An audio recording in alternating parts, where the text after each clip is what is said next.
Hello everyone, and welcome to another Norland series. And as you can see here, we are in our new city. Now we need to go over our character and our scenario before we can decide what we're going to do first in this new campaign. I have been wanting to do a series for a long time, where we play as the Unholy Horde ourselves, but it couldn't be done in a way I was satisfied with until the debug menu was added. With it, we can change our character and city to our heart's content, so we can more closely resemble the mechanics of the Unholy Horde. But first we need to look the part. We start with our banner, and as you can see here, it's actually pretty simple to get the one that resembles the Unholy Hordes pretty nicely. It's got a black skull on a red and yellow background. As for our ruler, we started with a macaw ruler, and he's basically only got 19 combat and command skill, as well as a head chopper talent on the combat skill there.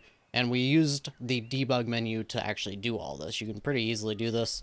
You just do Control-Shift-D when you have the debug option enabled on Steam, and you can basically just go over to Object Inspector, and when you're clicked on any character, it will actually bring you to their Object Inspector specifically. So you can actually just go into like their skills here, and you can just add their skills however you want. You can even go to traits and change that as well.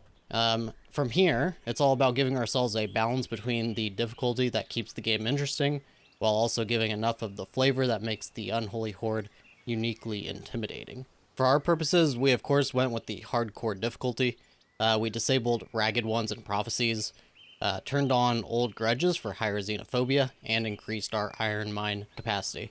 I thought it made sense to take away the Ragged Ones and the Church Prophecies, since these don't really seem to be things that should impact the Unholy Horde. And Old Grudges with a Macaw Ruler means the Nameia culture is going to hate us even more, straining our relationship with the Church. Finally, we need to set some rules for ourselves to make things feel more authentic. We won't be hiring any prisoners whatsoever, or peasants or mercenaries or anything like that to our army in this playthrough at all. Instead, we'll be spawning 2 warriors every day with the Fearless trait, which will prevent them from fleeing in battle. We can also spawn new axes for them as needed to keep everyone equipped, including Sediamen, our ruler.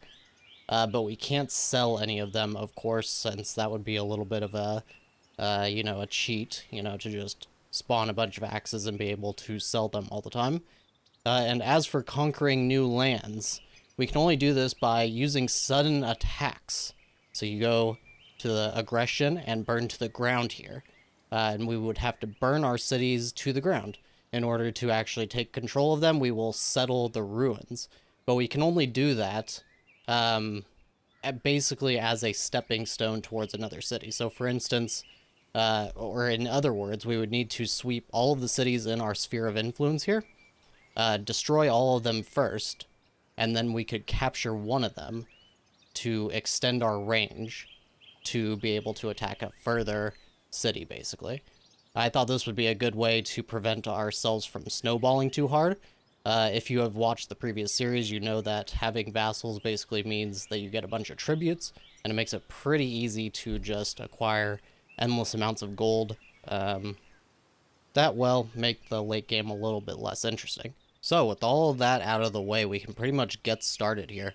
And our ruler, Sediamen, is pretty much just strolling. We're going to set him up on the carrot fields. And as you can see, the carrot field is now the main field when you start a new campaign. And we can't actually create them yet. We need to create our hall first. That's in service, and we will just place it. We're not going to get too crazy in this game with organizing our city. As you can see, we're right next to the mine here. We have some nice herb bushes right here. I think there are more somewhere, yeah, right here as well. Let's survey just a little bit. Is there a second iron mine? It does not look like it. The only unfortunate part with this particular map is all these hills down over here. I don't think we can build on these. I don't really remember if you can. I don't think so though. And I think the other issue is the trees are a little bit sparse. They're kind of all over here on these hills, so that's kind of a little bit of an issue. Other than that, though, should not be too difficult of a start for us. Now, you may be wondering, why did I choose to have ourselves adding 2 soldiers every day kind of randomly. And the reason for that is if you actually go to the Unholy Horde when they are active, you can actually see that this is how they work. They basically get, it's like 3 soldiers per day, and then they max out at 60 soldiers.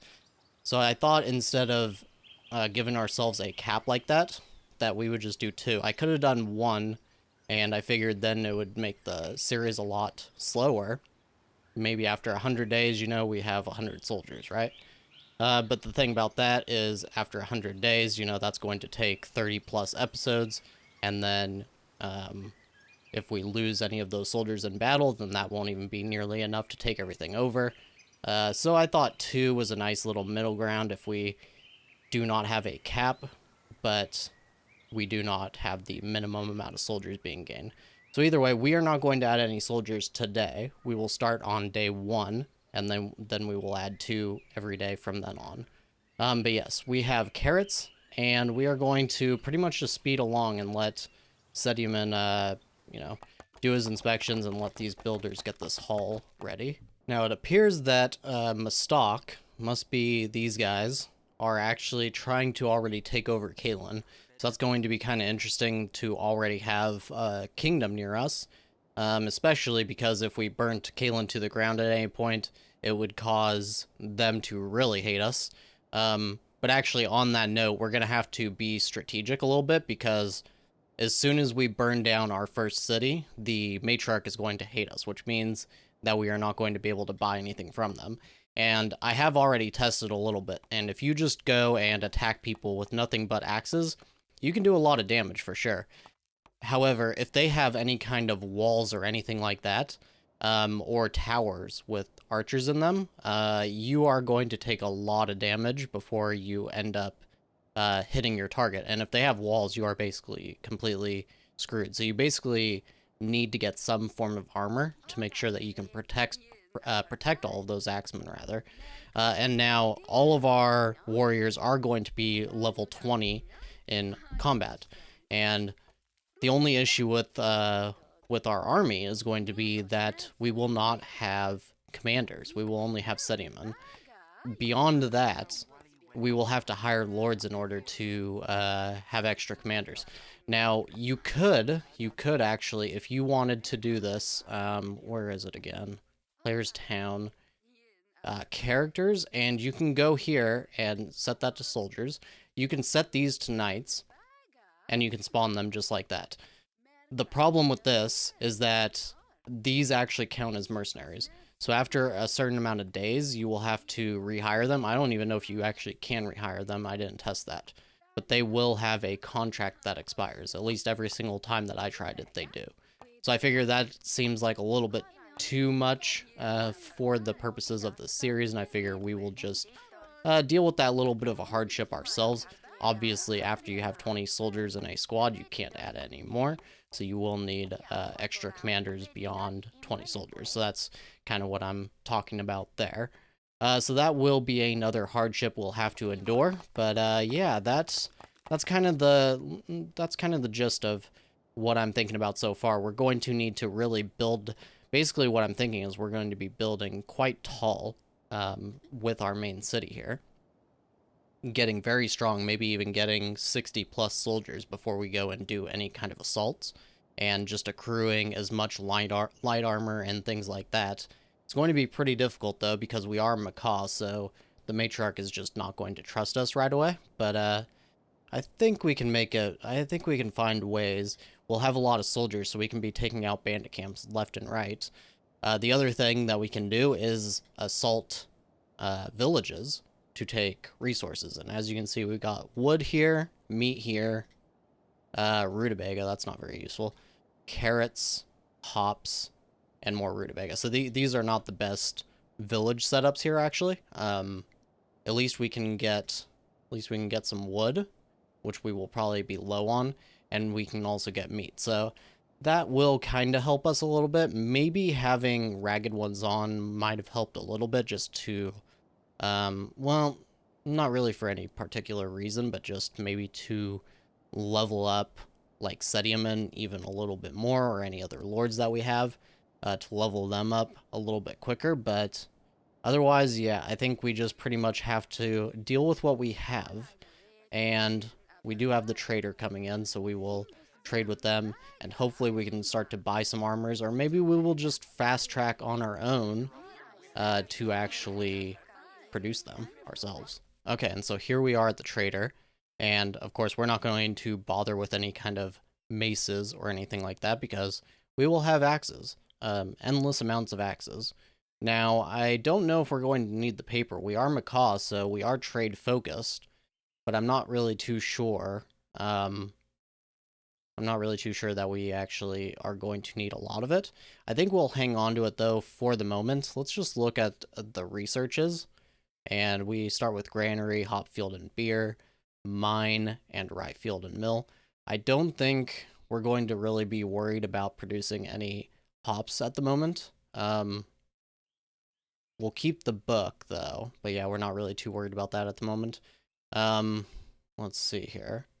I would like to start on the herbalist as quickly as possible, so we'll buy that. Unfortunately, until we learn it, we won't be able to buy the alchemy lab book.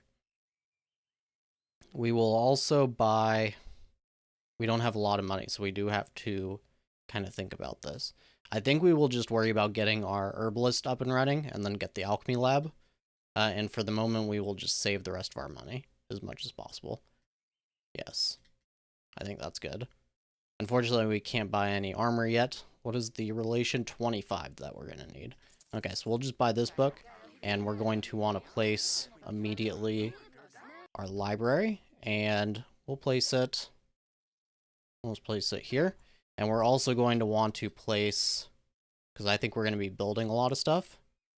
We're actually just going to place 4 of these. We're probably only going to set this one to build first, and these ones we're not going to be worrying about as much. But we want to get some housing going, because we are going to be getting our first warriors tomorrow, so... I guess we'll do horizontal on these. It's not really too big of a deal. And we'll do quite a few. This isn't exactly the best organization or anything like that, but like I said, we're not going to be worried about that. We're the Unholy Horde. We are not worried about building a city, so, you know, not really too concerned about any of that. And we'll set, let's say, we'll set all of these up to build first, but we do need to get ourselves lumber mills. And let's see, where is a good place for them? Like I said, most of the trees look like they're going to be... I don't even know if we can get up there to actually cut down those trees. I'm not really too sure. We'll just place it over probably by the mine, I suppose. And we'll place 2 of them. And build those first. Okay, I also decided I think we're going to go ahead and place another carrot field just to make use of that fertile land there. And we're not going to set it to build first. I think we'll have enough carrots even just on this first carrot field, at least for the moment, at least until we have maybe around 20 soldiers or something like that. Or rather 20 total population. The resource distribution is already set up, so we're not really worried about that. And we can't really produce anything just yet. Okay, now we kind of messed up a little bit because I forgot to set build first on the library, which is going to be quite a bit more important. So we're going to go ahead and untick all this other stuff first. And I did already set the library, so let's go ahead and get rid of these houses. And we'll just have those get built first afterwards. We definitely want the library before anything. And then we'll just reset the lumber mills for now, because that's actually going to be important. And now we are on our first day, so we are actually able to spawn our very first warriors. And you can actually spawn any type of character you want. You can get slaves, peasants, soldiers, lords, or even wolves if you decided that you just wanted to fill your entire city up with wolves, because, I don't know, why not? But then you hit this spawner activation, and you basically just press H. And we're going to do that twice. So there we go. We have 2 warriors. And we could do anything we want. We could make them younger. We can make them look different. All we're going to do, we're going to go to this trait part, and we're going to type fearless here, because every warrior in the Unholy Horde is fearless. And so they basically will never, run away from battle. And we'll go to skills, get rid of their command skill. Do they have any other skill? Usually they don't. And there we go. Just give them 20 in combat. There we go. And go over to our traits again and give this one fearless. And that's all you have to do. I have to do that every single day. These ones are a little bit older. I am not going to actually change their age. But you could do that if you wanted to. I think we'll just go with it. You know, if they get old and they die somehow, then that will be even more interesting, I think. And then we'll go over to, let's see, player town and go to warehouse. And we will spawn 2 additional axes. So there we have it. We have our very first warriors. We could do anything that we want with them. I'm thinking about already going and attacking, but as you can see, 15 defenders. That's pretty substantial, actually. If we were going to attack, I would probably take the meat for now. Let's just see what our chances of success would be. Just out of curiosity. 54. So I don't think we're quite ready. Maybe once we have about 5, I think we would be pretty safe because there are 3 bowmen. So they will do some damage to us. And honestly, like I mentioned, when you're attacking cities, you are at a severe disadvantage when you are just using these axemen. You would think level 20 axemen, they should just completely blow through a city. But actually, the city does quite well because they have archers and they usually have towers. And so that's a little bit of an issue. But anyways, that is going to take us a couple of days to get up to speed and be able to do any kind of attacks. But then we will have that supply of meat. And we could also attack for this wood. So it'll basically be Kalen that we're attacking for right now, and it does not make the matriarch hate you. So that's quite useful.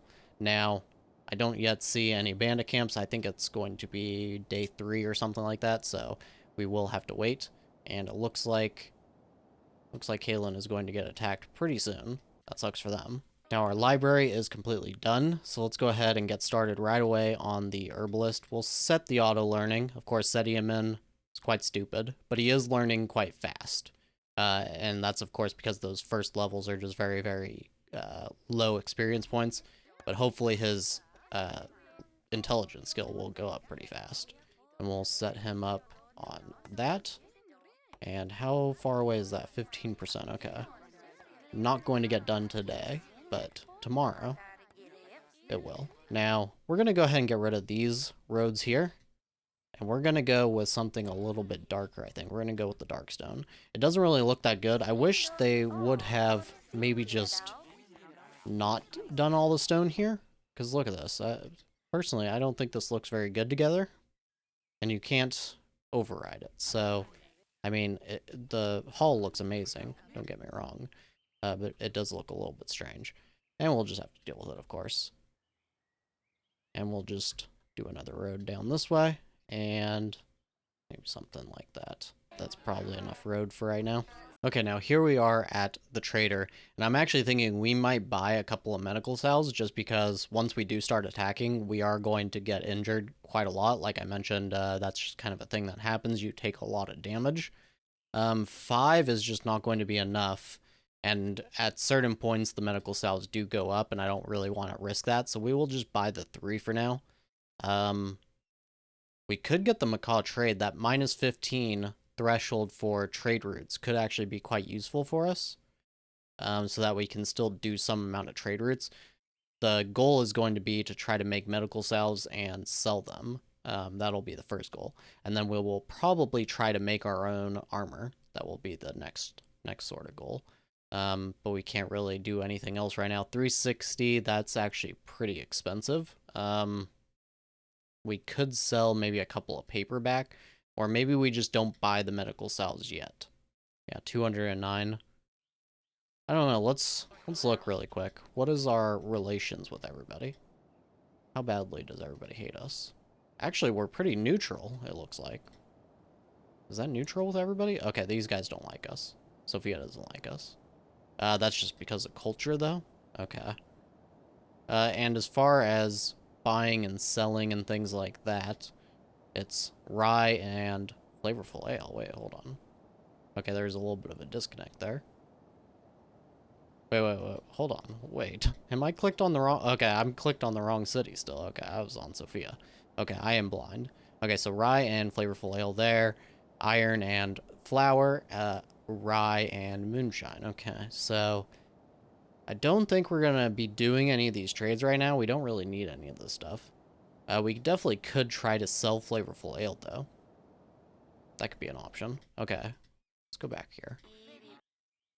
We would need this book, though. And we would need hops as well. Yes, okay. That's pretty expensive. Maybe we just start with trying to produce the flavorful ale, and then we will just see how that goes. So let's just go ahead and buy that. Already up to a 3 trade skill. That's pretty good. Okay.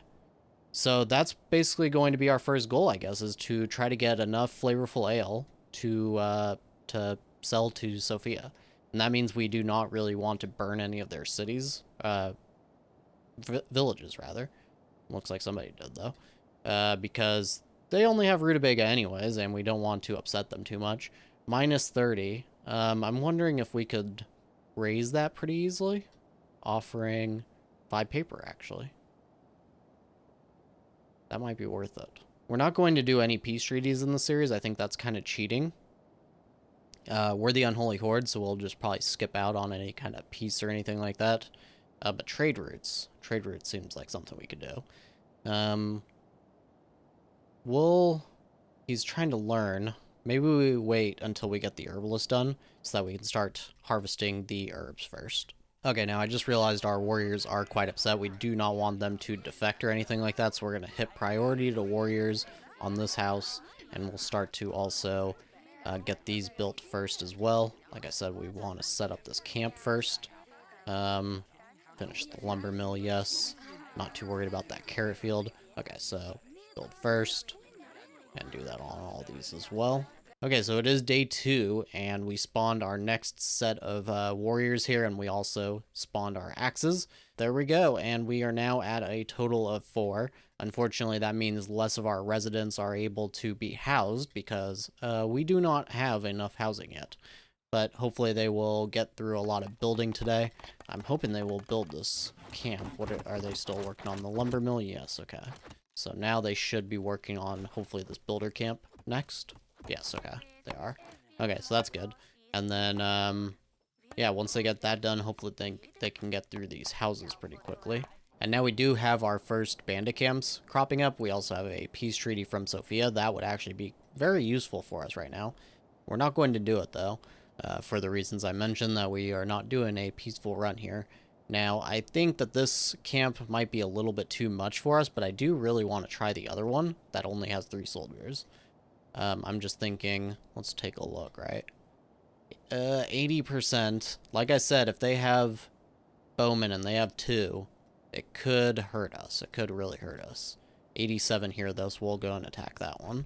Okay, now, as for our ambition, I think, as usual, we will be going for the fertile. It will probably take us a little bit longer to get these people, maybe, but we don't really want to do the conqueror, even though we will be doing a lot of fighting, because we probably won't be adding a lot of vassals very quickly, because we do have to get rid of Kaelin, Noth, and Sophia before we can even start to push in further. And I'm actually going to look now. Based on what I said before, we have to only take a city in order to connect and, you know, be able to extend our range to other cities. So we would have to go with Sophia, because it actually gives us 2 connections this way.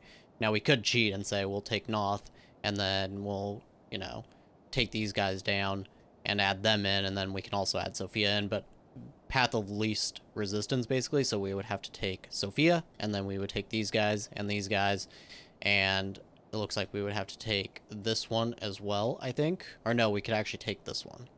Yes. So that's what? 1, 2, 3, 4, 5 so far. Then we'd have to take this one. So 6. Yeah, we could definitely still get... I think we could still get enough for an empire. I'm not going to fully count all the way through it. It seems like we probably would. So we'll have to take this, this. Yeah, I think we'll still have plenty enough for an empire. And we could definitely have enough for the ambitions, but it will take a very long time, I think, to get it, so we will just go for the fertile. Okay, and here we are at our first battle of many in the series for sure. And we will just send Sedumen in. They do not have a bowman, so that is very good for us. And oh, I thought I saw somebody having a blindfold on. That wouldn't have been good if they were addicted to nectar. This shouldn't be any problems for us. Nope. If they don't have bowmen, it's not really too big of an issue. Even if they do have bowmen, it's not a guarantee that we lose people. It's just that without armor, you know, Sedimen could take a stray arrow to the face and just die. So, not really something we would want to chance. So we got only 75 gold, of course, but we did get the 2 prisoners. And we can actually use them for slave labor. Yeah, we still have 4 available jobs, so that'll actually be good for us. And we could go and attack this one, but it's not, yeah, not looking too good. We'll wait until tomorrow, and we'll probably do that. We do also need to start improving our relations here with Sophia, but you guys have gotten the gist of what is going to happen in the series. Now, it may not be the most difficult series we have done. I think it's more that it's interesting and everything, and it is a nice change of pace to all of the difficult series that we've had. Hopefully it's interesting to you. I think we're going to have a lot of fun with it, even if it maybe doesn't sound like the most difficult series to you. Hopefully you warm up to it if you do not like it so far. And otherwise, I think that's going to be it for this episode. So, as always, I thank you very much for watching, and I'll see you next time. Hello everyone, and welcome back to our series where we are the Unholy Horde. And in the last episode, we got started in the city with Sedimen here, and we went and attacked our first bandit camp. Now, if you want to know some of the advantages and disadvantages for us in the series, just look in the description, and you will see a list where I list out the finer points of this series. And now, basically, Sedimen is back, and it looks like we have some lumberjacks and such sleeping outside of our hull. And we also got our builder camp set up. So we will be instructing on that in the morning. And otherwise, I did just want to mention that previously I spoke a little bit about not updating to the newest versions of the game. So I do have Steam CMD set up for the current version of the game, which I don't even know what the build is. It's like 1.76 or something like that. So when the new update arrives, probably on Friday, do not expect to see it in this series. We will be sticking to what we have currently, so if anything changes, don't be too surprised by that. And otherwise, we are just kind of waiting for the next day to tick over so we can get ourselves a couple of new warriors, and then we will be going and assisting Sophia here with their bandit camp that has 5 soldiers there, and they do have a few bowmen. We will potentially get a few injuries here, maybe, hopefully only 1 or 2, but it's possible to get even more than that, so we'll just have to see. Okay, so it's a new day and 2 new warriors in the midst, and we are probably ready to go and attack that bandit camp. I do just want to check some upgrades here, set these to build first. We have 6 now, so we do want to probably prioritize another one of these houses to warriors. We'll just go with this one. We do have a couple of prisoners as well, and they can just go ahead and stay in the workforce for quite a while, I think. Now, let's see here. Yeah, they would be hireable. One of them would be. So we'll want to go ahead, actually, and set down a prison ward so that they don't try to escape on us. Let's see. Can't place it here. Why is that? Oh, okay. It's too large. Okay, I see. We could rotate it. I would like it to be kind of back here. I think that's a good spot for it. Just since it's near the warriors and everything. Maybe we'll... Maybe here. Okay, we'll just place it there. Okay, and we're actually going to place a couple more houses just to make sure we really have enough. We're going to place a couple more down this line right here. And we'll also place some next to this rock. And we'll set these to build first as well. Hoping to grow our city very quickly. And we'll set the prison ward to build first as well. Okay, there we go. Now I think we're going to go ahead and attack this camp here. So let's go ahead and create our squad. Oh yes, I forgot one thing, and that is our axes. There we go. Perfect. 83%. We'll take it. Okay, and here we are. So let's go ahead and hop on into this bandit camp, and hopefully we do not get too many injuries here. That would not be too great of a start for us to immediately lose or get injured a bunch of our warriors. So let's see. Nobody has gone down so far. Okay. We could even target the archers, but what I've noticed is that the archers just end up getting involved anyways, and targeting them doesn't really seem to do a whole lot. Once we actually get into the main skirmish, everybody goes down very fast, so not too worried, but it's just those injuries. And mostly, I mean, if we lose Sediaman, that's game over, so we do have to be a little bit careful in that sense as well. Another thing that I did notice is when I was doing the testing and everything, I never got a single free lord. I don't know, since we have our actual location named Unholy Horde, I am just guessing here, but it is possible. It's possible that we won't get any visitors that are actual free lords just because of the name, maybe? I have no idea. That would be quite strange to me, because this is how the name shows up for the actual Unholy Horde when you have them.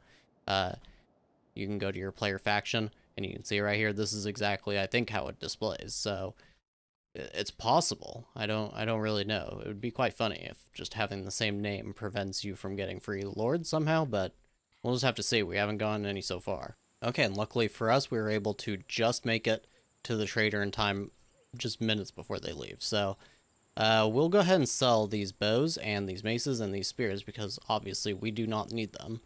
And let's see, what can we get in exchange? Maybe the temple. It may be good to have the temple. How's everybody's happiness at the moment? Not too bad. Mood 60. 76 on the warriors. Okay, that's pretty good. There does seem to be an injury there. I'll have to check that. I think we'll just wait. We don't really need it at the moment. No. Yeah, I don't think we need it right now. So we'll just take the money for now. Are any of these guys... there are disabilities. They're not really too useful to us if they have disabilities. Yeah, we'll just sell them as well. And we'll take, in exchange for that, should we just buy another prisoner that maybe doesn't have an injury? Yeah, maybe one that doesn't have xenophobia, but we don't necessarily want a macaw either. We'll just take maybe this Caden. They're 75, but they are only 20 years old, so we could have them for quite a while. We'll do that. Now that has been pretty beneficial for us. We already have a plus 13 with the matriarch. If we can just keep making a bunch of money, we can start to buy a bunch of armors. And if we do that very fast, and if we could stockpile maybe around 60 armors or something like that, I think that would probably be enough that we could say that we don't really need the trader too much. And we could also make a nice bit of money to pay for those armors just by sacking some of Kaelin's villages here. They have 12 so far, so I think we'll wait for the next day, get those next warriors, which nobody is injured. They did use one medical salve, it looks like, so we should be okay. I think we want to nearly match the numbers, but I think 8 soldiers should probably be enough, especially with Sedium here. I'm actually curious. Oh, he already has gotten quite a few experience points on command, so he should be able to hit 20 command before too much longer. But we will just go ahead and wait for the next day to turn over and spawn our new warriors, and then we'll go and attack Ironwood, I think. Okay, and the new day ticked over, and we're going to go ahead and attack Ironwood now.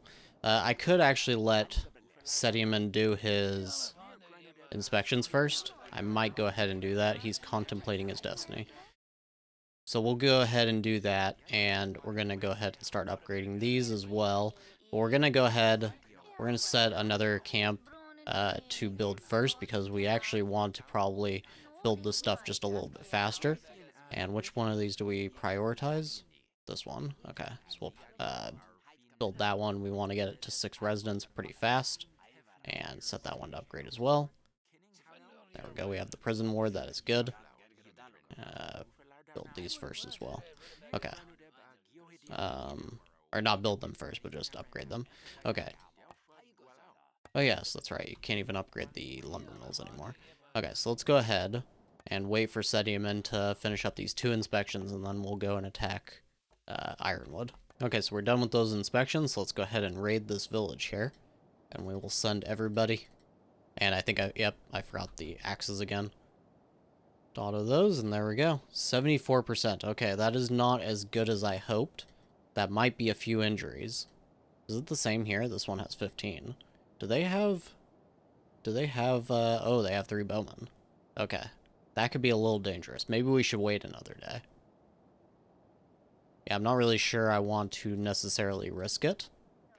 We can still build up our forces, and we can still do... I mean, if we wait until we have 20 soldiers, then we'll have a full squad, so maybe we should just ought to do that before risking, you know, these battles where we're outnumbered and have bowmen against us.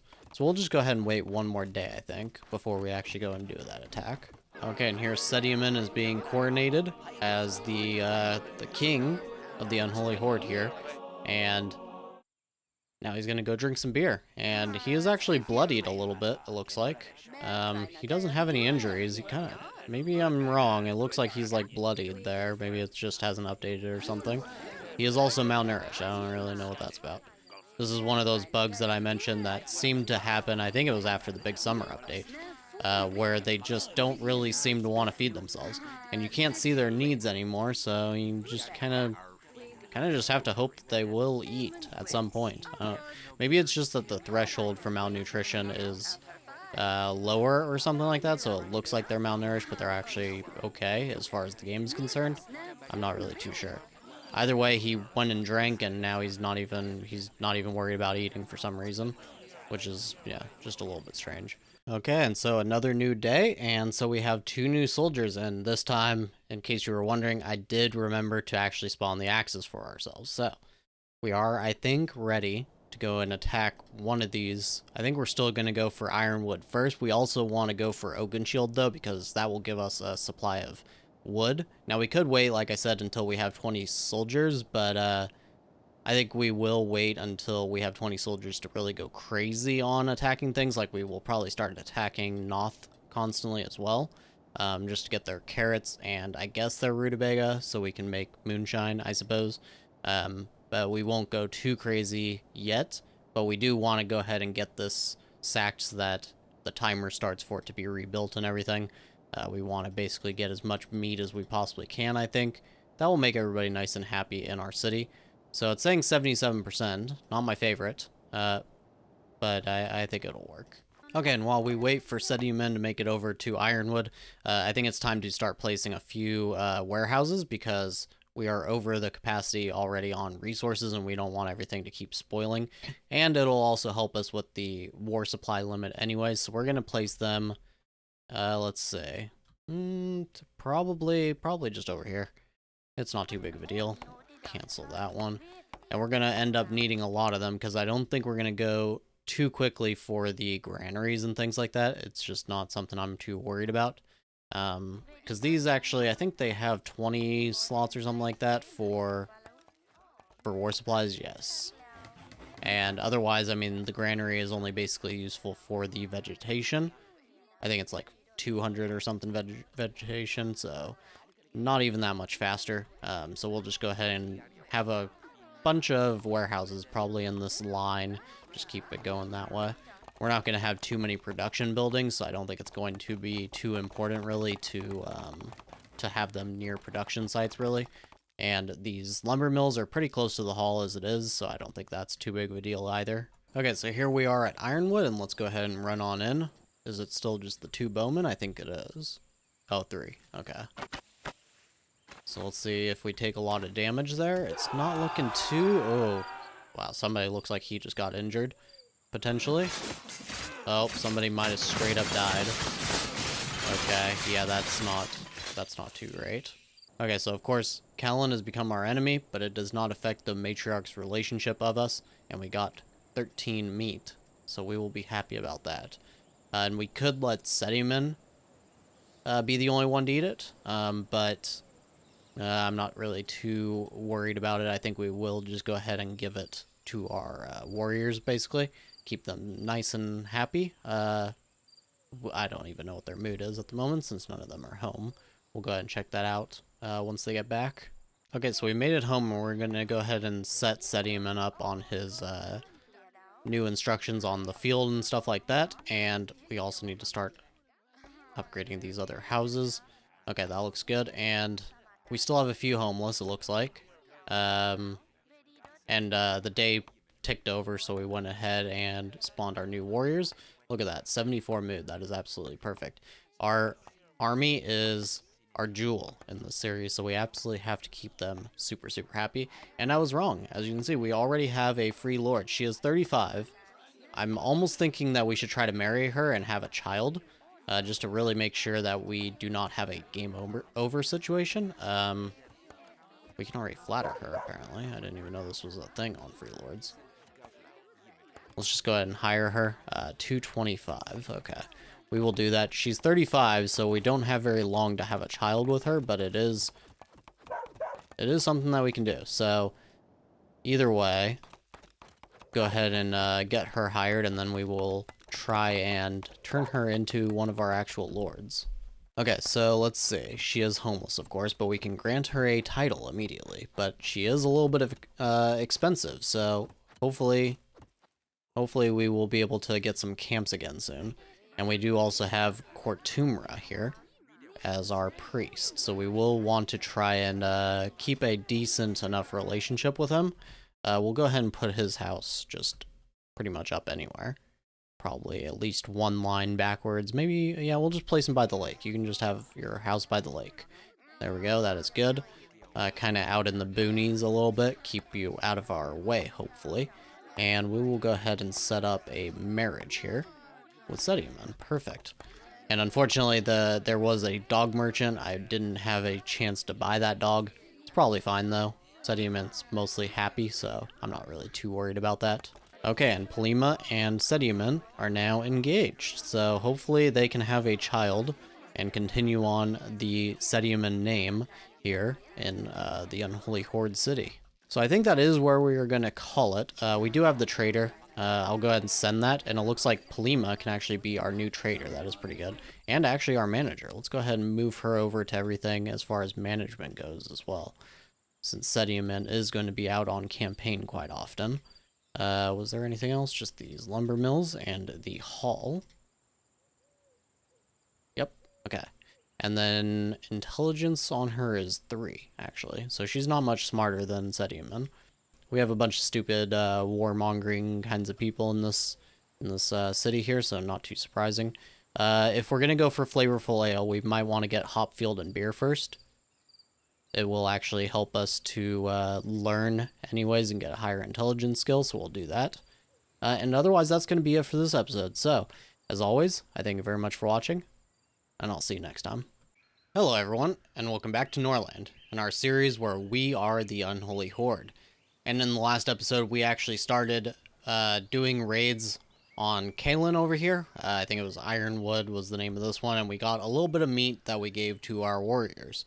Now, we have the trader right now, and I think we're going to send Polima to actually take care of that. But as you can see, the matriarch's relation with us is absolutely terrible. I didn't even think it would be this bad, but I forgot because of the xenophobia. Our culture is extremely hated by the matriarch, so that -30 is going to be very difficult to overcome. I think I'm going to try to just increase the relationship with the bishop just to keep the trader coming. But I don't think we're actually going to be able to get all those armors, unfortunately, so we'll have to produce them ourselves. Now, we're going to buy a couple of medical salves here. I think we can go ahead and sell some prisoners. We got quite a bit of prisoners now. And we'll just sell... We'll sell most of these more expensive ones, I think. We'll keep around 5 for now. And otherwise, let's just check out the books. Yeah. Nothing we really need.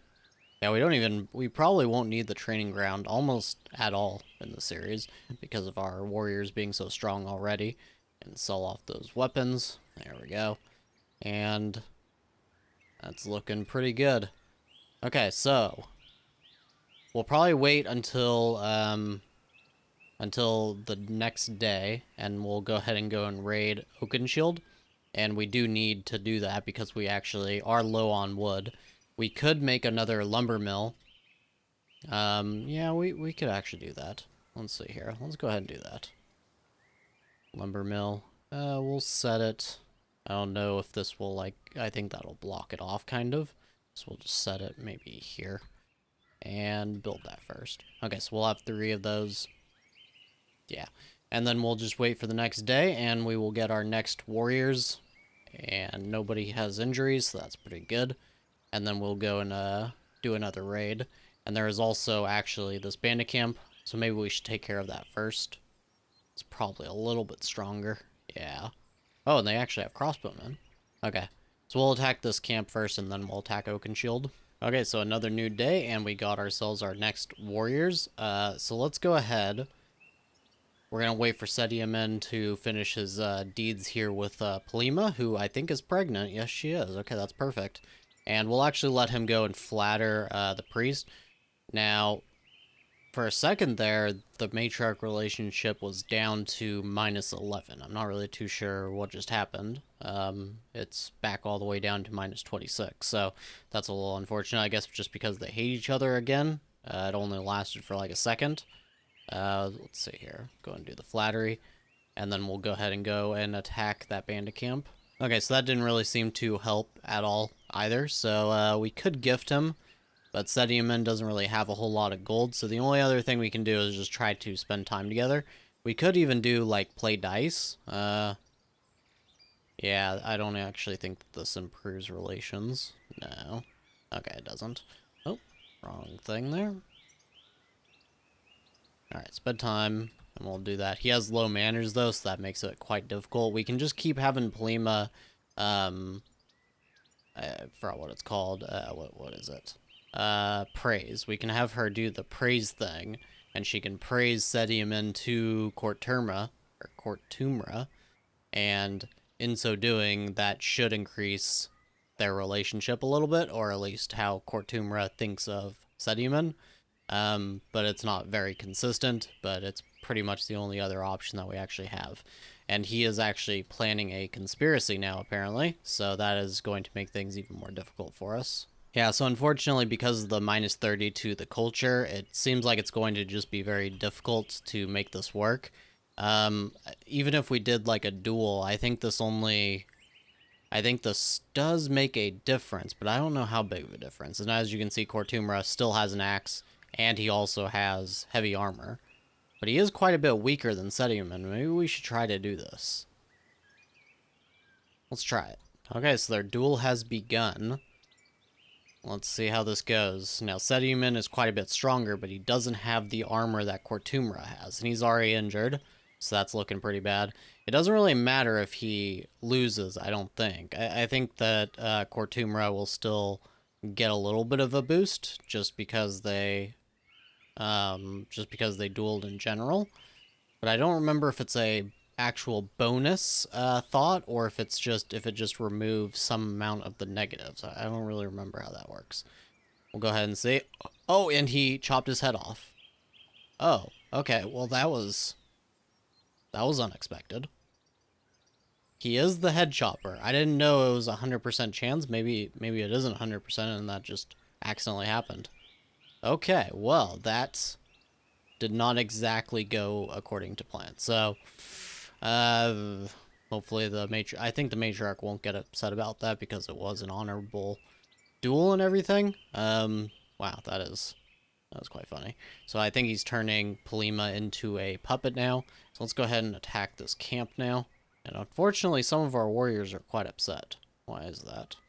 In patrol and pain from injury. And cursed by matriarch, yes. Okay. That does make sense. Okay, that tracks. Everybody has their axes, so that's perfect. 55%. Oh no, it got bigger. Okay. So we actually can't do that. We'll just attack this village then instead. So now we've got Ratumra instead, and he also just hates Sediamen the same amount, but maybe we can actually make this work, because he only has the hated culture thing.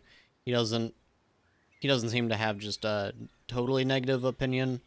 But either way, it doesn't seem like we're going to be able to get our matriarch relationship up very high at this point. Why is there so... Okay, so there's 5 fanatics. So is Fanatics making the matriarch dislike us more? It seems like it is. I didn't even know that. Okay, well that's not too good. So the only other way that we can get the matriarch relationship up is basically destroying bandit camps. And if we get that, there is a visitor, I forgot what they're called, but you can gift them flour or rutabaga, we can do that. Yeah, I think those are the main ways. I guess if we get the temple, maybe that will improve things a little bit. But either way, we're definitely not going to be able to buy the armors from them. So that's going to be a problem a little bit. And otherwise, yeah, otherwise, we do still want to try to get Sophia on our good side, but it's looking more and more like we're going to have to just be the Unholy Horde and just try to burn everything as quickly as we possibly can. So we'll just we'll see how it goes while we do these raids and things like that, and see how we can improve our relationships. Okay, and here we are at Oakenshire, and let's go ahead and jump on in and burn it. Let's burn it to the ground. And they do have a few bowmen. Wait, hold on. Is that only two? It looks like it's only 2 or 3. Okay, that's not too bad. Somebody went down. Did they die? I don't know if they died. I think they might be behind that rock. Okay. Well, we'll see if it was an actual death. That would be very bad if it was. Nope. Okay, they survived. Okay, that's good. So we got our wood, and we got a nice amount of prisoners as well. Unfortunately, I don't think we're going to be able to sell them, though, because our matriarch relationship is too low at the moment. Okay, so perhaps some good news, because Sophia appears to be having a rebellion. We could actually help them, and that would ingratiate them to us. They will actually be honor-bound to us. I don't know if we can force them into a trade route without paying them paper, maybe, with that. It may not be the best use of that bound by honor. Anyways, I'm not really too sure what else we could do, because we have to burn them to the ground. We can't take them as a vassal the normal way, so I'm not really too sure what we can use that that binding by honor for, but we could maybe, let's see, what's Garana? She's still a Nameia, okay. So it doesn't seem like it really matters to us which one of them actually wins. Let's see. Both 50% amongst the warriors, okay. Okay, what does Garana currently think of us? Just a -0, okay. Whereas we would be starting from -27 with Kellor here. Is this his wife? Yeah, his wife is literally rebelling. Okay, so I think we're gonna help her. I think that's what we're gonna do. But we need to make sure we have everything done here in the city. I think, yeah, it looks like Pleem already did the praise or whatever of setting him in here. And that didn't really do much. Didn't really do much. Yeah. Okay. We could have him flatter. Okay, so now it's only -25, so it's getting a little bit better. We could also just have them spend time now. And that's about all we can really do for them. If this doesn't improve their relationship enough, then we're just going to have to live without the traitor, I suppose, and make our own way. Yeah, so it is still -25. He got the disregarded me, apparently, as well, so not too good. So we're just going to have to live with it, I think. We'll go ahead and help. Oh no. Okay. We didn't make it over to Sophia in time, so unfortunately we're not going to get that relationship boost either. Wow. We have to hope that we can get the matriarch relationship low enough, or high enough, I suppose, in order to at least be able to get the trader back, because we need to at least be able to buy books and sell prisoners if possible. So we're going to have to just try and attack forest bandits, and hopefully we can make something out of nothing here. Okay, so we're going to go ahead and go and attack this bandit camp, and it looks like Kalen actually took Mastock themselves. So that gives us access to this other bandit camp, potentially. But let's see if we even really have enough people for this. Unfortunately, everybody's getting upset. So that is really not good for us. What is their biggest complaint again? Malnutrition, actually. Which is weird. They all should have carrots. I'm not really sure why they're malnourished. Bones predict loss. Okay, then it's just the curse, of course. Alright, well. Oh, we don't have enough axes? Okay, I guess I need to spawn another axe. Let's go ahead and do that really quick. One more. Perfect. Okay. And let's go ahead and go and attack this now. So that seems to be enough for everybody. And 60%, I don't understand that. I feel like we should be okay. It's just the lack of armor. And yeah, they do have those crossbowmen, which is a little bit scary. I guess we can think about risking it, though. So I think we are going to go ahead and risk it. I don't understand. I think it may just be the mood here. But mood doesn't really make a difference for us because we all have a fearless trait. So I think it should be fine. Okay, so that didn't work out. Apparently everybody just passed out in the middle of this field here. Hopefully none of these people die. I think they're all just malnourished. I don't understand why. They have food, so they should be eating, but they're also just exhausted, so we'll have to let them sleep before we go and attack these camps. Okay, and it seems that this rebellion is actually back, so we could go and help this out. It looks like it's the same thing going on. Kellor and his wife. They are in a bit of a loveless marriage here, I suppose. Let's go ahead and try to help her. And Sediaman is currently sleeping, but hopefully they are ready for this. Should be fine. Oh, apparently we have an extra heavy armor now. That is actually very good. Yeah, so let's go ahead and send that. I did forget to spawn the other, the new warriors. They actually haven't shown up on this menu yet, though. Guess they're not considered a part of the city yet. That's a little strange. Why can't I add them? Oh, they have to get their equipment first? Maybe we just stand by. Let them equip or whatever. Edit squad. Yeah, I still can't add them. That's a little strange. Is this one of them? No. Where are they? Right here. Patrolling. Maybe that's why they're stuck in the patrol. Okay, well, we can probably just do this without them, so let's go ahead and send this aid. Okay, so we are at Sophia, and this has the added benefit of the matriarch approving of us helping out somebody of Nameia, even though I... Wait, hold on. It says King of Nameia. Did we actually accidentally go for the wrong side here? No, we are on the right side. Okay, I don't know why it says King of Nameia. This is actually a rebellion, so it's not actually helping the king.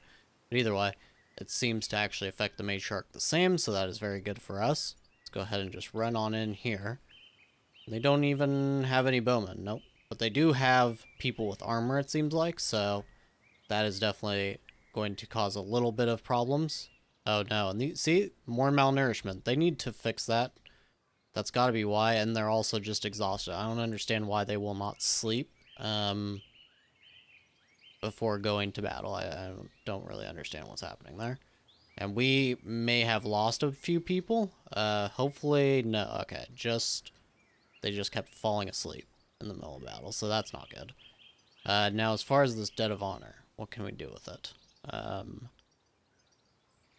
What can we do? Can we... Oh, they switched over to Flower now anyways. Yeah, it doesn't look like this will actually use that. Okay. What else can we use it for? Peace treaty, joining your state, leaving another state, or a substantial tribute. Oh, okay, we could take a tribute from them. Okay. 500 in exchange for your good relationship. Okay, that is good. Now, Plima is currently busy. We'll let Sediaman get back home, and he'll go and collect that 500 gold from them. And we got also the matriarch relationship, so that is a nice boost for us as well. I would attack this, but... unfortunately, with everybody passing out as they are, not going to work out too well.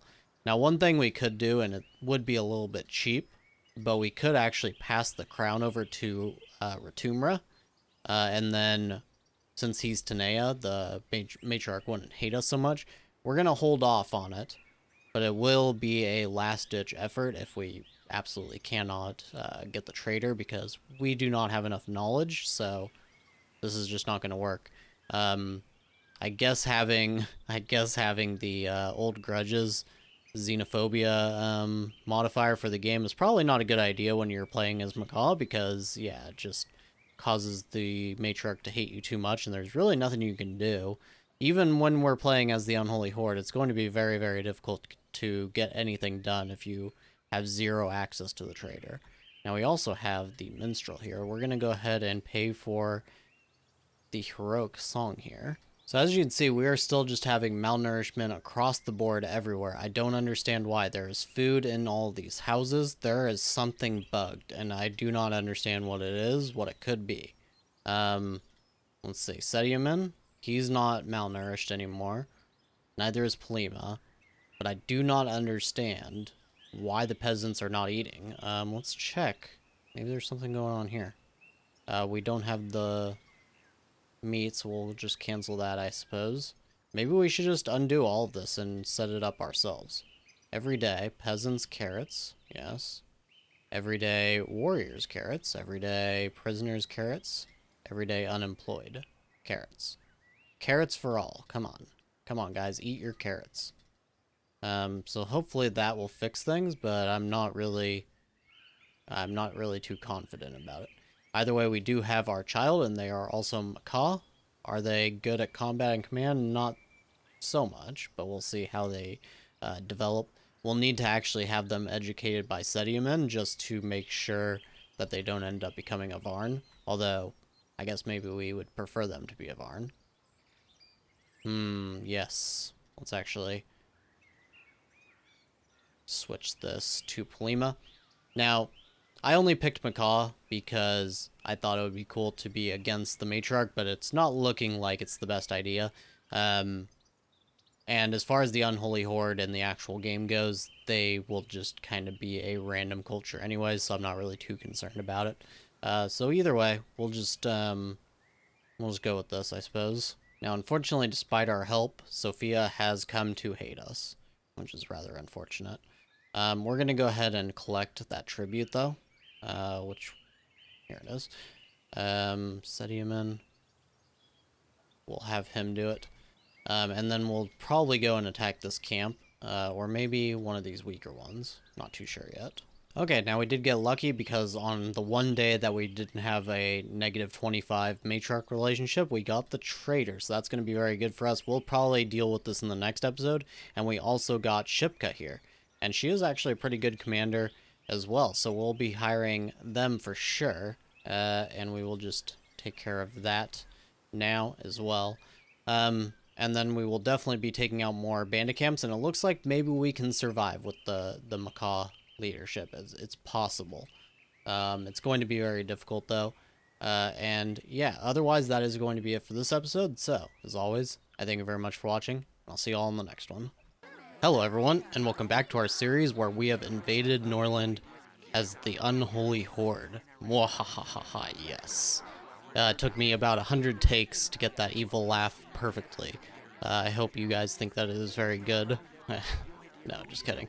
But okay, so in the last episode, we were going to hire Shipka here, and also we were going to deal with the trader. Now, I also went ahead and I looked at our Surrounded series, because we did play as the Macaw there, and we had a little bit of less trouble, I felt like, with the matriarch. We did still have the old grudges, so we had this hated culture, but basically, when you have a certain amount of fanatics, apparently this negative does become a positive. I was a little confused about that before, but we had like something like 31% of fanatics, and it was a +5 instead of a -4. So I guess if we allowed more fanatics to get going, then that might help us. I'm going to go ahead and pause so we don't go into the trader menu yet. And then the other thing is the new episcopate, which is our priest, and then of course helping kings of Nameia and just taking care of bandit camps. And finally, this bishop's opinion. As you can see, it's -15. You can actually get this to 0 just by basically having anything less than, I think it's -25 opinion. So what we could do, and I'm thinking of doing, is just have Sediamen duel with the priests until we get one that doesn't completely hate us. And hopefully that will allow us to have a priest eventually that doesn't hate us so strongly, and then we will finally have something of a passable relationship with the matriarch. We could even get it into the positive if we do this. So I think that's going to be the plan. Just keep decapitating our priests. Hopefully, I don't think that doing multiple duels with priests will have any sort of an issue. Hopefully it doesn't cause a suspicious death. We'll just have to see how that happens. And otherwise, we are just going to go ahead and go into the trader here, and we'll sell off these extra weapons, of course. Don't even really... Well, I guess we could keep daggers in case... Yeah, we're going to keep the daggers because if the axes break, at least they'll have a dagger, I suppose. So we'll go ahead and keep that for now. Otherwise, let's see here. Military logistics would actually be really nice to have. We're going to be on the campaign map quite often. And also getting the temple would be pretty good, but we don't really have the money still. Let's see, we're giving away 126 as it is. We're going to be getting 500 though. We'll take the temple book then.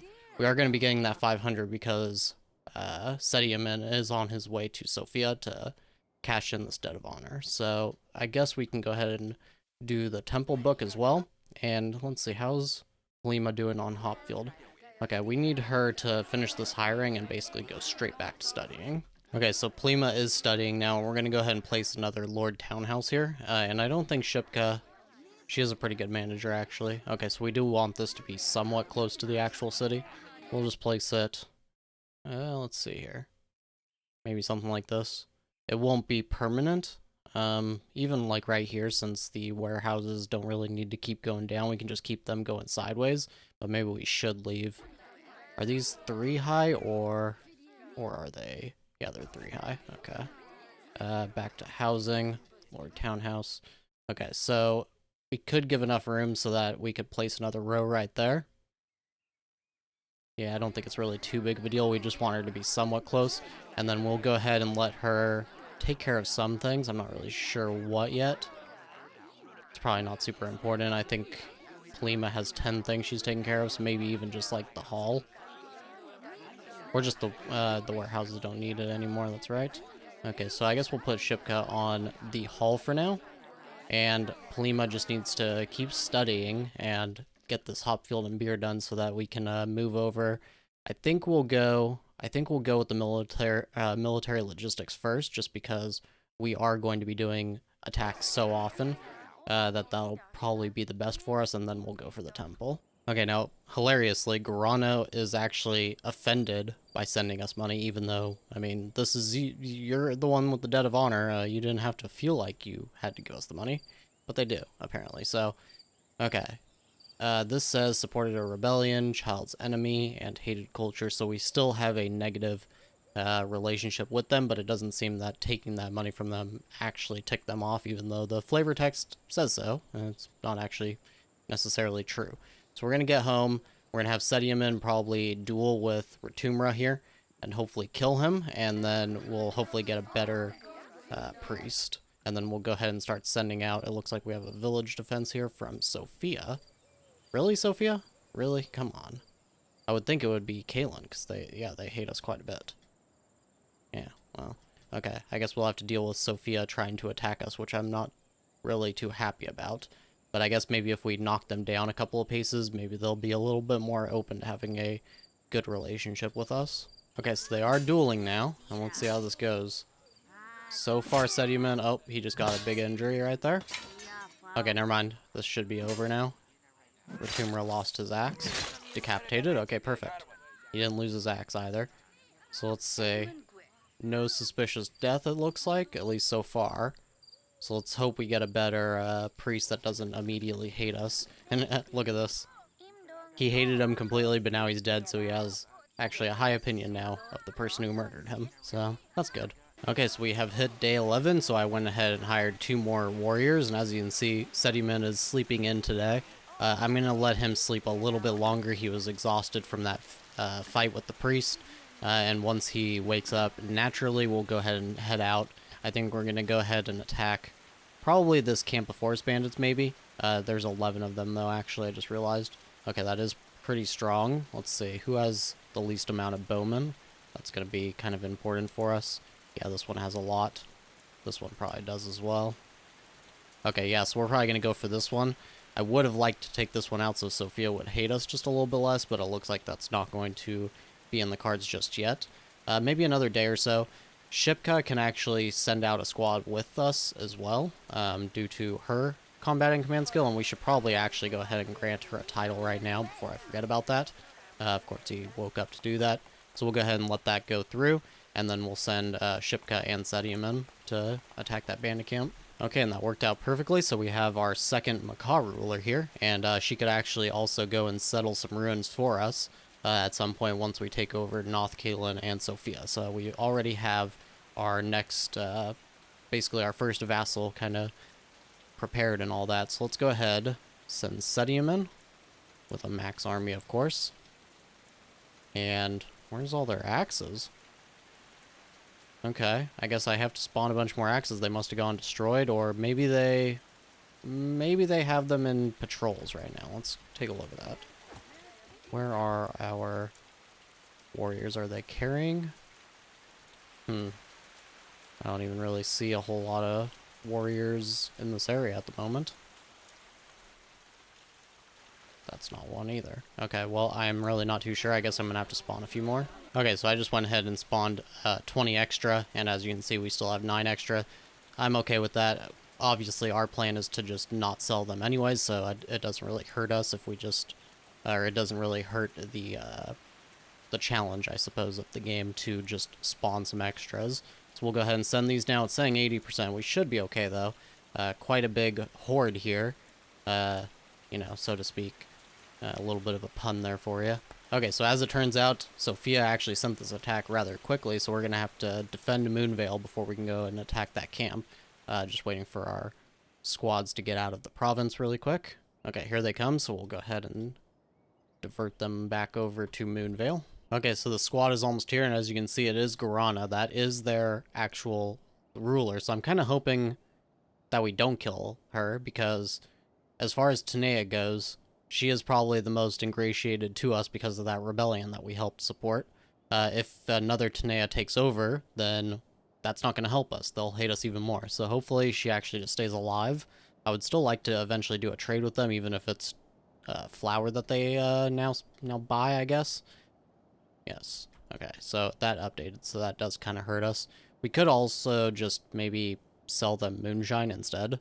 We would have to do a lot of rutabaga, though. Oh, and it looks like Caitlin is actually the ones doing... Well, that's not good, because they really hate us now. Okay, well... What's the deal here? Waits proposals from a bride. Yeah, we're not going to do that. Okay, so let's go ahead and jump into this battle. We have quite a large number. We're just going to run on in, not wait for them to get over here. They don't even have any bowmen, so this should not be much of an issue. Says their squad commander was killed, yep, so Grana is dead. That was not exactly what we wanted. Let's see who their new ruler is. Oh, they didn't even have any other lords. Okay, that didn't actually make the matriarch hate us, though. Okay, we can't settle that yet, though, because we don't need to. We're only allowed to settle things when we actually need them, and we're still able to take out Noth and Caitlin. So that's kind of interesting. They just decided to kind of suicide squad on us. A little interesting. Noth does like us enough. We could buy their iron. Or we could try to sell them moonshine. Okay. Well, either way, we have more field back, so we're actually going to go and attack this. 86%. Let's go do that.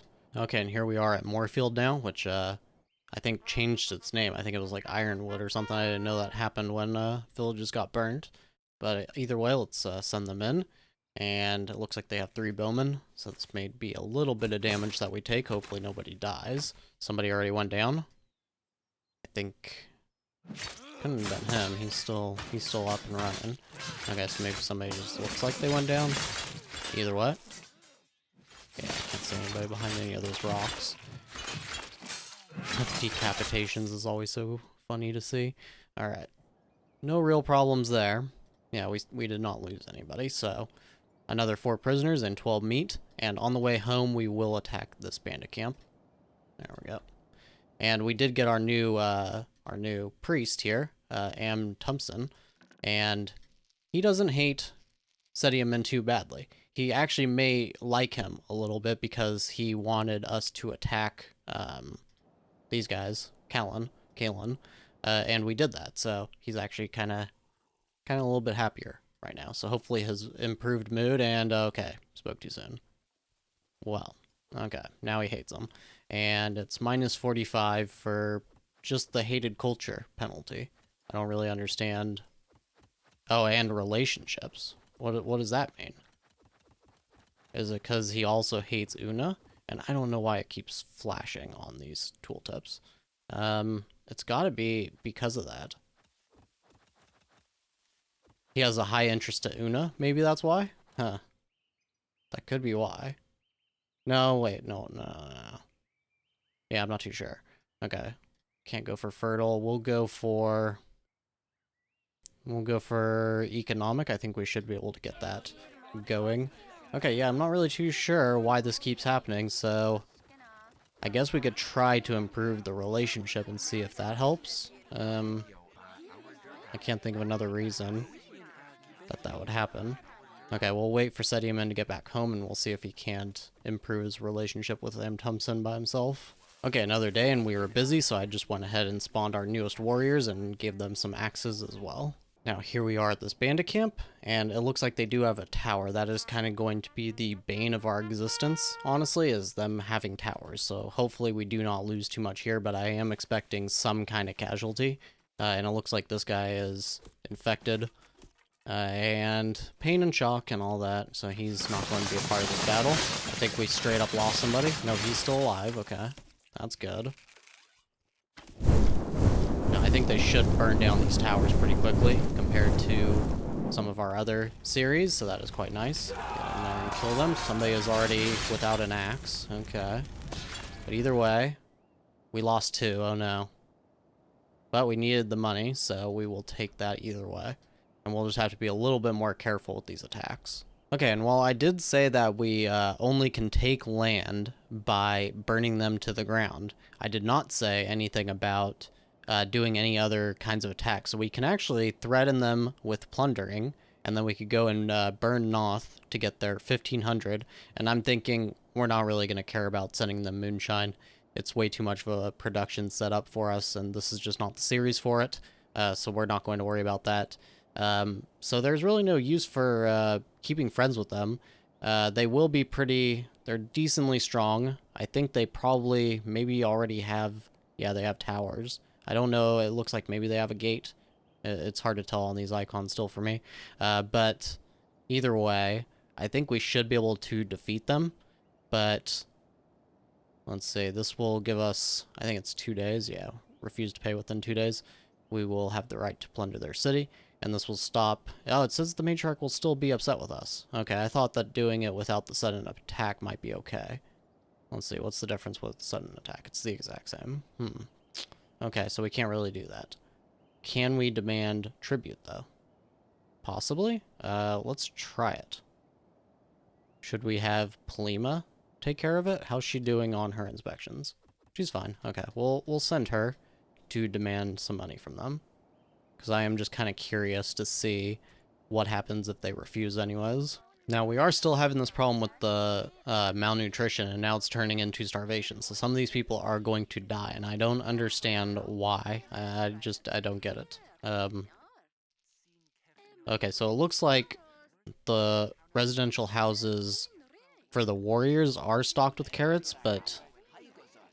Okay, the prison ward is as well. But these other ones are not getting stocked. I'm not too sure why that is. Do they not have enough room to move to these ones? But that wouldn't make sense. This one should still be getting food. Okay, so this one is. This one isn't. Okay, so maybe these servants just aren't doing enough. Maybe we have to add all 3 servants. Maybe that'll do it? I don't even know if they're the ones who deliver the food to the other buildings. Builders probably don't. So if it's not them, who else takes care of it? I think the only other way to make sure of it is to have paths from the warehouses, maybe? Just do that, and then... Where's another? Maybe up through here. This is costing a lot of money, but we kind of have to do it. Okay. I put one road too many. We don't need one there. Okay, we'll see if that helps. Okay, it looks like they decided to send us that money after all. We could demand it a second time. Look at that. They actually just gained more money. And they're trying to give us a peace treaty as well. Can we just do it again? Why not? Let's just do it again. Okay, and as far as back at home, we are going to... I mean, look at this. Now he has the political demand. He really hates Sediamen. We're going to try it, but I don't see how this is going to work. So, flattery?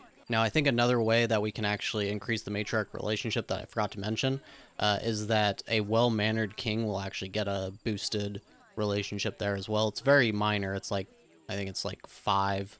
Yeah, it's like +5 or something like that.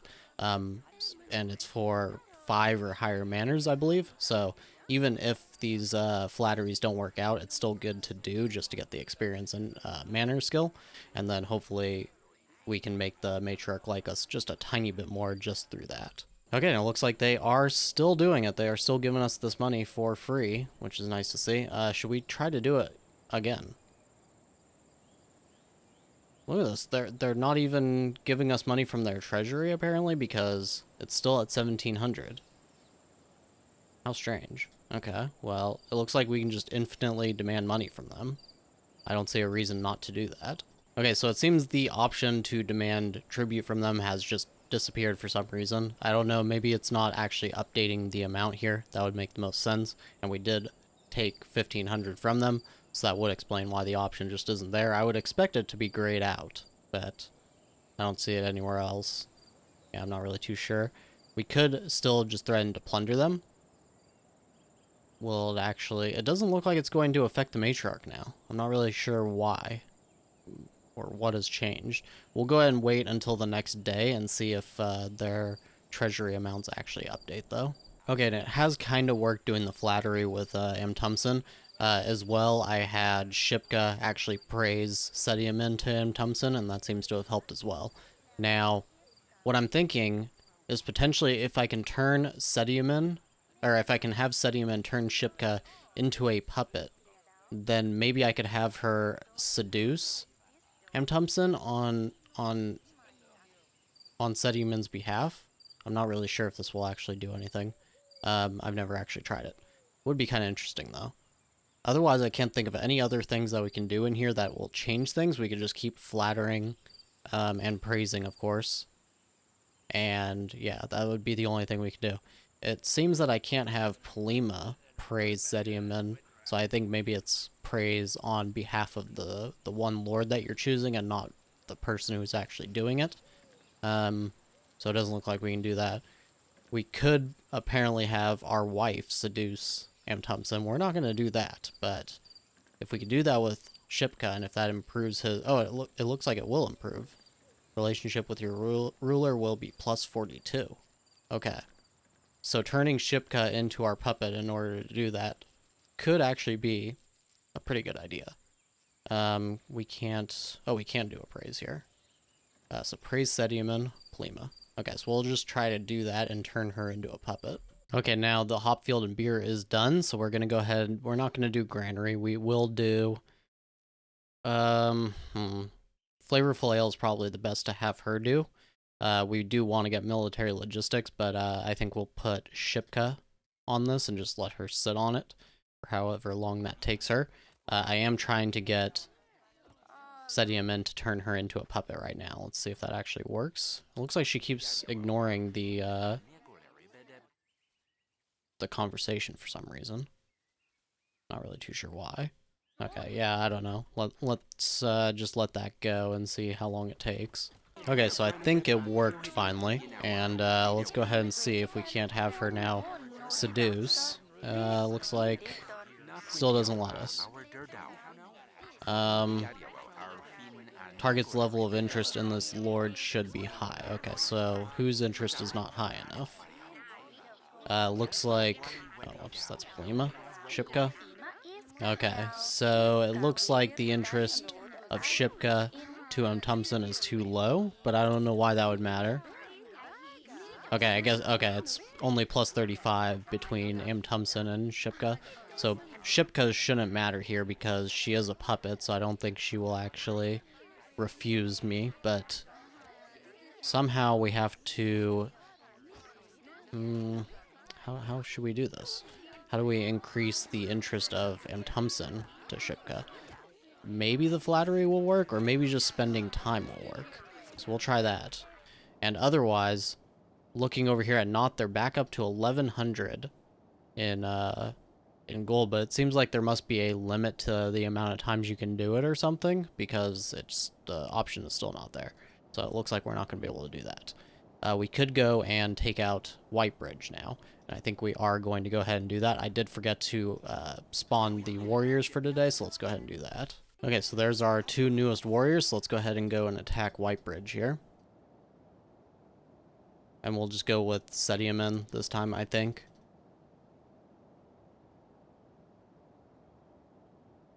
Okay. Yep, 86%. We should have no problem just doing one squad. One full squad against a village should be more than enough.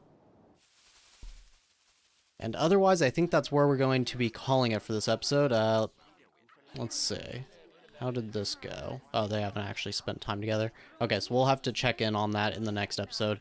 And otherwise, I thank you very much for watching, and I'll see you next time. Hello everyone, and welcome back to Norland, and our series where we are the Unholy Horde. And in the last episode, we had Sophia actually try to burn our village over here, Moonvale, even though we were trying to make friends with them, and in the ensuing battle, we killed their ruler, and apparently their ruler was the only lord they had, so their city is now abandoned. And otherwise, we are basically just continuing to assault Caitlin here. We're going to go for Whitebridge, and then hopefully this village will be back, and we can assault that. Otherwise, we will probably just go for this bandit camp. And otherwise, in the city, I did just go ahead and move Shipka and Polima over. I switched their knowledge studying just because I really want to get this military logistics so that we can move on the map just a little bit faster. And otherwise, we are pretty much just waiting for these knowledges to get done so we can start to maybe expand the industry, although it's going to be pretty difficult with what's going on with Amtumsen here. He still hates us, so we may have to decapitate him soon. Okay, and we finished burning this village. I didn't record it because nothing too interesting going on there, but we did get the 100 wood, and we'll go ahead and go and attack this camp of forest bandits now. 71%. I'm not sure how to feel about that. Let's see. 6 crossbowmen. Oh, wow. It's actually quite a lot. Hopefully that means that we can get to them and do damage to them directly before they have done too much damage from their arrows, or bolts, I suppose. We'll have to see how this goes. It'll be a nice little test to see how well we do against a lot of bowmen. Okay, so another day and another couple of warriors for us. Now, unfortunately, Amtumsen is actually planning a conspiracy. So we're gonna pretty much have to kill him when Sediamen gets back. Can't really risk all of that. He has only 22% resident loyalty and only 4% army loyalty, so I don't really know if his conspiracy would really do much. But he might, yeah, he might try to turn, well, it couldn't be Shipka, and it couldn't be Polima. Yeah, because they're both puppets.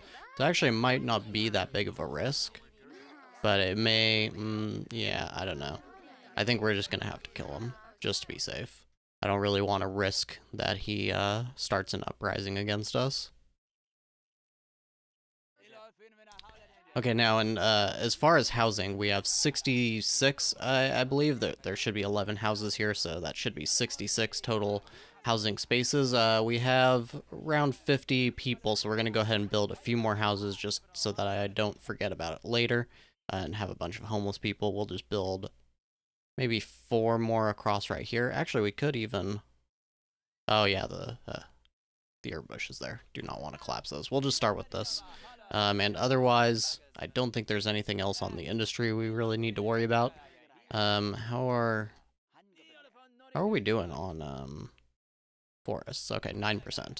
Yeah, this is like probably the single worst possible spot that you could have for these lumber mills because all the trees are like over this way.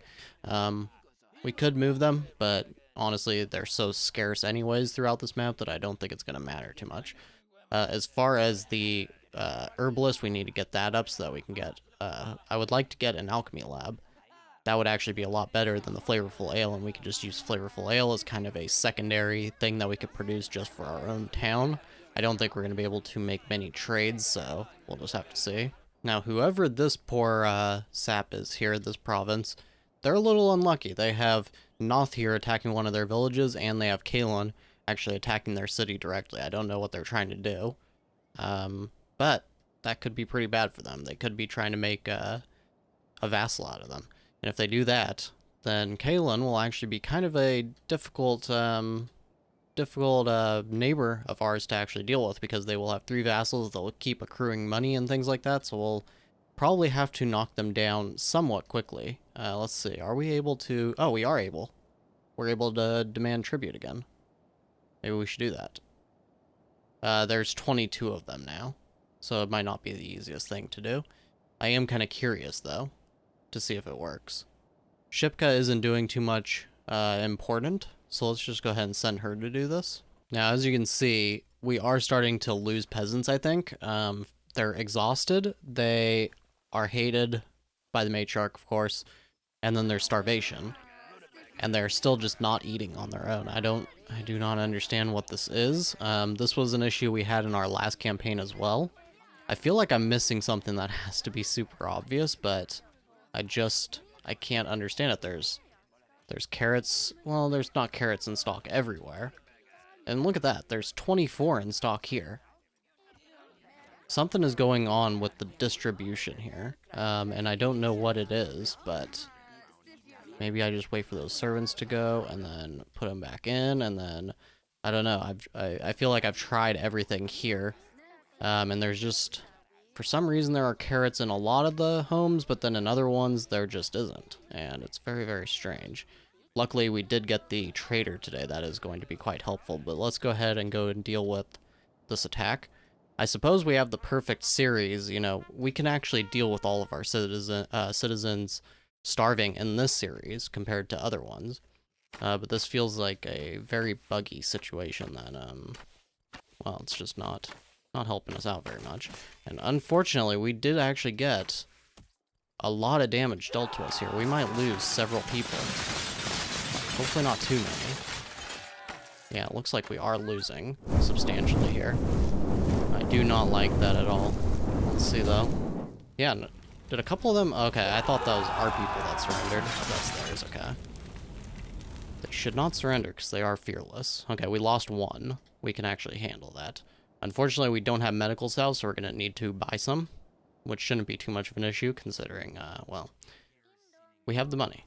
Thanks to Noth over there, giving us a bunch of money. So here we are at the trader, and luckily they have 6 medical cells for us. We'll go ahead and buy those. We'll just sell these spears. We don't need them. We don't need the bows either. And we'll keep the daggers. And let's see here. Yeah, I don't think we can sell anything just yet. No. But we will probably think about selling some of these prisoners. One of them did escape yesterday, which I don't really want to keep dealing with. And of course, we can't hire any of them. And how many? Oh, most of them are Varns. That's kind of funny. Defeated in battle. Yeah, so for some reason our warriors are not starving, but our peasants are. Did I forget to distribute, maybe? Is that possible? We'll have to check that in a second. Now we get military logistics too here. Okay, maybe we'll just buy that.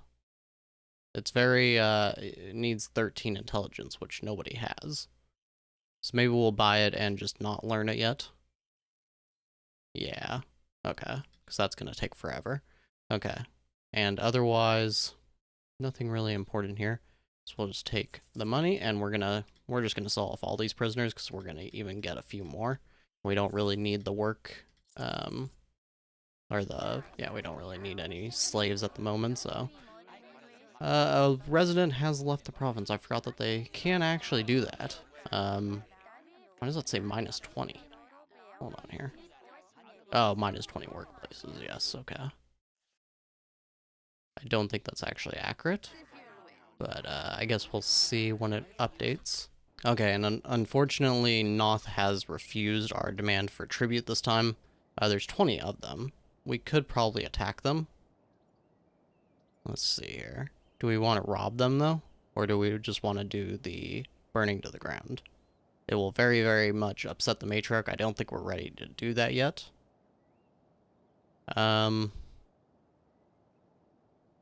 Yeah, I think... Oh, this won't even upset the matriarch that much. Okay.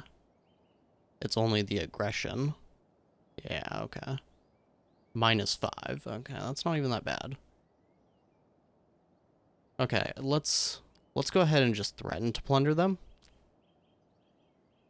Let's have Shipka take care of that. Okay, and as I said, Kalen did actually take over Letos here, so now they have 3 total towns. They also have a camp of forest bandits there that might be kind of interesting to go and take the money from. But yeah, as you can see, Kalen is becoming quite powerful, so we may have, you know, messed with the wrong city here a little bit, but I think it should be fine. That none of them are too powerful. Of course, Letos is completely leveled at the moment. Mastok here is not very powerful, and Kalen isn't really that powerful either. Of course, we have the average of 17 combat here, so they shouldn't be too big of an issue. Okay, so it appears that Noth is going to refuse to actually give up here, so we are going to have to attack them, which I was expecting, but 22 soldiers, average of 6 combat skill, they should not be difficult at all. We'll let Sediaman get back home. I was thinking about killing him, Tombson, but we are at -25 now, so I think we will take care of that. Why are they so upset? Shame for sins, hatred. Huh. Sins. Cruel joke. Oh yes, of course. The worst sin is telling a bad joke. Okay. Well, I really don't actually understand why they're so depressed here. I mean, they wouldn't be happy, but that seems a little extreme. Okay. Either way, we are going to go ahead and do a duel here. Challenge to a duel, Sediaman. Okay. And hopefully this works out. Okay, and it has begun. And hopefully Sediaman should have no issues here. He already lost his shield, apparently. Oh, is that a hand? He just cut his hand off. There we go. And instantly switched into his ceremonial gear there. So let's see.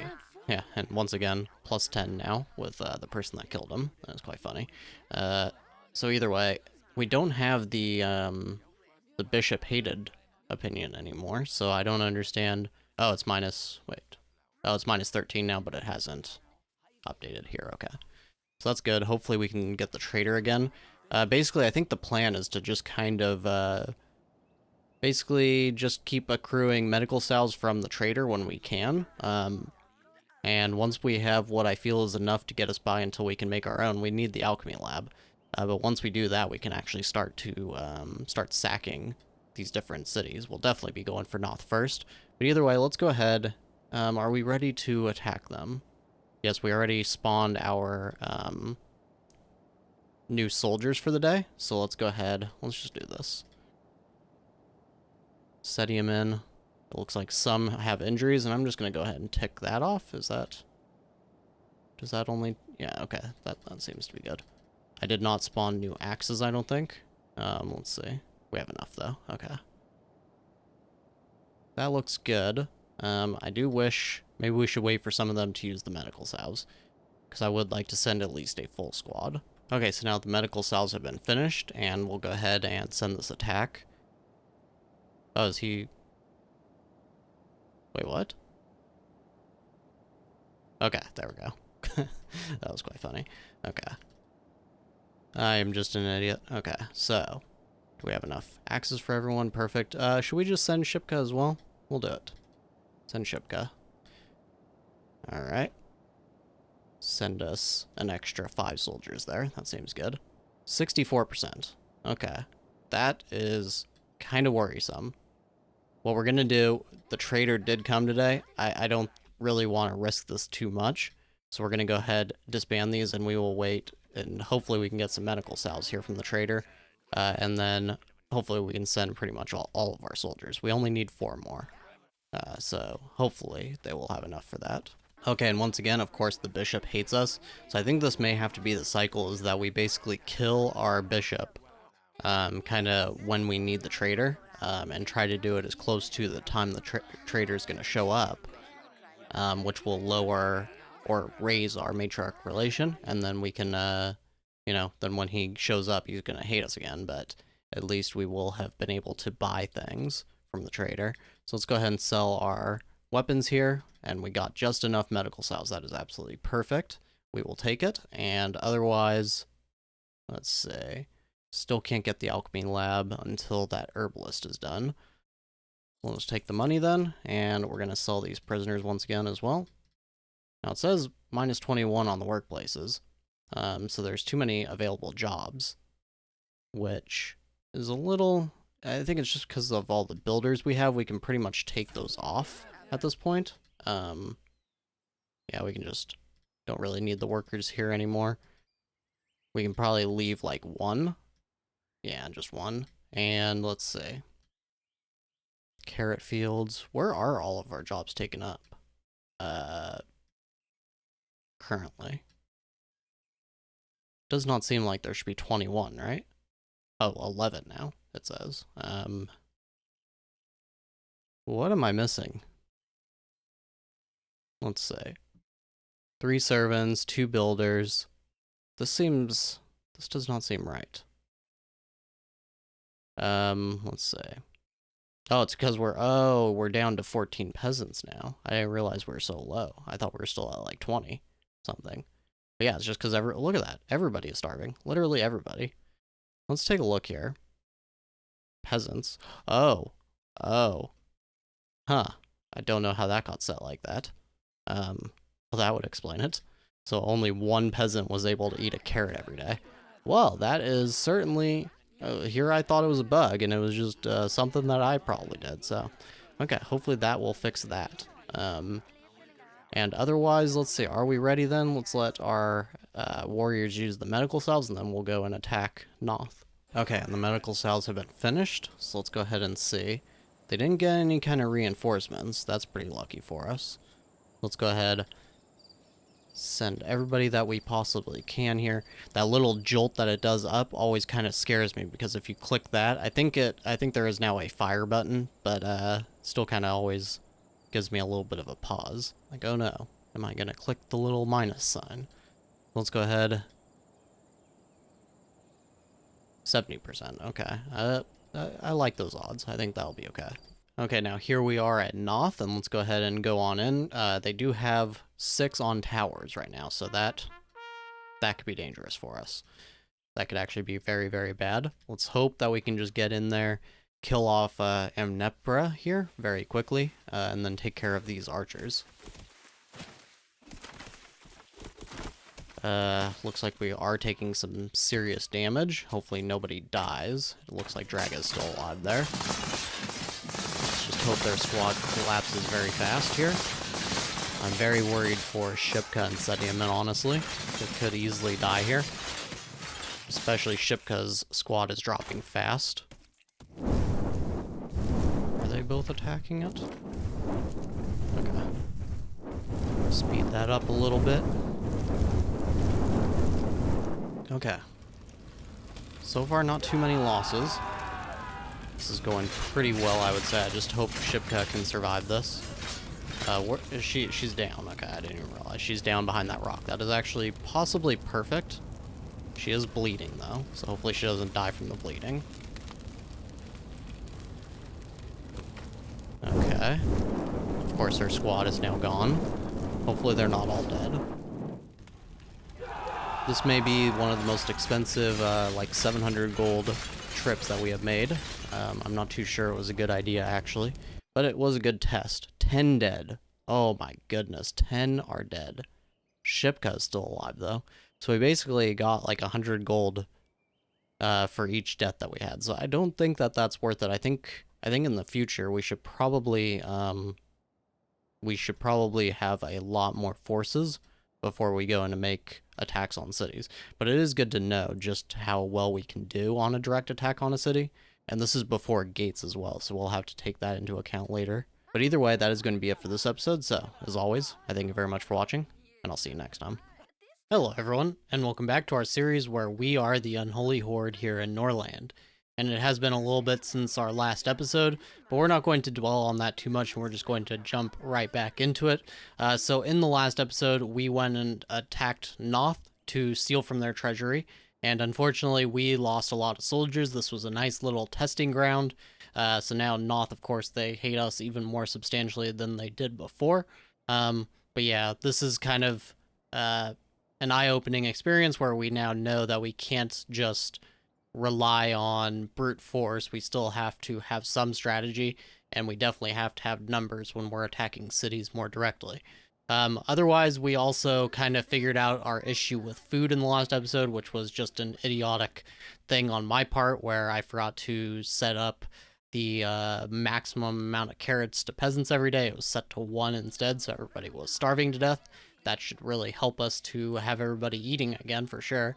And lastly, we have Callan here, and we may have to kill him towards the end of the workday in order to make sure that we can get the trader.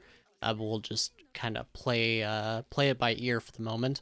We also have to hire today's warriors for today, for day 16, and then I will be back with you. Okay, so there we are with our next 2 soldiers, and right now we have a total of 19. I think it's going to be... Is it going to be 21 when they get back? I'm not totally sure. But either way, we could probably go and do... Definitely burning any villages that we need to. This one has carrots. This one only has rutabaga. That's not even really worth it, in my opinion. We could even wait for Letos to restore their villages and burn them while we have access to them. Because I'm not sure, they may try to defect from Kalin here. And then otherwise, the only ones are probably Mastocks, actually. Those actually look pretty worth it to me. So I think we're going to go ahead. We're going to burn, definitely get the wood here. We already have a lot of wood. However, so maybe we should just go for the meat. Yeah, we'll probably do that. So we're going to go for this bandit camp, and then I think go for the meat immediately afterwards. But we're going to probably wait until tomorrow on that. Let everybody get home and rested at least. Let's take a look here. Oh, look at all those injuries. Oh, I really hope we get the trader today. Okay, so I had to start a duel between Sediaman and Callan here because of the low matriarch relations. I don't think it's going to matter. I think we've already passed the time for the tick for the trader, but either way, we're going to go ahead and just take care of this now so we don't have to do it tomorrow. He lost his shield now, and... Okay, there we go, he's dead. I don't know if he lost his head there. Looks like he might have. Yep, he did. Okay, so now we're at -10. Assuming that the next trader gets here before the next bishop shows up, maybe we can get the trader again tomorrow. But otherwise, these guys are probably going to all start dying, so that is a little depressing. Okay, this is quite funny, or maybe quite sad, depending on your perspective, but another house has actually fallen. This time it was Lerwick.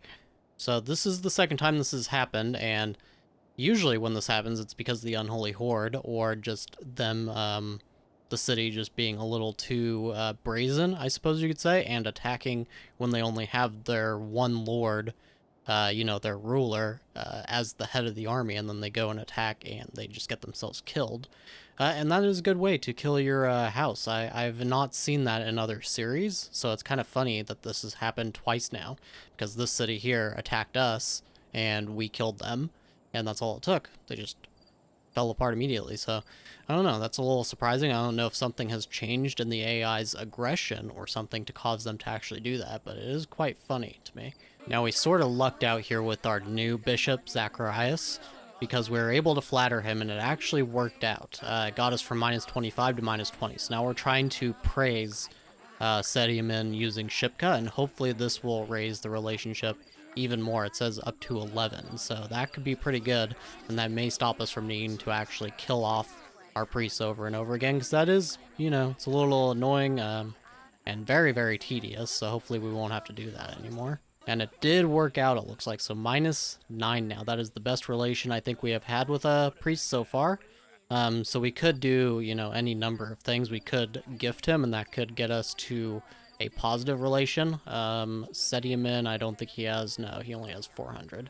So 300 would be a little bit too much. We could even just try to spend time.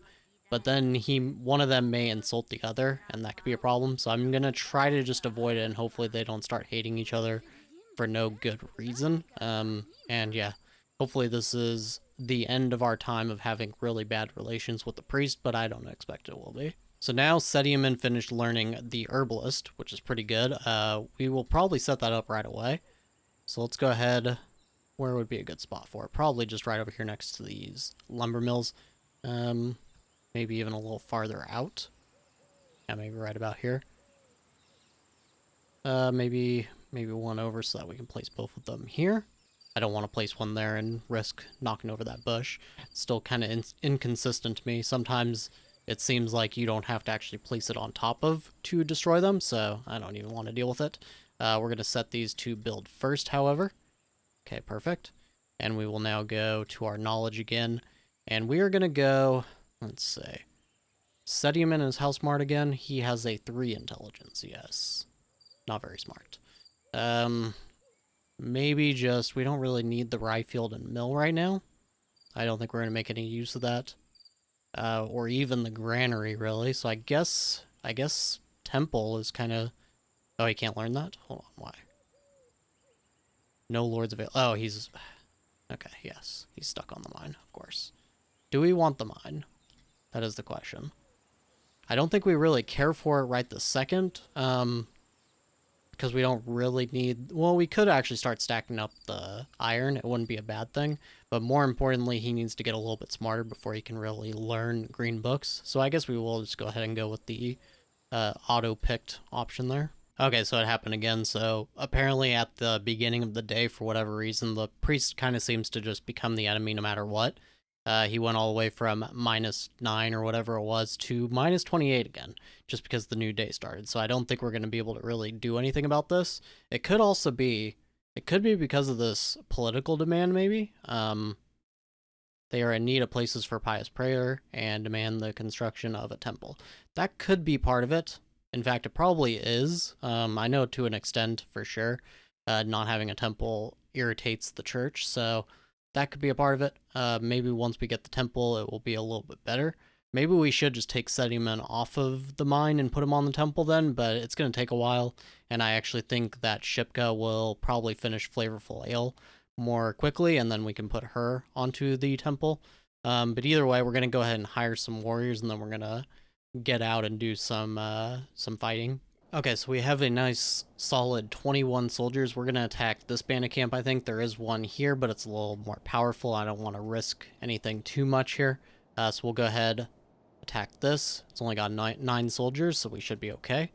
Sediaman, let's go ahead. I guess we're going to have to just send these guys who have injuries, because we may not even be able to get medical salves in time anyways. And we can also send Shipka. But I'm going to go ahead and send Sediaman this time. And they already have their weapons here. There we go. Perfect. Now, really quickly before we do head out, I think we're going to go ahead and just challenge to a duel here and just have Sediaman take care of that. Just because, I mean, it's a -22 now. I don't really know why that just changed. It could be because of fanatics, maybe, but I'm not too sure. Either way, we're just gonna have Sediaman kill him. Hopefully kill him anyways. Shouldn't be too difficult here. He is already bleeding pretty badly. Perfect. Oh, I'm kind of wondering if he's gonna... Oh, okay. I thought he might survive that fight just because he lasted for so long, but okay, that is taken care of. So let's go ahead and attack this bandit camp. It is now at 12 soldiers. Oh no. Okay, it was at 9 previously. Maybe we'll just go for this one. Is there a village in the area? It's got hops. This one, yeah, Rutabaga. Okay, so maybe we will just hit this one. As soon as it'll let me click. Okay. And we'll send Sediaman. I don't know if I should leave these warriors behind, because then if we do get the trader, I might be able to get medical salves for them. But I think we just kind of got to risk it. Is there a way I can see before we go? I kind of want to go and look how long they have here. 1 day, 30 minutes. I think we can make it back in time. I think we can. Okay, so let's just go ahead and send everybody then.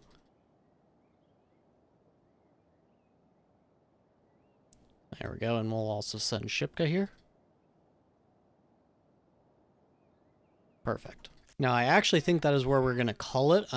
These are going to be shorter episodes from now on, I think. I'm kind of just testing it out, see how the algorithm likes it and things, and just how you guys like it, because more than likely I can produce these shorter episodes pretty much every day, so maybe you guys will like that, and maybe YouTube will also like that a little bit better. But either way, that's going to be it for this episode, so, as always, I thank you very much for watching, and I'll see you next time. Hello everyone, and welcome back to our series where we are the Unholy Horde here in Norland. And when we last left off, we were heading over to attack a bandit camp. Sediaman is well on his way over there, but we did manage to get the traitor today, so I wanted to go ahead and start off the episode with that. Luckily, our priest showed up just after the traitor was already spawned and everything, so it seems that that's going to work out pretty well, being able to just kill off the priest and then do the traitor that way. So let's go ahead and have Polima, wherever she is. She should be, yep, right there. And let's go ahead and, oh no, we only got the one medical salve, unfortunately. But we will go ahead and take that, and we're going to sell off these weapons. Let's see, is there anything else, really? We could sell off a little bit of iron, but we really don't need the money, so I'm not going to worry about that at the moment.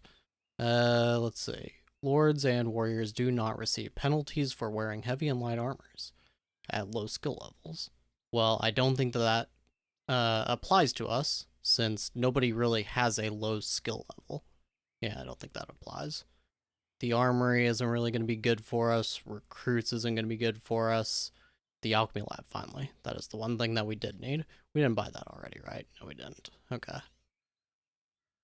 And nothing else here. Maybe the defensive towers, but, I mean, I'm wondering if we shouldn't just start doing things like that just because we really have a lot of money that we don't have a lot of other things to do with, so maybe it would be good. Oh, and maybe even something like this, higher morale. It'll only be against forest bandits, but I mean, again, we have so much money that we need to drop it into something at this point. And we can't really, unfortunately, spend it on armor or anything like that. And there's really not much else here. We could start to buy slaves, but we're going to be getting a nice amount of them already from the fights that we're doing, so I don't think that's necessary. We did also start to have a little bit of homelessness, so I went ahead and started placing some new homes, and otherwise we're just waiting for that bandit attack. Okay, and here it is for the third time. A noble house has just fallen. I don't really know what's going on here. There must be something is just causing everybody to, you know, put their king as their last lord into danger and getting themselves killed and getting their whole kingdom falls apart. So that's kind of a little bit funny. Also a little bit worrisome now. I mean, is everybody just going to die before we can even have a chance to destroy them ourselves? I have no idea. But either way, we were just waiting these extra, looks like 7 hours until we can finally get this bandit camp over with. Okay, and here we are at this bandit camp, so let's just jump on in. They do have a tower, it looks like. Yes, just one, though. That shouldn't be too big of an issue. 2 people in it. Yeah, it should not be much of an issue there. Looks like we did maybe already have one fall. They just fell asleep from exhaustion, so that is okay. Another one, pain and shock this time. Oh man, that is quite a bit dropping. It's probably from the ones that are already injured, which actually, you know, if they just end up getting killed at this point, we weren't going to have enough medical salves for them, so I suppose it's not the biggest problem, but still, that is, what, 7 losses it looks like? I don't know how many of them are actually dead. Looks like most of them are just in shock, but yeah, just 1 dead. Okay, so we got 175 more gold, we got a little bit more weapons, well, 1 weapon that we can't use, and a single prisoner, not really particularly ideal here. Let's see, any villages left? Yes, we'll go ahead and attack this one, and then we'll probably just come straight home after that, I think. Yeah, so we can get that 1 medical salve used on one of our warriors. It looks like we're going to have a little bit of a hard time rebuilding for the time being, but we'll figure it out. Okay, I decided I do want to go ahead and get our people home just because well, they do need to rest and things like that, and I don't want to have them keep dying just because we send them out too much. So what we're going to do, this village is quite close, we'll just attack this instead and get a little bit of carrots for our trouble, and then we'll get home and let everybody rest, and hopefully maybe even be able to get another trader. As you can see, despite the fact that Kefir here actually hates us quite a lot, we still only have the -14 on the matriarch, so we might not have to kill this bishop just yet. I think it's because of the amount of fanatics we finally have, as well as those destroyed bandit camps buffs that we have, so hopefully we don't have to keep juggling killing the priest over and over again. Okay, and here we are at this village here. There are 11 of them, but of course villagers are about the weakest imaginable. But they do have maces and they do have spears, so it's not really any guarantees of 0 losses or anything like that. We'll go ahead and see exactly how this works out for us, and it does not look like it's going to be a problem, which is pretty good. Now, 77 carrots, and of course, Noth already hates us, and as you can see, they are all in Kaelin's kingdom now, so they could be a little bit of a problem, but Kaelin isn't really that powerful or anything, so should be okay, but they are probably going to try to do something to us soon, probably attack us. Okay, now everybody made it back home, and unfortunately we did not get the trader, and our relationship went back down to -26, so once again we are going to go ahead and try to duel our priest here, and hopefully he dies. He's right here now. Okay, let's see how this goes. And very quickly died. Very, very quickly. Actually, no, he's not dead. Okay. He survived that time. That's interesting, but it did actually cause them to have a +5 opinion now, but that's not going to last, and very soon he will start to hate setting him in once again, which is rather unfortunate. And also, I think, yes, we need to actually reward Plima here. Where's the... Oh, okay. That's right, it's a gift now and not a reward. Okay, so I've actually decided we're going to go ahead and stay home for just a little while here because we don't really need the meat or anything like that, and what's most important is that we can get medical salves going as far as production, so we're going to have Sedium basically just stay home and do nothing but studying knowledge. I could have Plima do it. In fact, thinking about it, hold on, she's only done like 13% on military logistics here in quite a few days. And Shipka could actually split some of these management buildings with her, and they could just stay home, and Sedium could still go out and do fighting. We would just only have one squad. I'm actually thinking that that might be a little bit better. Yes. Yeah, let's do that. So we'll put Plima here onto Alchemy Lab, and we'll just throw Sedium back, I guess, onto the mine. And let's go ahead and put some of these buildings to be managed by Shipka. Let's see, what else is Plima doing those? Okay, that's probably fine. We'll put this on for Shipka, and we'll have Shipka also take care of... Actually, no, that is probably fine. Yes, I think that's fine. So let's go ahead now. We managed to hire a couple more warriors as well, so we should be good there. Let's see, which one do we prefer first? Maybe the meat. Yeah, I'm thinking the meat would actually be the best. Alright, so let's go ahead and raid this. And these guys are going to get gangrene, unfortunately, but that is just going to be something we have to deal with. So let's go ahead, and 89%. Okay, so I think that is where we're going to call it for this episode. We basically just need to focus on getting this alchemy lab, and I think once we get enough medical salves, we can pretty much just fight 24/7 and not have to worry about very much else. But otherwise, that is going to be it. So, as always, I thank you very much for watching, and I'll see you next time. Hello everyone, and welcome back to our series where we are the Unholy Horde here in Norland. And when we last left off, we were actually preparing ourselves to learn the alchemy lab here with Plima, and I think we're actually going to move everything over from Plima to Shipka, because Shipka is handling her inspections pretty well anyways, and the more time that we can get Plima working on studying, the better, because then she'll finish that a lot faster. What was this? there we go. And so otherwise, Sediman is heading over to raid a village right now. I think it was Northwind, yes. And actually on the way we could divert over to Red Ridge here, and I think we're going to do that just to go ahead and get this one burned down just a little bit faster. Kaylin is actually trying to offer us a peace treaty right now, which we're of course not going to do, but that is kind of funny that they really want to get some time to rebuild from all of the damage we've done to them. And otherwise, it looks like Larkspur might actually be another good option, because actually getting a lot of wood is going to be good for us, since we can continue to build more housing and things like that, and just really ramp up the population. But otherwise, we did actually forget to add our next warriors for day 19 here, so I'm going to go ahead and do that, and I'll be back with you guys in a minute. Okay, we managed to get the trader and only 4 medical cells, but definitely better than 0 medical cells. And we'll go ahead and sell all these weapons that we have acquired. And otherwise, let's just see if there is any new research that would be worth getting. Yeah, looks like not. So, otherwise, probably nothing else to really buy, so let's just go ahead and finish this trade. Nothing really else for us to sell either. So hopefully those 4 medical cells will tide us over until we can get the alchemy lab, but it is going very, very slowly at this point. We're going to just send Plima off to study knowledge now.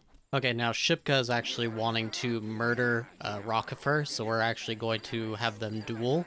And we're also going to go to the trader, because we have a little bit of extra jobs right now, and that's because we have too many prisoners. So hopefully... yes, hopefully we can just sell a few of these more expensive ones, and an extra 300 gold for us. I'm actually wondering, let's take a look here. Maybe we'll just buy a little bit of rings. It's quite expensive, of course, but that will increase interest, so maybe Sediman and Plima will, you know, be able to have an extra couple of kids in time before Plima goes through menopause, so we'll have to see how that goes. What's taking Shipka and Rockefer so long here? Did they give up? No. Not too sure, actually.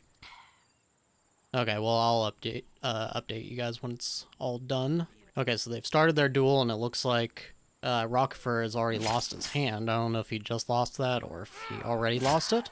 But either way, hopefully Shipka can win this and doesn't die. Oh no, she lost. Will she survive, though? Looks like she will survive. Hasn't died yet. But she does have an infected wound, so that's not going to be too good. Either way, at least she doesn't have that wanting to murder Rockefer modifier anymore. Okay, and I didn't want to make you guys watch these village defenses over and over again, since not really too much is happening, but we did get our 109 loot here. And we're going to go ahead and go for Northwind next, and we'll probably attack this camp of forest bandits after that, but we'll have to see exactly how we're doing. Okay, and it seems Kaylin is actually going to try to attack our village, Thornfield here, so I'm actually going to take a look. They do have a bunch of other lords, so most likely we are not going to end up destroying their city by killing, say, their king here, but definitely is going to be quite interesting to see how we do against them. They only have 20 soldiers, so I don't think they're going to be anything too powerful.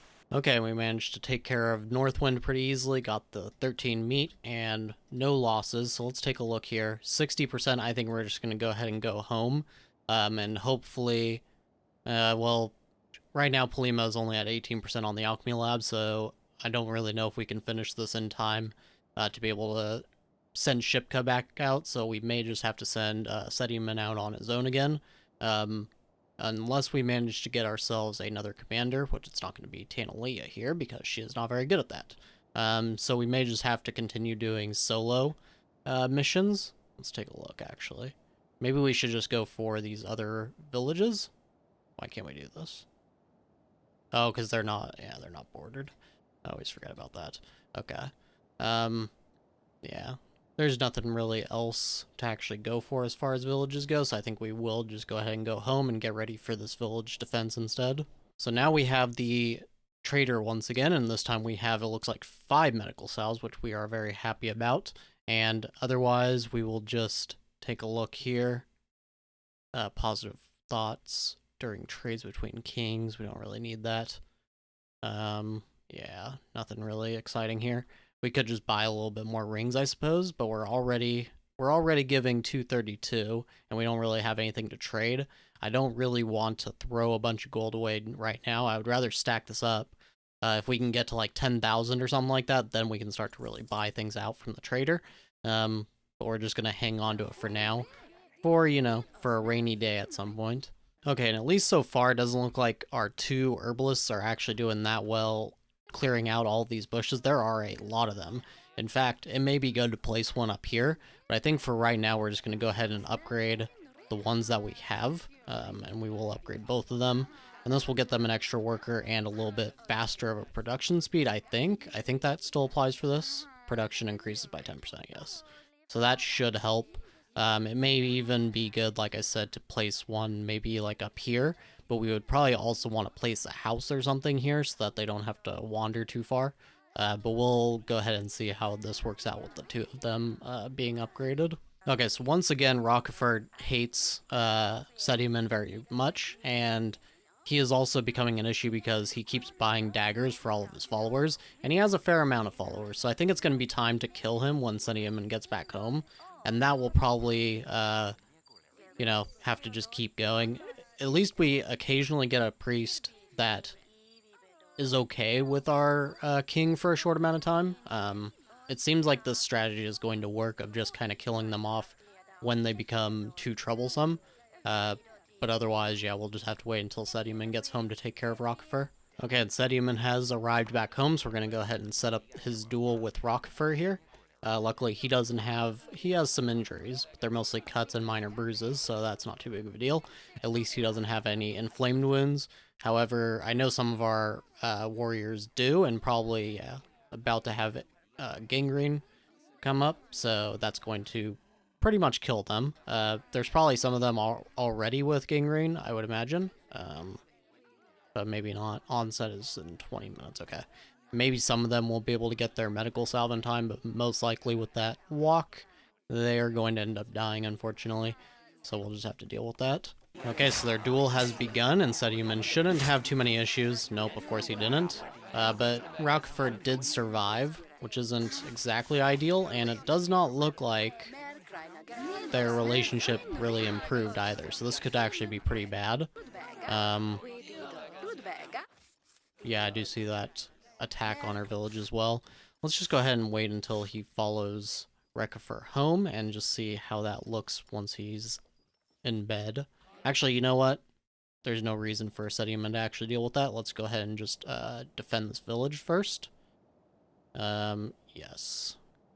We'll send Sediman and send as many people as possible, even though some of these guys, maybe we should just let them stay, so that they can have the chance of getting medical salve. Yeah, that seems like an idea. Okay, I did not get any new axes yet, so let's go ahead and do that. Is it distribution or warehouse? There we go.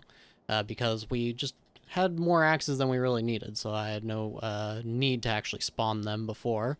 Let's go ahead, create this again, and we'll just tick off the injuries. There we go. Perfect. Okay, so it looks like Rockefort still has a pretty poor opinion of Sediman, but it's not nearly as bad, so we might be able to get the trader again today. But either way, I think that's going to be it for this episode. So we're going to have to deal with that village defense in the next episode, and we are currently at 47% here on the Alchemy Lab. Plima is making good progress on it, so I think we should be able to get that done in the next episode. But as always, I thank you very much for watching, and I'll see you next time. Hello everyone, and welcome back to our series where we are the Unholy Horde here in Norland. And after the end of the last episode, unfortunately, our matriarch relationship dropped back down to -30. I'm currently trying to have Shipka actually go and kill Rockefort in a duel, but unfortunately they are not listening really, because I guess because Rockefort wants to eat instead, or something to that effect. I'm hoping that they will go ahead and duel before he tries to use a medical salve, because that would be a little bit of a waste. But either way, we will go ahead and deal with that when the time comes. And as you can see, Kalen is on its way to attack Thornfield, and they are about 6.5 hours away, so I will let you guys know when that has arrived. Okay, so here we are at Thornfield, and let's see how this actually works out. It looks like Pina is not all that powerful, but they are actually a pretty decent commander. We'll go ahead and see what their actual makeup is here. And it looks like there is, of course, the swordsman, and then mostly just a bunch of spearmen, so that's not going to be too useful. We do have a lot of unarmored people, but we have quite a few that are armored as well. We don't have any bowmen, really, so we're just going to go ahead and rush on in on this. And we'll see how it actually goes. Should not be too difficult for us, though. And it does not look like we're even going to lose a single person. There we go. Perfect. Of course, we did have the 3 bowmen, but those were just the villagers, so I'm not too worried about that. And otherwise, we managed to defend that pretty easily. We didn't kill off... it doesn't look like we killed off their lord or anything like that, but... Either way, let's see, who is this? Pyramil. Yeah, we don't want that. Okay, so otherwise, we are going to get back home, and then we will probably go back out on some more campaigns, but I'm not sure exactly where. Maybe just, not Fairhaven. Yeah, I'm not really too sure. There's really nothing else to actually burn at the moment, so I may just beat this camp. Just go ahead and get that 300 gold. Okay, and so another thing I did was I had Shipka seduce Rockefer, and this seems to have worked because now he is totally in love with Shipka. And I guess somehow that affected his relation with Sediman, I guess because I think Shipka is still a puppet. Yes.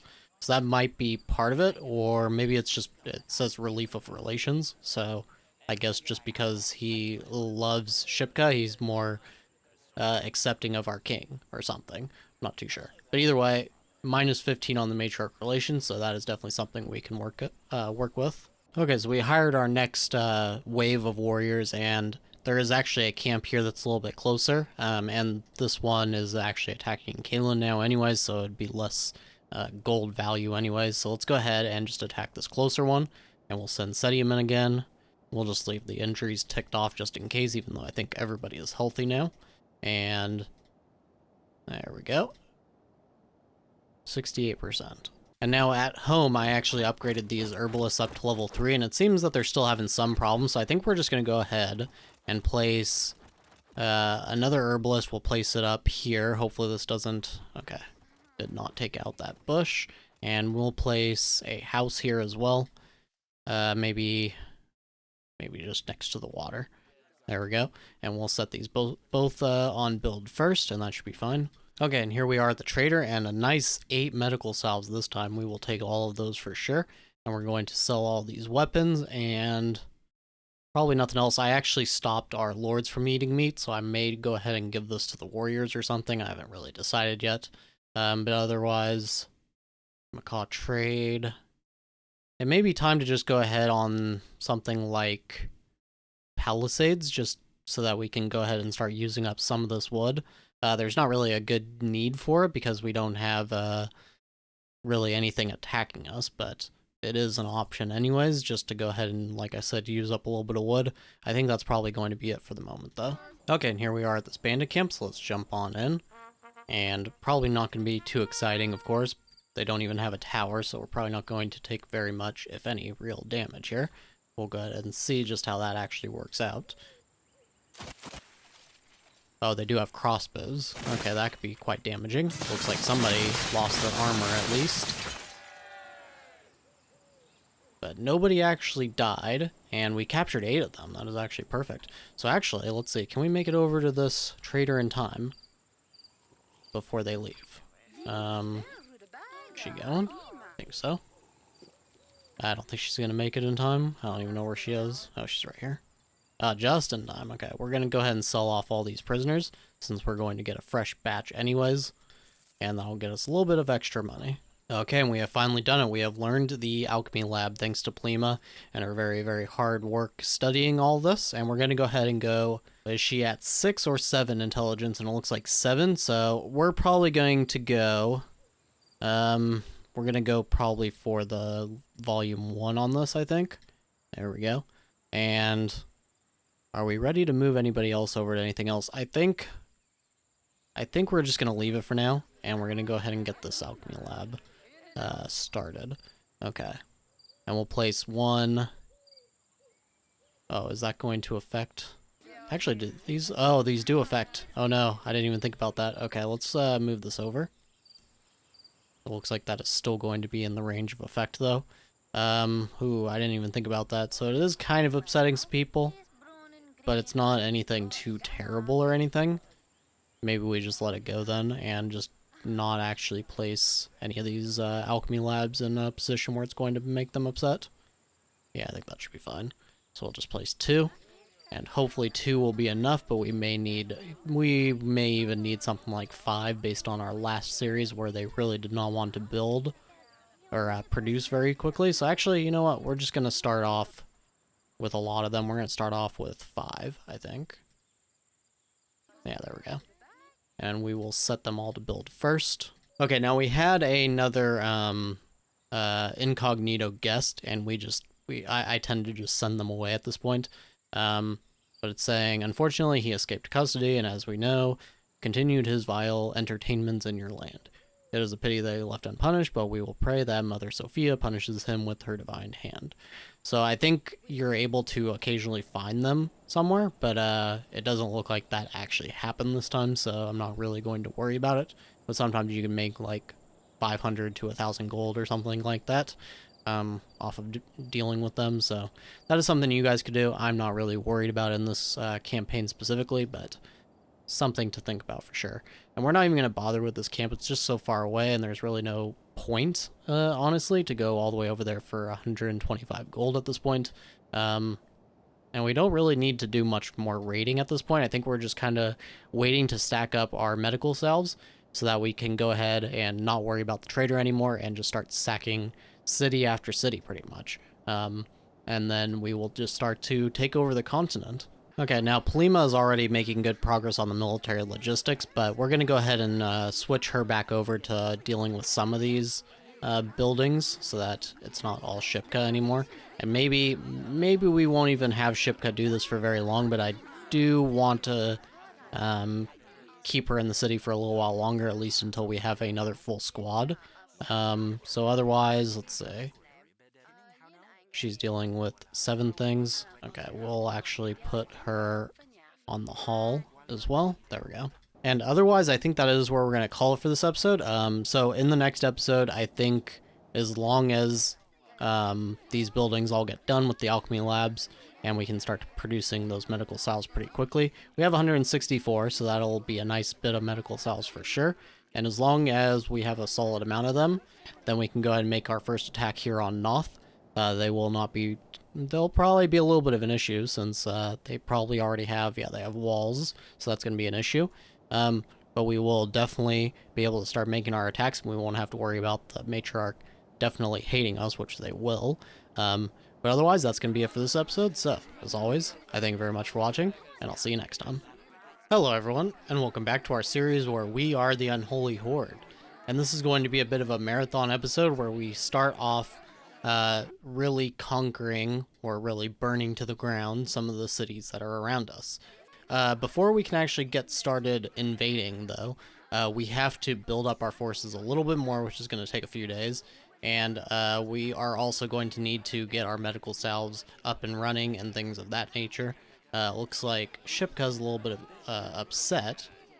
Oh, it's due to Rockfur. He never took that medical salve, so now he's dying from gangrene. It's actually kind of funny. Did not really consider that possibility, but hopefully, what can we do here? Since we're gonna keep setting him in home for the time being, maybe we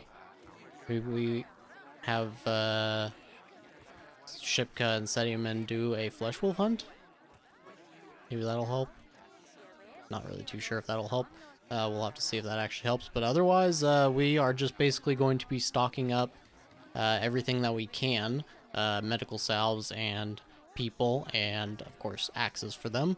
And I will be back with you guys when there is something interesting. Okay, now we finished up this herbalist. We're going to go ahead. I think we're going to increase the amount of workers by 1 so that these 2 residents that are here will both work hopefully at this herbalist. Hopefully it actually works that way. And we will send probably Shipka to actually take care of this. Set that to build first, and we are also going to make a road, I think. Are we using... I think we're using dark stone? Yes, okay. And we will go ahead and start the road from here, I suppose. Something like that.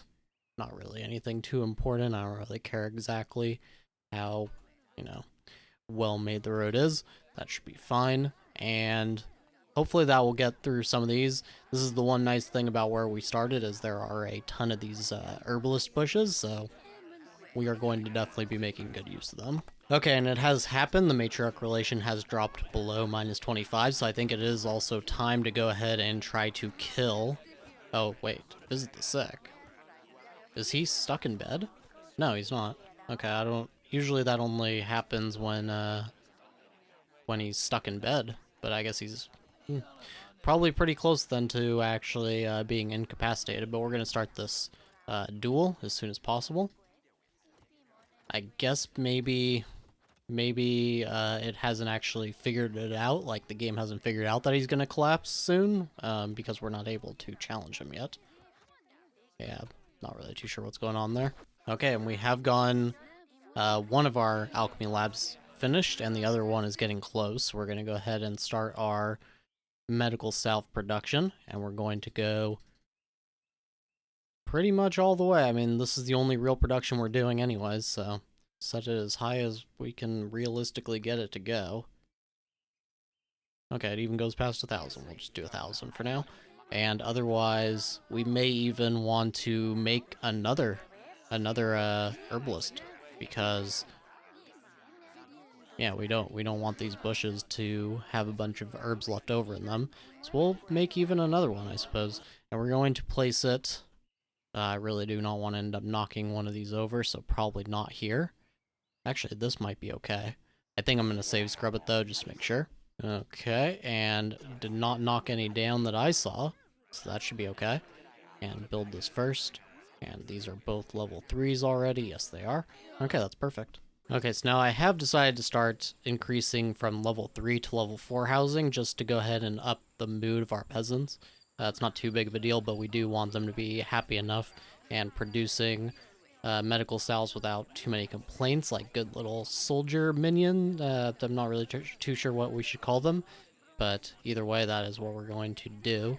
And that looks like all of them, and we also have the flavorful ale finished as well. I don't think we're going to be making that for a long time, but at least it is available. And we'll go ahead and go over to the temple, I think. Like I said, we are going to start trying to push up our mood a little bit. They are pretty, 32 isn't very good mood, so we are going to try to increase that a little bit. And same with the warriors, they're not too happy, but that is mainly because some of them are about to die, so should be fine. Okay, I have tried a couple of different times to get somebody to duel Rakeffer here, but it is not working, and he has managed to start some riots. I don't really know what that's going to do. Dissatisfied with the neglect of his demands, incited his followers. 13 followers of the politician will take part in these riots, attacking supporters of other politicians. If the followers have weapons, they will use them. Guards will try to stop the fights, and the riots will end at 8 the next day. Okay, so probably not that big of a deal, but it is going to cause a lot of, as you can hear, screaming and light fighting, I suppose, is what's going to happen here, I guess. I hear people screaming. I don't know if you guys see where the screaming people are. Oh, this person, okay. Stopping the bleeding. Yes, these people got attacked or something. I can't tell who is actually doing the attacking here, though. I'll keep an eye on it. Looks like one of our warriors died from gangrene? No. No, I don't... Somehow they got stabbed or something. That's interesting. Alright, where... Maybe it's just over by Rakeffer somewhere. Yeah, looks like the fight happened right here and right here. Kind of interesting. Which means that he must have had one of his warriors that were loyal to him actually do the fighting for him, maybe? Not too sure. Either way, I think we will probably be just fine. Okay, so here's one of the fights that are happening. I don't know who's loyal to Hugh. Okay, so it looks like Nia is loyal to Shipka here. and they just beat Waztra, who's loyal to Rakefra here, so that's good. At least so far we beat one of the rioters, and they're going back to work. Okay, now we have some forest bandits in our land, so we're going to go ahead and attack these. This camp over here actually is back up to 12 or something like that, but we're going to go ahead and just skip it for now. But we definitely want our warriors to not be so upset, and a nice little victory in battle is going to help them for sure. So let's go ahead and just go and do that. Now, as for the riots, they will be ending at the start of the next day. And it looks like so far we've lost 4 or something, and also 2 left. But yeah, so not too big of an issue, I guess, these riots, but they are kind of an annoyance, I suppose. But definitely something that we can handle. At least we only have, let's see, I think it's like 16 hours, 12 hours left on Rakefra, and then he will die, so that is going to actually be pretty good for us. Okay, and here we are at this bandit camp, so let's just jump on in, of course. And no tower. Do they have anybody with a bow? It looks like they have 3 bowmen there. Yep, just regular bows, though. Okay, and one already went down. He is not dead yet. Oh, actually lost a couple. Okay, hopefully they don't die. Nope, okay, perfect.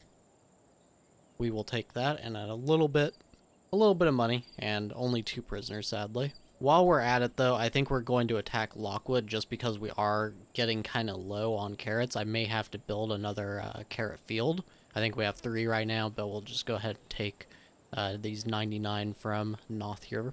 Okay, so the next day has begun, so the riot has ended. Rakefra is getting really close to death here, and in case you're confused about the number of warriors, it only looks like it hasn't gone up just because the gangrenous warriors that we had have started to die off, but I have been adding our new warriors every day, so no need to worry about that. I did forget to add these extra axes, though, so let's do that. Perfect. And as far as when we're going to attack Noth, they have 16. I think we want to have, since they have walls, I think we want to have 4 times their amount.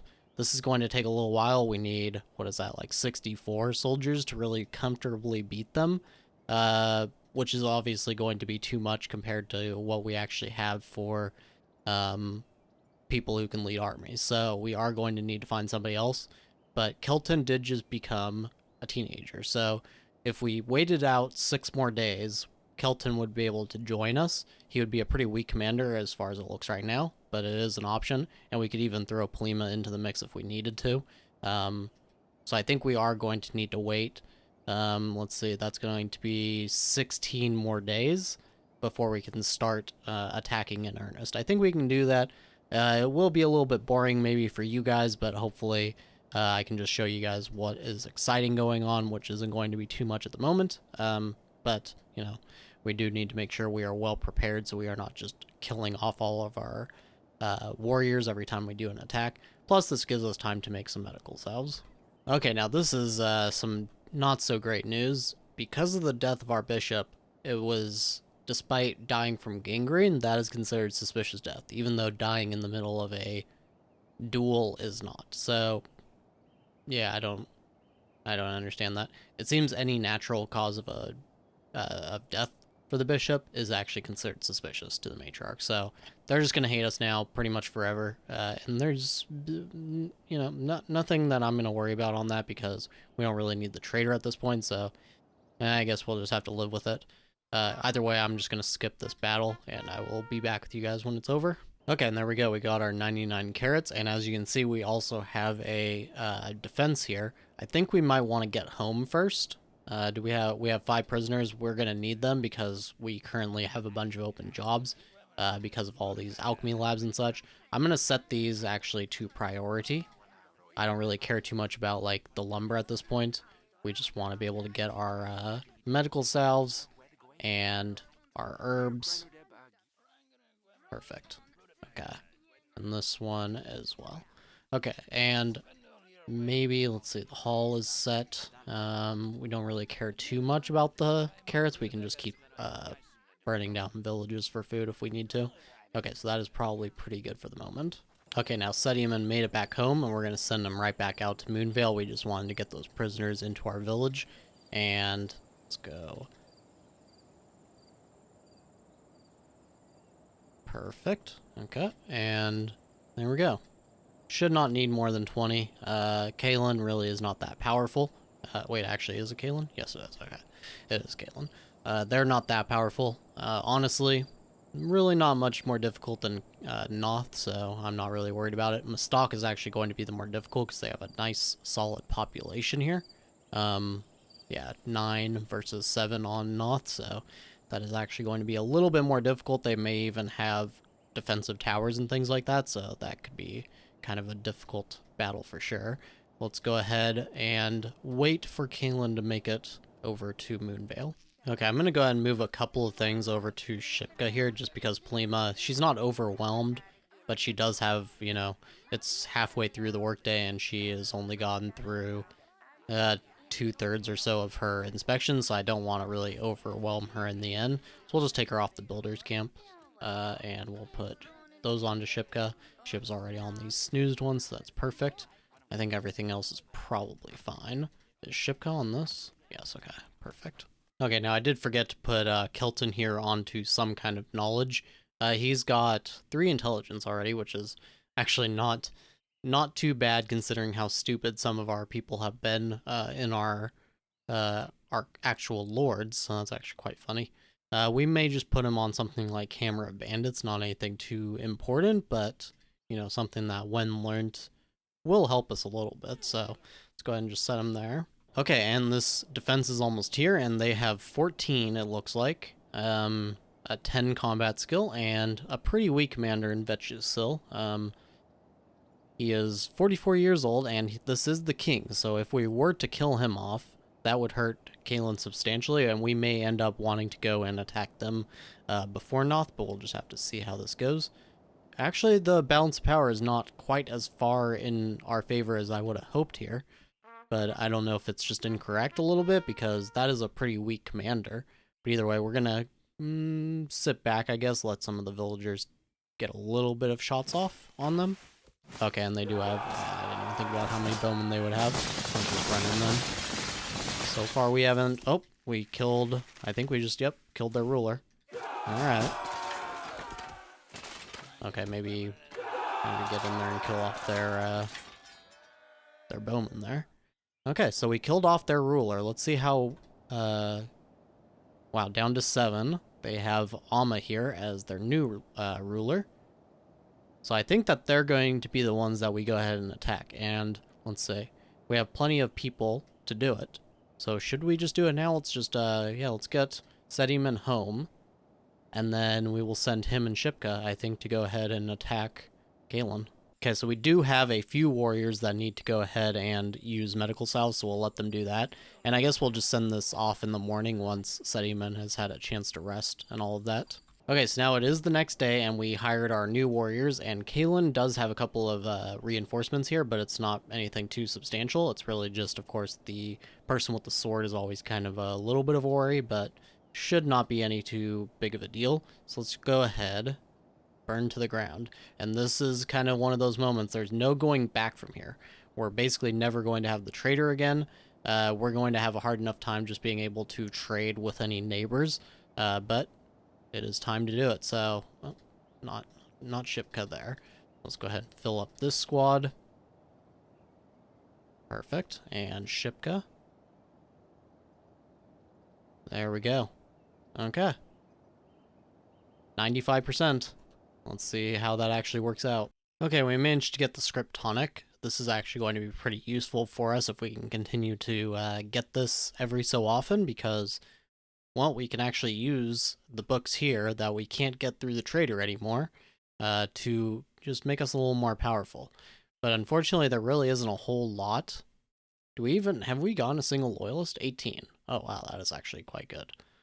And loyalists are forever with this.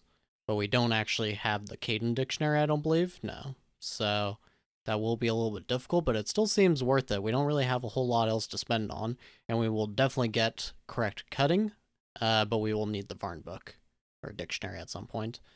That's definitely not going to ever happen. And yeah, I think that's probably all we are going to spend money on at the moment. We're not going to sell anything back. We're just going to hold on to all the books that we get, since we're going to have no chance of receiving them back if we were to lose them. So we'll just buy what we can and hold on to the rest.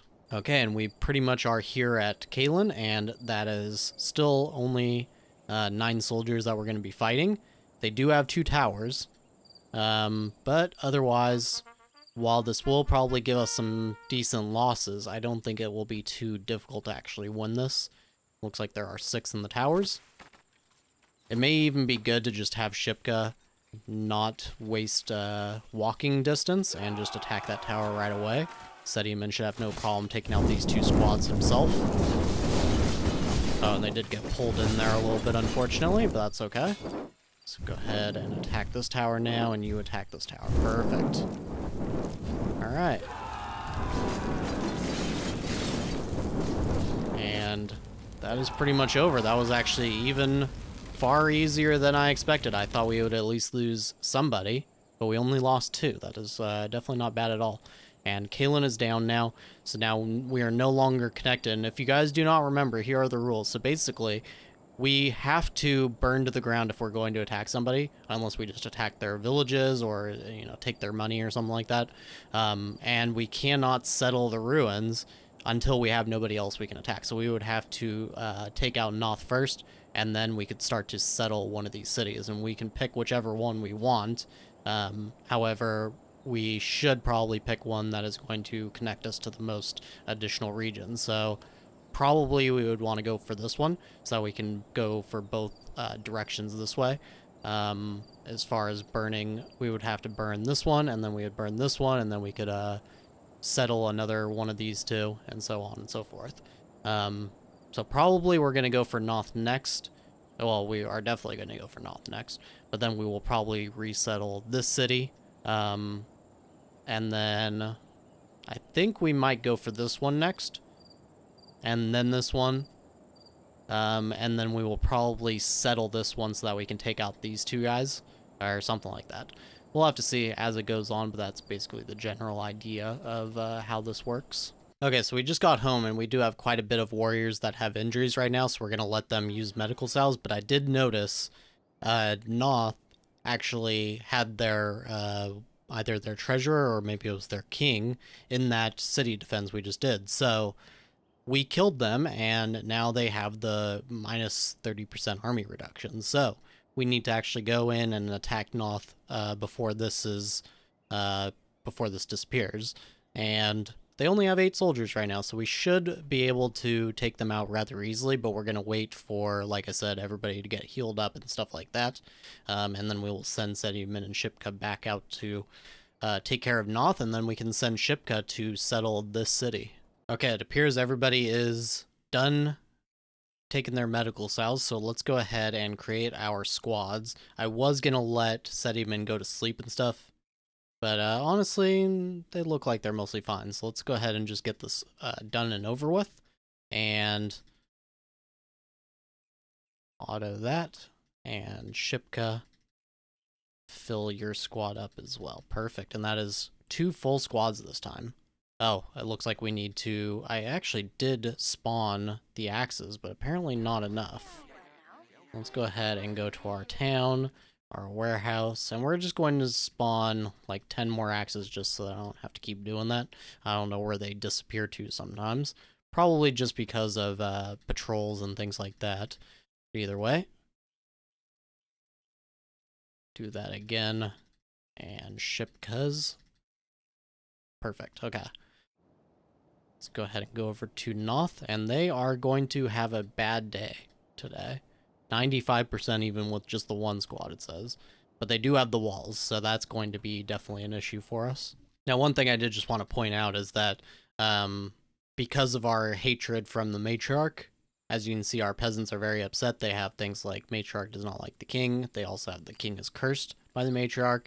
And then some of them are just dying. I'm not too sure why that is, but not really our problem, really. So we are going to be focusing on getting all these houses to level 5, which should at least counteract it a little bit. Not as much as I would like, but it is kind of, you know, it's an option. And then The only other things we can really do is try to, get a supply of meat or something like that to help them out.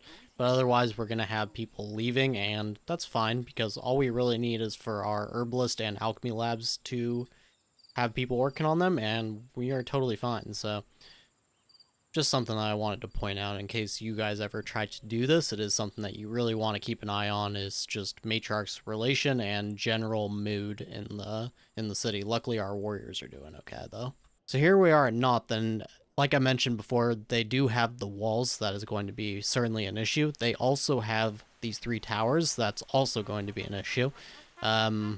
Yeah, hopefully we don't end up taking too much damage. We really shouldn't, but with the way they have changed the combat system and stuff, I have a feeling that even with the fact that we have more than 4 times their strength, I expect this is still going to be a bit of an issue. Now, what we're going to do as far as the walls, we're going to burn them all the way down. What the heck is Shipka even doing here? Anyways, what we're going to do, we're going to burn down these walls, and then we're going to wait outside them for the fires to stop, and then we'll run in. That way we don't take all the burn damage, and that's what I have found to be the best. But, yeah. It looks like we're taking a lot of damage here. Shipka might still die in this battle, which is very, very, yeah, it's very worrisome to me. Hopefully she can survive somehow, and she's already basically down. Let's see if she ends up dying. I can't really click on her at the moment, but I will check on her when I can. Let's see. Yeah, nobody is helping her, so she is probably going to bleed to death. That is, like I said, kind of an annoying thing that they've done with the combat system is they have really made the defenders have way too much of an advantage, I think. I mean, the fact that there are 8 soldiers here and they have done this much damage to us, I think is just kind of insane. I think that they should go back a little bit to how things used to be. Maybe just not give such an advantage to these archers in the towers. Like, they already have a huge range boost, so I don't see why they would, I think they do more damage when they're in the towers, but I'm not totally sure about that. Either way, I think that they should definitely rebalance the battling, because I don't think it should take out this much of your army to attack 8 soldiers. I think that's a little bit crazy, even though the defenders definitely should get some kind of advantage. I don't know, maybe you guys feel a different way, but I think this is crazy that we lost 12 soldiers there. Not as much as I thought, and it looks like Shipka managed to survive, so that's good. But let's see if she actually manages to survive once we get back home. But yes, either way, that battle right there, I think, perfectly showcases what I have such issues with the combat system now. That did not used to happen. Battles like that, even, taking a bunch of damage while you're waiting for a wall to fall, before the walls got added, of course. But if you just, stood there and took damage for a little while, yes, you would take quite a bit of damage, but not, I don't feel like it would be that much. But either way, that is all I'm going to do as far as complaining goes. Okay, so we made it home, and as you can see, Shipka has survived. They stopped her bleeding and everything, so she does just have the inflamed wound. We're going to let her take care of that, and then we're going to send her off to settle this city, finally. Okay, so Shipka is all healed up and everything, so we're going to go ahead and send her now to this abandoned city and settle these ruins for 300 gold, and that will give us our first vassal, and we will now be able to connect to these next 2 cities, and then we will see exactly, it looks like this one has walls, so that's a little worrisome to have another battle like that. We're going to see how that all goes. We may have to start doing 5 or more times their strength. At least it would be a little bit easier if we could get more armors, but that's not going to happen since we can't get the trader. So we'll just have to see how it goes. We'll go for 5 times with the next walled cities, and we'll see how our people do against that. Okay, now unfortunately Shipka is not listening because her mood is too terrible, so I am trying to bump up her mood a little bit so I can send her off. She doesn't seem to understand that, once she leaves us, I don't think she'll be as hated by the matriarch anymore. I don't really know how that works, actually, if she's still, as our vassal, is hated by the matriarch anyways, but, that's something she should think about, is that she will be doing a lot better if she just leaves us. Okay, and I guess we are getting attacked by marauders. That is quite interesting. I didn't even know that that was going to happen this early on. I guess it is day 30, so it's not that early. But we'll have to stick around at home to deal with this. It looks like there's going to be 14 of them. And hopefully this battle with Sediaman and Shipka goes well. Yes, okay, it did. And her mood is good again. Let's go ahead and restart this, and maybe she will go and do it now. Yep, okay, perfect. Okay, so we have settled that city, and it is called Sophia, and we now have access to more trade good volume increase, which is quite funny. That's not going to make any difference for us. But as you can see, we have Letos here. They have 22 soldiers, but they do not yet have walls, so we may want to take them out soon before they're... I think once they hit 5, they can get walls, I think. Don't remember exactly. But as you can see, wow, I didn't even realize how big this kingdom actually is. Who is it controlled by? Nameia. Interesting. So they may actually be the ones that we want to take down somewhat quickly, just because we don't want Nameia to get too powerful. So if we take away one of their vassals, that should be pretty good. And as soon as we do take this out, we won't actually be connected to them anymore until we take Gorno out and have to choose which ones we want to connect to next. But it looks like they are probably the biggest kingdom on the continent, so they are probably the ones that we want to, you know, take care of somewhat quickly. But at the same time, I would like to save them, and hopefully we can battle them at the very end of the game. But either way, I think that's going to be it for this episode. So we do have Gorno over here, and they have only 11 soldiers, but they do have the walls. That is definitely a pretty daunting task. And there is actually a kingdom, slightly big kingdom to their east. We'll have to see how powerful they are, but they have a couple of walled cities. But either way, I hope you guys have enjoyed this marathon episode, and we will be back to shorter episodes next time. But as always, I thank you very much for watching, and I'll see you next time. Hello everyone, and welcome back to our series where we are the Unholy Horde here in Norland.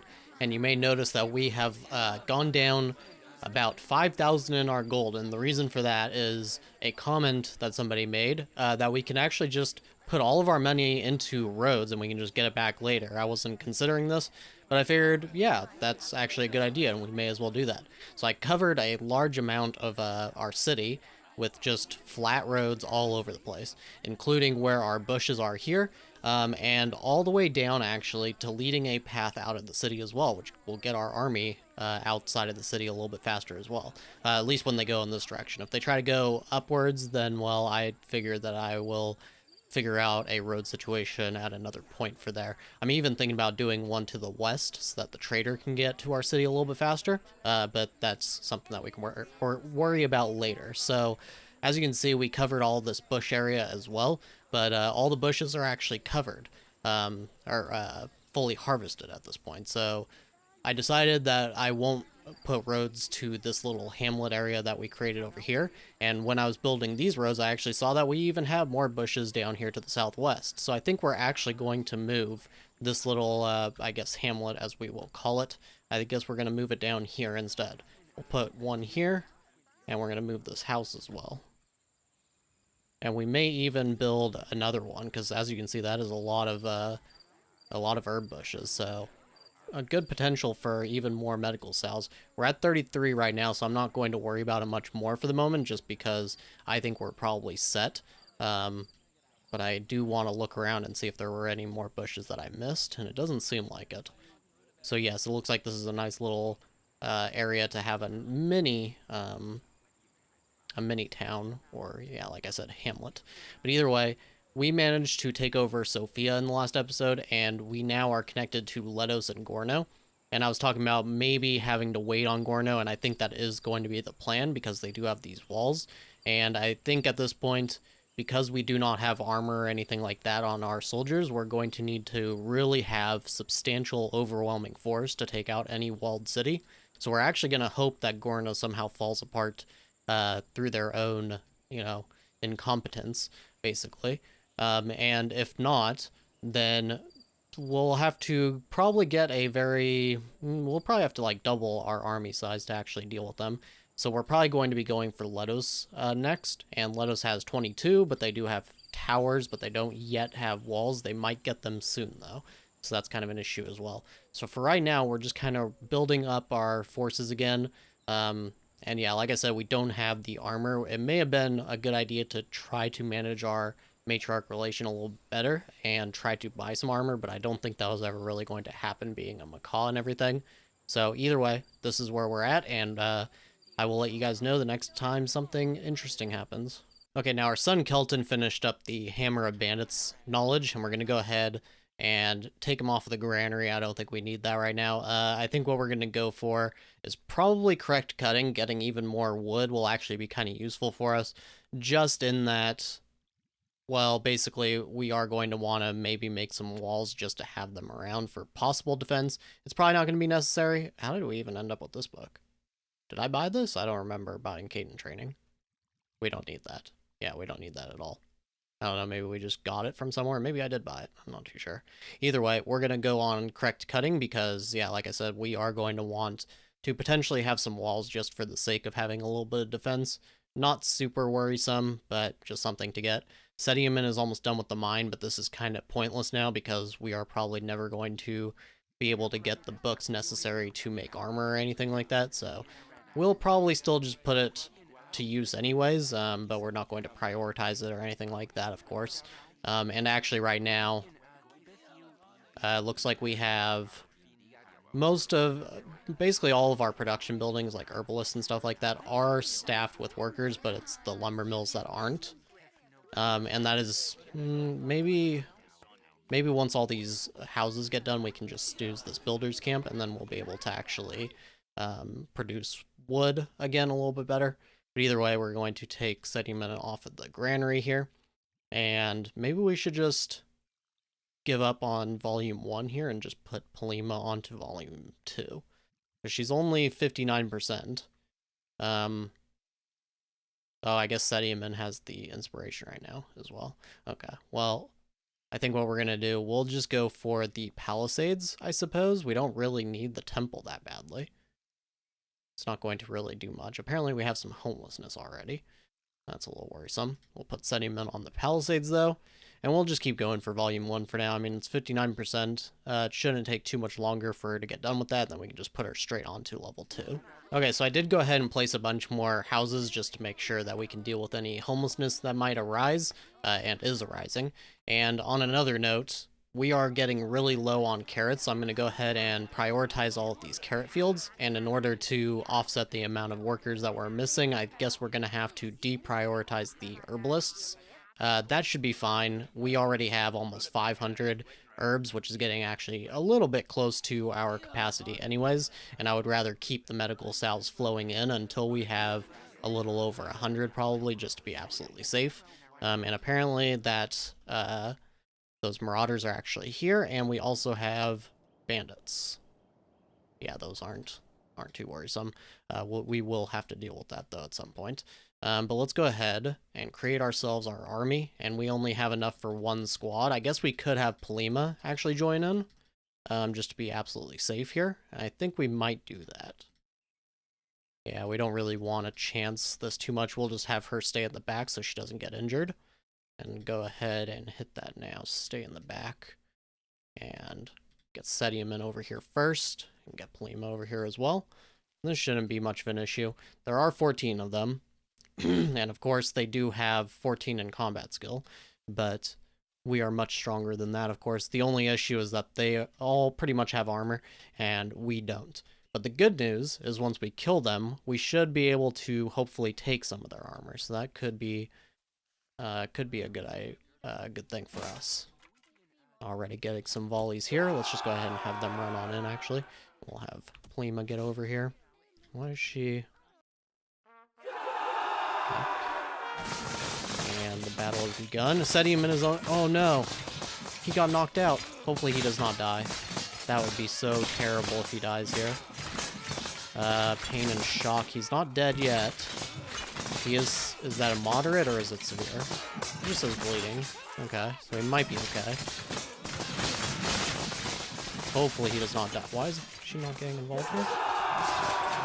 Okay. I guess it's because of the stay in the back. No, so it seems like the stay in the back no longer just has the squad leader stay in the back as what it used to do. But now it seems like the whole squad is a little afraid to get into combat when you have that on. As you can see, they are all just kind of sticking to the back. The commanding lord will stay behind and engage in combat only when necessary. So yeah, that's what it should do, but it doesn't seem like in practice it actually works this way. Either way, let's just go ahead and dismantle this now. Luckily, Sediaman is still alive. His bleeding is done, so he will survive. That is good. I don't know how much we're going to get out of this, but we will see in a moment. So it does seem like we got a few armors out of that. I'm not too sure how many of these we already had. I think we had one heavy armor, and we already had the 2 light armors, I believe. So I think we got 2 heavy armors, but I'm not 100% sure there. I think they've pretty much gone, everybody. This guy's dead, but he doesn't have any armor. Yeah, I think we have already gone everything that we could. And Sediaman is safe now.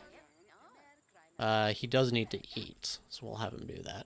And then we'll probably go and attack that bandit camp at the start of the next day. Okay, so it's the next day, and I went ahead and spawned our next warriors, of course. And I was actually looking, as you can see, we are at the maximum amount of war supplies now. And we're not going to be able to sell any of this stuff, so I am going to just delete all of our daggers, if I can even find them in this list here. Daggers right here. So let's go ahead and take all those off. And let's see, we will take all the spears as well, and all of the maces as well, crossbows and bows. Is that everything? Yes. Okay.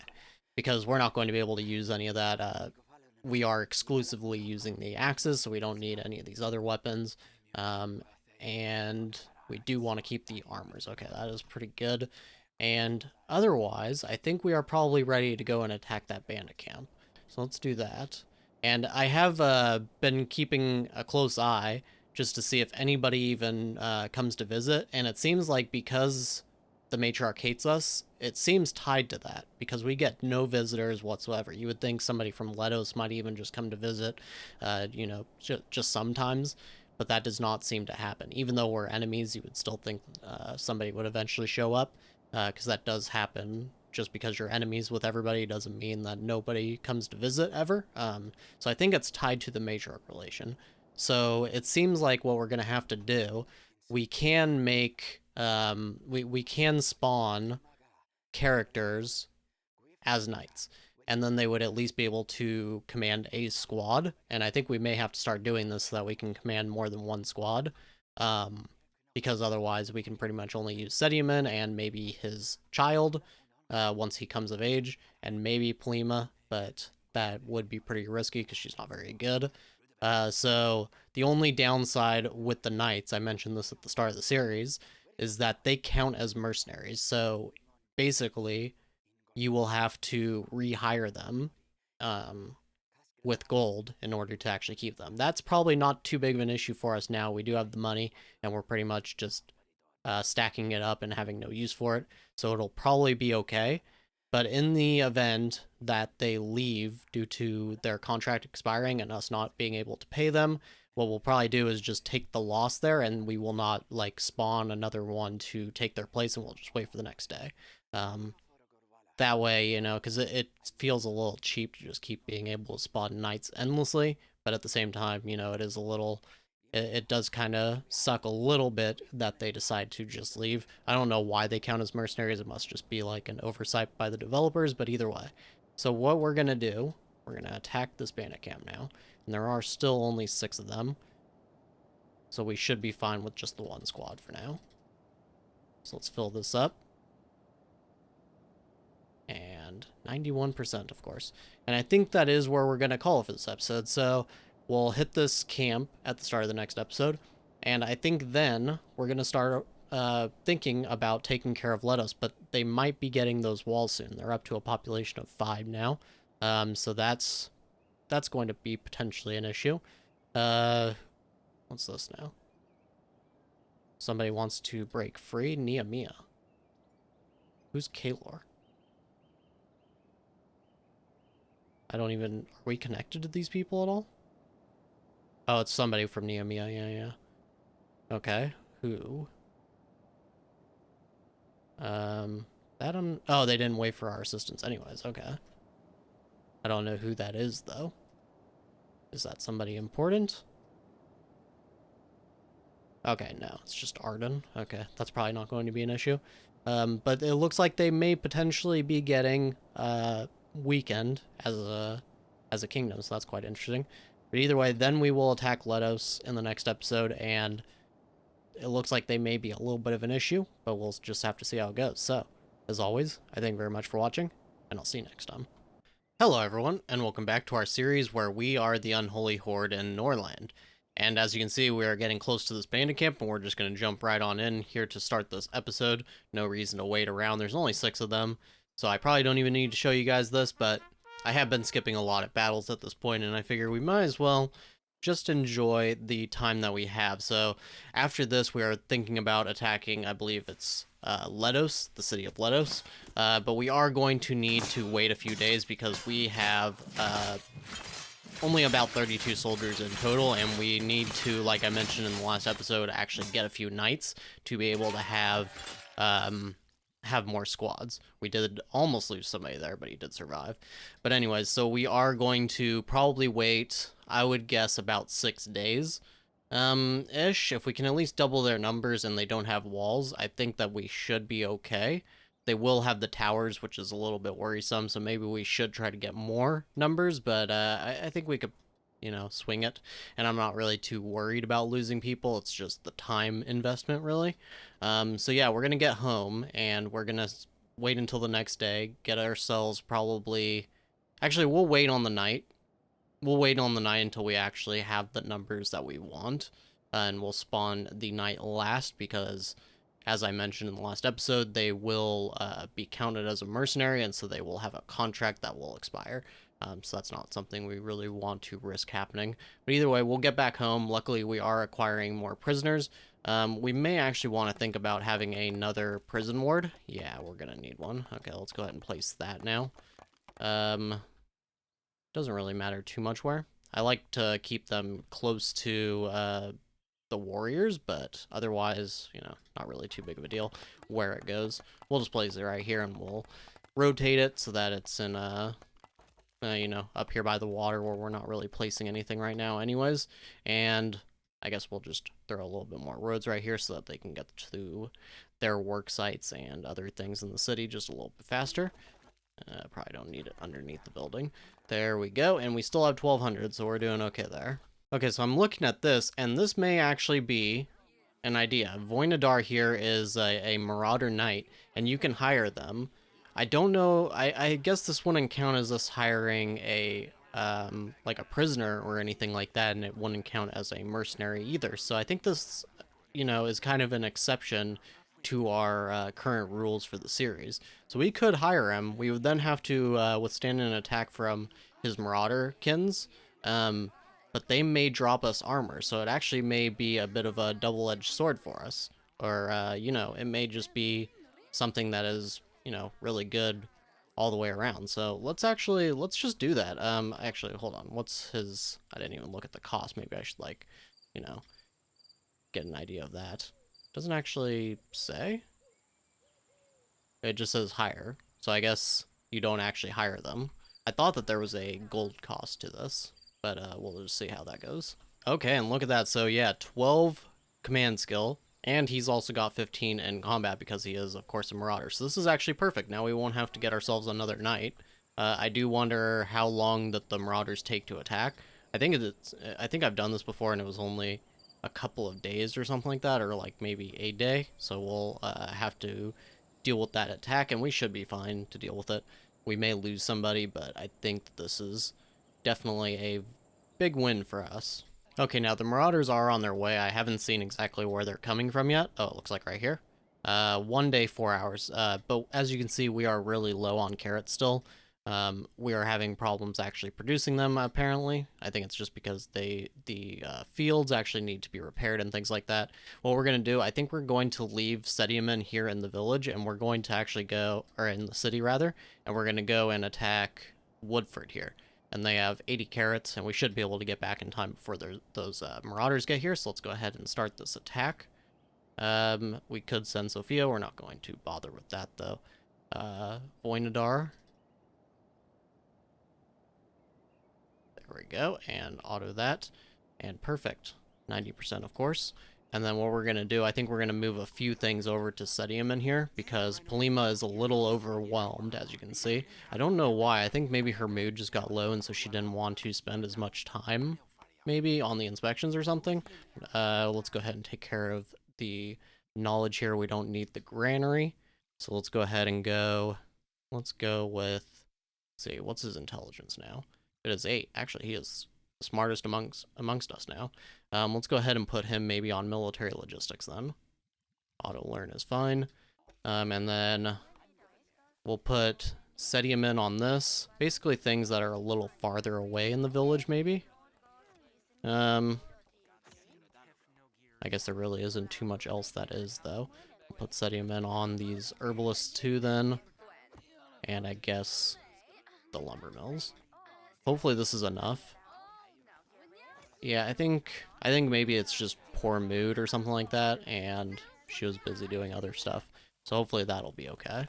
Okay, now since it is taking a while for everything to get built because they are also building homes right now, I think we need to go ahead and get rid of a few prisoners so we don't have them all start to leave. And what I have been doing, I have actually been doing this already. Basically, I get rid of the ones that are disabled or are slowed. It doesn't look like we have any disabled ones, though. But we do have this guy who is slowed, so we'll go ahead and just let him go. Yeah, it doesn't look like any of these other ones have any real issues like that. We'll go ahead and see when the person gets added to the residence. If he is, yeah, see, disabled, we'll get rid of him. I'll just keep doing this until, you know, we don't have any more disabled people. Okay, so that only got rid of 2, but, you know, at least maybe it will cause them to be a little bit less upset. They are at an average mood of 9, so there's a very strong possibility they'll try to escape. Okay, so we took care of this village and got those 80 carrots, and we are back on the way home. Looks like they are 13 hours away, these marauders, and we are, just about the same. So we will make it just in time, I think, before they actually start their attack. So we should be able to get that squad created in time. Okay, so the Marauders are about 2 hours away, and I didn't even look at their combat skill. As you can see, they are very weak. They do have 2 bowmen and 5 axemen, but it doesn't look like they have armor on, so actually they're probably going to die pretty quickly. Either way, we're going to go ahead and start our squad here, just so that we have them all gathered and everything. We don't want to really chance it since we only have the 1 squad for sure. We hope that, I think this one will make it in time. It's just, I don't really want to risk these guys, you know, burning anything in the meanwhile. And it looks like they're probably going to be, oh, they're not in the bottom. They're all, okay, they're over here. That's actually perfect. We can just move right on over here then. And did we make it back home yet? Not quite. Okay. I think we'll be okay here. Sedium is all ready to go. And they are back, okay. Let's go ahead and just create that army now. And on a secondary note, I wish there was a way to make it so that your squad does not disband the second it comes back into the city. It would be nice if they could come in fully assembled already. Small little nitpick, I suppose, but it would definitely be nice to have. And they died before before Voinadar even made it over here. Okay, well, that's a thing then. So that was pretty easy, and now we got ourselves pretty much a free knight, which is quite nice, so we don't have to spawn one as one of our soldiers, so that's going to be very nice for us. That gives us a total of 40 soldiers that we can command at a time without having to pull in our son. We probably will, though, because he is about to be 18 anyways, so he will be our 3rd, and we will be able to have an army of 60 or more.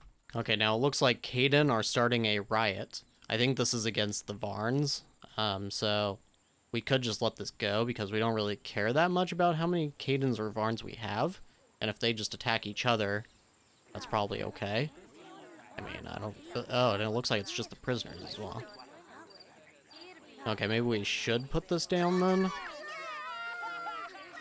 Yeah, we're just gonna go ahead and put it down, I suppose. We don't need a big squad. Okay, just get over there, take them out. We don't really want them to cause any damage to our peasants, if we can help it. Okay, I think that's over. Oh, there's another one. Of course there is. Okay.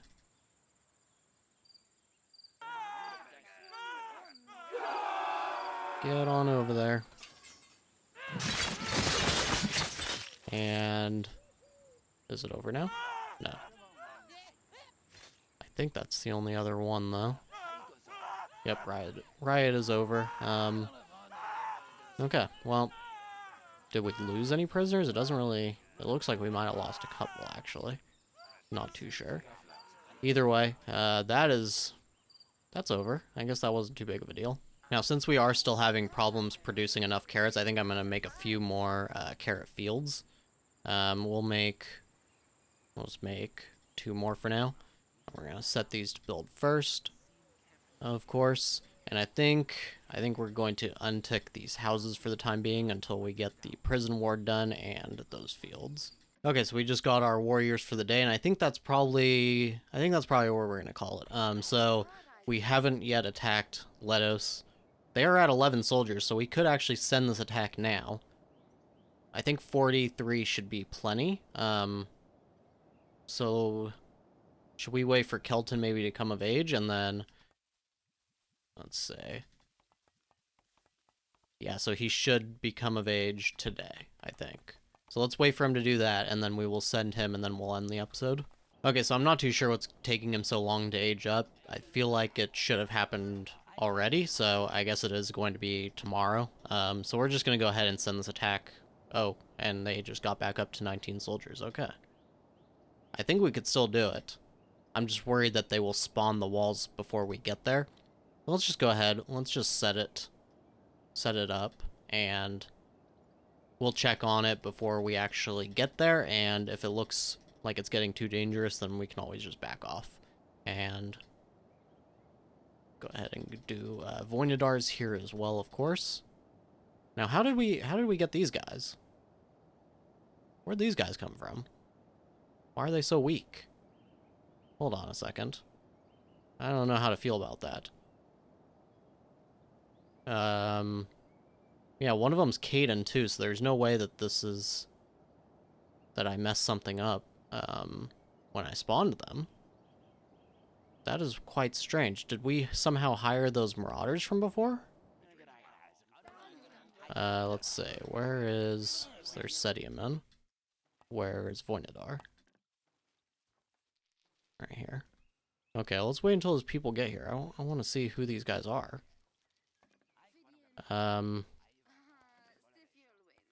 This guy has Fearless, so he's obviously one of ours. Fearless. Okay, this is strange. Nameia right here, okay. Yeah, and commander skills. He's malnourished. I don't know where these guys came from. Huh. How strange. How very strange. Okay, so what should we do about this? Obviously, we're gonna have to get rid of these guys. Is this guy one of ours? No. But then I don't understand what happened to, because I definitely was spawning people and seems to be in line with how many people we currently have. So I guess we're going to have to get rid of these guys because that would be a little cheap. I guess we're going to have to call off this attack though as well. And see, this is kind of an annoyance if you click in the wrong spot slightly. And these little minus signs are very small. Very easy to misclick. And then you end up getting kicked out of the interface. Anyways, so that's that. Yes, they're all kicked out. But see, now we're down to 33, and pretty sure we shouldn't be. So I don't know.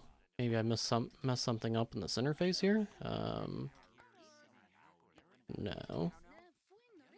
Macaw. Yeah, that's all right. Yeah, unless. Yeah, I don't really understand what happened there. So I guess we're down to 33 soldiers, which is quite strange. Okay, so that's going to be it for this episode. I guess we will just have to hold off on attacking Letos because we don't have the numbers. I guess I'll look back and see if there was anything that I did wrong. And if so, maybe we just spawn a couple more warriors to make up for it.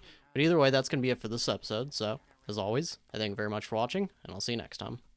Hello everyone, and welcome back to our series where we are the Unholy Horde here in Norland. And in the last episode, we had some warriors that showed up that were a little bit under-leveled, so I was a little bit confused by that. But as a kind commenter noted, apparently prisoners can actually become warriors if you dismiss them. I thought they could only become peasants, but apparently they can actually go to our warriors as well, which would definitely explain that. So at least we know why that is happening, and basically we're going to have to wait some time to actually get the warriors we need to go and attack Letos. So I think what we're going to do is we're going to be skipping forward quite a bit, and maybe in the meantime while I go forward, I may attack like some bandit camps or something like that, but probably nothing substantial is going to happen. I can't imagine we're going to get attacked. If Sophia gets attacked, then we will definitely show that, but otherwise it'll probably be, I would guess, at least 5 days, maybe more, to acquire enough soldiers. I think we're going to want, let's say, they're at 19 still, so as long as they don't get walls, we'll probably want 50 or so, something like that.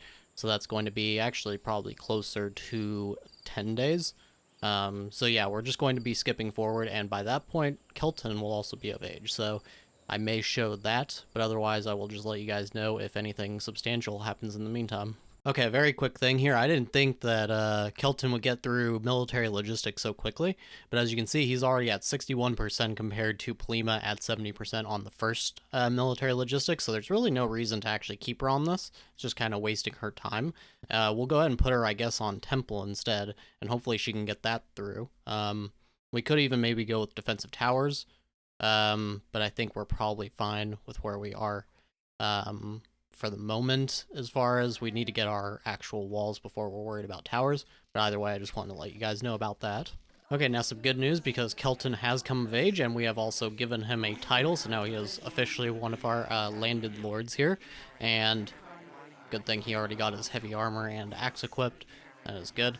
So now we have our official new heir, which is going to be very good for us, and he has 4 combat and 4 command still, so he's not too good at that, but he is very intelligent, so we'll make do with him for sure.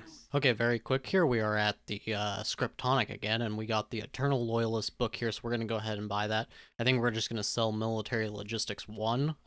Usually I want to keep all these books, but that one we don't really need, so we're going to go ahead and get rid of it. And that's about it for the moment. Okay, now it has been something like 9 days since we started the episode, and we have finally gotten ourselves up to 50 warriors. Unfortunately, Letos is up to about 20 soldiers. However, I did notice something that we could do. We could actually bribe these forest bandits to attack Letos, and they will have the normal 13 that they have, plus apparently they'll hire another 5. This could be an interesting way to knock them down. I actually noticed that these forest bandits actually attacked Letos when they had walls, and it tore down the walls. So that could also be a way to take out walls of cities that have them. I don't know how long it does that or if it's even guaranteed, but it is something to think about. We're going to go ahead.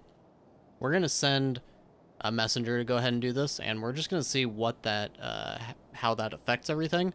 And on another note, all those warriors that I got rid of, I did not even take time to look at the macaw ones, because as you can see, this one is down to 18 combat now, and that's just because she is aging. I didn't even consider this because I didn't think age would really play a huge part, but she is one of the soldiers that we hired, so this is definitely from aging that she has lost that. So that is something that I'll need to keep an eye on if I get rid of any prisoners in the future. So either way, we're going to wait for that attack from the forest bandits to hit Letos, and then we're going to probably go and attack them as well. We might even just send that now.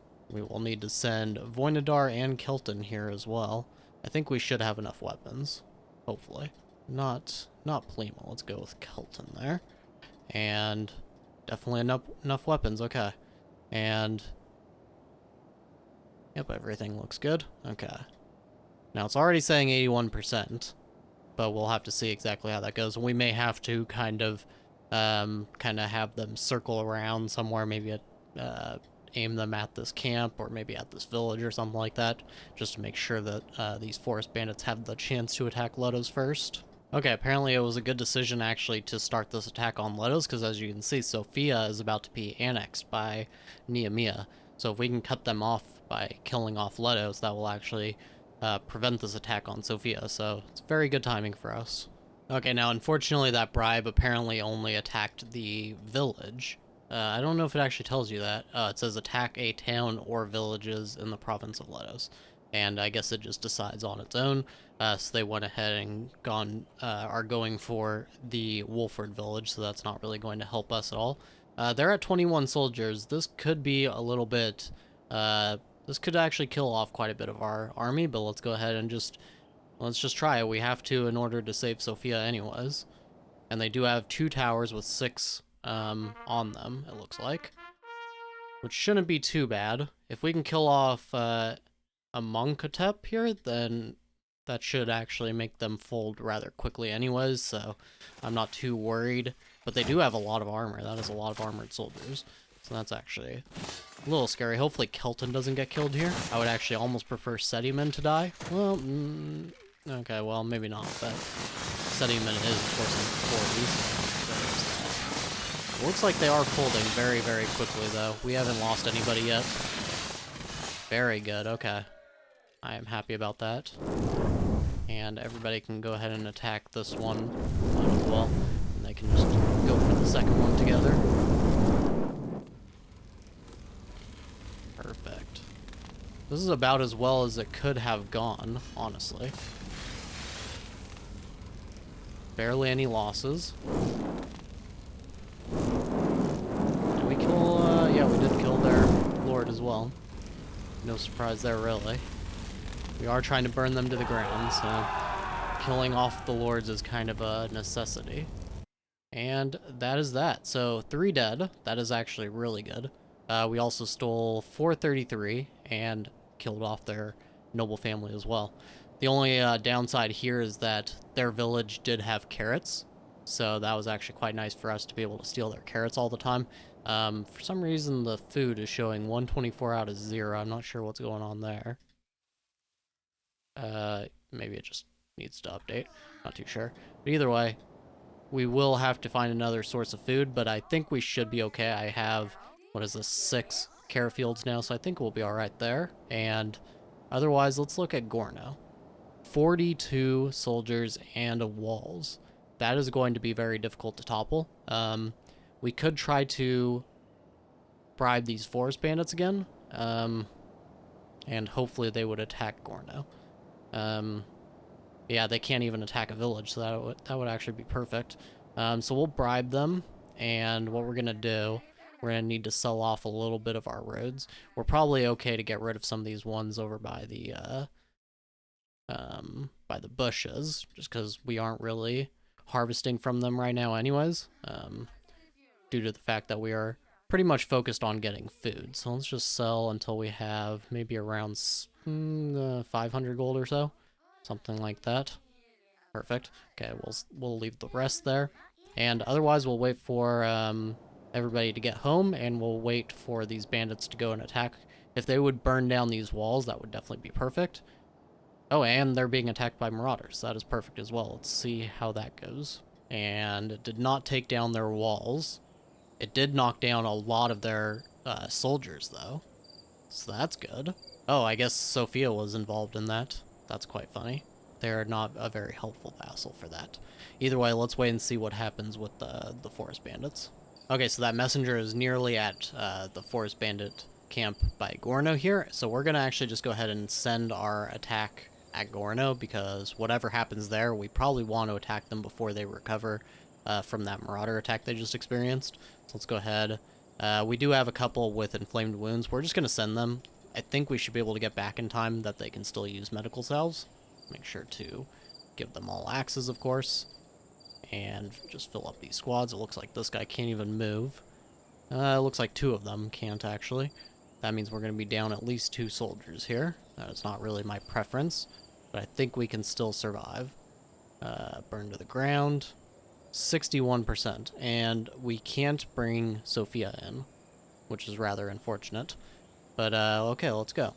And hopefully these bandits will attack Gorno and take out their walls for us. Okay, so it does say within a day. I don't see their army on the map yet, so maybe they're not going to attack right away, but hopefully they will soon. Okay, now these bandits have sent a whole 7 soldiers to attack Gorno. If they don't somehow manage to tear down the walls, which I really don't think they're going to be able to, even if it's, you know, like a chance-based thing or something, I don't think that's going to happen. We're going to have to call back our attack because 31 soldiers to our 48 is just not going to work, I don't think. It may be possible, but we would probably lose all of our lords, or all of our commanders, rather. So let's just see what happens here with these bandits. Okay, and they somehow lost 9 soldiers in that fight. I have no idea how that happened, but I don't think this is going to work. Yeah, 22 soldiers against these walls. Yeah, I don't know. I think we've got to just cancel. Okay, so I decided to take a look at their squad setup just to kind of see, and as you can see, they actually have no ranged units left at all. I don't know how that happened. Maybe they just don't even have them in their city for some reason, but 22 soldiers. We can take down the walls and not take any volleys of damage before the skirmish begins. I think we can actually do this. So I'm going to send them back, and we're going to see how this plays out. 2 times their numbers, more than that, and they have no ranged units to assault us while we take down their gates. So the gates are kind of non-factors here. We'll see how this goes. Okay, now let's go ahead and jump on in, and let's see how this works out for us. And as expected, they actually do not have any ranged units whatsoever. So that is not a bug or anything like that, which is good to know. So let's see. We're of course going to wait for these walls to be totally burnt down and for the fires to stop, and then we'll go in and we'll go straight for Philomona over there. And I think we're going to do pretty well. I think we're going to do very well, actually. They have, let's see,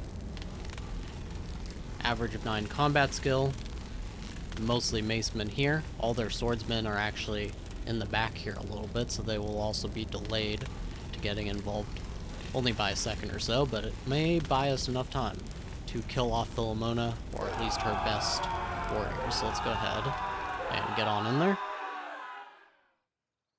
There is the one axe, which is just Philomona, of course. And we'll actually kind of watch this play out a little bit. And yep, they are folding very quickly. That is awesome to see. Okay, they're pretty much toast now. Philomona's already down. I don't know if she died. Nope, she didn't die. And that is pretty much that. So I don't know actually what happens if the Lord actually survives. Does it still just kill off their family? Yes, it does. I guess we must execute her at the end there. Either way, I think that's where we're going to call it. So as you can see, we now need to settle another location. I'm actually wondering if we shouldn't just have Polima get divorced from Sediaman and have her do it, because I don't know who else we could possibly send. That's going to be another issue that we're going to start having. Yeah, it is actually going to be a pretty major issue when you think about it. But we are definitely going to settle this city so that we can get access to these 2 locations. Or actually, we would have access to several locations. And that'll be good because maybe we can get a marriage candidate or something for Kelton. And yeah, but otherwise, I think we're going to have to maybe think about maybe spawning in lords that we can send to actually settle these cities. I think that's okay. It's not like it actually helps us take over anything. It just allows us to have the city so that we can, you know, gain access to other cities that we can attack. That seems mostly fine. But whenever we can, we will definitely send somebody. So we could even, I don't think we can send Kelton, actually. Not too sure about that. No, it doesn't show him as an option. But yes, otherwise, I thank you very much for watching, and I'll see you next time. Hello everyone, and welcome back to our series where we are the Unholy Horde here in Norland.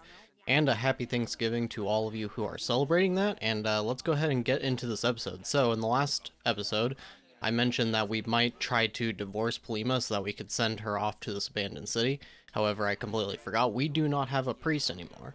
So we actually can't divorce her, at least I don't see an option, and I don't see why there would be one. So I don't know why I thought there would be. But that said, I did mention that if we ran into this problem, we could spawn somebody just for the purpose of sending them to the abandoned city, and I think that's what we're going to do. And the way I'm thinking about it is we don't want them to be too powerful, like make them too good of a vassal where they're going and able to just defend everything or deal with attacks all on their own. But we don't want to make them too weak either, I don't think. I don't really have a good reason for it, but if we make them too weak, they may just get conquered, and that also could be kind of an issue. So we're going to try to make them maybe a little bit middling, I suppose. So we're going to go to characters here. We're going to go lords. Macaw is probably okay. Spawner activated. That all looks good. So let's just spawn one. And it gave them armor, apparently. Is that okay? I think that's okay. And what we're just going to take a look at their skills. Okay, so they're decent at combat and command, and otherwise just kind of okay at everything else. I think what we're going to do, let's go to level 5 maybe on everything. And then, okay, so bring them down a little bit here. And level 5, perfect. Level 5 on this as well. And level 5. And then we're just going to bring them down a little bit here, maybe level 8. Okay, so I think that's probably fine. Let's look at the traits. Envious. Yeah, that all looks okay. I think this is probably fine. He's also monogamous, and he is 22 years old. Okay, so that's actually probably perfect. So we're going to go ahead and send him to settle these ruins. Okay, this may be some of the funniest timing so far. I figured that Philomona would have actually gotten killed by us after that battle, but apparently she got brought to our city. She's a free lord. It said she was a prisoner, but that message has now disappeared. She doesn't look like a prisoner. I don't see any shackles or anything on her, so that's a little strange. But she is considered a free lord, so we can actually hire her. And we're going to go ahead and do that for the next time that we need a lord. And we'll see. She's currently unable to move. She's got pain and shock, of course. And she also has a concussion. But otherwise, I mean, she's mostly okay. She has a deep wound. I'm not sure if it's going to be infected. She may need a medical salve, but either way, that is probably going to be fine for us. She's only 36. She is a Varn, so that's kind of the one downside here. But it's a free lord, so we are going to go ahead and take that. Okay, and we have resettled Gorno here, and we have Ugrad, Vasna, Siva, and then this Kenna kingdom over here. So we're going to take a look first at Ugrad, and they have 28 soldiers, and they have walls already. They are getting burnt, though, so maybe Vasna, maybe they're the ones who are an issue for them. I'm not too sure there. But Vasna only has 22 soldiers, and they don't have walls, so they may be our next target. Let's look at Siva, 28 soldiers and walls, and then Lacria, 21 soldiers and walls. So most likely Lacria, Siva, and Ugrad over here are probably all going to be a little bit difficult, but we may be looking at Vasna pretty soon. Let's take a look as well. We should actually have villages that we can burn. 95 carrots. Oh, carrots at both of these. That's good to know. Okay, now I wasn't really thinking about it before, but actually I think maybe we should have Philomona and Kelton get married, and then they can have, hopefully, children. She is 37 already, so this could actually be a bad idea. Maybe we'll just wait for somebody else, because now we know if we, when we're conquering people, we can actually take some of their lords that survive as free lords. They're not even prisoners, so they don't really dislike us too much. She does have minus 25 loyalty, but I think it is actually worse than that if you try to hire prisoner lords. So this may be a good idea in the future, but she is just a little too old. I don't really want Kelton to be stuck in a marriage where he might not even be able to have a child with her, so we're going to go ahead and just keep to, like we said before, and use her as a lord to settle another city in the future. But with that said, we are going to try to grant her a title. We need to increase our relationship with her first, so the easiest way is usually to go ahead and do this gift. So we're going to go ahead and do that first. Okay, so that worked out perfectly, so we're going to grant her a title, and we're going to need to take a little bit more money back from some of our roads because we are pretty much using it all on granting her this title, and we're just going to erase some of these roads. Doesn't need to be too much money, but we would like to have around 500 extra. There we go. Now we also have 24 prisoners. I'm going to go ahead and set down another prison ward, but I think we're going to need to get rid... Oh, oops, actually. Place that the wrong direction. Right? Yes, okay. So we're going to set that to build first, and in the meanwhile, let's see if we can get rid of a few of these guys. Disability, we don't need you. Disability. Disability on you as well. And on you. Okay, we'll keep the rest. So that's 20 perfectly. And we should be okay. Philomona is now one of our lords. That is perfect. And she is actually a decent manager, and she's also quite intelligent. So let's go ahead and get her learning something. We got the Caden language dictionary. That is perfect. Okay. Let's put her on that. Okay, now as you can see, Kaelin has actually been resettled here by Mistok. So we're going to go ahead and take care of this before they grow. They currently have no soldiers, so hopefully we can make it over there before they grow too big. And hopefully we just don't lose anything here. Let's go ahead and send Sedium in with a full squad, and we're going to probably also send Voynadar at least. Maybe we'll send Kelton too to get him a little bit of experience. So that's all of our warriors, and we're going to need to spawn a little bit more axes as well. Okay, we're already almost at Kaelin. As you can see, we actually fly across the map now. I think this was only like a 4-hour trip. And Kaelin, they still have 0 people, so I'm not sure if we'll just go in and immediately it'll get burned down. It looks like it still counts as a battle. Oh, because Pia is in there. Okay, this person is the one person. That is hilarious. Okay, let's see if we end up capturing her. That would actually be quite interesting. And she was just getting completely swarmed. She is instantly dead, though. Okay, so that is now burnt back to the ground. We got apparently 450 gold as well. So that was pretty much just free money. So let's go ahead, let's get home. And then I'm thinking about maybe going and attacking for these carrots. We don't really need them too much anymore. But I don't really want to run into the situation where we are out of food again. So we may just go ahead and do that. Is there anything else? None of these villages are really anything good. So I think we may just be going right towards Vasna next. And we may have to do that in the next episode, but I think we can probably do it in this one. We have 51 soldiers. It's not as much as I would like. Yeah, we have a little over twice their numbers, but they don't have walls yet. I wonder if maybe we should just bribe these bandits. There are 13 of them. It hasn't worked out so well in the past, but I think it's still an interesting idea, and I want to see if we can make it work a little bit better for us. And Ugrad is actually attacking Vasna with only 24 soldiers. I'm kind of interested to see how that goes. Okay, now it's been a while since we've used them, and I don't think we need them anymore. I'm just going to go ahead and destroy these builders' camps. They're kind of in the way, and they keep making me forget exactly how many things Plima is doing. So we're going to take her off of those, and that leaves her with, it looks like 6 things that she's taking care of. So we're going to... I was thinking about using Philomona. Maybe I'll just use her on the on these fields that Sediumin is normally doing. I think that's fine. And then Sediumin can just take care of this one herbalist. Okay, as for Vasna, that did not work out very well for them. Ugrad basically just looks like they kamikazed a little bit on Vasna. It took away some of their soldiers, though. So I think this is the perfect opportunity to go ahead and just send this attack. So that's what we're going to do. Burn them to the ground. And we're going to send everybody that we can. Okay, and saying 80%. I think we should be fine, though. They don't have walls yet. If they get walls, we'll just have to call the attack off.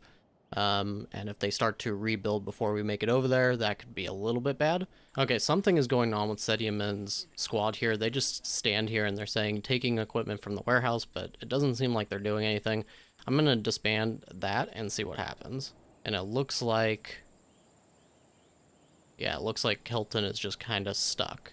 So we're going to go ahead and cancel this for the moment. We got the matriarch really hating us now, not that it really matters. But I think that's what we're going to call it, and we will figure out our attack here on Vasna starting with the next episode.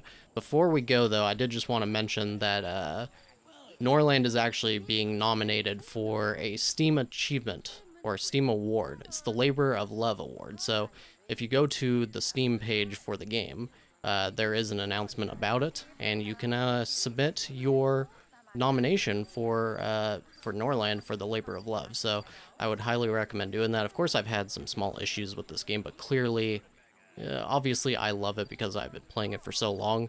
So I would highly recommend doing that. And otherwise, I thank you very much for watching, and I'll see you next time. Hello everyone, and welcome back to our series where we are the Unholy Horde here in Norland.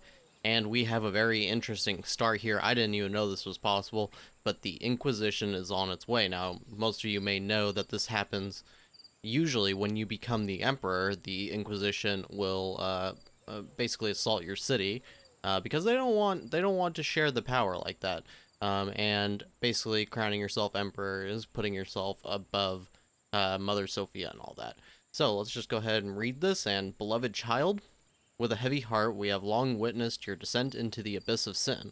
Alas, this cannot go on any longer, and for the sake and purpose of admonishment of all of Sophia's children, we are forced to subject you and your vassals to purification by fire. The strict father has already prayed for your soul, and gathered his loyal brothers of the Inquisition. With tenderness in my heart, the matriarch. And the matriarch and the entire loving family lament your fall into sin and blasphemy. They send the strict father to cleanse you with fire. Soon, the Inquisition squads will arrive in your city, and the survivors will be forgiven. So it seems that they're going to attack us. But if we can actually pull this off, then maybe it will reset our matriarch relation. Now, again, I didn't even know this was a thing. I don't know if this is something anybody else knew about. Quite interesting, though. I guess it's because we got to minus 100 or worse. That would be my guess, as far as the matriarch's relation. So in the future, we'll probably want to really make sure that the attacks that we're sending are ones that we want to do. Otherwise, we could end up having to deal with this again. I'm not really too sure if there's a limit on it, if they can only do it once or whatever. But that is quite funny to me, and it's actually quite funny too. This means that if the regular Unholy Horde burns everybody down, why don't they get the Inquisition against them? I'm not really too sure, but either way, I think we can actually handle this. There are 32 of them. They're probably fully armored. They are. But they don't have as strong of soldiers as us. I think the main thing for us is that we could end up losing one of our lords. But since we do have a backup in Kelton, I think we'll probably be okay. I just don't really want to lose Sedium, and of course he is quite good for us as a commander and things like that.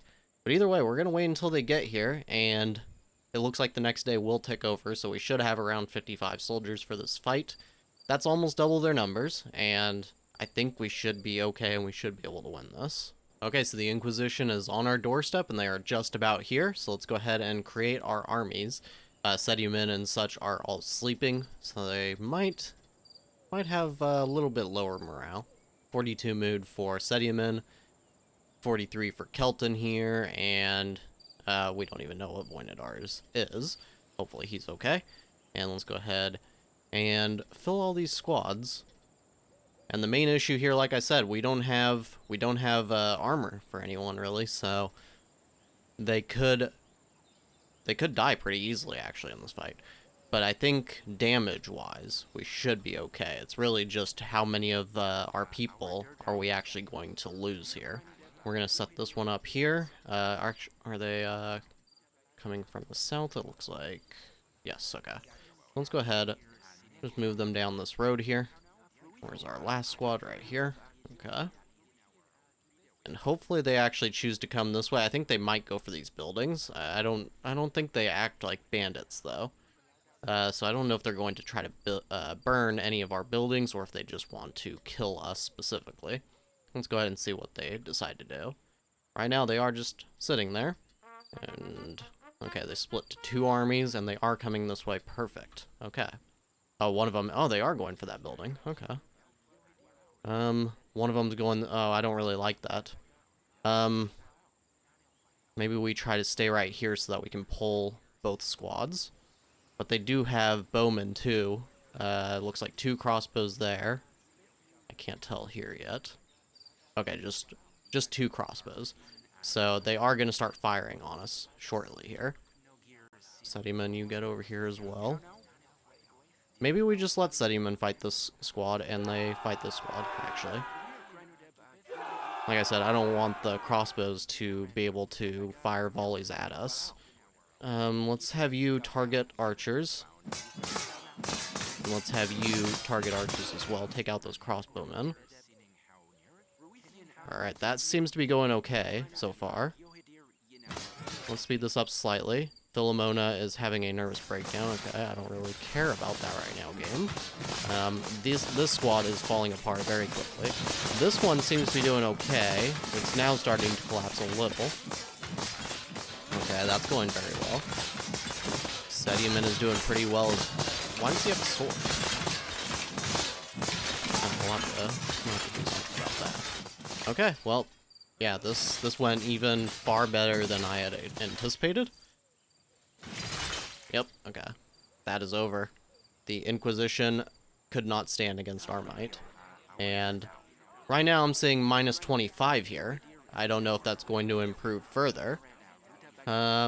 Subjected to purification by fire is plus 80. How long does it last? I have no idea. Probably a few days. So that works out for us. Now, of course, it's not really doing anything, though. I was hoping for a higher bonus so that we could get the trader back. But as you can see, I mean, still minus 25. Maybe if we attack this bandit camp, though, actually, it's not such a bad idea. Oh, and there are some wounded. We'll just leave them behind. We only need 2 squads for this, just to make sure we don't lose anybody. Okay, so take off the injured people. There we go. And make sure everybody's got their weapons. Oh, he's injured as well. And so is this guy. Well, he should be fine. So let's see if we can get enough of a relationship boost with the matriarch here to get the trader again. Might be kind of nice. I don't know what we're going to get there. Maybe just some kind of knowledge. Maybe we can set up an armor forge. Though unlikely, that would be quite nice. Okay, our matriarch relation actually went up even further. I think maybe some of these demodifiers went down, maybe, or something like that. Either way, we're at -3, so we should be okay to get the trader today, if it happens by chance. But as you can see, there are some stragglers here from the Inquisition. I think we're going to try to attack those. If you see here, we got 10 heavy armors now, so we must have picked up a few of theirs. And they are pretty weak. Oh, it looks like we can't because they are not attacking our city. That is pretty lame. Okay, well, I mean, we're already over here, so we might as well just attack this camp then. Okay, and let's run on in. They do have the tower. Yeah, just the one, though. And it looks like... Does anybody... Oh, okay, 2 are up there. Hopefully Sediaman doesn't get killed here. I just have a bad feeling. And he still has that sword, so... I'm not really too sure why he's preferring the sword here. For anybody who doesn't know, swords are better against unarmored, but they aren't as good against armored opponents, so I would prefer him to have an axe. Just in case, because if we're against unarmored, then we're probably against bandits, and they're not really going to do very much damage to us anyways, so it's probably better to just have an axe at all times. Either way, we lost nobody there, captured 2, and got a little bit of money that we don't really need, but, you know, it's always nice to have a little bit of extra money. Now, we're getting close to the trader hopefully getting here, and then we'll see if we can get some kind of knowledge. And after that, actually, our plan was to attack Vasna, but now they're at 31. But they are being attacked by these bandits, and I wonder if we can just... Is this the one that we bribed? I guess it must be. It says 1 more day and we can do it again. So we may go ahead and do that again, and then we'll see about attacking them. Or we'll just... I mean, there are only 6 of them, but maybe they somehow do a bunch of damage, and, you know, maybe that'll open up Vasna for an attack. Okay, and here we are at the trader, and as you can see, they did arrive. So we are actually getting 146 in tribute from our vassals. I guess this doesn't stack up when you're not getting the trader or something, because it should be much higher since we've had the vassals for quite a while. Yeah, see, it should be 154 per day, so I guess it doesn't count when your matriarch relation is too low, which I suppose makes some amount of sense. We'll go ahead and sell all these swords and things now. Because, yeah, we don't really need them. And that's an extra 1,000 gold. We can get... that's the armor right now. That's not what we need. Okay. Yeah, we're getting... I think we have to get the coal furnace before we're able to get the armor forge, so we're gonna do that. And I don't know if we need the workshop. Don't remember. I think that's something that we should take a look at, though. Oh, we did get a shield. Okay. Yeah, everything else here looks fine to me. We could sell a few more prisoners, just because we still only have the 2 wards for right now. So I'm gonna sell a couple of these slowed ones. Just because I do expect to actually get more prisoners anyways. That's 149 now. Okay. We'll keep one of the younger ones then, I suppose. Alright, that seems fine. Now I want to take a look. It should tell you in the screen. Armor Forge. Workshop has to be unlocked, okay. And then for light armor... Oh, it's not going to show me there. For light armor, we need wooden tools anyways. And for heavy armor, I know you need steel. Yeah, so you need the forge. Okay. So we're going to get the workshop. Perfect. And Philomona is still going crazy. The only thing is once she gets out of this depression, maybe we can have her learn knowledge quickly. So since she is, I think she's still the smartest. Yeah, well, her and Kelton. Kelton's learning the rye field and mill. We don't really need that. We'll put him on the coal furnace, I suppose. We don't really have any wood right now, but hopefully we can attack a village or something like that to get it. And we'll take her off of Caden Language Dictionary for the time being, I suppose. The only thing we need there is the Loyalist, but I'm not that worried about it. And we'll put her on Workshop. And if we can get maybe one more day of getting the trader, maybe we can actually get the armor forge.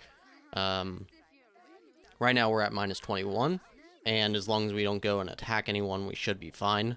Vasta is quite weak right now, so it's very unfortunate. I think we're going to have to skip out on that for the moment, which is fine. They have this camp here. As long as this sticks around, we should be able to attack Vasta at any point we really want to.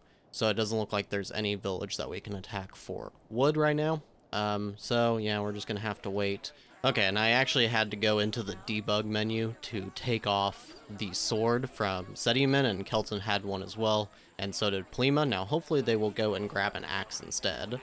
And otherwise, I think that's probably going to be it for this episode. So we took care of the Inquisition. Now we've just got to wait and hope that we can get enough of the trader to actually forge some armor, because that would make it a whole lot easier to take out some of these walled cities especially. Otherwise, it's going to take us probably a couple 100 days, I feel like, to acquire the amount of soldiers we will need to take them out. So yeah, we're going to be doing a little bit of an intermission from fighting for a couple days, and hopefully get the trader a few more times. We do have a priest again, so maybe we can have a decent relationship with him, or just challenge him to a duel as necessary, and that may just be the option. This Mornet guy is going to not be hired because he's Nameia, and I don't want to deal with the xenophobia. But otherwise, that's going to be it for this episode, so, as always, I thank you very much for watching, and I'll see you next time. Hello everyone, and welcome back to our series where we are the Unholy Horde here in Norland. And in the last episode, we were attacked by the Inquisition, but we managed to beat them, and it was quite funny how that all happened. I never knew that that was a thing, that the Inquisition could attack you for any other reason, and I actually think that that is a really cool thing, and a really cool thing that happened in this Unholy Horde series, and why I'm glad that we decided to play a little bit differently than we otherwise would. So anyways, I mentioned in the last episode we are probably going to wait around a bit, use this matriarch relation that we have gained in order to hopefully try to buy some books, get the armor forgery going, and so that means we're going to be passing some time. However, I noticed here in Gorno there is a lady who is ready to be married, and she is a macaw, and she is 19 years old. This is absolutely perfect. as a wife for Kelton, and she's only 400 gold. So we're going to go ahead and pay that bride price, and that will get us a wife for Kelton, who hopefully he can have a few children with her. He's only 24, she's 19, so that is definitely going to give them plenty of time. And otherwise, we're just going to be speeding things along, hiring more warriors in the meantime, and hopefully we get the trader a few more times. Okay, now Mustok decided to settle another one of the burnt down cities. This time it is Letos, and we are going to once again burn them down before they start to gain power. But I'm going to try to wait for the next day for the trader to show up, and hopefully we can get the books that we need, because I don't want to hit our matriarch's relationship too hard and cause the trader to not show up. But we are going to try to attack this, hopefully today. Okay, so here we are at the matriarch, and I bought a little bit of wood and carrots. I didn't realize I wasn't actually recording. The only knowledge that we actually have here is the wearing armor one, and I'm not going to bother with it. It just kind of gives less of a penalty for low skill levels wearing armor, and we don't really need that, except maybe for like our older warriors that are starting to lose skill, but I don't think that's going to count either because they're still above level 15. So we did buy carrots and lumber, and basically we need more lumber in order to get all these carrot fields going, because they are pretty much getting broken down and then not being repaired in time. So I do have the lumber mills prioritized at the moment, and I also moved Philomona off of all of the carrot fields that she was on so that she can focus on studying the workshop, so that she can get that done, so we can hopefully get our armor forging books. And otherwise, I think we are going to attack Letos. I think we can manage the relationship here with the matriarch. Basically, we are going to get another minus 20, but I think we can probably make it work, I think. And if not, we do have a priest again, so I guess we could duel him to try to increase it again, but I think we really don't want to let Letos, you know, get their strength back. So we're going to go ahead and just start this attack. There we go, and Voinadar, I guess we'll send you too. We don't really need to send Kelton, I don't think. They're unlikely to really get any kind of, oh, well, that's interesting. They're really unlikely, to get any kind of experience from this battle, so I don't see a point in sending Kelton this time. On another note, we do have Senra Core here, and I am going to hire him. He's a Varn, and this will fill up all of our titles, and that will give us many options when we want to create new vassals to continue dominating the continent. Okay, so as of now, this attack on Letos is actually only impacting our matriarch relation by maybe about 10. So I guess these don't stack completely proportionally or something. But either way, we should be okay to get the trader again. And we will go ahead and see how it goes with Letos. We're only going to need to take out, you know, their one lord or whatever. And maybe we even take one of them captive. Now, I noticed this camp over by Mustok, and it has 23 bandits in it. I'm thinking we might bribe this. Maybe it'll knock down Mustok's population. Maybe they will stop settling these dead cities so often. We're going to try that. It's only, what is that, 300 gold again? Yes. Okay, so we will send a messenger to do that and see how that goes. Okay, and here we are at Letos, and this is, of course, not going to be any different than the last time. Just Serena here. Okay, and she died instantly, of course. So there we go, one dead. And we got another 900 gold in plunder. And unfortunately, that does mean we're no longer connected to Mustok. I didn't really think about this, but it looks like our bribe is still probably going to go through. We just won't get to see what the result of that is.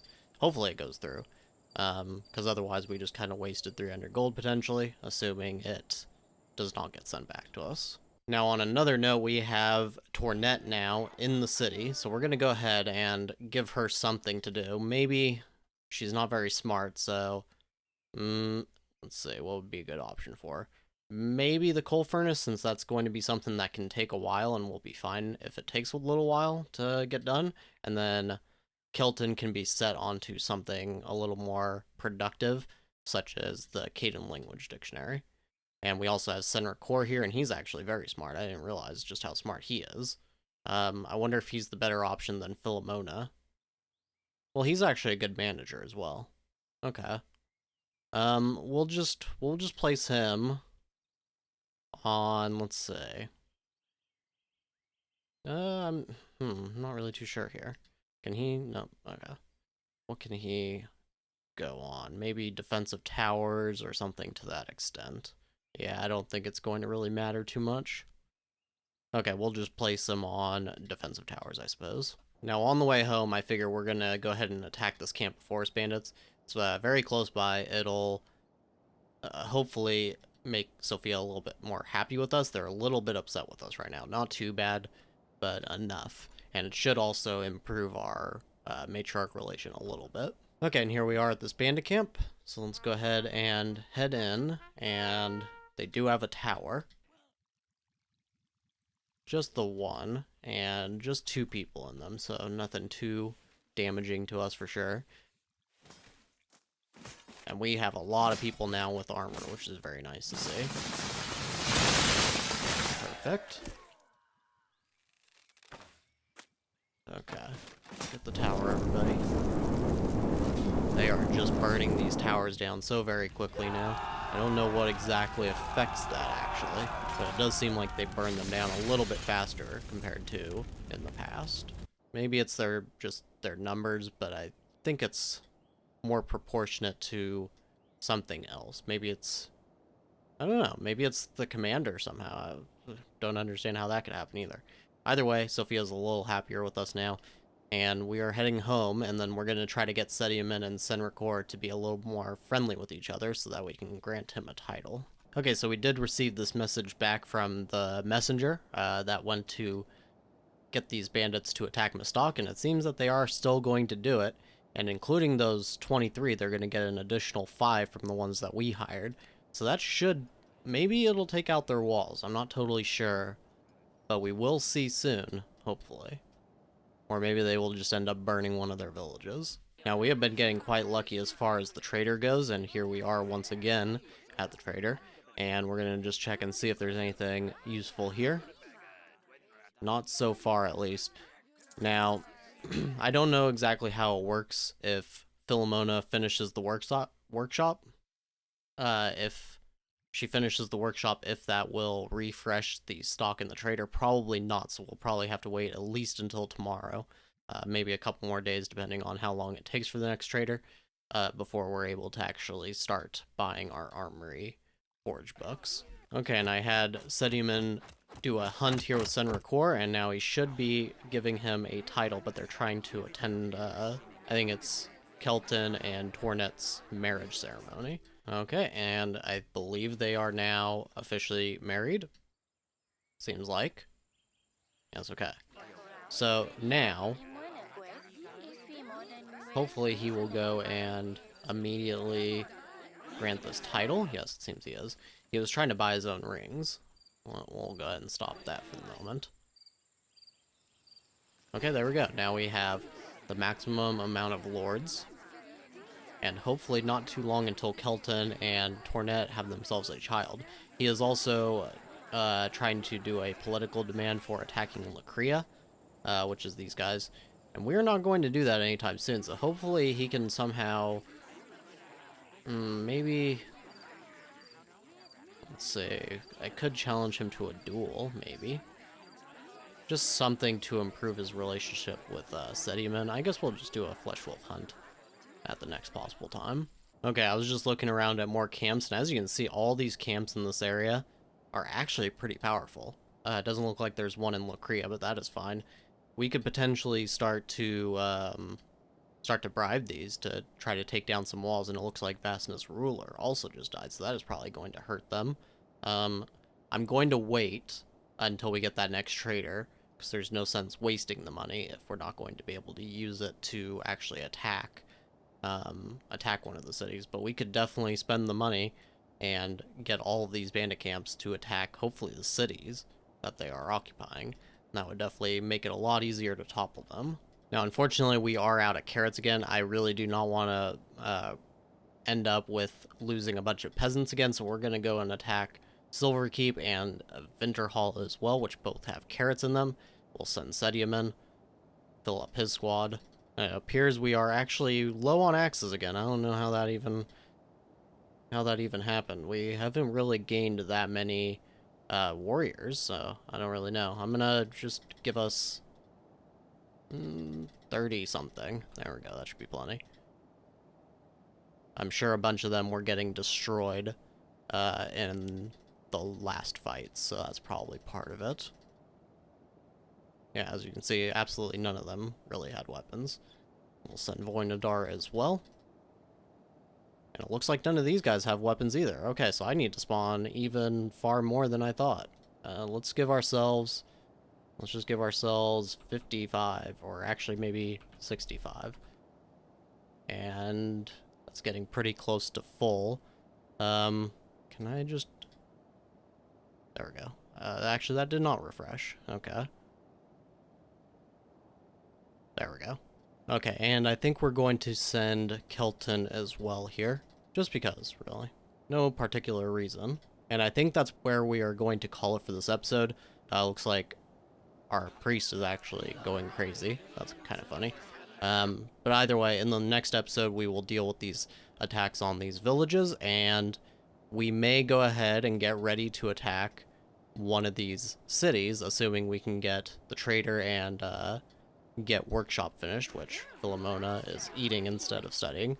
But either way, that's going to be it for this episode. So, as always, I thank you very much for watching, and I'll see you next time.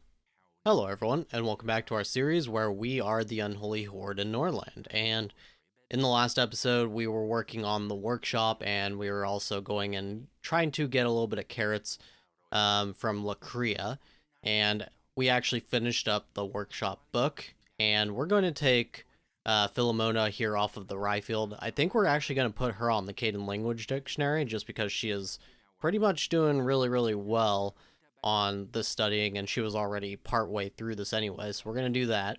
And then, let's see, we can put Kelton on something a little easier. I think he's still got, yeah, 10 intelligence, but he is often a little bit more busy. Yeah, you can't learn that yet, of course. Let's see. I guess, yeah, really just anything. Okay, I mean, I guess he can go on this then. And then also, Mastok became our enemy.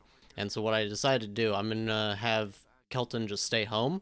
And I decided to save a little bit of time. We're going to have Sedium take care of Silverkeep on his own. And we're going to have Voynadar take care of Winterhall on his own. And we currently have an attack on this village coming from Mastok. And they also resettled Kalen already. So we're going to want to take them out pretty much as soon as possible, so we might do this after the trader gets here today, assuming we get the books that we need. But as you can see, these bandits are attacking Mastok directly. So that's going to be... It's only 20 soldiers. I hoped it would be the full 30, but that's not going to happen. So hopefully they can take down these walls, and that might stop Mastok from actually being an issue. But we'll have to just see how it goes. If I need to, I will send Kelton to this village, but I don't think they're going to have a whole lot to send at us once those bandits attack them. So here we are at the trader, and they have the books for us that we need. So we needed smelting furnace we'll take, and more importantly, the armor forge. They also have the weapon forge, but of course we're not going to need that. I'm going to go ahead and buy a little bit more wood just since we have the money, and I don't really want to be sitting around waiting for that lumber mill any more than we have to. And otherwise, we don't really need anything else here. Yeah, we don't have extra prisoners really either, so we're going to go ahead and just call it quits there. And we're going to go ahead and send Kelton off over here. And I think he should be perfectly fine to take care of this all on his own. Now, in order to get the light armors and heavy armors, we are going to need the workshops. We're going to place that now. And we're going to place probably just 2, or maybe 3. We'll just place 3. And then we're also going to need the mine, since we're going to need iron. So let's place that. Hold on, what's going on? Do we already have one? No. Hold on, maybe this is in the way.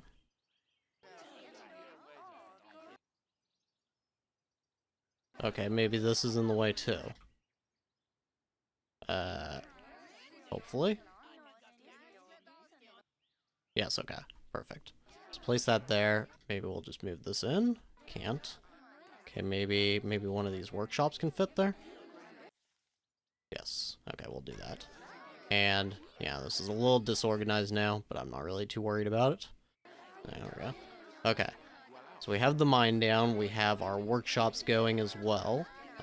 We need to go ahead and take Philomona, I suppose, off the Caden language dictionary, and hopefully she doesn't lose her progress there. And we'll place her on the armor forge. And we also have the smelting furnace. This will be good later, but we're not going to focus too much on it right now, because if we can just equip everybody with light armor, I think we'll be okay. Heavy armor is better, but it's not so much better that I want to focus on getting all this steel just yet. So we'll just focus on getting the tools and the extra wood that we need, and try to make as much light armor as we can. Now, one last note here. We are getting closer to these villages, and I think we want to start preparing our next target. And I think... Oh, wow, look at that. Oh, wow, they are tremendously weak. I wonder if we should just attack them on the way over. Where's our other squad at? Oinadar? Where are you at? I don't see him anywhere. Is this him? No. Okay, perhaps I am blind, but I don't see him anywhere. Hopefully he didn't get lost. Oinadar? Oh, he's going this way. Okay. Well, that's interesting. Okay, well. I wonder if Sediman would be able to take care of this on his own. It's only 3 soldiers. But they will have the walls. 2 crossbowmen. It could be dangerous. Okay, so I think we're gonna go ahead and just try it. Siva, they are right here. And, I don't know, 72%. 3 people. Assuming we get over there before that that number climbs, I think we should be okay. And otherwise, Kriege, they have a decent-sized camp, but most importantly is this one by Vasna, I think. Or even the one by Ugrad, actually. 21. Yeah, okay, we're gonna bribe this one first. We could just bribe both, actually. Let's just bribe both. There we go. So we might be able to take out 1, 2, 3, and maybe even 4 cities in the same episode. We'll see how it goes. Okay, and here we are at Kalen first. Let's take that out. Bjorn, you are not in a good position at all. You're not even facing your opponents. That's not too intelligent. Basically getting blindsided there. That's quite funny. Okay. Easy peasy, of course. And they fell. And Mustok. No idea what's happening with them. We'll see at some point, I'm sure. And let's hit Siva now. They're still at 3. Perfect. They do have these walls, and they do have the 2, I believe, bowmen, is what we said. Yeah, 2 crossbowmen. I don't know how far they can actually hit from. It looks like right about here, so we can actually back off a little bit from the walls once we burn them down, I think. And I think the game might have just crashed. Okay, so unfortunately the game did crash, and unfortunately I didn't have a save point, so I actually had to go back and do all these messengers to these bandit camps again, and I had to take out that city again, and now we have a fresh save point here right in front of Siva in case that happens again, and we're going to go ahead and run in, and hopefully this time it actually works out. I'm not really too sure what caused it. Maybe it seemed like it was on another one of the volleys from the crossbow, maybe, that actually was when the crash happened, but I don't know if it was actually directly related. Maybe not. Seems okay so far. Okay. And like I was saying before we were rudely interrupted by that crash, I will probably back off to around about right here, which should maybe keep us out of their firing range. That's the hope. Okay, maybe not. Okay, yeah, they still are attacking us from here. I'm not even sure what they need the towers for. They can fire pretty far away with crossbows, actually. That is quite strange. Alright, let's get in there. So far, we have lost some of our armors, but nobody has actually died. Yep, and of course, very easy. It's just those walls. The time that those walls take is always a little worrisome. But this time, no real problems, and we'll go ahead and attack Silverkeep now. And here we are at Winterhall. And we're just going to mostly skip through this battle since they are just peasants, of course. And of course, we lost no one, and we got our carrots. Perfect. And we're going to head back home and get ready to attack. Hopefully it'll be Ugrad. I think they're going to be the best target. So then we will get rid of somebody who has some pretty strong population and everything, so that they don't continue to be an issue. Because if these guys get like 40 soldiers, it's going to be very hard to topple them. Okay, and we burnt Silverkeep and got their 97 carrots as well. We should be set up pretty well on food for a little while now. Okay, now we finished learning Coal Furnace, and we're going to take Tornet here off of Granary, and let's say, put her on, I guess, Smelting Furnace? I suppose that's fine. And we're not going to place the Coal Furnace yet. Yeah, I don't think... yeah, I don't think we really need to place it just yet. Yeah. Yeah, we're just gonna wait, because we really need to stock up the lumber first, and that's gonna be very difficult. We don't have a lot in the city. I don't know, maybe we can buy it? Is this Gorno selling? Yes, we're gonna need the paper then. Well, that's unfortunate. We can't get paper now very easily. Yeah, I don't know how else we would get it besides burning villages, which don't seem to have any wood, actually. No. Okay, well, we're just gonna have to, you know, slowly cut it down, I suppose. Either way, Ugrad did get attacked by those bandits, and they are down all the way to 9 soldiers now. So we're gonna go ahead and burn to the ground. And, man, Voynedar is way the heck over there. But I think we're still going to include him here, and we'll send Kelton out as well. And 91%. Hopefully they will meet up close to here. It looks like, yes, it looks like Sedimen is going to stay right here. That's good.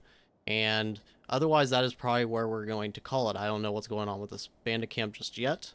Looks like they aren't yet attacking anything, but we'll see exactly how that goes.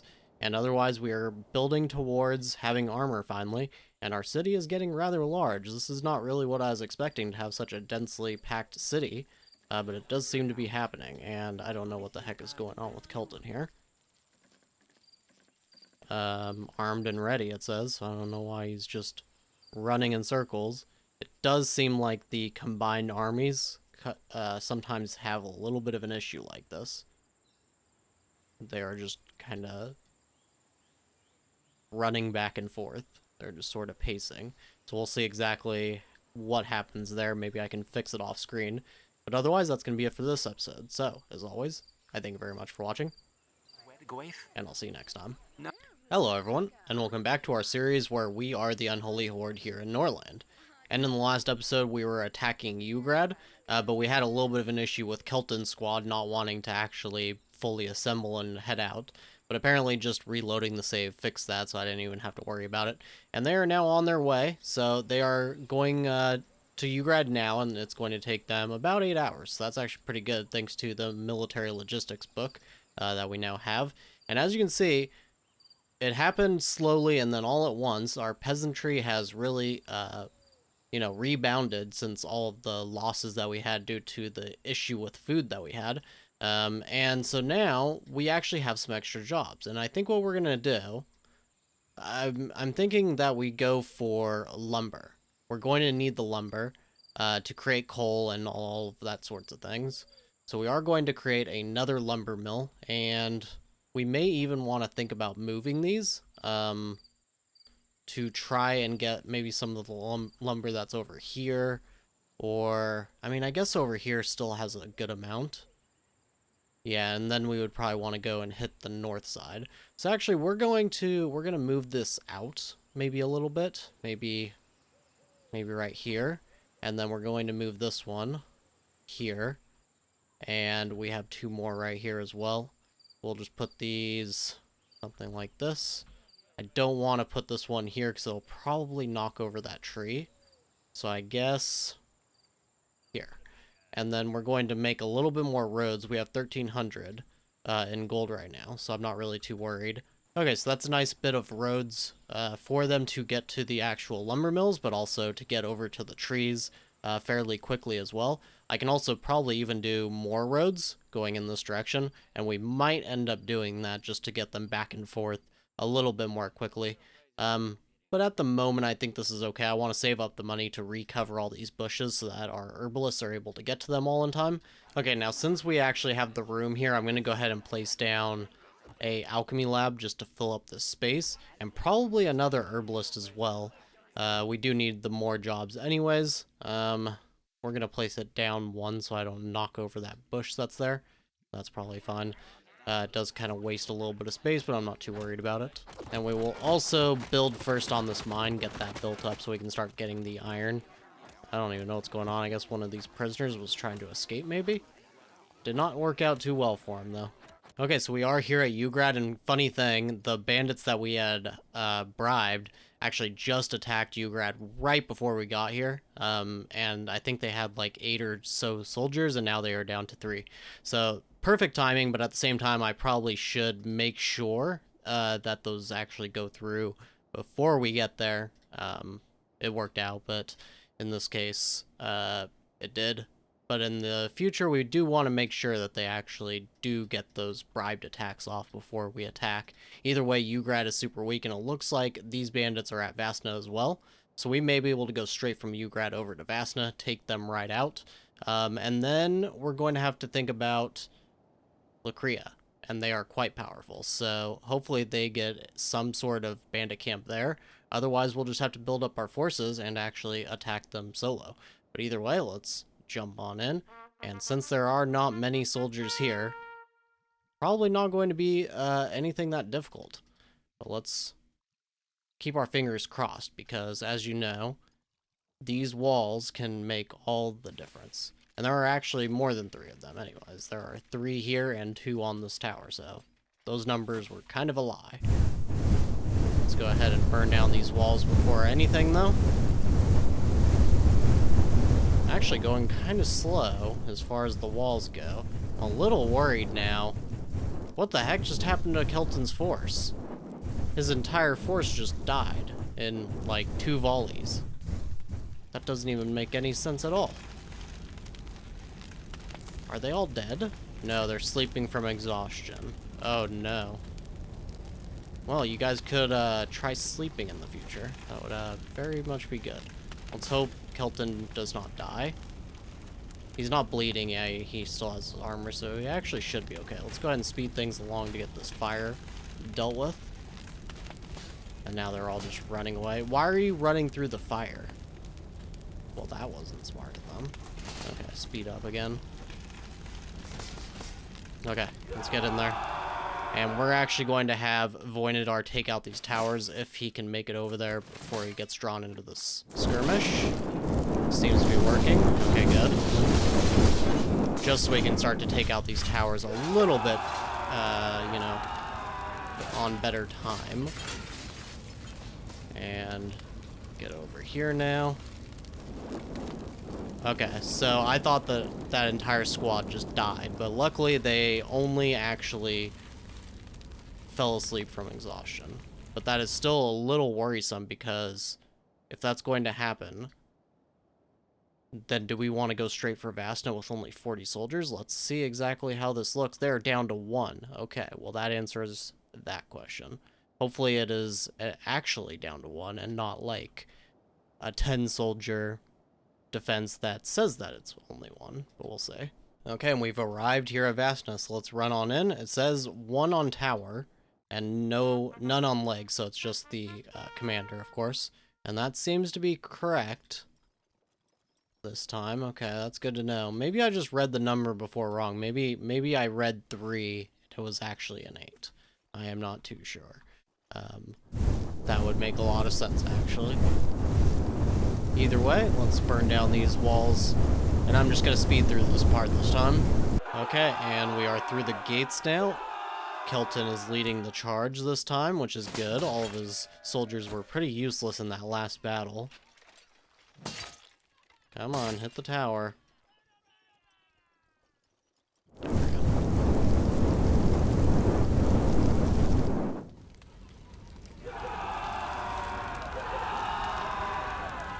Alright, and he goes down basically instantly. Okay.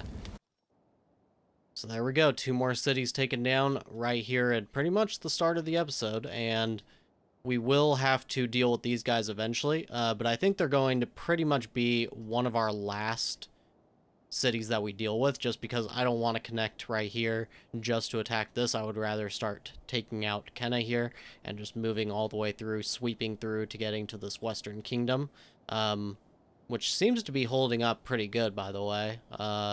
Yeah. They were quite powerful, and I thought they were going to start having some rebellions or something, but it has not actually happened yet. So we're going to get back home now, and actually, there's nothing we can really burn over there, yeah.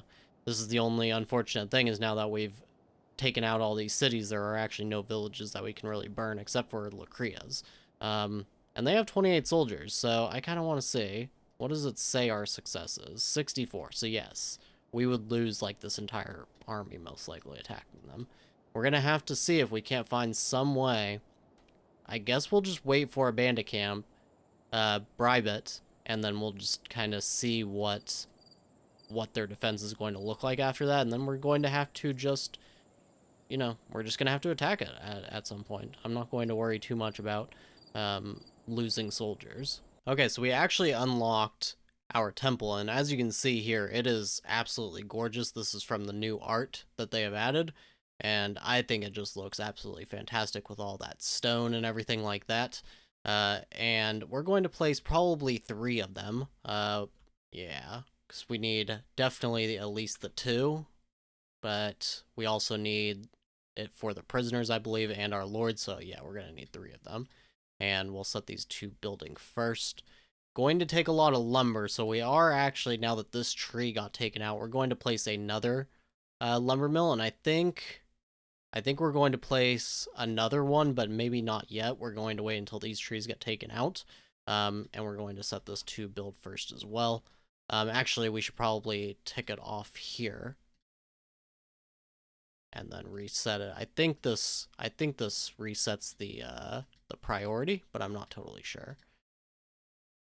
Okay, and then, yeah, so we're going to place another one here once these trees get knocked down, I think, and then we'll have 18 people working on gathering wood for us. That's probably going to get through our forest pretty quickly, but hopefully they will last. Okay, so we have our mine finished, and we're going to upgrade this straight away, and we're not going to set it to build first, though. We probably don't need to worry about priorities either. We have 45 peasants and no extra workplaces, so we're all good as far as workers finally go. And of course, we do have all these prisoners. So right now, I did move over basically all of our management. So Senra Corps is going to do these lumber mills. We're going to have Philomona up here in the top part of our production. Polima can take care of all this stuff, and then Kelton is taking care of these fields. Now, as for Sediaman, he only really needs to take care of probably this one herbalist. He's not a very good manager, so we're just going to set Kelton actually to these 2 fields as well. Tornet we could place on some things, but honestly, there's no real point. I think this is all sectioned off nicely. Okay, our first temple has been built, and as you might expect, we are going to be building more roads just to really cover our movement over there, which is going to be quite a bit of a commute. But if we have roads just leading to everywhere, then that commute will be no more. So we're going to just do that really quick. Okay, so that ended up being a little bit more expensive than I expected. As you can see, we are down to 232. I don't really want to get rid of any roads that are anywhere, though, if I can help it. I guess we'll just have to take out more of the herbalist ones for now, because honestly, the herbs, we have more than we can really even store. Not just yet, but we are getting pretty close anyways. So we're just gonna get back about 150 gold. We should be fine as far as money. I guess we can also get rid of this little section that's underneath the temple. There we go. And that gets us back to our 500 or so gold that we usually like to have, so that's all good. And we do have a temple now, so we can go ahead and get rid of this altar. And we will... Wait, can't be demolished? Okay. Because Bro Sean is doing a sermon here, apparently. Okay, I guess you can't get rid of that anymore. Or maybe we need to have all of our temples first. It's a little bit of a weird looking incline. Okay, well anyways, now on our last little note here, there is no new bandit camp for the Lacria, so I guess we're going to have to maybe just think about attacking them. They have 30 soldiers, so if we continue to let them get more powerful, it's just going to get more difficult. But we really don't have the numbers just yet, so that's going to be something we're going to have to figure out. We can't bribe, so is there anything that we could do maybe on Dark Deeds? Probably not. I don't imagine that this is going to work. 52% if we send Kelton. Or we could, of course, send a messenger.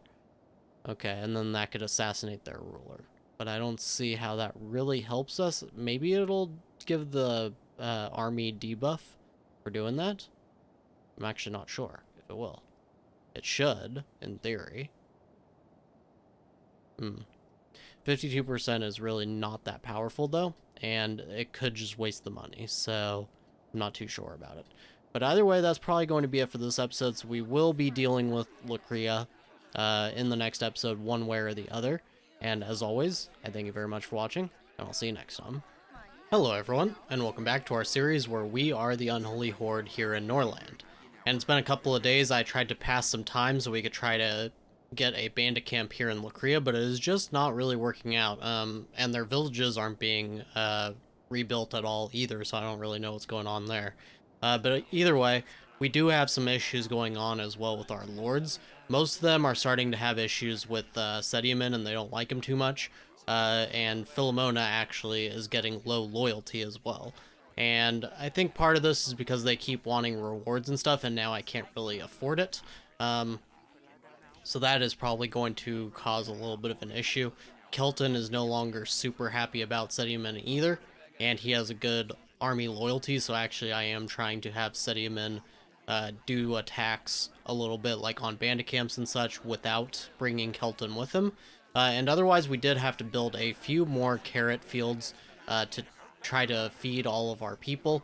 Nothing else has really changed. The building is going slowly and all that, so yeah, things are just taking a while. But we do have marauders on their way, so I will let you guys know when it is time to attack them. Now, I did just want to come back over to Lacria and show you guys, so we do have the ability to actually kidnap a lord, but actually the rates here seem to be even worse than assassinating, and I don't really understand this. I mean, obviously from a realism standpoint, it's probably easier to kill somebody outright than to actually try to abduct them from their home or something like that, in a way. So it kind of makes sense realistically. However, from a gameplay point of view, I don't really understand this. I think, yeah, as you can see, we can get like 52% for assassinating them. This is the issue to me with Dark Deeds, is that they just never feel very good because you can't really use them to your advantage in the ways that you would like. Like, I would like to kidnap them because then they're in my city, and also because we capture them, the treasurer hit reduces their army size as well.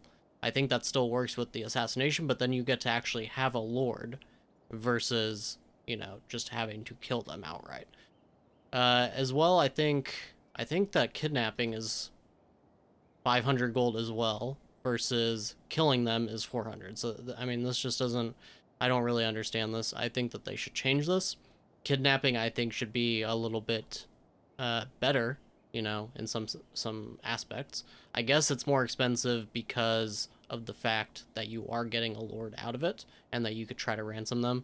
So I guess in that sense, that part makes sense, but I do think the rates should be a little bit better, just to make it, you know, have a point to actually kidnapping. Either way, we could try to assassinate if we were to do this. Let's go back to that. We could try to kill their treasurer, but it looks like the percent there is still the same anyways. So I think that killing the ruler should be more difficult than killing, like, the treasurer. And yeah, it's just the same for everybody else. So, you know, this is the problem with Dark Deeds. I don't think they're very well balanced. But I do think that this is what we're going to do. I think we are going to kill either their ruler or their treasurer. It may be better to kill off their treasurer, because I don't know. I mean, it says killing the treasurer counts, but maybe not the ruler. Even though I know if you kill the ruler in battle, it usually does work. So either way, we would probably go with killing the treasurer, and that'll be 400 gold. And that will allow us to decrease Lakria's army size. We'll just have to take the risk that it won't work out. But 52% is not too terrible. So I already had to get rid of some roads in order to pay some of these basically demands for gifts. So we are going to need to get rid of even more roads in order to pay for this assassination. And we'll just, I think 450 gold. I mean, we won't have any gold extra, but we will hopefully get some, well, actually, we probably won't get anything from them, but is there a bandit camp? There is not. Okay. Well, that's an issue. Either way, we're going to go ahead and send this. Dark Deeds, assassination. And we're going to go for the treasurer. And it looks like Kelton is the only one who can do it. That's a little worrisome because then he won't be here for the marauder attack. But I think we can survive. Okay, now we got this little message. The cutthroats are bribed. Someone from among your unfriendly neighbors has bribed your cutthroats and they are going to do something malicious. We do have plenty of patrols and everything. I don't know why they would bribe 2 cutthroats in a city that has this many warriors, but hey, you know, whatever gets them there, you know, whatever makes them happy. Okay, so we got pretty lucky, and Kefera was stabbed to death in their own bed at night, and that means that the Lakria army is reduced by 30% for 3 days. So they have 21. We are gonna have probably 72 or so when we go and attack them. We just need to get rid of these marauders first, and then I think we can take out Lakria with very little actual issues. Well, we are going to lose a substantial amount of soldiers, really, but you know, they are an average of 6 combat skill. Once we get through the walls, they have, it looks like, ooh, that is 9 total bowmen. That is actually quite scary. But I think we can do it. I think we can. We kind of have to. We don't really have a lot of food right now, so we actually should probably go over to these villages first. After we get done with these marauders, we'll do that. Get these carrots, and then we'll go and straight attack their city and burn it to the ground. Okay, so these marauders are almost here, so we're going to have to build our army. Kelton is not actually home yet, and he's going to be home in about 4 hours. So I don't know if we should wait for him to get here and then just reserve some units for him to command, or if we just, honestly, we'll probably have the battle done by then, so we're going to go ahead and I guess we'll just use Tornet. We can't really use Philomona because she's having a nervous breakdown. So we'll go with Tornet, and we do have some extra soldiers as well. They're getting old, so they're not going to actually really be that useful, but we'll still use them. And there we go. That is a lot of soldiers. And we also have some reinforcements. There we go. They have 4 bowmen, and the rest are axemen, so they are actually quite strong when you think about it. That is a lot of axemen. Okay, they've arrived, and we are probably going to... We're probably going to just wait for them, honestly. Just wait for them down here. And I don't even know where our reinforcements are at. Over here. They're way over near the temple for some reason. That's quite funny. And actually, we're going to put them right here. I think they're gonna end up trying to go for that building like they did the last time, so let's put them here, and we'll put ours a little bit in the back. That way the bow fire goes towards these guys. And apparently the ruler of Gorno is dead. That doesn't really affect us much. I don't know why it's telling us. Not too worried about it. Okay, the battle begins. And it looks like Ruark should make it over here just in time, pretty much. And we can go ahead and start moving our guys up. Right about there. Looks like Tornet might actually get dragged into this fight more quickly than Ruark does. Yeah, okay. Well, that wasn't the best timing, honestly. Either way, they are probably going to die pretty quickly, and we haven't lost anybody yet. They are going down, but they're not dead. Okay. And that's it. That's all she wrote. Okay. Let's close these. And hopefully we at least get some armor out of that. They died really fast, but it doesn't look like we cut off any of their heads, so it looks like this guy still has his armor. Yeah, it looks like we got a few pieces of armor. So that's good. Voynadar. Close yours off as well, and Kelton is back home. But either way, we're going to go ahead and get ready to attack Lacria. I think we'll wait until the turn of the next day so we can get those 2 extra soldiers, though. And for any of you eagle-eyed viewers, I did notice that Voynadar did not actually get involved in that battle. He was tucked away over in here somewhere. So yeah, I did realize it once I disbanded his army. But any of you noticed that and thought I was an idiot? Well, I was, but at least we didn't end up needing him. Okay, now it's the next day, and I did have to just have Kelton spend some time with Tornet in order to up his mood just a little bit. But we're going to go ahead. He tried to go to sleep. Hopefully that doesn't mean he's going to pass out from exhaustion, but we are going to go ahead and attack Lacria now. So burn them to the ground and Sediaman. And we're also going to send Voynadar and, of course, Kelton. And I think we're going to have to send Philomona. Yeah, she is actually happy again, apparently. Okay, let's send this attack. 88%. I like the odds. I am just worried about these bowmen that they have. But otherwise, they basically have spearmen, which are potentially powerful against those of our soldiers that don't have armor, but the rest of them, it should be fine. We do need to attack these villages first to get those carrots, so let's go ahead and do that first. And we'll send 2 here, and we'll send the other 2 to Truehold, and yeah, there we go. And once that is done, we'll take out Lacria. Okay, this is a little bit worrisome. I didn't even realize it, but Caden are actually going on a riot right now against the Varns. I don't know if this is why our population is dropping. Either way, it dropped like 14 in just a few seconds, probably because of this, because there is a squad of 4 here, 2 here, and another 4 here, so yeah, that does add up. As well, people are a little bit hungry, which has been a problem, but hopefully Senricor can actually deal with this. I really don't know if he can. He does have an axe, and these guys just have daggers and fists. So, okay, let's speed this up a little bit. I really hope they don't die here. That would be really bad. They are surviving this fight very well. Oh no, and Senricor, or not Senricor, but his warrior just went down. And Senricor is now down as well. So I guess this riot is going to keep going. Apparently. Yeah, we didn't keep anybody home to actually deal with this, unfortunately. And he does have an inflamed wound as well. Well, we tried, you know. I mean, that was about as much as we could do. So I guess they are going to end up killing the Varns. I guess that's all they'll do, though. Hopefully. Yeah, they're just beating up, I guess, some prisoner Varns, which is actually quite funny, you know? I should have just let them do that, honestly. Okay, so Senricor ended up dying during that riot, apparently, and they burnt down a lot of stuff. This is actually quite funny to me. I thought that they would just maybe, you know, kill off the Varns and then just stop, but they burnt down quite a lot of stuff. I think they started the fire at the library and then it just kind of spread from there. So it does kind of suck that we will have to actually rebuild all of this stuff.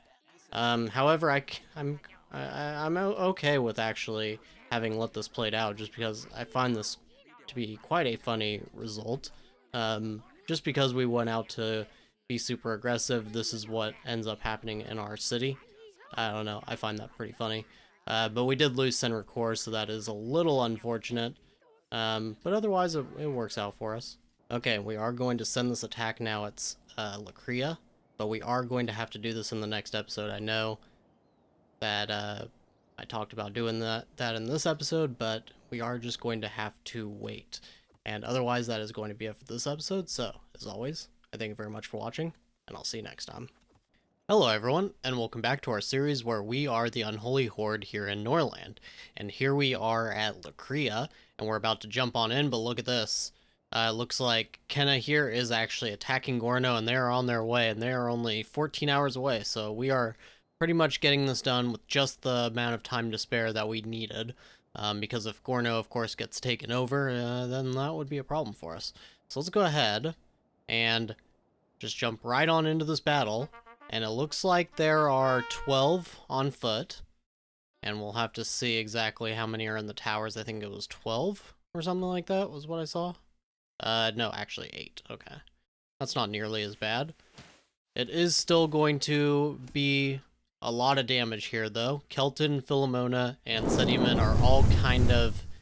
I mean, they're all basically in danger here. Any one of them could die. And we're just going to speed through this part. Okay, the walls are down. We're just kind of waiting for them to stop burning. We're not going to bother to back off or anything. Somebody did just die. Was that Voinidar? No, okay. It was just one of our regular soldiers. They are taking quite a bit of damage. However, it looks like everybody is still alive, so that's good. The only people dying is just our soldiers, but none of our lords so far. Okay, the burning has stopped. Let's go ahead and run in. We're going to go straight for ammo with everybody. And hopefully Kelton survives this. He's kind of the main one. I would almost rather Sediman die than have our pair die. Even though, I mean, of course, Sediman is a very strong commander, and Kelton kind of isn't. But, you know, I would personally rather have our young heir than to have Sediman, honestly, but either way, it looks like everybody is pretty much hopefully going to survive this. Oh, and maybe I spoke a little bit too soon there. Okay, well, that squad is definitely getting totally wiped at this point. That's okay, though. Alright, get over here now, Sediman. Looks like Amma here might have survived. Yes. She's just sitting there doing nothing. Okay. And 3 more left.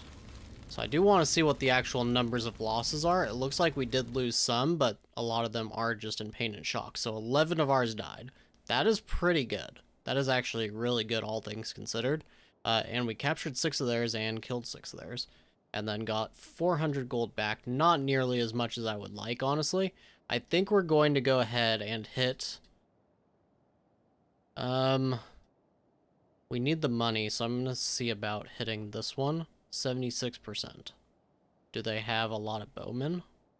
Kind of. Yeah, they're gonna have towers as well. Maybe we should just attack this one on the way home, and then get back home, and then we'll attack this one later. We also have a camp in our land, so we'll need to take care of that soon. But either way, Lacria is now dead.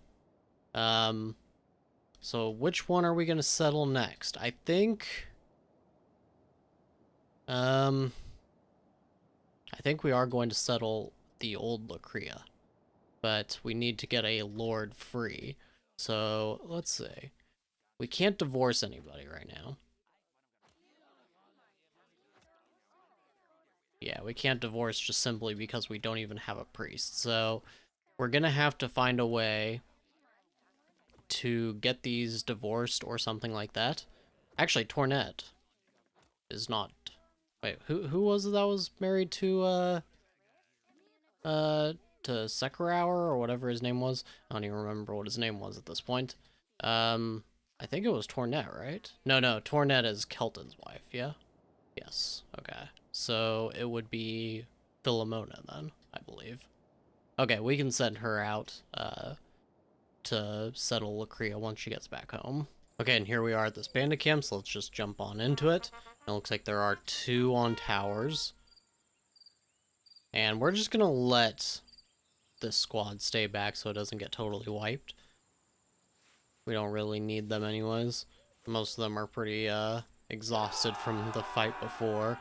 So let's take care of these, and it should not be much of a loss or anything like that. And they are burning that tower down very fast. Go ahead and just kill them off. Perfect.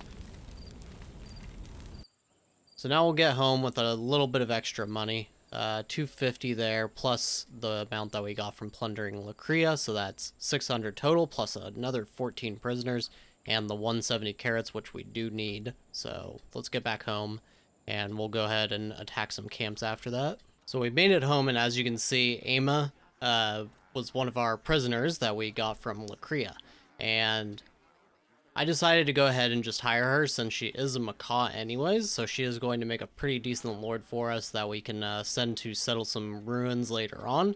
And unfortunately, she doesn't like us too much right now, so we're going to need to we're probably just going to do a flesh wolf hunt, honestly. That's the easiest way. And then we'll try to grant her a title. She is not very happy right now. I don't even know, does she have a home? It looks like she doesn't have the debuff, so that's probably okay. But we'll go ahead and try to get her a title. We also have marauders attacking us again, so this is happening a little bit more frequently. 1 day, 6 hours, we should be able to attack at least one of these camps. Hopefully both, but we're going to wait to hire Nameia because she actually has a pretty solid command skill, so she is going to be a good extra commander for the time being. Okay, now, like I mentioned before, we are going to settle Lacria here with Philomona, so we're going to send her to do that now. We only have the extra 300 gold, but I think it should be okay. Let's see, have they done the hunt? It looks like they did. How does she actually feel about Sedimen? Not very good, but it looks like it's enough. So we just need, oh no, they're actually at a minus 16 right now. Okay. And we need 450 gold. So where are the Marauders at? 1 day, 1 hour. Okay, we should be fine. Let's go ahead then and create this army. We're going to send... I guess we will just send Nameia as well. Whoops. I don't like that, though. Okay. Fill this army up. And we will send Nameia. We could even go with Kelton, but I think 2 full squads should be plenty. So let's go ahead. Okay, and here we are at this bandit camp, and, of course, not going to be any problems. So I'll just mostly skip through this. And as expected, we lost no one. We captured 2 and got 225 gold. Let's see, where are these marauders at now? 20 hours. Okay, we should be able to hit this other one now as well. 70%. Okay, and here we are. And this one should be a tiny bit more interesting because they do have towers at least. It's still not going to be too difficult. However, we may at least take a little bit of damage this time. Hopefully nobody dies. That's the main important part. And somebody already went down. They are not dead, though. Okay.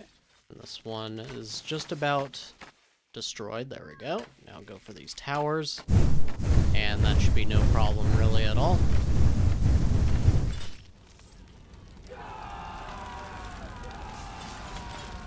Okay, and that is pretty much that.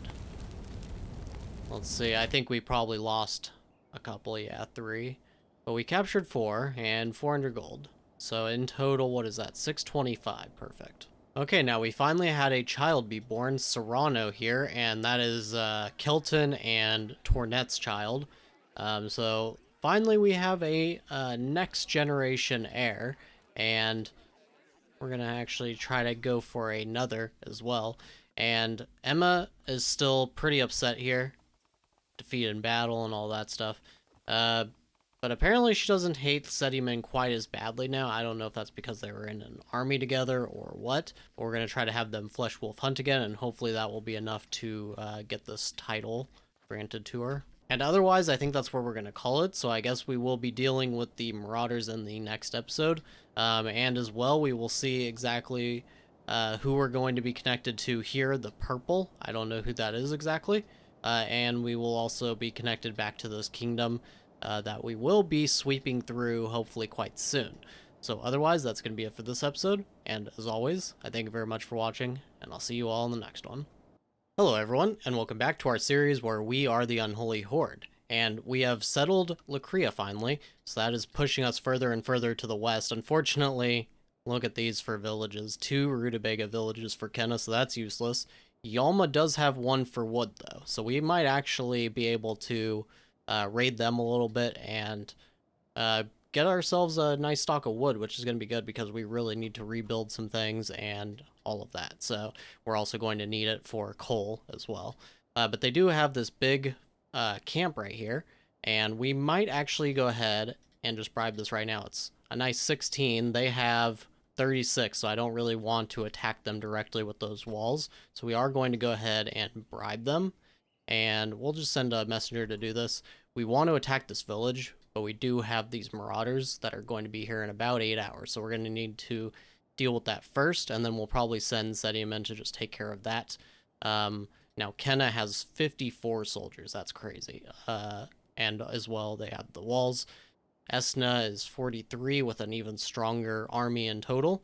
And then Faranuk has 28. So we're actually going to just leave Esna and Faranuk alone with these bandit camps. We might even take them out for them, just so that they can't, or they don't get constantly harassed by them. And that could allow them to rebel against Kenna, which would be very good. We do not want Kenna to be powerful, and maybe if they go and attack, say, Esna, right, to keep them in the kingdom, then maybe they'll lose a bunch of soldiers. So that's the goal right now. But either way, we're going to wait for these marauders to get here now. And on one other note, we do have Ama, and we need to actually put her on a research, and we're probably just going to put her onto the temple. Yeah, I think temple is good. She is not very smart, however, at least she can learn it in time. And otherwise, we are trying to get all of these buildings rebuilt, but we don't currently have the wood, and we actually need to reset instructions. I guess we'll put Ama on the stuff up here. And is that everything? We'll actually probably put Tornet here on some of these fields, so that Sediman only has to do this one thing. He's not very good at instructions anyways. And we'll also put her on one of Kelton's, I think. Okay, now the message has disappeared, but Yalma's ruler actually died, and it really lowered their army size. We might want to go and attack them straight away after this these marauders are done, but we do want to at least take out this village to get the free lumber at least. But yes, they are very weak now. They have an 18-year-old king who apparently is actually very strong as far as combat goes. But he's kind of a weak commander, but he does have the talent, but that's not going to matter since he needs to hit 15 command to actually make use of it. But still, he is actually a decent fighter himself, but a very weak commander, so that should be rather easy to actually defeat them. Okay, now these marauders are just about here, so it's probably time to go ahead and create our squads. And we'll go with Sediman, Ama, and probably Kelton. Okay, and Ama now, and Kelton. Perfect. And we do actually have 1 left over, I think, here. Actually, a couple left over, okay. Tornet, I suppose, then. Perfect. And let's make sure that we get everybody involved here. Okay, and of course they are down here to the south. We'll go ahead and just bring everybody down here. I think they do have a few bowmen here. Did I check this? They have 2 bowmen, so I'm not really too worried. Honestly, we might just rush them anyways. Yeah, I don't really want to take too much time on this. So let's start moving everybody down here, and we're just going to go directly for them. I'm not even going to wait for everybody, just let everybody rush on in. As long as Sediman doesn't die, we should be just fine. And it looks like we have a village defense, so I don't know who that's going to be from. Okay, perfect. So let's go ahead, disband this. We're going to wait until the day begins, let everybody hopefully sleep if they need to. And then we're going to look at least attacking this village. It doesn't look like they're rebounding as far as some, soldier numbers go. So I'm thinking we can just attack them right away. I don't know if I want to farm wood off of them. Maybe wait and see what this village has as well. Or just take them out so that we can continue to move west. It's It's gonna have to be something that I think about for a minute. Now, as for this village defense, it is Mustok. They once again took over Kalen, so they're bordering us, and that's why this is happening. So I'm just gonna go ahead and burn this down, and we're just gonna send a pretty meager squad here of like 5, just in case they do get some soldiers, but they probably won't. Okay, slight change of plans, because I did just notice Wormwood actually has lumber as well. So we're going to go ahead. Maybe we'll just modify Sediman squad here. Yeah, we're just going to send the max, but just 1 squad. And we'll let him go here instead. Oh, we have to cancel this first. And Wormwood, and then we'll take out Caitlin. The other village only has meat. I'm not really too concerned about that, but I do want to get that lumber. Okay, so we finished this attack on Wormwood. Unfortunately, a bunch of our people looked like they were, like, surrendering or something. They're still a part of the army, but I am a little worried about that. But we'll go ahead and just burn Kalen here back to the ground. 95%, of course. Perfect. And they still only have just their lord to fight us. Okay, unfortunately, this village actually ended up getting burnt down, I guess, by these guys, maybe? So we're not going to be able to actually take that out. And as far as the bandits go, they are going to be attacking the city within the next day or so, with 21 soldiers, so that could be very problematic. Okay, they're actually doing it now. And yes, they are attacking Yalma directly. That is going to absolutely level Yalma most likely, although I'm not too sure because the walls should make a difference for them, but I'm not totally sure exactly how much of this is going to destroy them. Now, Mustok is actually trying to attack us right now, but they have to get over to our village in 14 hours, and we're going to get to Kalen in 4 hours. So hopefully it'll cancel the attack, although I'm not totally sure. Okay, so Yalma got knocked down all the way to 11 soldiers. That is perfect. So I think we're going to go ahead and attack them directly after we're done here with Kalen. They apparently have some people on towers now. We didn't make it in time. That is really, really upsetting, actually. Luckily, they don't have walls, but they do have these towers, and we do have some people collapsing and, like, fleeing as well. Why are they fleeing? They're supposed to be fearless. Look at that.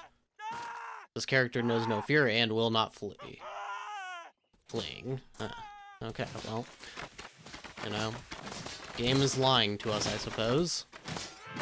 I really hope Sediman doesn't end up getting killed here. Lord Kalen is dead now. This is a lot of bow fire to be taking right now, when half of his squad is just running around the map.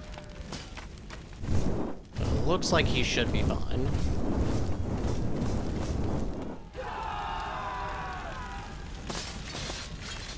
Okay, there we go. So that problem is solved. We lost 4, though. This is getting really annoying, and I think we're going to have to take this city the next opportunity that we have, because then we can take out Mustok here, and then they won't be a problem for us anymore. I'm actually surprised that this kingdom has not been settling this city right here. It's kind of funny to me that it's Mustok that just is relentless in actually taking out these, or taking control of these cities. Now, this squad is actually still attacking us, so I guess we have to go and try to defend it. So what we're going to do, we're going to create new squad. We're going to have Ama and Kelton actually come and join this. Okay, and Kelton, perfect, okay. So we're gonna have them all go and defend this village, which is kind of pointless, but the whole reason to do this is that everybody's assembled so that we can immediately go and attack Yalma right after this. Okay, and some funny news, because Kenna is actually attacking Yalma here with 46 soldiers, so they are toast. I'm assuming that this is an attack for vassalage, so they're going to have basically no soldiers, which is going to make it even easier for us to wipe the floor with them. And since we're trying to burn them to the ground, Kenna basically just took them over as a vassal to have them for 12 hours maybe. And then they're going to immediately lose their new vassal. Okay, so we're pretty much assembled here, and we're going to go and defend this village now. Let's see if they end up actually attacking it, though. And nope. Okay, so let's pause before we get back home. So let's immediately go and burn to the ground. Yep, and they are at 0 now. That is perfect. And they're super mad at us, but hey, I mean, what do you expect? You are so weak. Of course we're going to attack you. And Kenna is a tiny bit weaker, but not very much. And this is... Oh, apparently Esna was a part of that attack as well. They're not much weaker. Faranuk is a little bit weaker now as well somehow. Not too sure why, though. But either way, we'll get over to Yalma, and yeah, that's going to be a very easy fight for sure. Okay, now here we are at Yalma, and we're gonna go ahead and jump on to this battle. And they do, of course, have these walls. They have 8 soldiers now, plus however many are in those towers. So this could end up being a tough one. This could be rough. It looks like 9 in towers. Okay, that's not great. I don't know what Kelton's doing there. He's hanging back for some reason. We need you on the walls to burn them down, please. Okay, and now we're gonna have to just take some damage for a minute until these walls completely finish burning. Okay, so let's run in now. And hopefully take out Derail very quickly here. This is getting very dangerous now. Everybody's losing their squad mates. Come on, finish off this last 0th person. Thank you very much. Actually, we're gonna go for this tower here. Ooh, Kelton is possibly going to die. Yes, so I had a feeling. I just kind of had a feeling there. Okay, you go over here. Okay, well that is really unfortunate. That was our son and heir. But sometimes, you know, sometimes that just happens. We are the Unholy Horde, so death is kind of a part of our way of life. What is Aima doing? She's not listening. Okay. She didn't even... Oh, she wanted to tie up a prisoner, that's right. Yes. 11 dead, including Kelton. And... the army was reduced. Yeah, I think it was reduced to 0 by my count. But either way, Kelton is dead now. That is very sad. We do have his child, who is, let's see here, 5 years old, it looks like. So Sediman being 50, this child should be grown by the time Sediman dies. So as much as it is unfortunate, now we can use Tornet as another ruler for one of these cities at some point. So I guess it kind of works out. Plus, he was getting a lot of support with the army as well, so it kind of works out there as well. I don't think anybody else really has support with the army, so Sediman should be safe now. Fall of the House Yalma, yes, of course. And otherwise, I think that's going to be it for this episode. So, as always, I thank you very much for watching, and I'll see you next time. Hello everyone, and welcome back to our series where we are the Unholy Horde here in Norland, and we have arrived back home after taking out Yalma in the last episode, and unfortunately Kelton did die during that battle that we had with them, and Tornet is a little bit upset now. However, I went ahead and I placed the tombstone for Kelton, as well as Senricor, who died a couple episodes ago, and hopefully that'll make her a little bit less upset. She apparently also lost her hand, which is kind of funny. But either way, it looks like there's going to be another riot this time against the Kaidan with the Varn, and we are also just basically trying to rebuild a bunch of things in the city. I actually think I'm going to go ahead and set this to build first now. We also need to set up new management because Kelton died, of course. And let's see, who's the best option here? I don't actually know. Oh, Doriel here is a good option. She's 31. She had a child. Wait, hold on. Was this one of ours? I don't even remember. I don't think so. But we're going to probably hire her, but we need some money. So let's go ahead. Maybe just put this all on Tornet, I suppose. That works. And then... Okay, Tornet's already on that one. Tornet there, and Tornet here as well. She is handling a lot of stuff right now, so that's a little bit of an issue. Sediman lost Herbalist, oh no. Was he the only one who had that? Yes, it looks like it. Okay, so we're gonna take Aima off of the temple, I suppose, and we're gonna place her on the herbalist, because we do need to have that, even though we do have plenty of herbs for now. We definitely don't want to be playing catch-up. We've been doing a lot of that, where we've been playing catch-up as far as carrots go, and then wood, and, you know, just all of that. Looks like our mine still needs to be repaired. And then they can start to mine some more iron for us. We are getting low on space, so I did place this warehouse, I think, in the last episode. I'm going to set that to build first as well. Yeah, I would actually like to get that before the temple, which is not set. Okay. And otherwise, we are basically going to have to rebuild our army. We're going to need a lot in order to take out Kenna, especially if they don't get a bandit camp soon, because then we can't bribe it. And so what I might do for money is just go and attack these bandit camps. They have a lot of soldiers, though. And it would actually be nice to keep this one in Esna, just because then when we take out Kenna, we could take out Esna rather easily by bribing this bandit camp and taking them out that way. So we may just go for this one first, get that 650. That should help us. I don't think we have any bandit camps in our own kingdom anywhere. It doesn't look like it. But anyways, once we do finally take out Kenna, maybe we'll settle it and go for Esna next. But the next goal is going to be to resettle this city right here so that we can go and take these guys out. They have been kind of a problem. What is it? Morocco or some weird name like that. They've been a little bit of an issue because they keep resettling the city, and it just makes everything a little bit annoying. But I don't think these... Yeah, these are just rutabaga.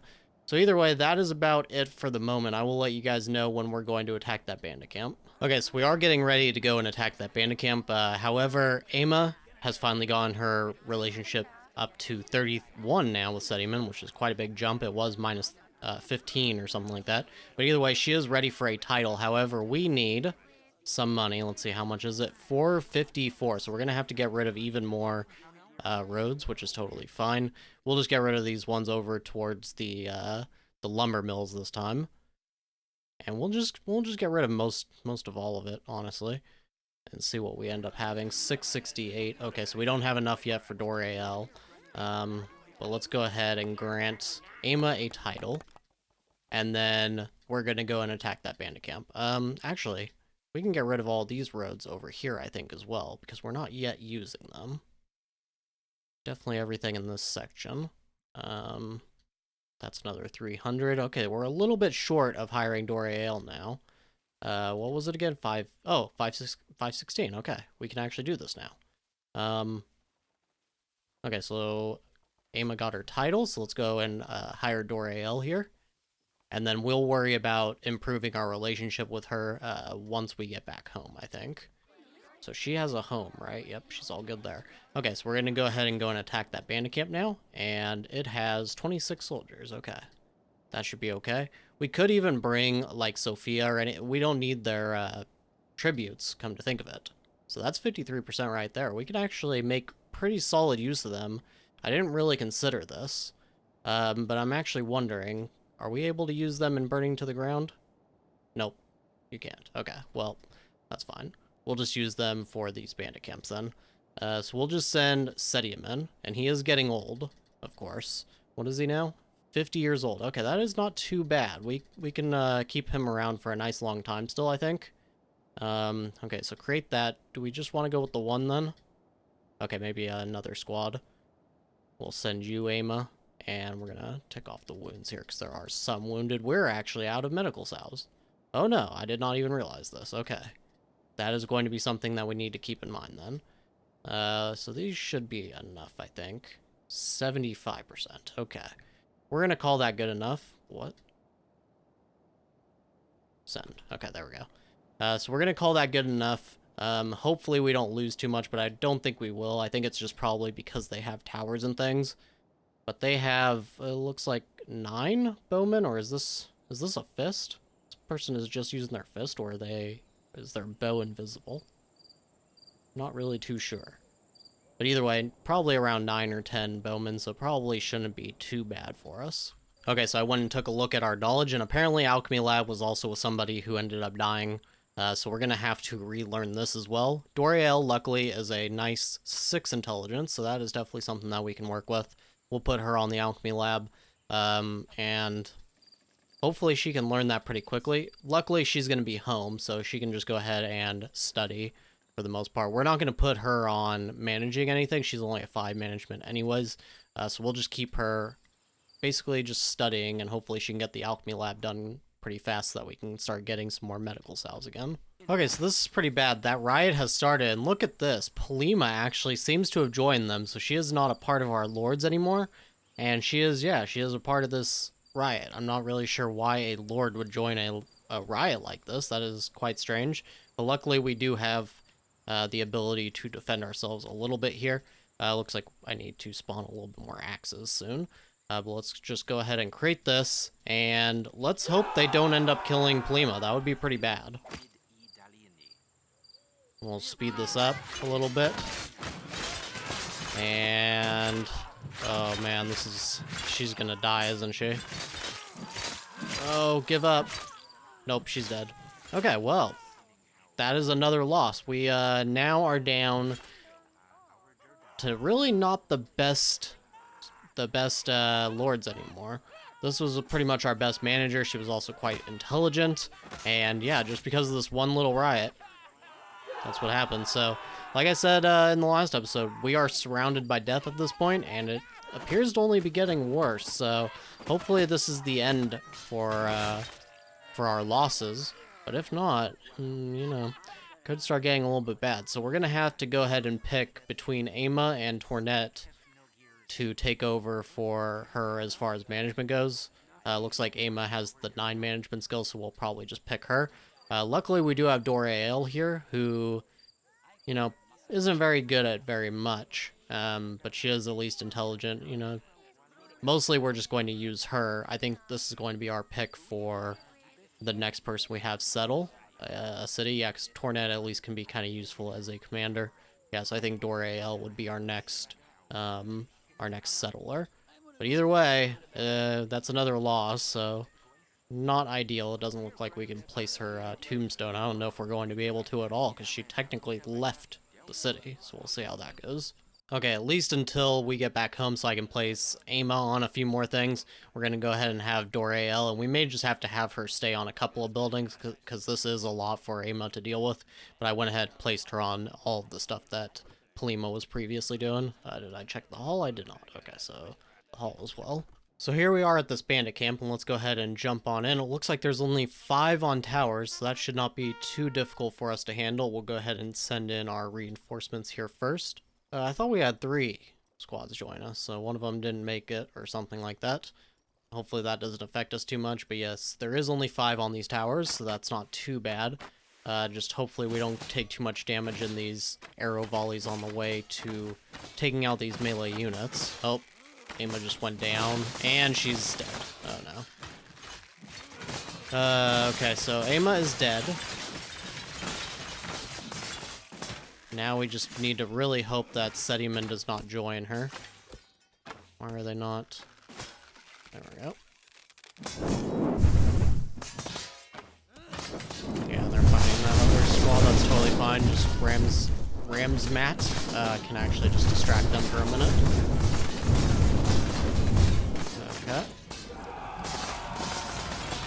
So we really do not want to risk Sediman taking a stray arrow at this point. Alright, and that's done. It's just these guys. Philomona's got those ones handled, I think. Why are they not listening to me? Because they are tying people up. Story of our lives at this point. Okay, there we go. So 5 dead, including Ama. I'm not sure this could really get any worse. We just spent like 500 gold on her, and now she is dead. So now it's just Tornet and Sediman. We could even... Tornet's only 28. We could even have her marry... Will it let us? No, it's considered... Wait. It actually doesn't say. It does say marriage between children and parents, but he is not actually her dad, so that might be okay. It might be okay. Yeah, it doesn't actually give them a relation here. So we may just have them get married so that they can try to have, you know, a few extra kids. And then we would at least have some more lords in the future. But it's not looking too great. We have lost basically all of our spare lords, which was not really the plan, and we don't really have a lot of medical cells, so hopefully... Okay, he doesn't have an inflamed wound or anything. But either way, that's probably going to be it for this episode. Luckily, we did get some money at least out of all of that.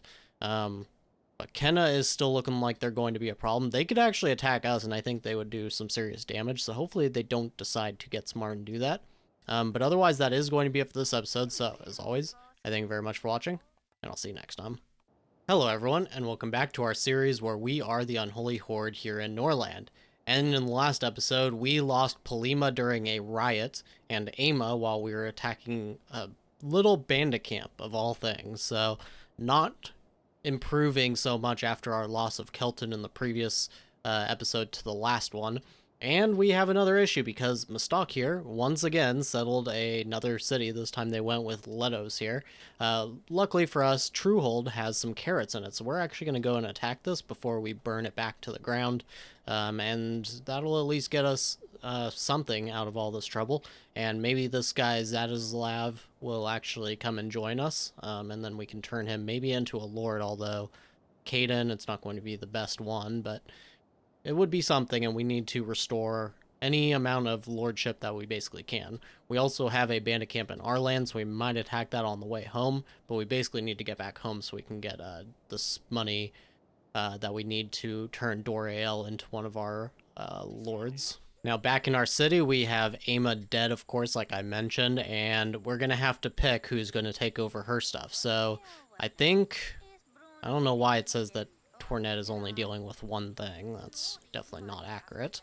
What we'll probably do is have Sediman have to take over a couple of these carrot fields.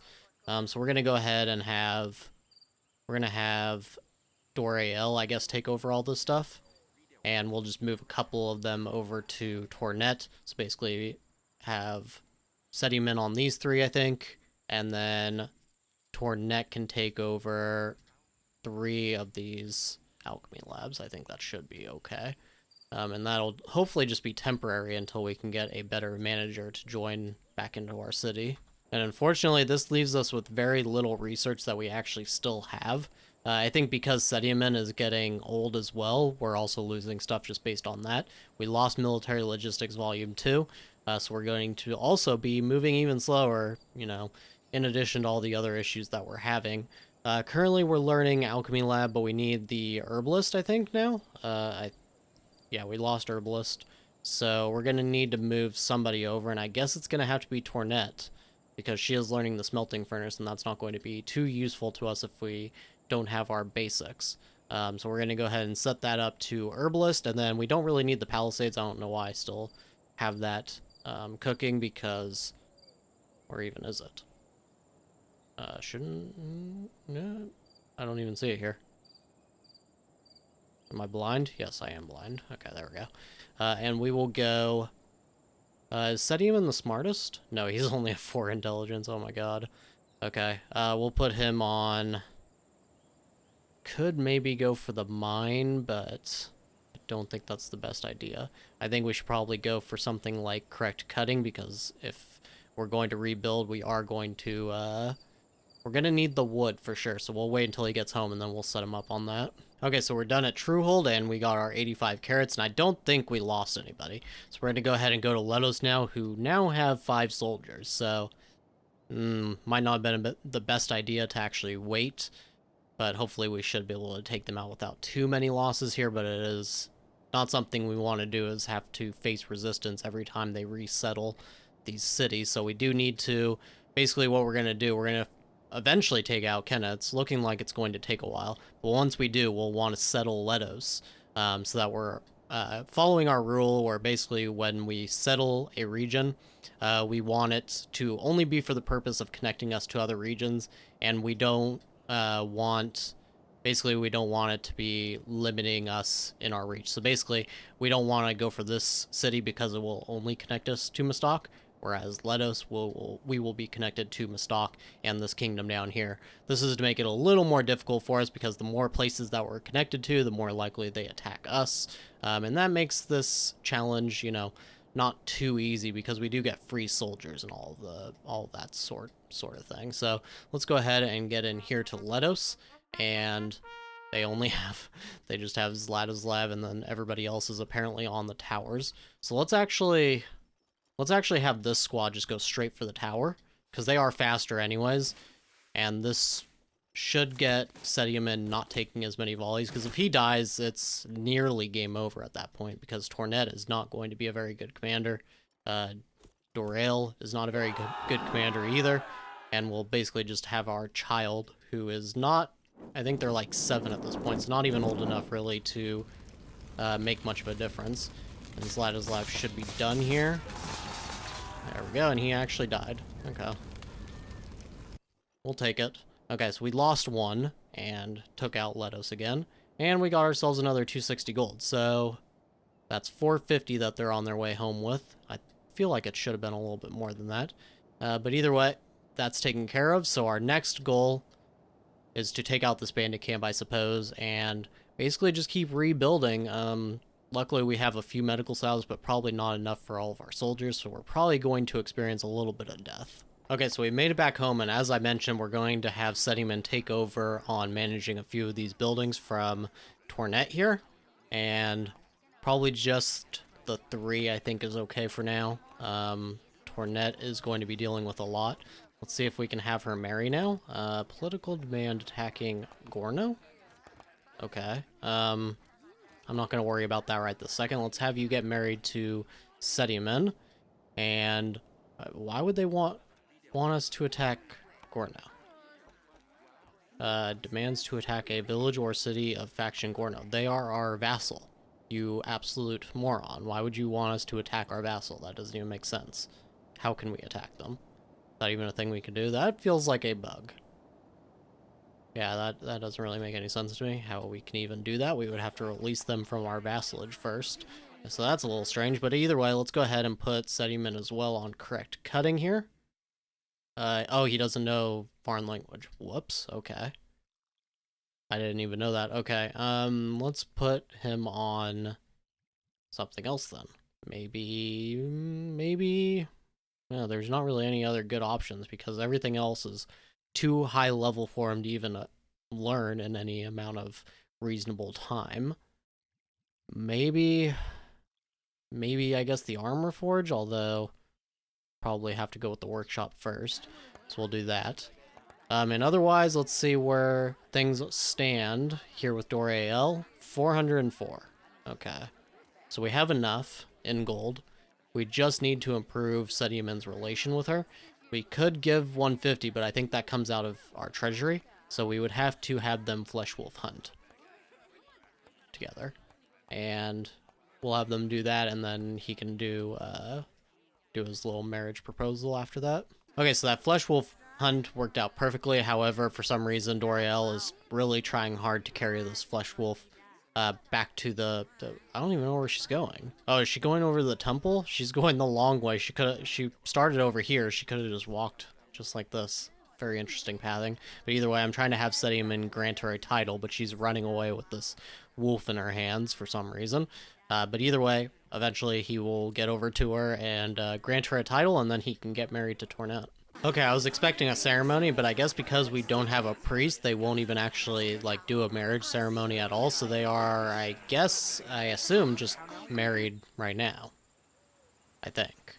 Yes, ruler spouse. Okay, so they are actually married, and for whatever reason, Tornet is not very happy, obsessed with desire. Oh, yes. See, that's a problem, and I don't know what to really do about this, so I think she's just going to end up going crazy, but hopefully they can at least have a child first. They are about to go on a date, apparently, so maybe that will be enough time for them to have a child. But yeah, looks like we're going to also soon be having issues with Tornet, and that only pretty much leaves us with Dorael at that point. So that's a little worrisome, but I think that's where we're going to call it for this episode. Not a lot of movement in this episode, and might not be a lot of movement for a little while here. We're basically just kind of hoping that we can get Faranuk and Esna to be a little bit more powerful and decide to rebel against Kenna. It looks like, let's see, Esna actually has a good relation with Kenna, so that's not the greatest. Kenna apparently doesn't actually like Esna, though. Woman on the throne. Oh, because they are They're a conqueror, okay. And then Faranuk doesn't like Esna, but does like Kenna. So yeah, it doesn't look like they're gonna rebel anytime soon. So we're still just kind of hoping that bandits show up that we can bribe. But otherwise, that is going to be it for this episode. So, as always, I thank you very much for watching, and I'll see you next time. Hello everyone, and welcome back to our series where we are the Unholy Horde here in Norland. And we are currently having some issues. We have Tornet here, she's pretty upset, and we keep on losing lords, which hopefully is not going to happen anymore. I did go ahead and place Plima's grave, but we are actually totally out of money right now, so we are not able to place Ama's at the moment. We're going to try to alleviate this a little bit by attacking this bandit camp over here, but that's probably not going to do too much for us. It will help a little bit, though. So let's go ahead and just send that off right away. And I would like to go with a second squad. I guess we'll send Doriel here. Let's go ahead, build that squad up, and there we go. Now, 89%, that should be fine. And otherwise, let's see, let's look around again. Does Kenna yet have a bandit camp? They do not. Okay. And, oh, there's a person here named Kelton who is actually of marriage age. That is not going to do anything for us. We don't want to send any of our lords away at the moment. So we're basically just going to wait for any camps to open up that aren't too huge, because we really don't want to go after... Oh, there's one right here. Okay, 7, so we'll probably go for that one as well. But yeah, these ones are just too big. We really don't want to risk losing any members. But that's what we're going to be doing, is trying to basically just rebuild our funds and things like that, and as well our knowledge is in dire straits right now, so we basically just need to pass some time and see how much knowledge we can reacquire. Okay, and here we are at this bandit camp, so let's jump on in, and they do actually have a tower already. So let's go ahead, maybe, I was gonna say we go for the tower first, but maybe we just send Doriel at it only. Maybe that'll be good enough. I don't think I even clicked on it there. Okay, maybe I did. Okay. Let's hope that this will deflect enough of the archer fire here at least, and we can take out this tower nice and quickly. That should help us. Okay. Now, as long as we don't lose Doriel or Sediman, it would be really, really bad if we did. Okay, we are good. We lost nobody, and we did capture 1. So let's go ahead now and send our army at this camp as well. Maybe we should get back home. Yeah, let's get back home and get this money back home as well, and then we'll send that squad out. Okay, so we got home and we went ahead and placed Ama's tombstone here, and we're going to go ahead and create our squads now and go for this camp of forest bandits. We might bring everybody with us. Again, we don't really care. Actually, we could even just have them do it, but then we won't get the money, actually, yeah. So we'll probably, we'll just try to bring them only when we don't actually need money. So right now we obviously do. Let's go ahead and just go by ourselves. And we're going to actually... I completely forgot that this option was a thing. I think it used to be automatic. You can actually tick save squad, and hopefully this will actually save the breakdown, because then I won't have to keep creating squads every time. I'm going to hit create squad right there and do this one separately, so hopefully... Because I don't really know if you do that twice, if it saves each squad individually, so we're just going to try to, you know, make sure they both save by just creating them individually like this. So there we go, 2 squads, and hopefully we don't have to rebuild those in the future. So I've actually been following the builders a little bit lately, and honestly, they are unable to really keep up with just rebuilding the care fields, or, you know, repairing them basically.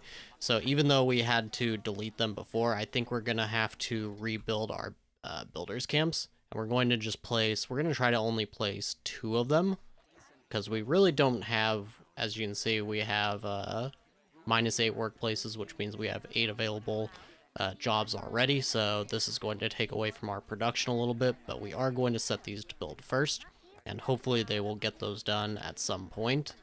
I'm just going to, for the time being, tick these off on build first, and hopefully that will get them to go over to those builders camps, which should get us more builders. Okay, and here we are at this bandit camp, so let's jump on in.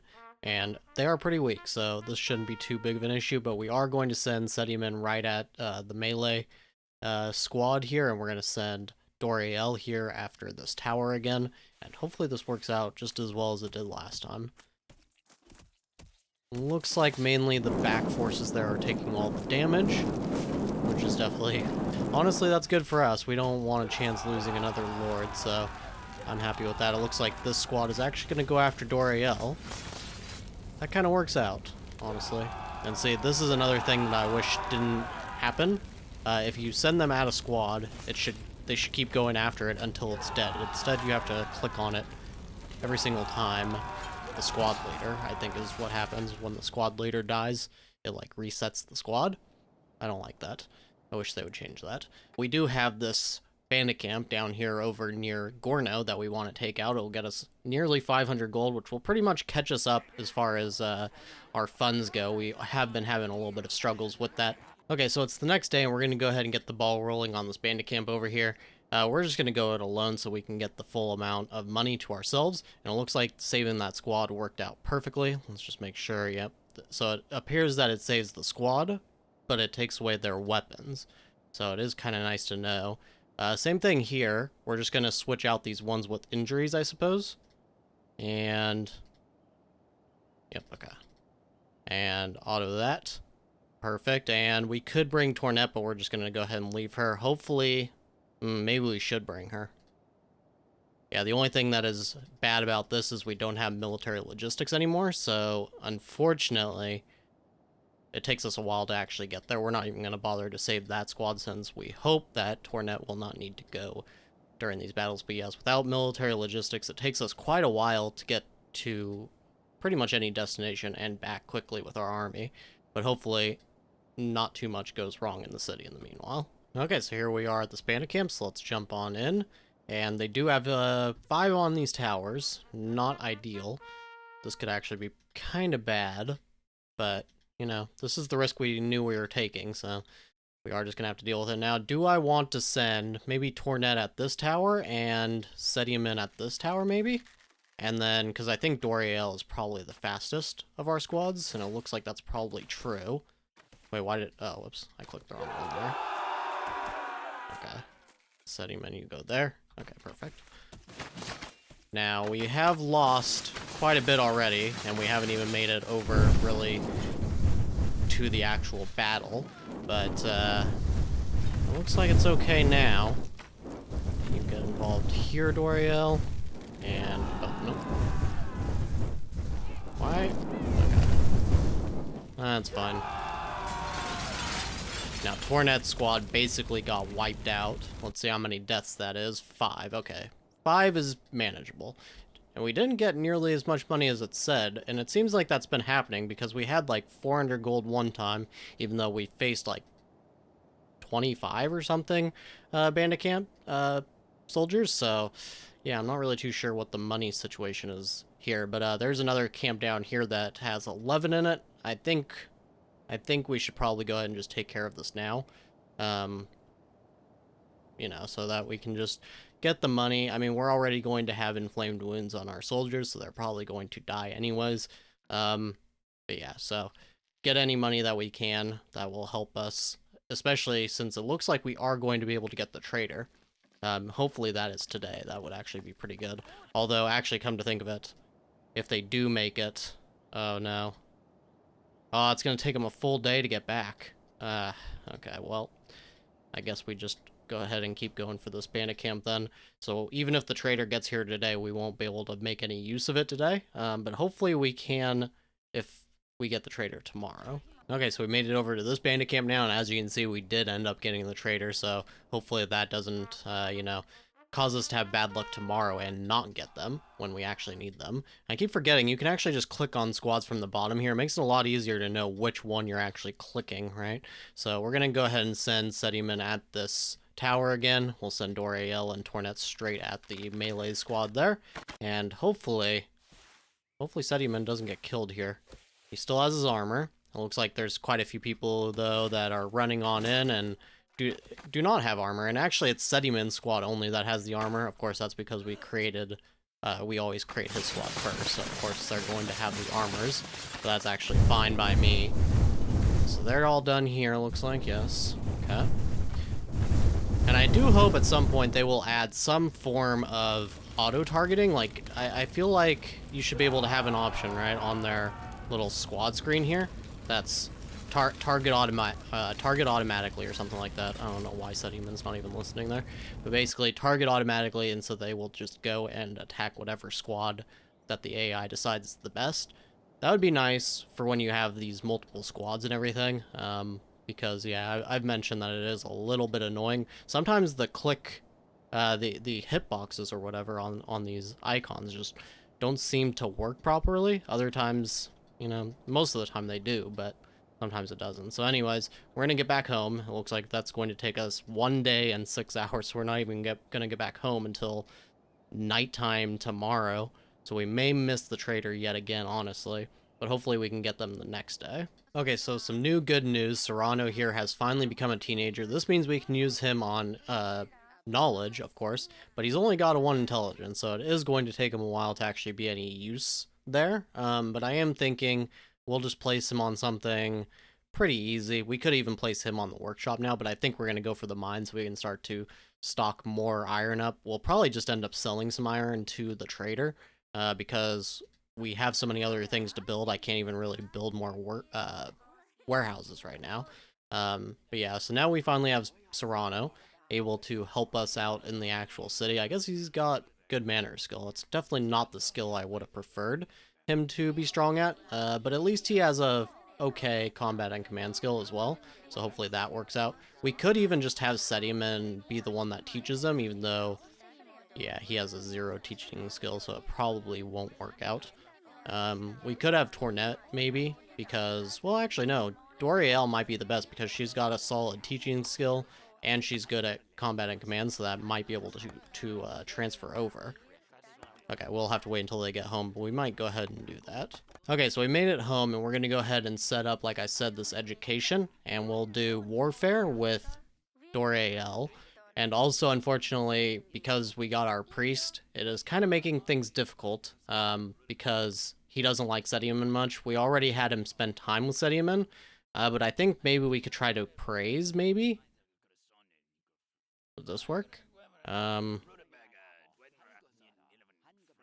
Oh, they must be a follower or of the king or his puppet. Okay, so that won't work either. Okay, then the only option is to go back to dueling him and hope that that Sediman kills him, I suppose, or that it just resets the relation, of course. Okay, so let's see how this goes. And I think Sediman has actually lost a lot. Yeah, lost a lot of his combat skill, and he just lost his armor as well. And it looks like Udo is actually a decently skilled combatant here as well. So this may be bad for Sediman. Hopefully he doesn't die. So far it's looking fairly even, I think. Oh, actually, okay, Udo is losing. Sediman just lost his shield, I believe. And yeah, now Udo is just using a dagger. So this should actually be in the bag for Sediman, hopefully. Yep, there goes his head, okay. That was a little bit dicey. Yeah, Sediman, I think, is getting a little too old to be doing these duels on his own anymore.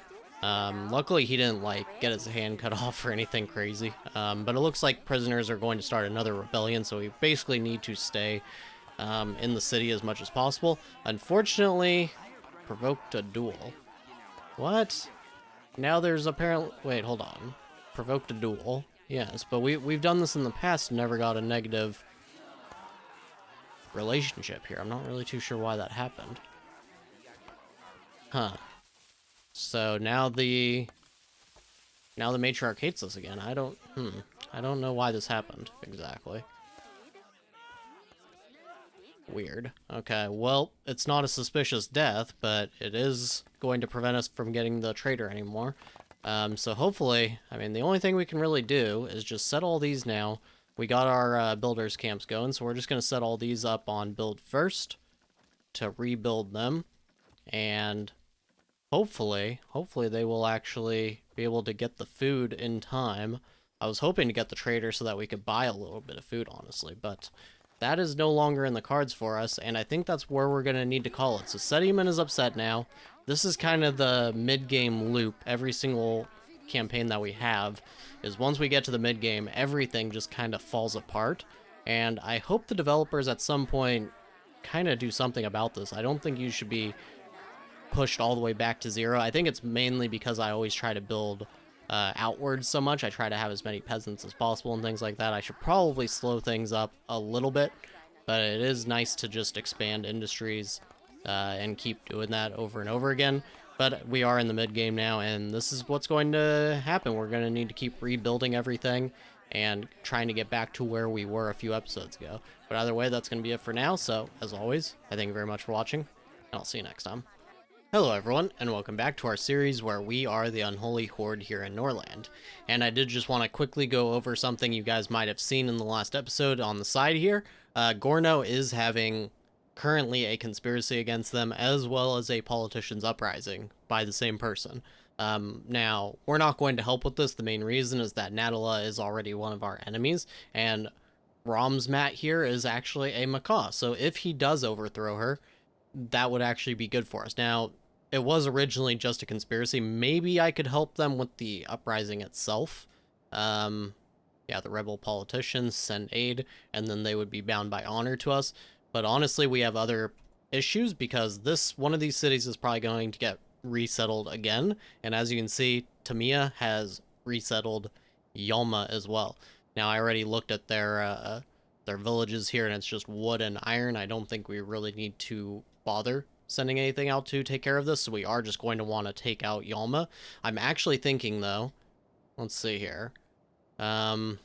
Should we only send Sediaman? I don't know if he would make it in time before they start to train some soldiers, and honestly, I don't know if he would be able to take care of it by himself. So I think we are going to have to send multiple squads. We're probably going to send Doriel and Sediaman only. So let's go ahead and... Actually, I'm thinking... Let's start creating Doriel's squad first, so that they can be the ones with weapons. I think that's probably for the best. Or, rather, with armor. So, let's go ahead and create this one now, and we will send Sediamans as well. And... Perfect. Okay. So... 95% of course, because there are no soldiers, but hopefully they don't start to spawn any soldiers. Now, 21 soldiers in this bandit camp as well, which is kind of annoying that we just took this out and they already have another one. But that's kind of, that's going to have to be something that they just deal with for now, because we're not going to be able to help. And we're going to pay for this heroic song as well. It's 50 gold and we'll get some loyalists, so that's always good. Especially since we are having struggles with how many peasants that we have in the city as well. So let's go ahead. We got the knowledge learned on the mine, so let's repair our mine. And let's see here. Serrano is on defense tower. We definitely do not want him on that. He's now at 3 intelligence, so we probably want him on another gray book. But there's not really anything good here. We could put him on... Not herbalist. We could put him on workshop. That would be fine. Yeah, let's put him on workshop. Auto learn, and we'll set Sediaman onto just something else. I guess we'll put him on correct cutting for now. Or actually, it's not going to be something that he ever learns anyways, and none of this other stuff is useful really. Maybe, I don't know. We'll just put him on something like Ryefield, something that he can at least gain some experience on. But yeah. He's not really doing a whole lot of study time at this point. So we'll go ahead and get the workshop, and then hopefully he will be 4, or I'm hoping for 5 intelligence. Then he can probably learn green books at a relatively okay pace. Now, apparently Doriel actually wants a reward, which is perfect, because we got all that money now. And we're going to set this now. I didn't even know you could while they're in a squad. But you can actually go to their Lord page still, and we'll just set that gift for as soon as they get back home. And I guess we are having some desertion issues once again. Okay, so we got a camp here, and we're going to go ahead and go and attack this with Doriel. We haven't yet gotten the debuff for the sudden attack, so we're actually at -24 with the Matriarch. So we're actually going to try and wait until the day ticks over. Hopefully we can get the traitor at least once. So we're actually just going to disband Sediamans. We could wait until he gets out of the city, but then we'll get that debuff for the Matriarch. And... yeah, I'm thinking we just get over there with Doriel and it should be okay. Or we could even let her move a little bit away from the city so that when we cancel this order, she won't immediately fall back into the city, and then maybe we send Sedimen. But I think it's probably okay. Yeah, there's only 6 of them, so they shouldn't have a tower anyways. So I think we'll be okay with just Doriel here. Okay, and here we are at this camp, so let's go ahead and jump on in. And no tower, thankfully. And just 6 of them, so this should be fine for Doriel to take care of. And they do have this one bowman, so that's going to be... Oh, yep. Pain and shock, but he is not dead. Hopefully we didn't actually lose anybody there. Nope, okay, perfect. So let's get back home, and we're going to wait until the next day. Hopefully we will be able to get this trader to show up today, because otherwise we'll get the priest again, and then it'll just be the same loop as before. As far as Yalma goes, yeah, it's getting pretty dangerous. We need to send this attack soon before they start getting any soldiers in there. But, you know, it's a risk that we kind of have to take at this point. Okay, and just like that, our matriarch relationship just dropped all the way back down to minus 45. I think maybe we lost one of the destroyed bandit camps buffs, maybe? Something like that. Either way, they hate us, so we are not going to get that trader after all, so let's go ahead and just send this attack once again. And, of course, we're going to go for Doriel first, like we said. Kill that squad. And then Sedimen's next. Perfect. And as it turns out, Ramsmot here did end up winning his little rebellion and everything, and we now have a friend back in charge of Gorno, which is pretty good for us. They are still pretty strong, so we can actually make use of them as well in that sense. We might just have them go... Are we able to force them to? Yeah, we can actually do that. Because we don't need any money from them, so we can just send them to attack bandit camps that we don't actually want to take care of. And we don't really care to take care of this one. It's gone too strong. I don't really want to be attacking 25 bandits because of the towers and everything, so maybe we'll just send all of our vassals to attack this. I think that'll be fun. Okay, now we do have this prison rebellion, which luckily we do have Tornet back home, so we should be able to deal with this with just her. We do have a nice little bit of a squad that she can go ahead and make use of, and unfortunately she's going kind of the long way around here. Not a big fan of that. Okay, well, should be fine. Yeah, there are 13 of them. Okay, we should probably wait until more of them gather. Yeah, they're all catching up here. Hold on. There we go. Okay, get in there and deal with all of that. Oh man, we actually lost somebody, I think. Okay, they didn't die though. Alright, is that... Not everybody. Okay, they're down here now. Oh no, you're going all the way around? Are you kidding me? Come on, at least come this way. Oh geez, they're trying to steal from the hall. That's hilarious. That's not gonna work out for you guys. Oh no, they're gonna burn our builder camp. Ah. And now they're burning the library. Oh my god, how did they manage to get all that burnt that quickly? Meanwhile, it takes our full army like 20 seconds to burn down one tower. And somehow they managed this in about 3 seconds. I don't understand how that works. So there goes our library. And both of our builders' camps. Ah, goodness. Yeah, okay. Well, at least she dealt with it, but yeah, that's rather annoying. I have no idea how that can possibly work. There was only 12 of them, and they are literally prisoners. But apparently they are master arsons. Okay, now, a fun little fact here, because apparently if you send your vassals at a camp, even though you're not a part of the squad at all, it still wants you to do things manually. Which I don't really quite understand. I don't know if we should auto-battle this, or if we should go in.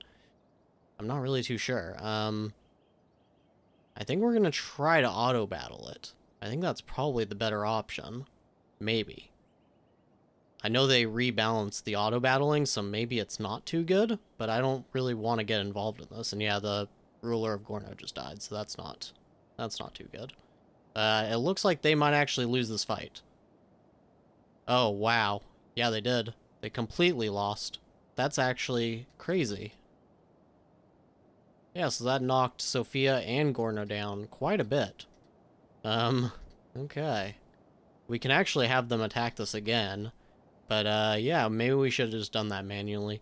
I'm not really too worried, but as you can see, Yasna now actually got rebuilt, and Now we're connected again to crises. Let's take a look here.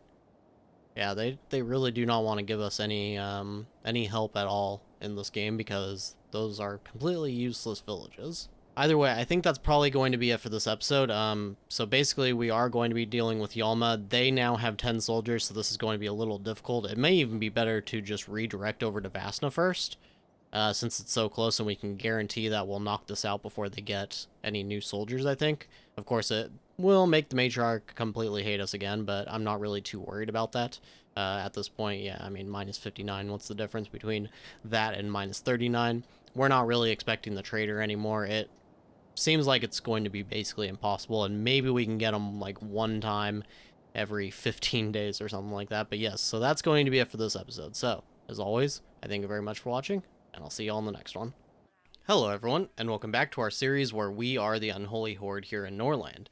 And as you can see, we are heading over to Vasna. We're nearly there, but they did manage to build up quite a bit of forces in the time it took us just to get from here to about here. So that is rather unfortunate. They're actually more powerful now than Yalma managed to get up to in the little bit that they were rebuilt. So that's rather unfortunate. Actually, we are probably going to potentially lose a decent amount here. Hopefully we don't lose Doriel or Sediman. That would be quite tragic. It's showing the balance power is very strongly in our favor, which is true, but as we know, whenever there are towers, and there are, it looks like 2 of them, yes, as we know, whenever that's the case, it is never a guarantee that we win without losses. So hopefully we can manage to get over to this tower very quickly for Sediman, but as you can see, he walks very slow. And Doriel, if she can take out Stepanel quickly, looks like they have. Okay, now hopefully Doriel does not somehow die. She still has her armor, it looks like. So hopefully she's fine. I don't know why Sediman is cheering as though they've just won the fight. That is very strange. But yes, if we can take everything out quickly, which is kind of happening, but Doriel seems to have lost a lot on her squad, then, you know, usually that ends up working out pretty well. But as we know, these towers just tend to do a ton of damage, and it is always a little worrisome to fight, you know, 16 soldiers or something when they have these towers. So we did lose 4. Not as bad as it could have been, but we only get 380 gold out of it, and that is a little disappointing. Let's actually check now. Saying 86%. I like to have, preferably in these siege defenses when we know that they're going to have at least 1 tower, I would like to be up above 90%, just because, you know, that gives us still losses, but not too heavy of losses. So I think we're going to get home, and we may have to send Tornet in this one as well. Although, I don't know, there's only 12 of them. Maybe we should just risk it. Yeah, let's just go ahead and risk it, because it's going to take them a whole day to get over there. It would take them a day to get home, and then 2 days to get over here. Yeah, it's just wasting a lot of time, and they'll probably rebuild even more in that time. So we're just going to go ahead and risk it. Now, as for the city, we are now over our capacity for resources, so I went ahead and I snoozed our iron mine here. And hopefully we can just kind of focus on things like the lumber mill and such like that. And of course, carrots are something that we really need as well. Luckily, Tornet is the one who's handling all of that. And I'm just going to go ahead, of course, because these are broken down, that's why they're not counting towards Doriel's things that she's managing, I think.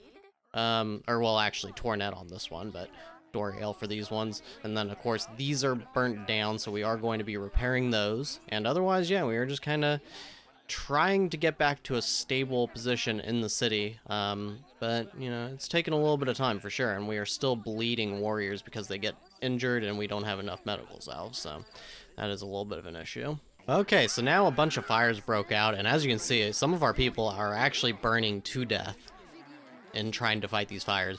This is kind of maybe going to be a silver lining for us, though, because these alchemy labs got burnt, and now we can repair them instead of using the repair options for tools. So that may actually be good once we finally get the alchemy lab back. But as you can see, one of our vassals, probably the worst possible one, is going to try to rebel against us, and that is Sophia. So if we were to lose them, we would lose every single other one of our vassals as well, and that would be kind of like starting all the way back from square one. So not something we can really let happen. So we're going to get to Yalma, and then we're going to get back home, and we're going to need to definitely suppress this. And they have 35 soldiers, so it's not going to be exactly all that easy. We could try to improve our relation somehow, but we need to get it from 38 to -10, or -38 to -10. We could do something like a peace treaty, but for this particular playthrough, we are not really doing peace treaties if we can avoid it. So we need to find some other option, and it's going to be pretty difficult because we can't even spend time or do flesh wolf hunting. Let's see, is there anything else? No, this wouldn't work either. Okay. Of course, these are all grayed out because we are not home right now. I'm just trying to see. We could... Yeah, we can't even do an offering to the king because we don't have medical salves. So yeah, I don't know if there's any way we can do this other than just fighting them. So that's what we're going to have to do. And what's this here? Lord is trying to leave. They are Nameia. Yeah, we're not going to take them. Okay, so we made it over to Yalma, and I'm not exactly sure what happened, but because of some reinforcements, it looks like for Faranuk going back home, I think is what's going on here. I think Nameia might have attacked Faranuk, potentially, and Yalma might have been involved in that attack as well, because now they are down to 4 soldiers, so this is going to be a little bit easier. It still says they have troops on towers, 5 of them, so I'm not really sure. Maybe something... Let's see what's going on here. It looks like Trimos, and then... Yeah, it looks like it was just lying about how many soldiers there were, maybe. Because that's still 9, 10 by my count, so that's the original. So this is still going to be pretty difficult for us. Let's hope that Trimos just dies pretty much immediately. Kinda. Okay. Alright, and yeah, see, he's cheering because Trimos died, so that's the reason, I guess, is, well, not died, but his squad was taken out, so that causes Sediment's squad to actually cheer as though they just won, even though there are still soldiers alive, so I don't know. I think that's something that the developers should change, of course, because there's no reason for them to be cheering when the battle is still going on. I also think that they shouldn't be bothering tying up prisoners when the battle is still going on either. I think that needs to be changed or tweaked or something, because it doesn't really make sense. You have enemies in front of you and you're worried about tying up some people who have already essentially been defeated. So either way, we managed to defeat that with only 1 loss. So that's pretty good. 263 more gold, it says.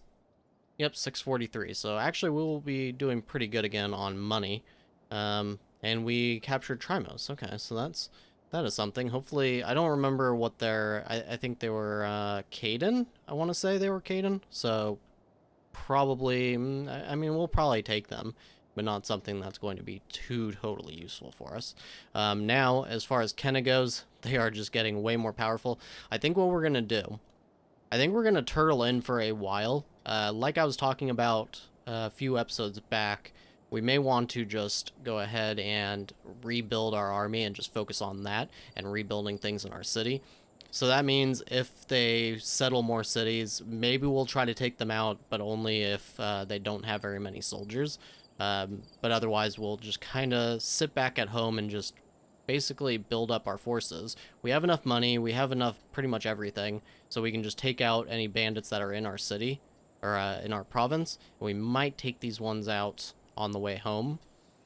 I think that's fine. And otherwise, we'll just kind of sit back at home and, yeah, just speed things along. You guys won't have to see too much of what's going on, and we'll try to get up to maybe around 100 or so soldiers, and then we will be able to make bigger, bigger inroads with maybe Kenna, although I don't even think 100 soldiers would be enough to take care of them. We'll need minimum like 120. But yes, the basic idea is going to be to speed things along, spawn more soldiers, and get ready to fight these stronger kingdoms. So I decided to go back home before we went and attacked that bandit camp, and as you can see, Trimos is actually Macaw, and he's pretty strong on combat and command, so we are definitely hiring him. He was 709 gold, I believe. So we're going to hire him, and then we are going to make him one of our lords for sure. I don't know how much he hates Sediman. Actually, he does not really hate Sediman. Oh yeah, -33, okay. So we are going to need to fix that. They are considered enemies at the moment, but it shouldn't be too difficult, I don't think, to actually fix this. We could challenge to a duel, but I don't want to risk him dying. We could also just grant him some money. But he's, I don't know. He is a good lord to have, but I don't want to invest too much on him because he is a little older. And yeah, I just don't want to risk it. But we're going to have them Flesh Wolf hunt, and hopefully that will fix things. Okay, now the Flesh Wolf hunt didn't do the work. However, I didn't get any notification about it, but this, Vassal Uprising did actually begin, so we need to actually take care of this, because we only have 2 days before they will just leave. And we're going to send Gorno and Lucria with us, I think. That might take some time. I really hope that they don't take too long to get there, but I don't even know exactly how much more time that we have. So let's go ahead and we'll create actually Doriel's first. They do have some injuries, but we don't have medical salves anyway, so there's no real point worrying about that. So fill those up with the heavy armors. There we go, and we'll send Trimos as well with this last little bit of the army. We'll save his squad as well. Are these ones all saved? Yes, okay. So create. And it's saying only 71%, and that is not too surprising because Sophia is very strong. Oh, whoops. Go back to Rebel Vassal. Okay, and we're gonna, yeah, I mean, we just kind of have to send, and we have to kind of hope for the best here. Sophia is quite strong. They have walls. This may severely backfire, actually. But it's something we have to attempt, honestly. Okay, so we've arrived at Sophia with 61 soldiers. They have 41. This is not looking good at all. Yeah, they have a little bit less mood than us, but not very much. They have a decent commander. This is probably, I mean, I assume this is going to be a loss. Let's just hope. Let's just hope we even stand a little bit of a chance here. And let's get everybody over here and burn down these walls to start with. I expect we're at least going to lose somebody. Either Doriel, Trimos, or Sediamen is probably doomed here. And we are definitely already taking a lot of damage. I think they have quite a few crossbowmen in here too. They must be on the towers. But yeah, actually I do see them. They have 17 there on their main squad as well. We've already taken quite a bit of damage, it looks like.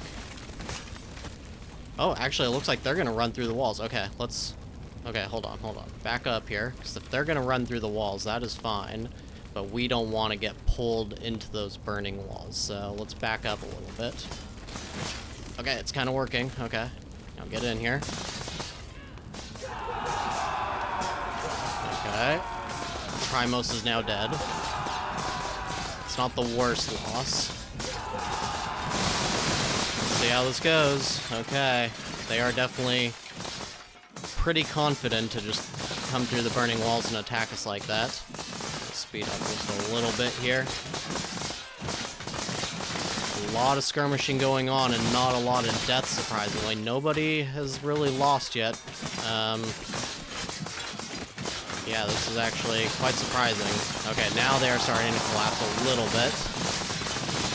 I'm surprised those crossbows aren't doing a lot more damage as well. Okay, looks like we're going to at least take care of the melee squad, but what happens after that is anybody's guess, because we still have those towers to take care of. Okay, get over there. Don't waste any time here. Doriel's squad is starting to collapse a little bit, it looks like. They do still have a lot of armors, though. Okay, Doriel, you go for this tower. Sediamen, you go for this tower. Oh, wait, hold on. Who's going where? And Sediamen is probably going to die now. Okay. So after all of that, it's not looking good. He is actually not, he's not bleeding, so maybe he won't die. But we only have 16 left now. You go down here.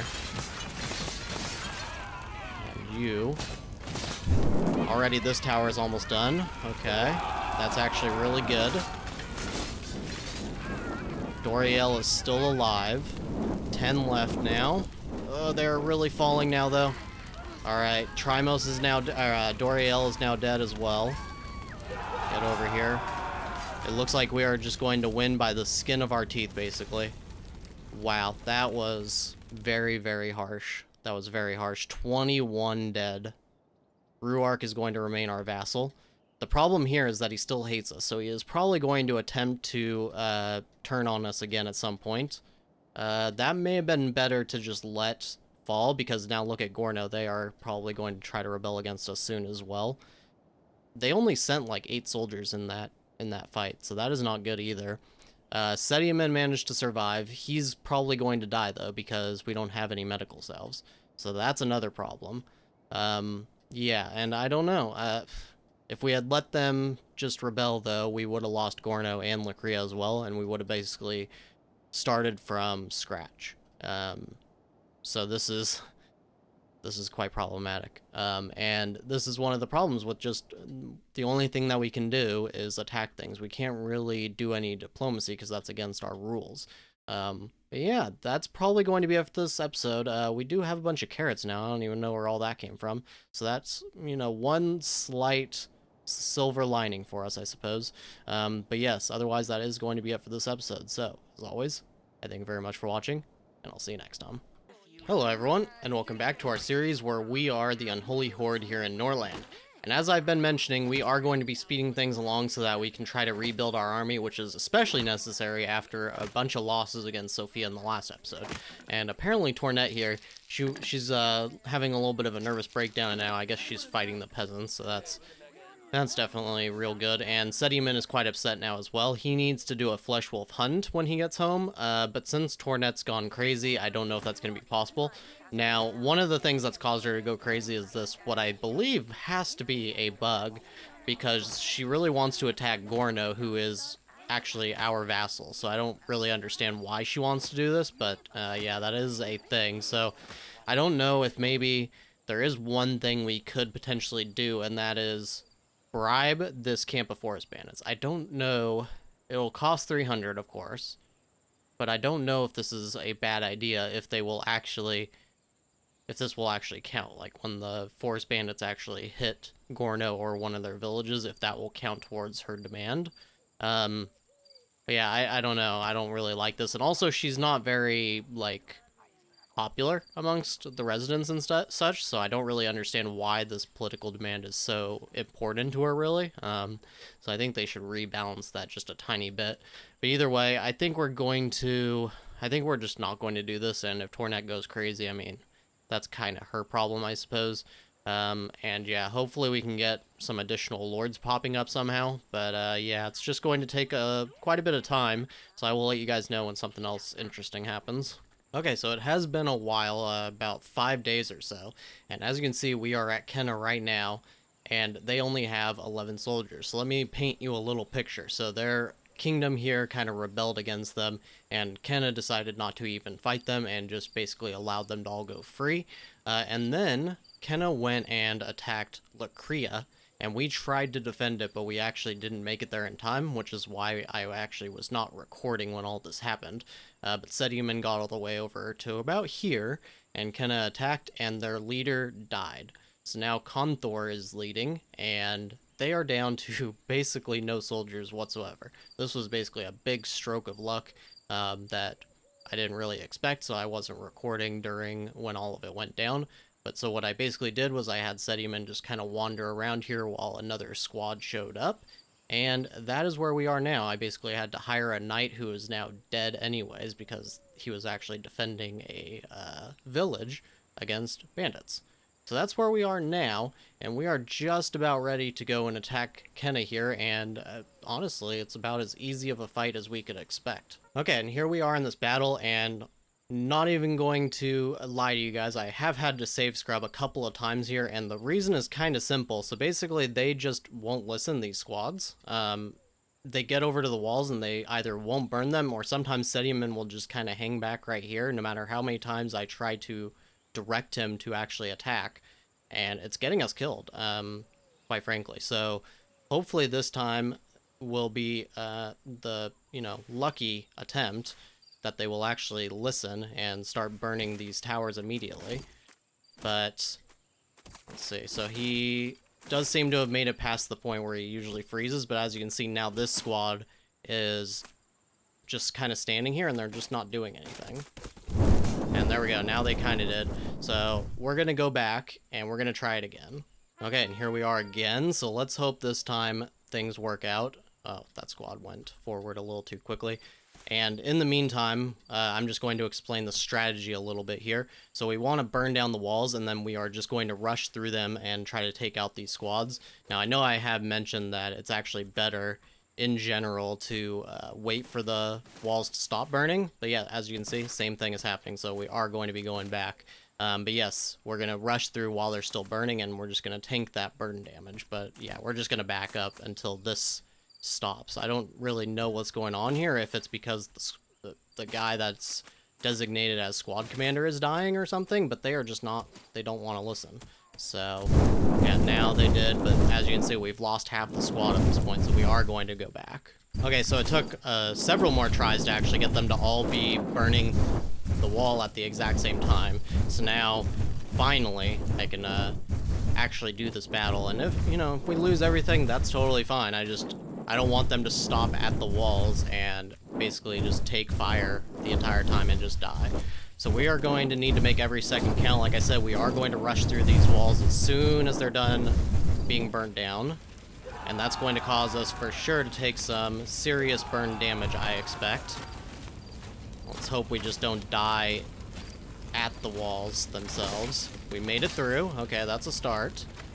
And hopefully we can take out this squad quickly. Not going so well. We'll start on the towers here. Okay, that is actually a way better result so far than I expected, honestly. So let's speed up a little bit until these towers are down. Okay, this squad is about dead, but not quite. And it looks like as long as Sediman doesn't die, this isn't going to be too bad, considering, all things considered. Why are they not? Are they still in the middle of a fight? I guess they are. Okay, get over here now. Alright, and this squad's definitely getting wiped out. But, it looks like this worked. It looks like this worked. Sediman still has his armor, so I think he is going to survive. Okay, that was really, really dicey. I don't know if I would want to do another fight just like that. But it actually ended up working out pretty much as planned. We're down to 13 people, though. But as you can see, we finally took out one of the most difficult, I would say, cities for us in this entire playthrough. So Kenna is gone, finally. It took us pretty much going from, I think at one point we had a high of like 65 soldiers all the way down now to 26, and probably we're going to lose more because we did actually get our alchemy lab research back done, but it's going to take a little bit to rebuild all of this. So yeah, that was pretty worrisome. Now what I think we're going to do, these guys managed to resettle another city, so we are going to probably resettle this city here, and we're going to take both of them out. And then we will go for Mastok, I think their name was. So we're going to go for that one next. Our son, Serrano, actually came of age, so we're going to make him a lord. And I'm thinking, I mean, he's only really good at persuasion. We could just use him to settle one of these cities, or we could wait for Tornet. I don't think we can divorce her because we don't have the priest. Yeah, I think we already checked this earlier in the series. Yeah, so we can't do that, and she's currently mad anyways. So we would have to send our son, and we have another child here, a daughter. So we would be okay. I just don't know if we want to risk it, because then if Sediman ends up dying, we only have Tornet, and then basically it's game over after that. But either way, we are going to take over this city next, and then we will start moving this way to Mastok. And I will let you guys know when something interesting comes up.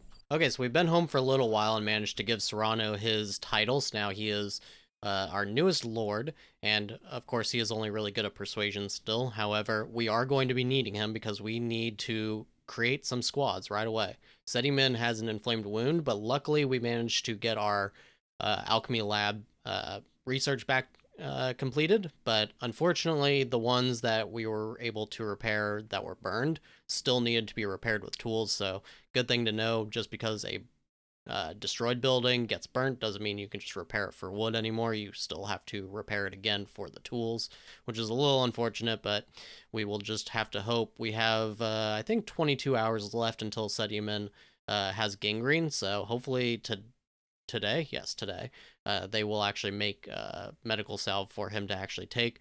Otherwise, he might die, so that's a little worrisome for sure.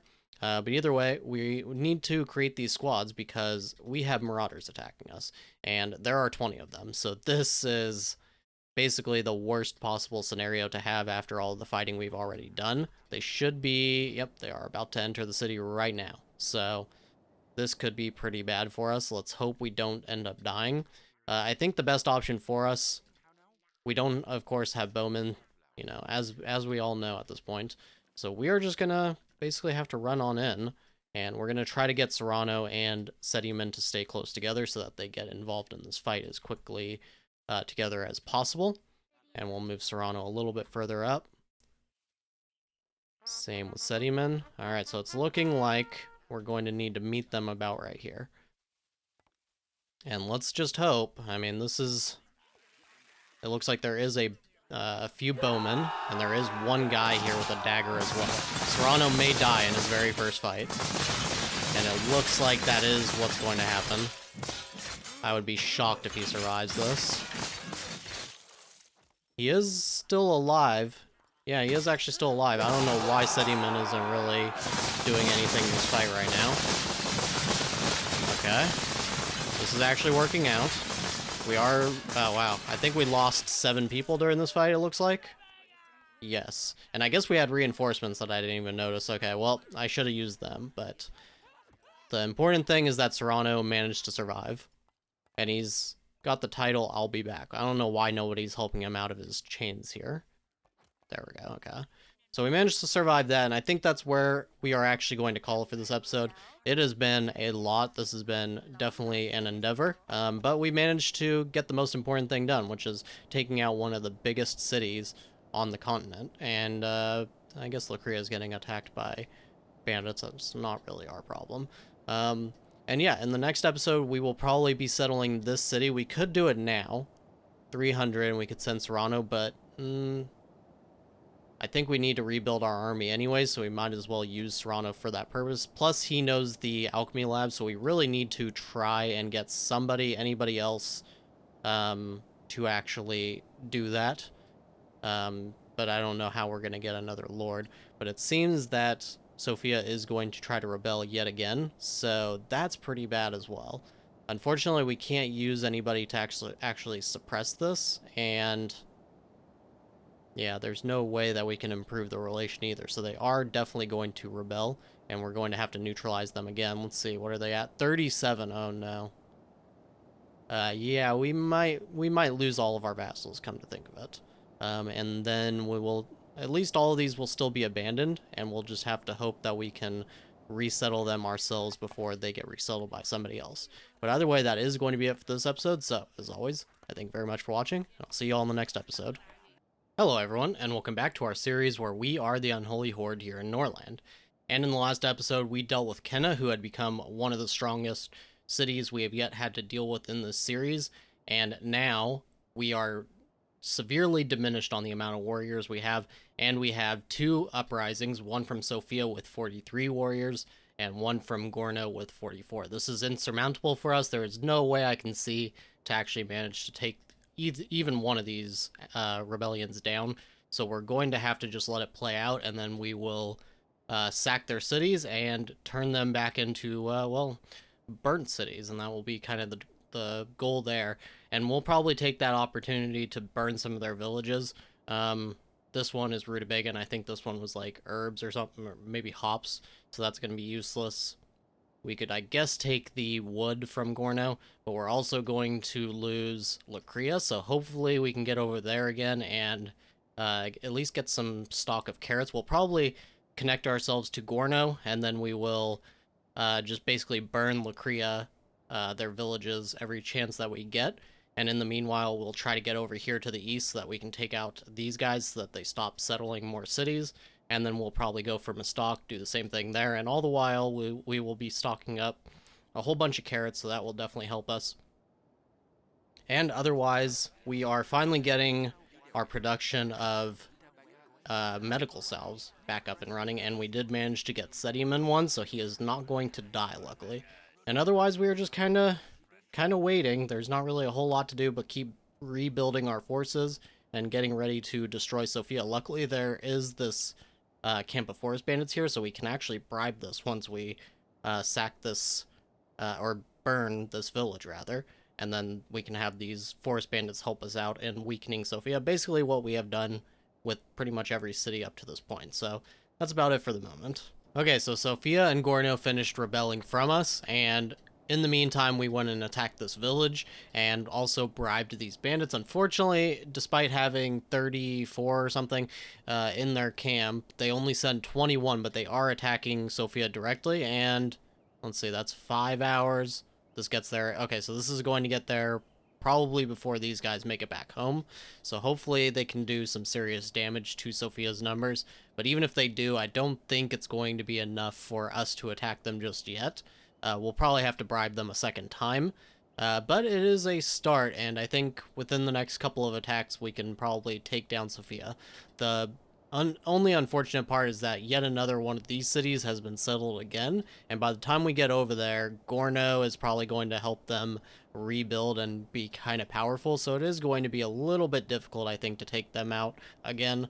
This is probably going to be a bit of a longer term thing, probably another 20 plus days to really get this all sorted, but let's see what happens here with the bandits. And they lost 11 soldiers, it looks like, so definitely not enough for us to actually be able to attack Sophia just yet. And we need to wait 2 more days to bribe them again, so we will definitely be doing that. Okay, everyone, some bad news, and this could be the end for us. As you can see, Sophia has decided to do a sudden attack on us. They only want to rob our treasury, but it's the potential that Sedium could die in this battle. And if he does, then Tornet and Serrano dying would end the game. And not only that, but they're trying to attack Moonvale as well. So this has opportunity points, because if we were to take out this squad somehow, and then we also take out their attack on Moonvale, Sophia could be ripe for finally taking them out and putting an end to their little rebellion that they have decided to wage against us. So we're gonna hope that we can do this, but we only have 23 soldiers, and it's not looking too good. So we are going to go ahead and create our squad, and we're also going to want... I guess we'll have to put Tornet, because she is definitely better for commanding. So we'll go ahead. We're not going to bother saving this squad, I don't think. We will put Serrano in this just purely because we pretty much will end up going down to the last soldier if we have to here. So we'll go ahead, put Tornet over there, and we'll try to get Sedium down over here. Okay, so they should be entering the city, and honestly, their squad looks pretty dangerous. They have swordsmen, which is going to be very, very detrimental, because we only have about 5 or 6 people with any kind of armor on. And then they do also have the macemen as well. Those aren't as dangerous, but the swordsmen for sure are. And I'm thinking, because of the fact that we are outnumbered, the fact that this is a defense, the fact that it was a sudden attack, all of that seems to lend to it being pretty fair, I think, if we go ahead and do what we said we weren't going to do, and just go ahead and bring our prisoners into our army, if they even will join us. Yes, we'll just hire all of them. And we're going to put them into Tornet's squad here, I believe. Alright, and... don't even bother with saving that squad, I don't think. And hopefully they make it over in time. So we're going to go ahead. We're going to put... I think they will probably come up this direction. Hopefully. At least that's what the Marauders tend to do, so hopefully they do the same. And we're going to try to get Sedium up here before we move Tornet any further, just to make sure. Alright, so Sedium made it. Let's put him up over here next to this lake. And I guess we'll just wait right here so that we can divert if we need to. Alright, they are coming right through to here. That's perfect. I think we're going to try to have Sedium stay in the back so that he does not immediately get killed. What are you doing? That's not in the back. Okay, that is literally in the front. Okay, well, it's not my favorite choice, but that's what he wants to do. And we are tanked in FPS for some reason. Alright, we're good now. It appears, though, that this is not going too well.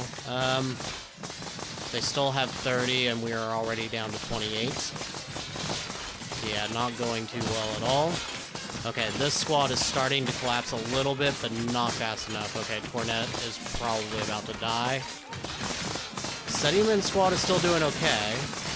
That's a good sign if we were able to just turn everybody into meat shields. No, no, no, no. Don't let him go. Okay, I thought he was trying to escape there. I didn't even realize the squad's over here now. Tornet apparently got turned into a coward, and we're having desertion as well in the middle of this fight. And who just... Oh, Tornet died. Okay, I thought Sediman died. Sediman is probably about to die, though. Yeah, he's bleeding. We managed to win, though. Okay, save Sediman. Can you save Sediman in time? Where is he? Right here. Somebody save him, come on. Stop his bleeding. Okay, he is no longer bleeding.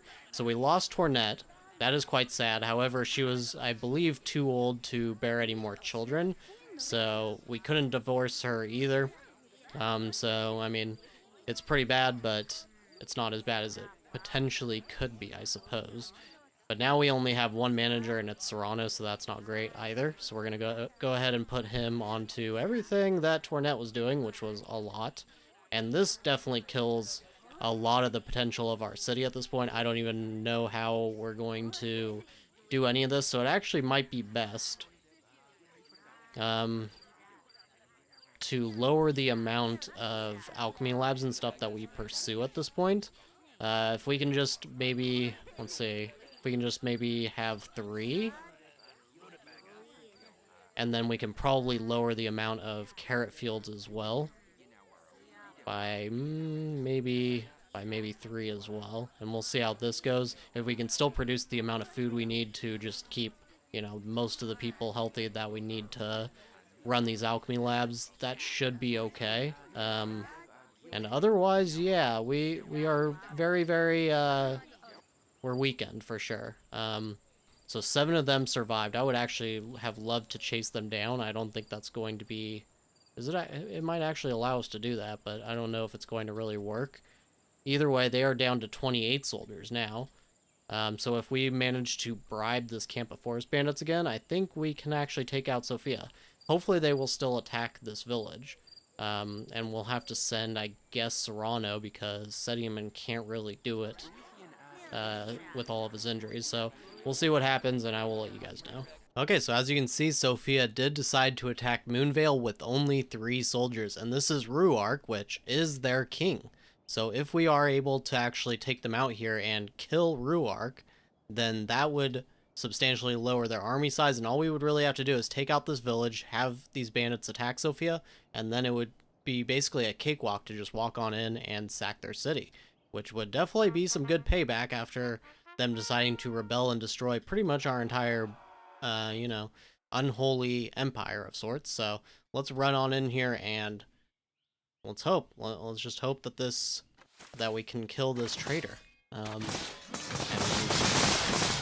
it does appear that that's happened. Perfect. Okay. Pretty much instantly dead. He was 61, so he wasn't gonna live much longer anyways. Oh, and because he was I guess he was the only lord, so that actually turned it into an abandoned city. Okay, perfect.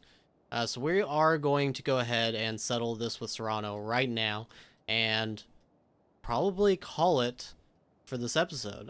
So in the next episode, we'll have to go back and take control of Gorno, which hopefully isn't as difficult, but they were still pretty strong, so it is probably going to be a little bit of a back and forth with them as well. But either way, that's going to be it for this episode. So as always, I thank you very much for watching, and I'll see you next time. Hello everyone, and welcome back to our series where we are the Unholy Horde here in Norland. And in the last episode, we dealt with Sophia, who decided to turn on us, destroying pretty much our entire kingdom, and becoming independent. And in the last episode, they decided to attack Moonvale, which allowed us actually to kill their king. And since they didn't have any extra lords, they just collapsed immediately. So that was not too smart of them, I suppose. If they were going to try to rebel against us and everything, they probably should have been a little more prepared for it. Regardless, we were going to send Serrano down to this abandoned city and settle it, but I've decided not to do that yet because I realized he has the alchemy lab and he is the only one with it. So we are actually going to take Sediman off of the temple here, and we're going to put him on the alchemy lab and try to get him to learn that as fast as possible, which is going to take a while because he has 0 intelligence apparently. And I think what we're going to do is, I've talked about in the previous episodes, if we need to, that we will just spawn a lord in order to go and settle a city. This seems fine because they are not really doing anything for us and are just going to just basically be a placeholder lord to just handle the kingdom, or handle the city that we send them to. So we'll probably do that. And yeah, otherwise, I think we are just pretty much going to hang back for a while. We might even hang back for a bit before we send them to this city, just because as soon as we do, we'll no longer be cut off from the rest of the world, which actually might be good so that we can see what's going on with these.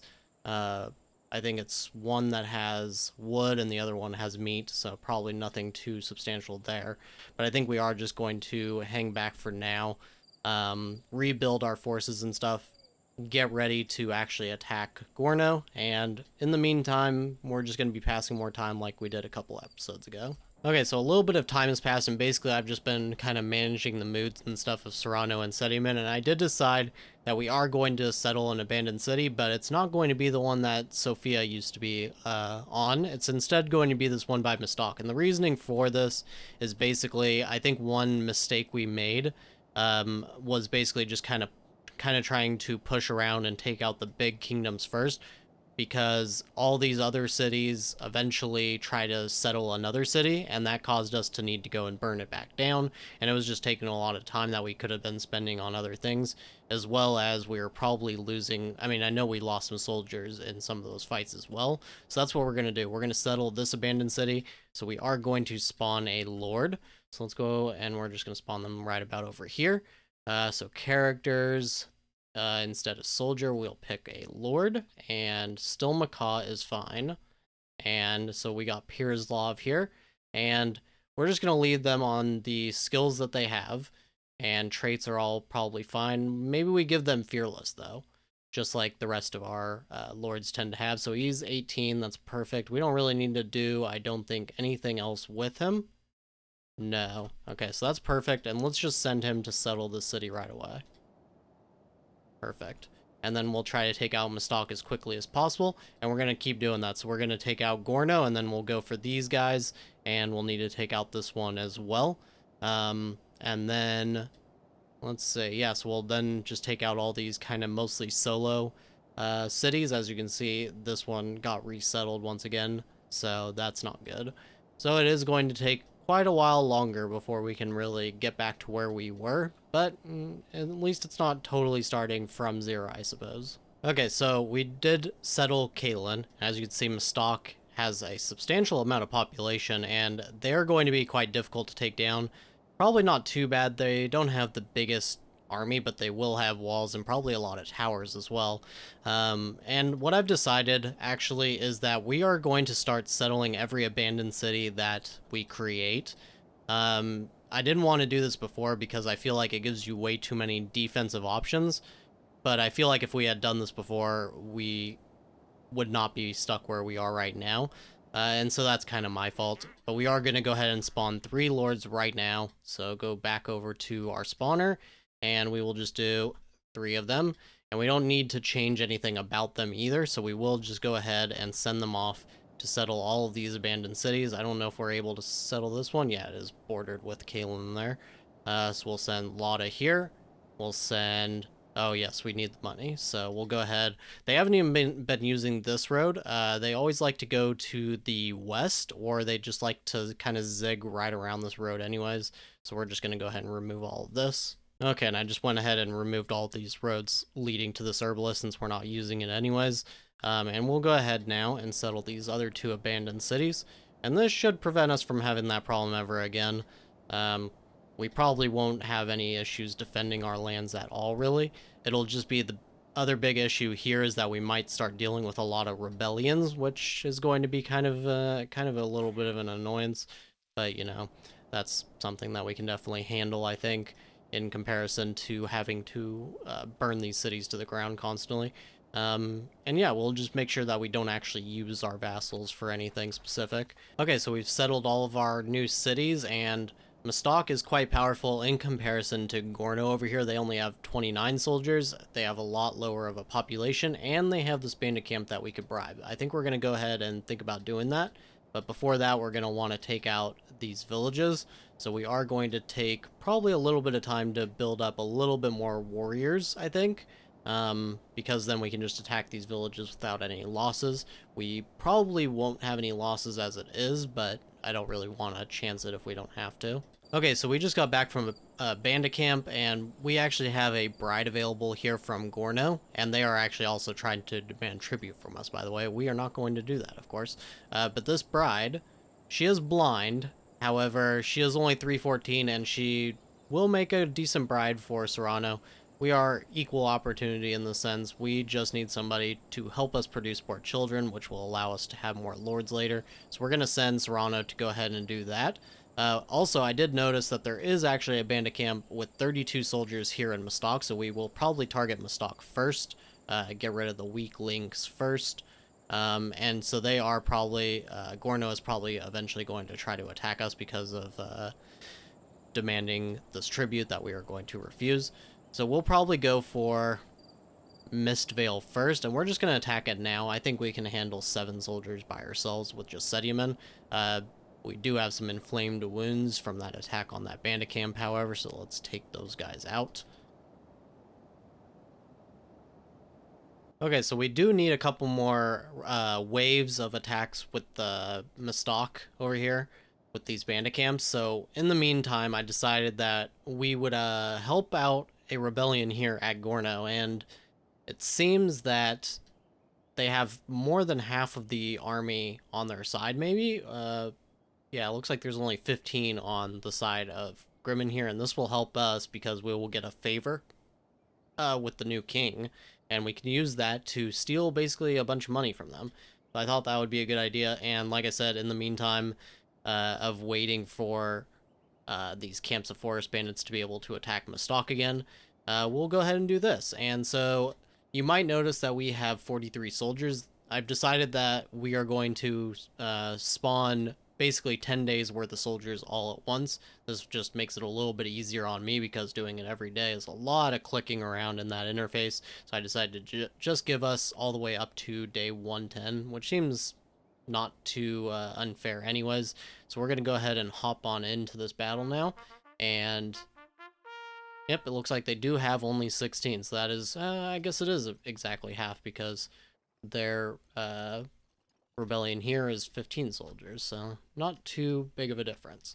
Grimmin here is probably pretty strong. Yes, he is, actually.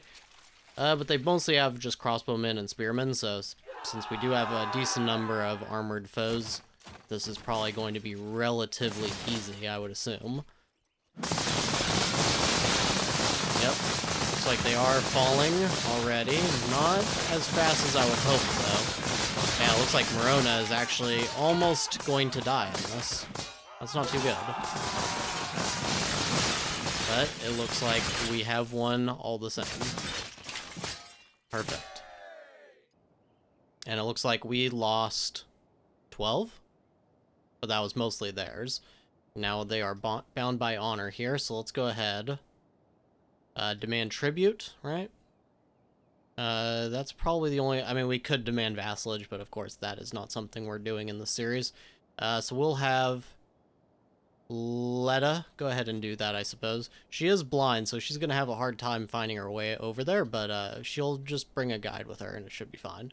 Otherwise, on the way home, I think we're going to attack this bandit camp to get a little bit of money. And there is another one here, so we'll attack that one as well. That should give us enough to bribe these bandits again.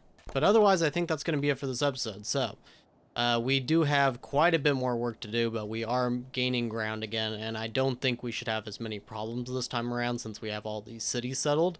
The main issue is going to be that some of these vassals will start to hate us once we go and do our sudden attacks on any of these cities. So I think what we're going to do when that happens is just use the cheat menu to go ahead and fix our relations with them so they don't all rebel. This seems fair because in the main game, the Unholy Horde basically teleports their main city around in order to actually be able to attack nearby cities, so that seems fair. Basically, this is the long way around way to do that. Basically, we're kind of using Sophia as a base of operations, so this seems like a fair way to do it. But otherwise, that is going to be it for this episode, so as always, I thank you very much for watching, and I'll see you all next time. Hello everyone, and welcome back to our series where we are the Unholy Horde here in Norland.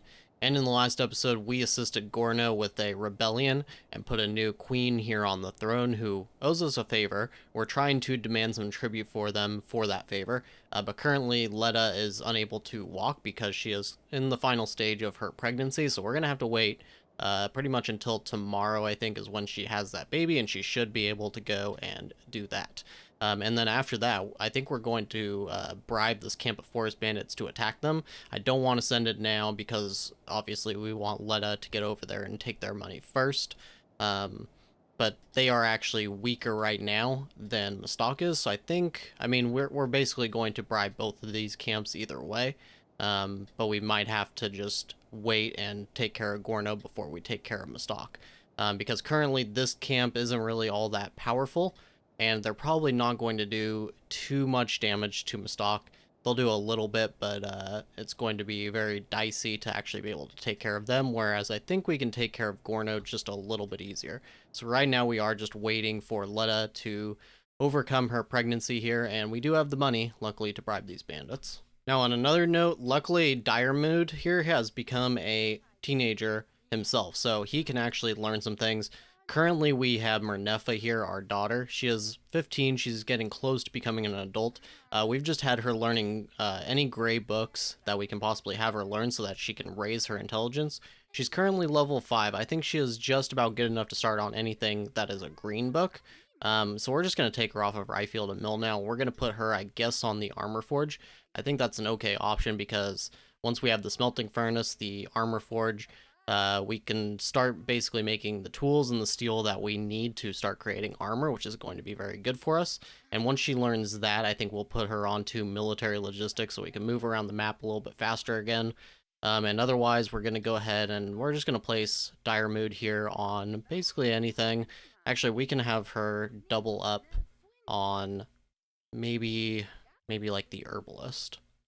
Yeah, I think the herbalist is good, so that she can start to gain a little bit of experience there in intelligence. Now, I think that it is time to get started on things like our coal furnace, and we already have our workshop placed, but we do just need to start actually building it. So we're just going to place the coal furnace here. We're going to set this to build first. We're going to set the workshop to build first. So once these two are done, we can start producing the coal that we need for the tools. We're actually going to take this off for now, get the coal furnace done, get some coal actually created, and then we'll build the workshop because we do need the coal before we can build tools. Okay, a little unfortunate here. It seems that these forest bandits actually decided to attack Gorno all on their own, and they got themselves wiped out quite substantially. They did take out quite a bit of Gorno's troops, but I'm not sure that this is enough for us to actually take care of yet. And not only that, but Serrano now wants us to attack Mustak directly. So I think what we're going to do, we're going to try to wait until day 110. That's when we're going to spawn more soldiers, and we'll bribe these forest bandits once again as soon as it's available, and then we will go and attack Mustak so that we can stop Serrano, because he does have a pretty substantial amount of loyalty going on.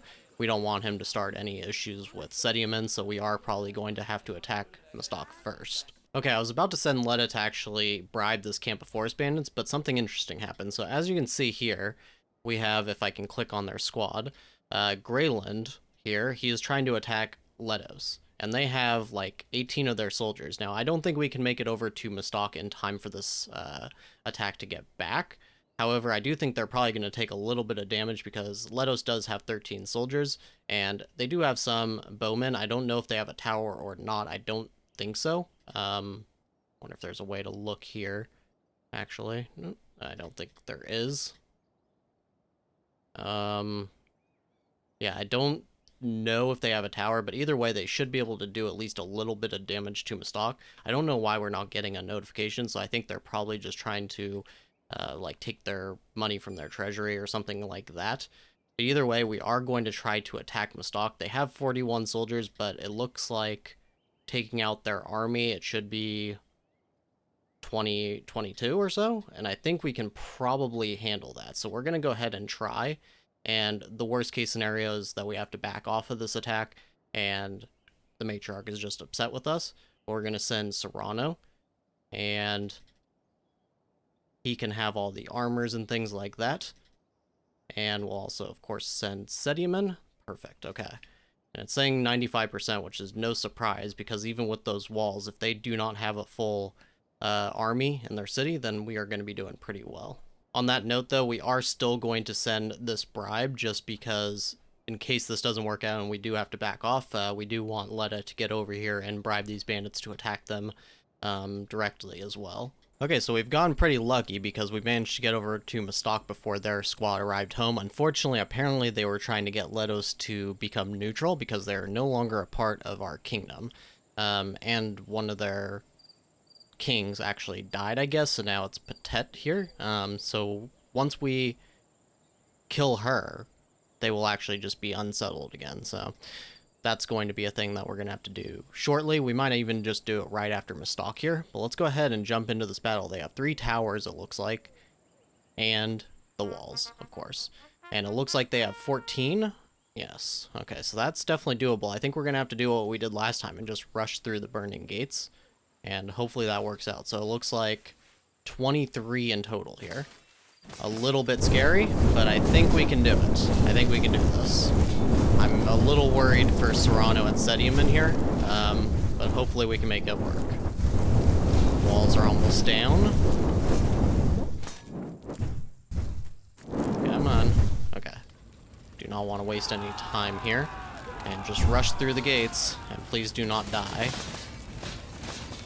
Alright, that actually went pretty good. Serrano's squad is taking heavy damage, but they are still alive. That's what's important. We're going to have Sediaman take care of this tower if he will listen. He doesn't seem to want to listen. Okay, there we go. So we're going to have him take care of the closest towers. Actually, yeah, let's have him take care of this one as well. You just go down here, Serrano, because Sediaman moves very slowly, so we don't want to waste any time if we can on him, you know, moving around and things. Serrano is still alive and he still has his armor, so I think he's going to survive this. It's looking very good. Oh, get involved there if you can, Serrano. Okay. Well, that worked out very well, I would say. 7 dead. And now, Mistok is no more. Perfect. Okay. So Letta is going to go home now. We could have her... Oh, yes, we need to take out these villages. So let's take out Letos first. Yes. 95%, they have no soldiers, so hopefully we can just make it there before they recover at all. Okay, so nothing exciting there. We just went ahead and burned them to the ground, and of course, no issues for us. There was no squad there or anything, and we've already spawned a new lord to settle Mistok here, so let's go ahead and spawn one more Thalama here, and we're going to send her to settle... what was this? Letos before. Okay. And then we're going to get home, and we will go ahead and go and attack these villages at the next day sometime, because the day is about to turn over, and we're going to spawn our next 10 days worth of soldiers, which gives us a total of, should be 52, it looks like, which will definitely be plenty to take out Gorno. Okay, so we have spawned our new warriors and gotten home and everything. I was going to go ahead and wait, but I think we have enough warriors to make this work. Serrano does have an inflamed wound, so we are going to give him a second, apparently, to go and take some medicine. Hopefully he will do that. Okay, so we've made it back home, and we've spawned our new soldiers. We're going to go ahead and start an attack on these villages. We'll send Serrano to one and Sediaman to the other. We'll just send Serrano to this one. And we're not going to send anybody who has injuries. There are a few of them. We're going to leave them home, and hopefully some medical salves will get finished in time. And we'll send Serrano, and we're going to send Sedium now to this one, and that's 2 birds with 1 stone, essentially. Perfect. Okay. And at the same time, I don't actually know how long it's going to take Sedium and Serrano to actually get here, but we're going to go ahead and start this bribe as well, and hopefully Letta gets there right in time. Otherwise, I may have to just kind of juggle her around for a minute. But otherwise, that is actually going to have to be where we call it for this episode, because we have run out of time. So we will go ahead and take out Gorno in the next episode, and it looks like Craster is trying to rebel against Nameia, so it's possible that Naemeia's kingdom is about to finally completely crumble. If you remember, they actually had this entire western region on their side, but we will have to see how that goes. So, as always, I thank you very much for watching, and I'll see you next time. Hello everyone, and welcome back to our series where we are the Unholy Horde here in Norland.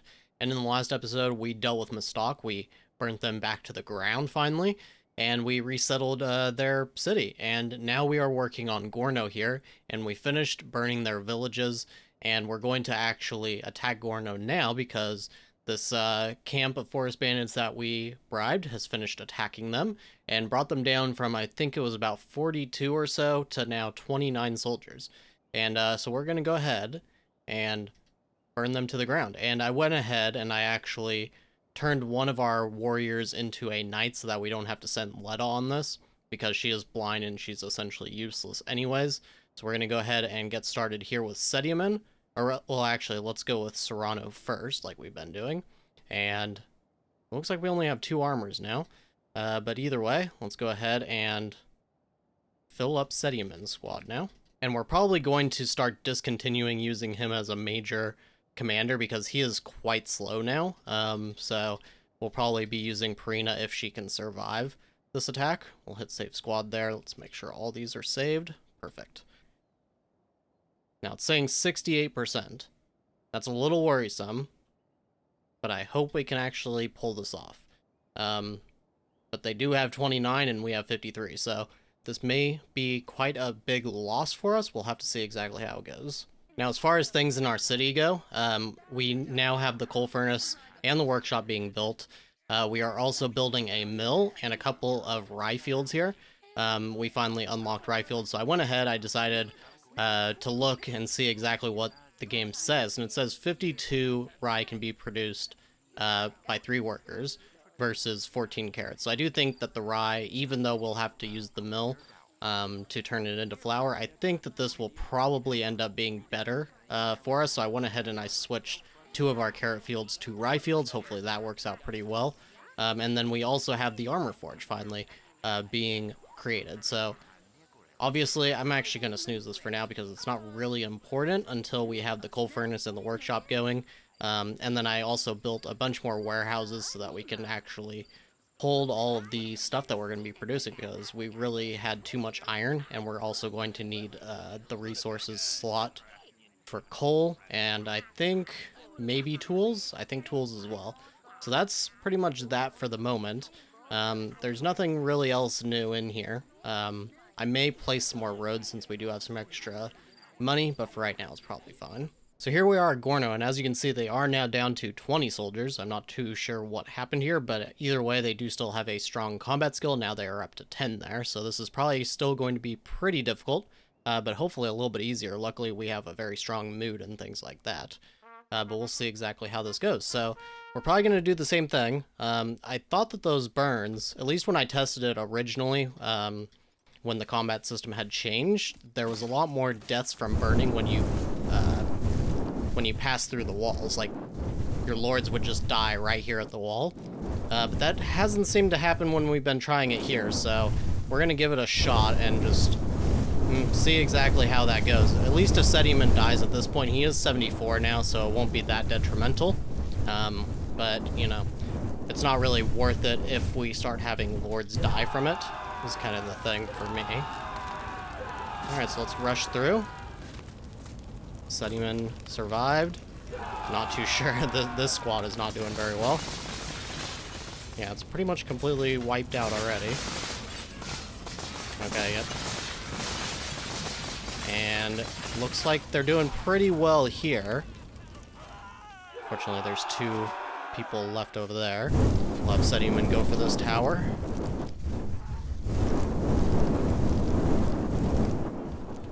Alright. So this actually went pretty well. Serrano's squad is not doing the best. I'll actually just have him go down here now. And Sedium you too. So yes, it does seem that Serrano got messed up pretty bad. I'm not sure why they're still taking a bunch of damage. It must be burn damage. He's not burnt, but he does have an infected wound, and he's bleeding. Oh no, he is bleeding substantially. Hopefully he doesn't die. There we go. Okay, still alive. Sedium can't move. But it looks like, okay, they all survived. Perfect. We lost 19, so it's going to be a little while before we can rebuild. But otherwise, we did pretty well there. So we're going to go ahead and spawn another lord, go and settle this city, and probably settle, well, we'll have to settle these two as well. And then we'll have to decide who we're going to attack next, if we're going to go for these guys first or these ones. Probably that before we start moving to the west again, though. Okay, so we have finished resettling Gorno, and we are now heading over to these two abandoned cities as well. And I did notice that we got Morona here. I think this was from Gorno, so we're going to go ahead and hire her. She is a Macaw, so we might as well take her, but more importantly than this, we'll send Serrano for that. More importantly, she is actually one of the best managers we have yet had, and she is also a good commander, so she is going to be very useful for us for sure. And then otherwise, let's say, we also have Mernefa here, who we need to give a title or something to. We're going to give her a title, I think. And she is quite smart. She is persuasive, good manners, and not really too useful in combat, but definitely could use her there in a pinch if we needed to. Okay, so that ended up being a little bit of a waste with Morona. She actually hates us so much that she terminated her contract almost immediately after being hired, so she is going to leave. We've also settled these abandoned cities, well, Ugrad at least. We are almost over to this other one with Sekra here, and I wanted to take a look. We are now officially bordered with Reckon here. They have... oh, nothing really good on their villages. Maybe we'll take the herbs from this one, and maybe the meat, and then Lakria's are already burned. So Lakria has 24 soldiers, and they have a pretty strong camp of forest bandits here. Siva is actually really weak. Okay, that's good. And they have a really weak camp there. Kriege has a camp here. It's pretty strong, but they have a lot of soldiers. That's going to be difficult. And finally, Reckon, a camp of 19. And, oh, okay, only 15 of them. How much was this one again? 10. Okay, so I think we're going to burn these two villages, and then we'll try to take out Reckon, and that should weaken Kriege a little bit, and then we'll probably go for maybe Lakria next, and then Siva, and then Kriege. I think that's kind of the order that I'm looking at here. And we do have a camp in our own area as well, so I think we're going to heal everybody back up. We have 8 that are injured, so we need to get the medical salves for them, and then we will take out this camp, and then we will start taking out Reckon. Okay, so we did manage to actually heal up all of our soldiers, I believe. Unfortunately, Sedium is about to die now. He just collapsed in the middle of the, well, field, I guess, here. And yep, this is going to be the end for him. So actually, Mernefa is going to be our new queen once he dies.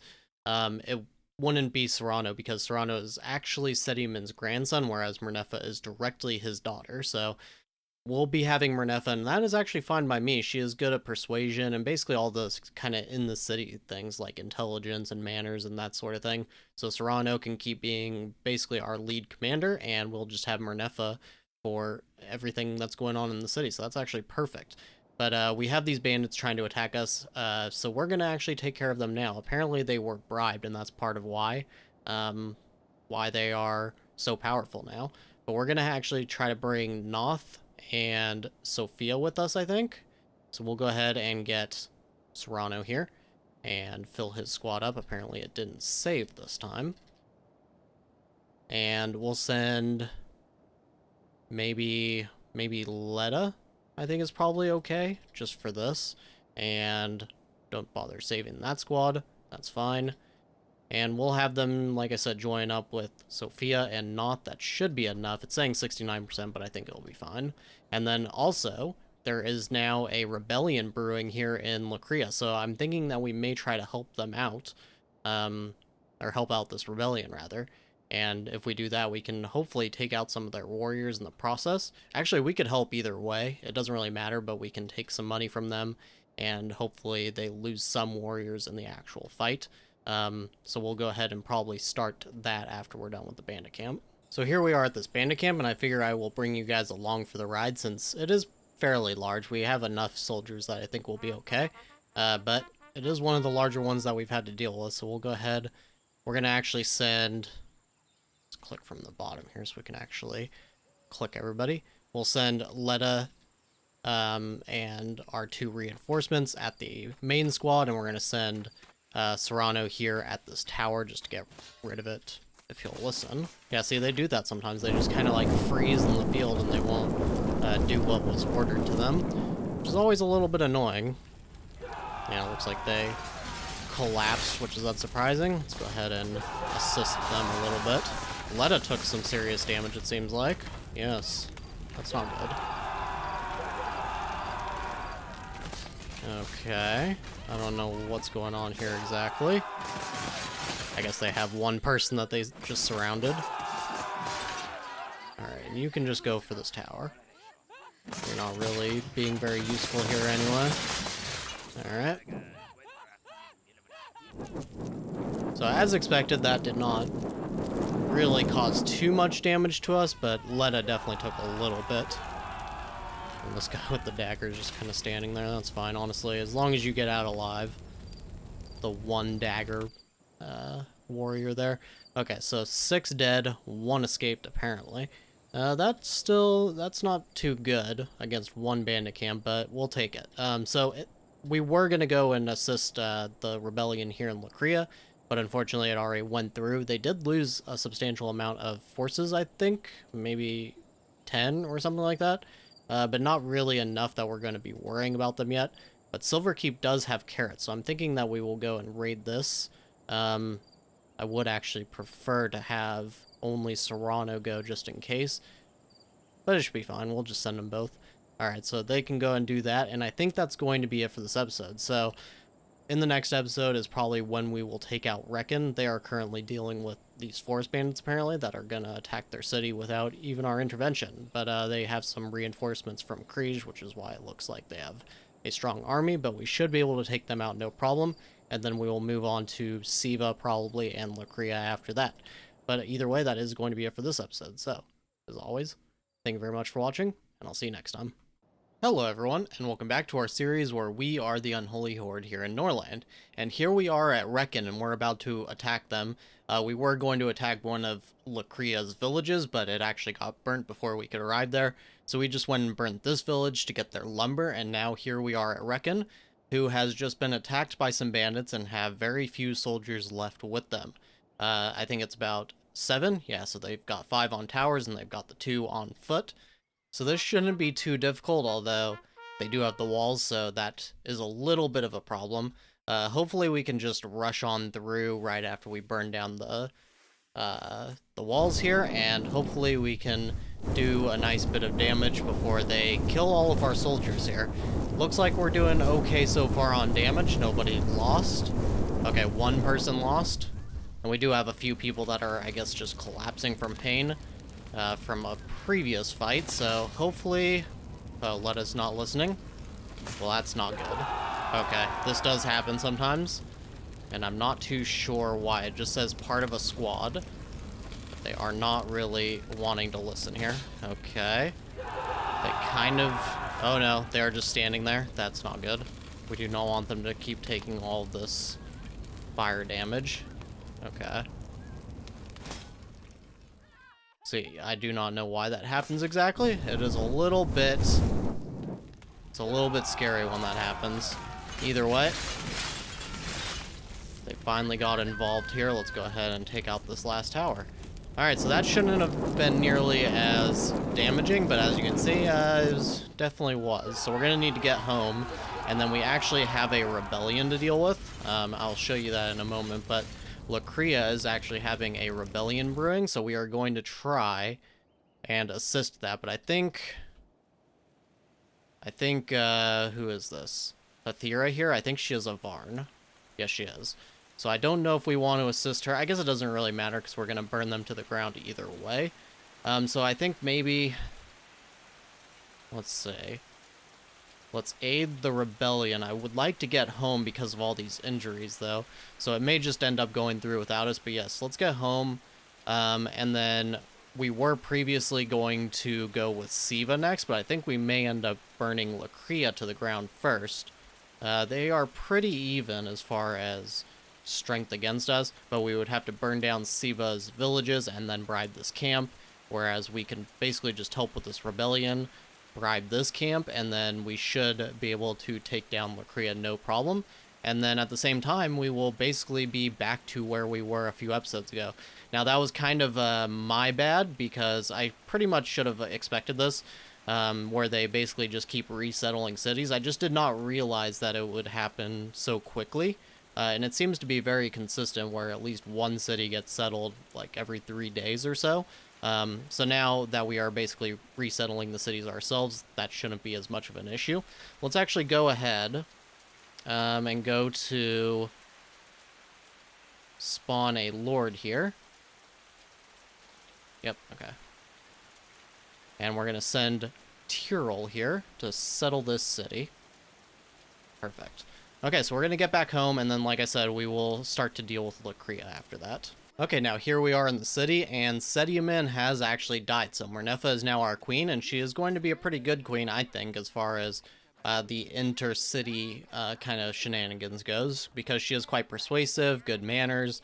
She's an okay trader, not very good, but okay. And she is quite smart, so that's going to be good. And she is also pretty much our new manager. I guess we'll set this up for fertile now as well, which is quite good. We are 68% of the way there. She is a little bit upset because I made her a puppet of Sediaman. That was kind of short-sighted on my part. So now she has the death of an idol as well as the death of a loved one. Hopefully, after their the funeral, we will be able to place his tombstone, and that hopefully will help a little bit.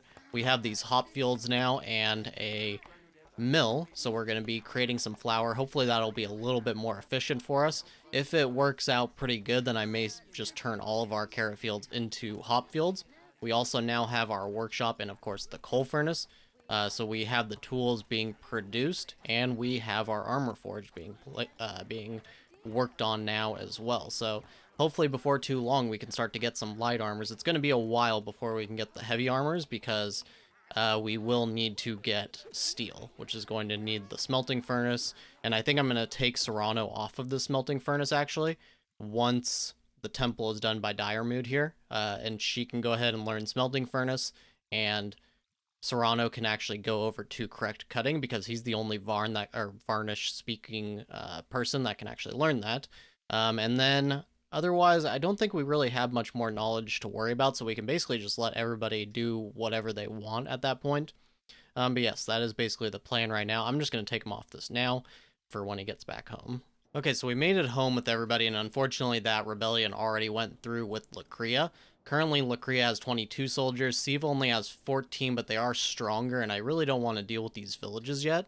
So I am thinking that it might be in our best interest to just go after this camp of forest bandits. There's 24 of them, so it should be fine.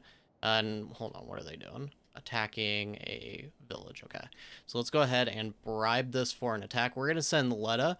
We don't really need her right now for squads, because the next day we're going to spawn all of our soldiers, and we can just spawn a commander out of that. So let's send her to do this, and at the start of the next day we'll send our attack towards Lacria.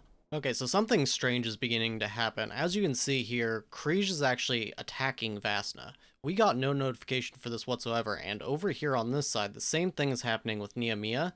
They are attacking Letos. Now, I think because of this icon, maybe they are doing a sudden attack, but it still doesn't even allow us to station anybody at their locations.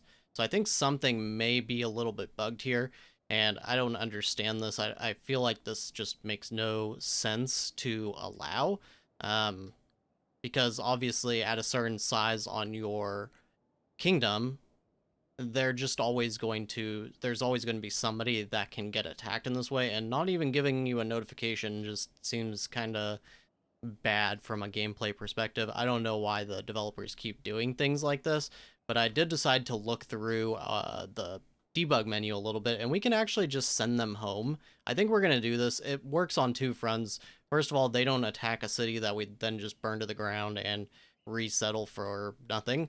And as well, they don't waste their troops attacking it. So I think we're just going to send them home. I believe this is crises. Yes, it is. So we can just hit send to another town and send them home, and let's see if this works. It seems like it is. Oh, this one is actually still attacking. Okay, maybe let's try it again. Hold on. Was it? Oh, it's not letting us now. Okay, so maybe this won't actually work. That is quite strange. So, oh, they are returning. Okay, the message didn't update. Okay, so that works, and let's do that here as well. Because, like I said, 31 soldiers here, 17 here. They'll at least take some damage. Probably not a lot, but it still seems like it just makes us have problems later that we don't really want to have. So let's send this guy. This is Nameia. Yeah, Nameia right here. And that appears to have worked. Yes, okay, so they are all going home now. And I'm going to keep an eye on it, and we'll see why this happens. Like I said, I didn't see any kind of icon to indicate this was happening, and of course we can't defend them. So I feel like this is something that we should just not allow to happen. It just kind of lowers the overall difficulty of the game and just makes everything more tedious for us. So I think that this actually works out. Okay, now unfortunately, Lacria has rebuilt some of their army, but they are still at 24, so we are going to have let us still go and bribe this camp of forest bandits. She was doing some other things, so we needed to basically get her mood back up, which has happened now, so she is on her way. We also spawned all of our new soldiers. Apparently some died, because I know I spawned 20. And yeah, I guess some must have died. And we're gonna have to hope that we can get enough medical salves to heal these guys. Oh, okay, I guess actually there is a couple of ones here that I didn't actually finish increasing the combat on. We'll take care of that in a second. But yes, we are basically waiting for some of these medical salves to get used, and we did also spawn a commander, so we should be good there. And as you can see, Siva is now having a rebellion, so we will have to see. They have 23 soldiers. They might be a little bit better of a target than Lacria, but we're going to go for Lacria first, since their villages are already burnt. And as well as that, this camp of forest bandits, I guess it has raised a little bit in strength. So that will be definitely a good option next. But hopefully Siva loses a good amount of their army here during this battle. And we'll just have to see how that goes. Okay, so one of those warriors was actually old, and that's why her combat decreased. The other one was blinded. I think he spawned with blinded, so I took it off and increased his combat. Now, a bunch of these injuries are actually about to turn into gangrene. They must have been progressed from a previous fight already, so that's a little unfortunate. They're probably going to die, so we're not going to worry about it. We're just going to send them to attack Lacria, and we'll just deal with the losses when that happens, because we're not going to get enough medical salves in time. So let's go ahead and start Serrano's army here, and we'll also go with this guy, Olton, and that'll basically be everybody, so we don't really need another squad here. We'll just go with these. Maybe we'll just leave a couple of these guys behind that are injured. Yeah, that looks perfect. And we'll hit save squad there. Save squad. Perfect. Now we may have to call this back slightly because Letta is about 10 hours away. She should make it in time, but it's whether or not those bandits actually attack Lacria in time, so we'll have to see how that goes. Okay, so these forest bandits have been bribed. They are not sending their attack yet, so I'm going to wait just a minute here, but if Ulton doesn't make it, or makes it all the way down here before these forest bandits actually send their attack, we'll probably just hit Wormwood, maybe? Yeah, we'll take their meat. Actually, we'll just hit them both, and that should buy us enough time to get these forest bandits to attack Lacria. Okay, so these bandits went to attack Lacria in time after all. They have 17 with them, not as much as I would like, but we'll take it. And they're going to fight 27 of Lacria's soldiers. Hopefully they can do some damage here. And I guess they're taking the long way around there. That's fine. Okay, let's see. Oh, I don't think they okay, they lost 12. Wow, that's actually incredible. 17 bandits managed to do some serious damage there. So here we are at Lacria, and as you can see, Timberwood is actually being attacked here by one of these cities right here, which is quite funny. They're not going to get those carrots in time. Oh, okay, I guess we actually just pushed time forward a little bit, which should let them burn that. Yep, it does. But either way, we're going to hop on in. As you can see, there are 7 on foot and 8 on these towers, so this could actually be quite damaging for us. And our squads are already not doing so well, so it is a little bit worrisome. But we'll have to see how this goes, and as long as everybody actually attacks the towers, that does not always happen, or rather attacks the walls. Sometimes they just kind of stop in their tracks, and that is kind of what's happening here with this squad. Okay, they are all helping now, I think. And we're just gonna burst through the walls as soon as they're burned down. But let's hope nobody gets killed during this rush here. Serrano's fine. Okay, you guys seem like you're kind of... Oh no, they're trapped at the walls. This happens. Okay. Ooh, that is a lot of death there. Okay, well... It mostly worked out. That's still like 10 people we just lost to rushing the walls themselves, though. And it looks like this squad is probably going to get completely wiped out. I don't even know what these 3 guys are doing now. They're not burning this tower anymore. Guess they just got drawn into that fight. Either way, Serrano lived, but... oh. Their king actually lived as well. I don't know if our other squad commander actually survived. That's not them. Possibly not, which is actually kind of bad. That's okay, though. Let's see exactly how much damage we had. Let's see. And it looks like 23 dead, so that is pretty bad. Okay, so we are going to spawn ourselves a lord to take care of the city. And then that's going to be it for this episode. So you will see the result of that at the beginning of the next episode, and we'll see what this new section of the map looks like that we'll have unlocked. I think it'll just be these 2 cities, and we will basically be back to where we were several episodes ago. But either way, that's going to be it for this episode. So, as always, I thank you very much for watching, and I'll see you all next time. Hello everyone, and welcome back to our series where we are the Unholy Horde in Norland. And in the last episode, we finally rebuilt our entire kingdom. As you can see, Lacria here has been settled. And now we actually have Nameia trying to attack Letos. Luckily, this is finally not one of those sudden attacks, so we actually have a chance to defend this. And Nameia has 61 soldiers, so that is going to be pretty difficult. However, it looks like they are being attacked by marauders, so I'm hoping they won't send a full army. But either way, this is going to be pretty harmful, especially because we are down to 16 soldiers, or 19. Depending on which one of these you actually trust. And because of that, we don't really have a lot we can defend with, and 2 of our soldiers still need to use medical salves, so we may just leave them home, so we don't lose even more soldiers, but we are going to get Serrano started here, and we do actually have armors being created now, just the light ones, though. But we are going to be going about that pretty slowly, just because we need the tools and the coal in order to actually build those. But let's go ahead and send Serrano now, and hopefully he can make it in time, because that attack has actually been going for almost a day now, so hopefully they don't attack us too quickly. But otherwise, let's see here. Serrano actually wants us to attack Crises. Now, it says here, believes your ruler is indecisive, and demands to attack a village or city of faction, Crises. So it should be that we can actually attack Siva. It says a village as well, so hopefully we can just attack like Raven's Watch or something to deal with this.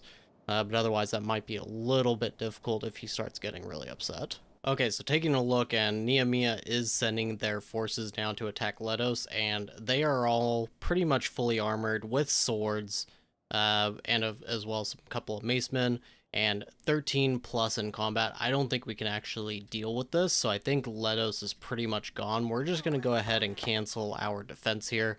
So let's keep Serrano at home. It's very unfortunate, but they probably will end up getting pretty well defeated, so we can just burn them back to the ground pretty easily anyways. I'm not really too worried about that. And otherwise, we are kind of looking... Dire Mood is now an adult, so we are actually kind of hoping for a wife for him. Kriege here has one, but I'm sure that they hate us too much to actually allow us to do this. Yes. Must be minus 24. That's not too bad. Serrano actually wants to attack Kriege, which I think Siva should count for that, and I think one of their villages would count, so we are going to want to do that. So we're going to actually do... Let's see, can we improve our relationship in some way with them? I think it's going to be difficult without an offering. 7 medical salves. Okay, so that's not... I don't think we're going to be able to do that. We'll have to be on the lookout for a different wife. But otherwise, I think we'll probably just kind of allow Letos to fall. And we might burn it back to the ground and resettle it, but I think we're going to probably try to go for... Yalma's kind of weak, but I think Siva is probably the best option. So we're probably going to want to take out their village pretty soon. Maybe we just do that now. 72%. Okay, let's actually... what we're going to do... I want to send Dire Mood in this. Yeah, let's add Dire Mood. Okay. So we'll have him join that and go and raid this village. Okay, so we made it over to Letos and burnt it back to the ground, and of course they only had one soldier there, so we didn't really lose anything, but Serrano now has an inflamed wound, so we're going to have to go back home. We did burn down both of the cities, both of the villages rather, here at Siva, so we are now sending Letta to bribe these forest bandits. Currently, Siva is down to 10 soldiers. I don't really know what happened here. I think they got attacked by bandits or something like that. So they lost some soldiers already, but if this camp of forest bandits can do some more damage to them, they should be pretty easy to take down. The problem being that we don't really have much warriors at this point, so I don't know, maybe we'll wait to settle this city just so that we don't end up having to deal with Nameia for a little bit, because they will pretty much just keep burning our city to the ground probably, or rather taking it as a vassal and forcing us to burn to the ground. Which is kind of just taking too much time, and it's honestly a little bit annoying, so I don't think we're going to settle that just now, but we will settle it eventually. Now, somebody's requesting assistance. Forest bandits. What's the other one? I don't see the other one. Oh, it's Noth, and that's forest bandits, okay. What's going on over here? Looks like Yalma is getting attacked by... bandits, yes, okay. And then we have Ada here. She is a Varn. I don't know if we want to take a Varn. Ooh, but she is a good manager. Okay, I think we're gonna consider actually doing this.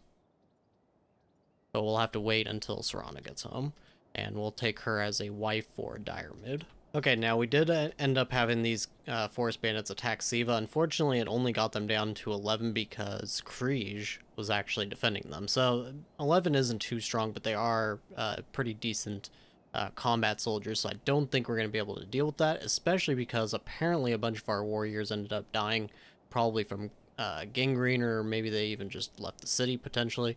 So now we're down to 7, so we are going to have to wait 3 or so days so that we can...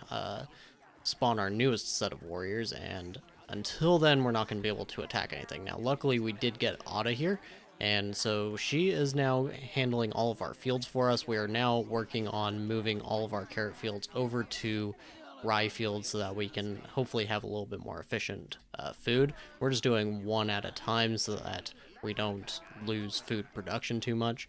And otherwise I think... Let's take a look here. So Serrano really wants to attack Kriege, and I think we can actually do that. I think what we're going to do, we'll burn one of their villages. I guess we'll go for this one, so we can actually make use of something that it has. We actually, apparently... I wonder if Vasna attacking this village would actually count. That would allow him to stay home. It's saying 64%, okay. Maybe... would Reckon do better? No. Gorno? A little bit. Okay, we'll just send Vasna and see how that works out. Okay, so unfortunately that still did not count. Serrano's still wanting to do this attack on Kriege, so we're going to have to do it ourselves, I guess. And we'll hope that this will finally cause this to go away. We'll just send him with all of the soldiers. Luckily, we do have a few armors finally, so that is going to help us. And 71%. Alright, so hopefully he can get over there and finally take care of his bad mood. Okay, so Serrano managed to burn this village, and finally his desire is gone, so he should be a little bit happier finally. Now, it looks like Siva is actually attacking Gorno. This is 9 soldiers, it looks like, and against 19 of theirs, but they are quite a bit weaker. I don't know if they can do this, and it does not let us defend. I could send this home like I have been doing, but it might be worth it to risk letting Siva lose soldiers here so that we can have a little bit of an easier time actually attacking them. We're going to see exactly how this goes, though. Okay, so Siva attacked Gorno and they completely got wiped out. Now, unfortunately, there's still 12 left here. I don't think we could possibly take them out due to the walls, so we will just have to wait for the next bandit camp, and hopefully we can take them down to size with that. And then once we have the new soldiers hired, or spawned, rather, we should be able to take them out, but I think that is going to have to be in the next episode, because this one has pretty much run its course. So next episode, hopefully we can take out Siva finally, and then we can start to move on maybe to Kriege, although they are still quite powerful, so we may have to rebuild our forces more first, so it may actually be best to go after Yalma, or I guess Kenna here is actually quite weak, so that could be another option. But either way, that is going to be it for this episode. So, as always, I thank you very much for watching, and I'll see you next time. Hello everyone, and welcome back to our series where we are the Unholy Horde here in Norland. And as you can see here, we have actually kicked up Serrano's command skill up to a level of 20. I decided that after Sediman's death, it actually makes quite a bit of sense to at least still give ourselves a commander on the level of him. Now, some of you might be thinking, well, the Unholy Horde after a certain day becomes much less, I guess, powerful, one might say. But my counter to that is that we don't really want to spend tens of days at a time just sitting around and not really doing the point of the series. So we went ahead and did that, and we're just going to do it exactly like we would with soldiers, where we basically just pick combat or command and bump it up, bump one of them up to 20 and the other down to 0. So we went ahead and did the same with Dire Mood, except we made him a 20 in combat and 0 in command. So this should make him pretty useful, just throwing him into Serrano's squad as well. And we also had our next batch of soldiers, so we went ahead and made another commander out of one of them. So we'll go ahead. I guess we're going to have a rebellion, so we'll take care of that. And then we will go ahead and head out, probably, I guess, to Siva. Although they are pretty strong still, so maybe not. What's going on over here? So actually, Kenna is quite weak right now. They only have 9 soldiers. Even with the walls, we might be okay to take them out. So we have 3 times their numbers. What is, let's see. Should we take out their villages first? Oh, there's no need because they don't even have a camp there. Okay, so it's looking like Kenna might need to be our next target. Yalma is quite weak as well. Not weak enough yet, though. Yes, okay, so we will probably go for Kenna next. There is a rebellion. That could be worth it to try to get involved in as well. Okay, so we'll wait and we'll decide in some time exactly which one we'll go for. Maybe for Kenna, but maybe we'll help with this rebellion against Siva. Okay, so I'm not sure exactly what happened, but Kenna ended up having their ruler die and has now completely fallen. So we're going to go ahead. I think we're just going to resettle this immediately, because then we can take these guys out, and then we'll immediately have 2 more cities that we can settle over this way. And then we can even settle this one back, and Nameia can't really fully take us out. And that should make it a little bit easier. We might be able to take these guys out or these ones. And yeah, so we're going to go ahead. Set this to Lords and spawn 1. And we'll send you with the last little bit of money that we have, it looks like. Shapatka. There you go. Go and settle that city for us. Okay, so now Yalma just got attacked by marauders, and as you can see, they are down to 3 soldiers. We're going to actually attack this. I went ahead and I just got rid of all of our prisoners and removed the ones from our army that got added there so that we wouldn't have to deal with that rebellion while we're gone. Most likely they're going to rebuild before we end up getting over there anyways, but if they only have 3 soldiers, it's worth it to at least attempt to get over there, so let's go ahead. We'll put Dire Mood here, and we'll have, or wait, not Dire Mood, Rataboy. And we'll put Dire Mood in his squad here. Perfect. This should definitely go pretty easily, as long as we can get there before they rebuild. Now, on another note, Kriege has both of its villages burned, so we're actually going to go ahead and bribe this camp of forest bandits. It most likely is not going to be very useful to us right now, but you know, any chance that we can take out Kriege is definitely going to be something that we will definitely take. Okay, so very frustratingly, but Yalma, within just a couple of hours, of course, rebuilt their entire army again, so yeah, that's really rather frustrating now. I know that in the Big Autumn update, they are actually toning this back finally. I think in the Big Summer update is when they actually made this happen, where everything just grows out of control all the way back to kind of, they basically have a default army size, and whenever they get below it, they just rebuild to it very quickly in just a completely nonsensical way that you could never do in the actual game by yourself. But at least they are finally toning it back, but I don't know to what extent it has been toned back. Regardless, this is just one of the things we're going to have to deal with, so we're going to go ahead and bribe this camp now as well. I think we're going to send... it's tough. Maybe we should have Shapotka actually do this before she settles that abandoned city. Oh no. We didn't get the money back for the abandoned city. Okay, well, that's a loss of money now, which that's another thing that I believe is a bug. Okay, now unfortunately that camp of forest bandits actually lost on Emberfall, so it's actually too weak now to really even be useful, so I guess we have to take that money back and start settling these ruins again instead.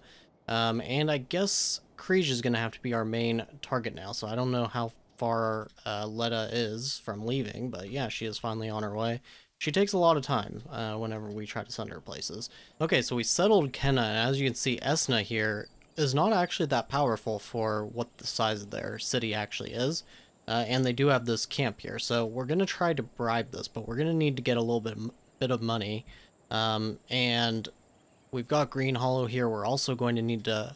Never mind. Okay, I was going to say we need to burn that, but it looks like Yalma is actually going to take care of that for us, so that's perfect. They must actually just be fighting back and forth, which is quite funny.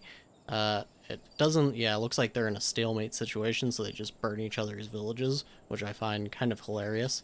But either way, we need to go ahead and take out some bandit camps to make up a little bit of money. I don't want to keep deleting roads. I've already removed all the roads we pretty much can that aren't, you know, assisting us with our actual city development, so we'll just go ahead, take out some bandit camps. 65%, what? Huh. That is much worse than I expected. I don't know if I want to risk losing a bunch of soldiers to this. That one's barely any better. Okay, maybe we just have Noth help us out with this then. We'll have to split with them. But that's actually, okay, I guess I can't even have them join in this? No. Okay.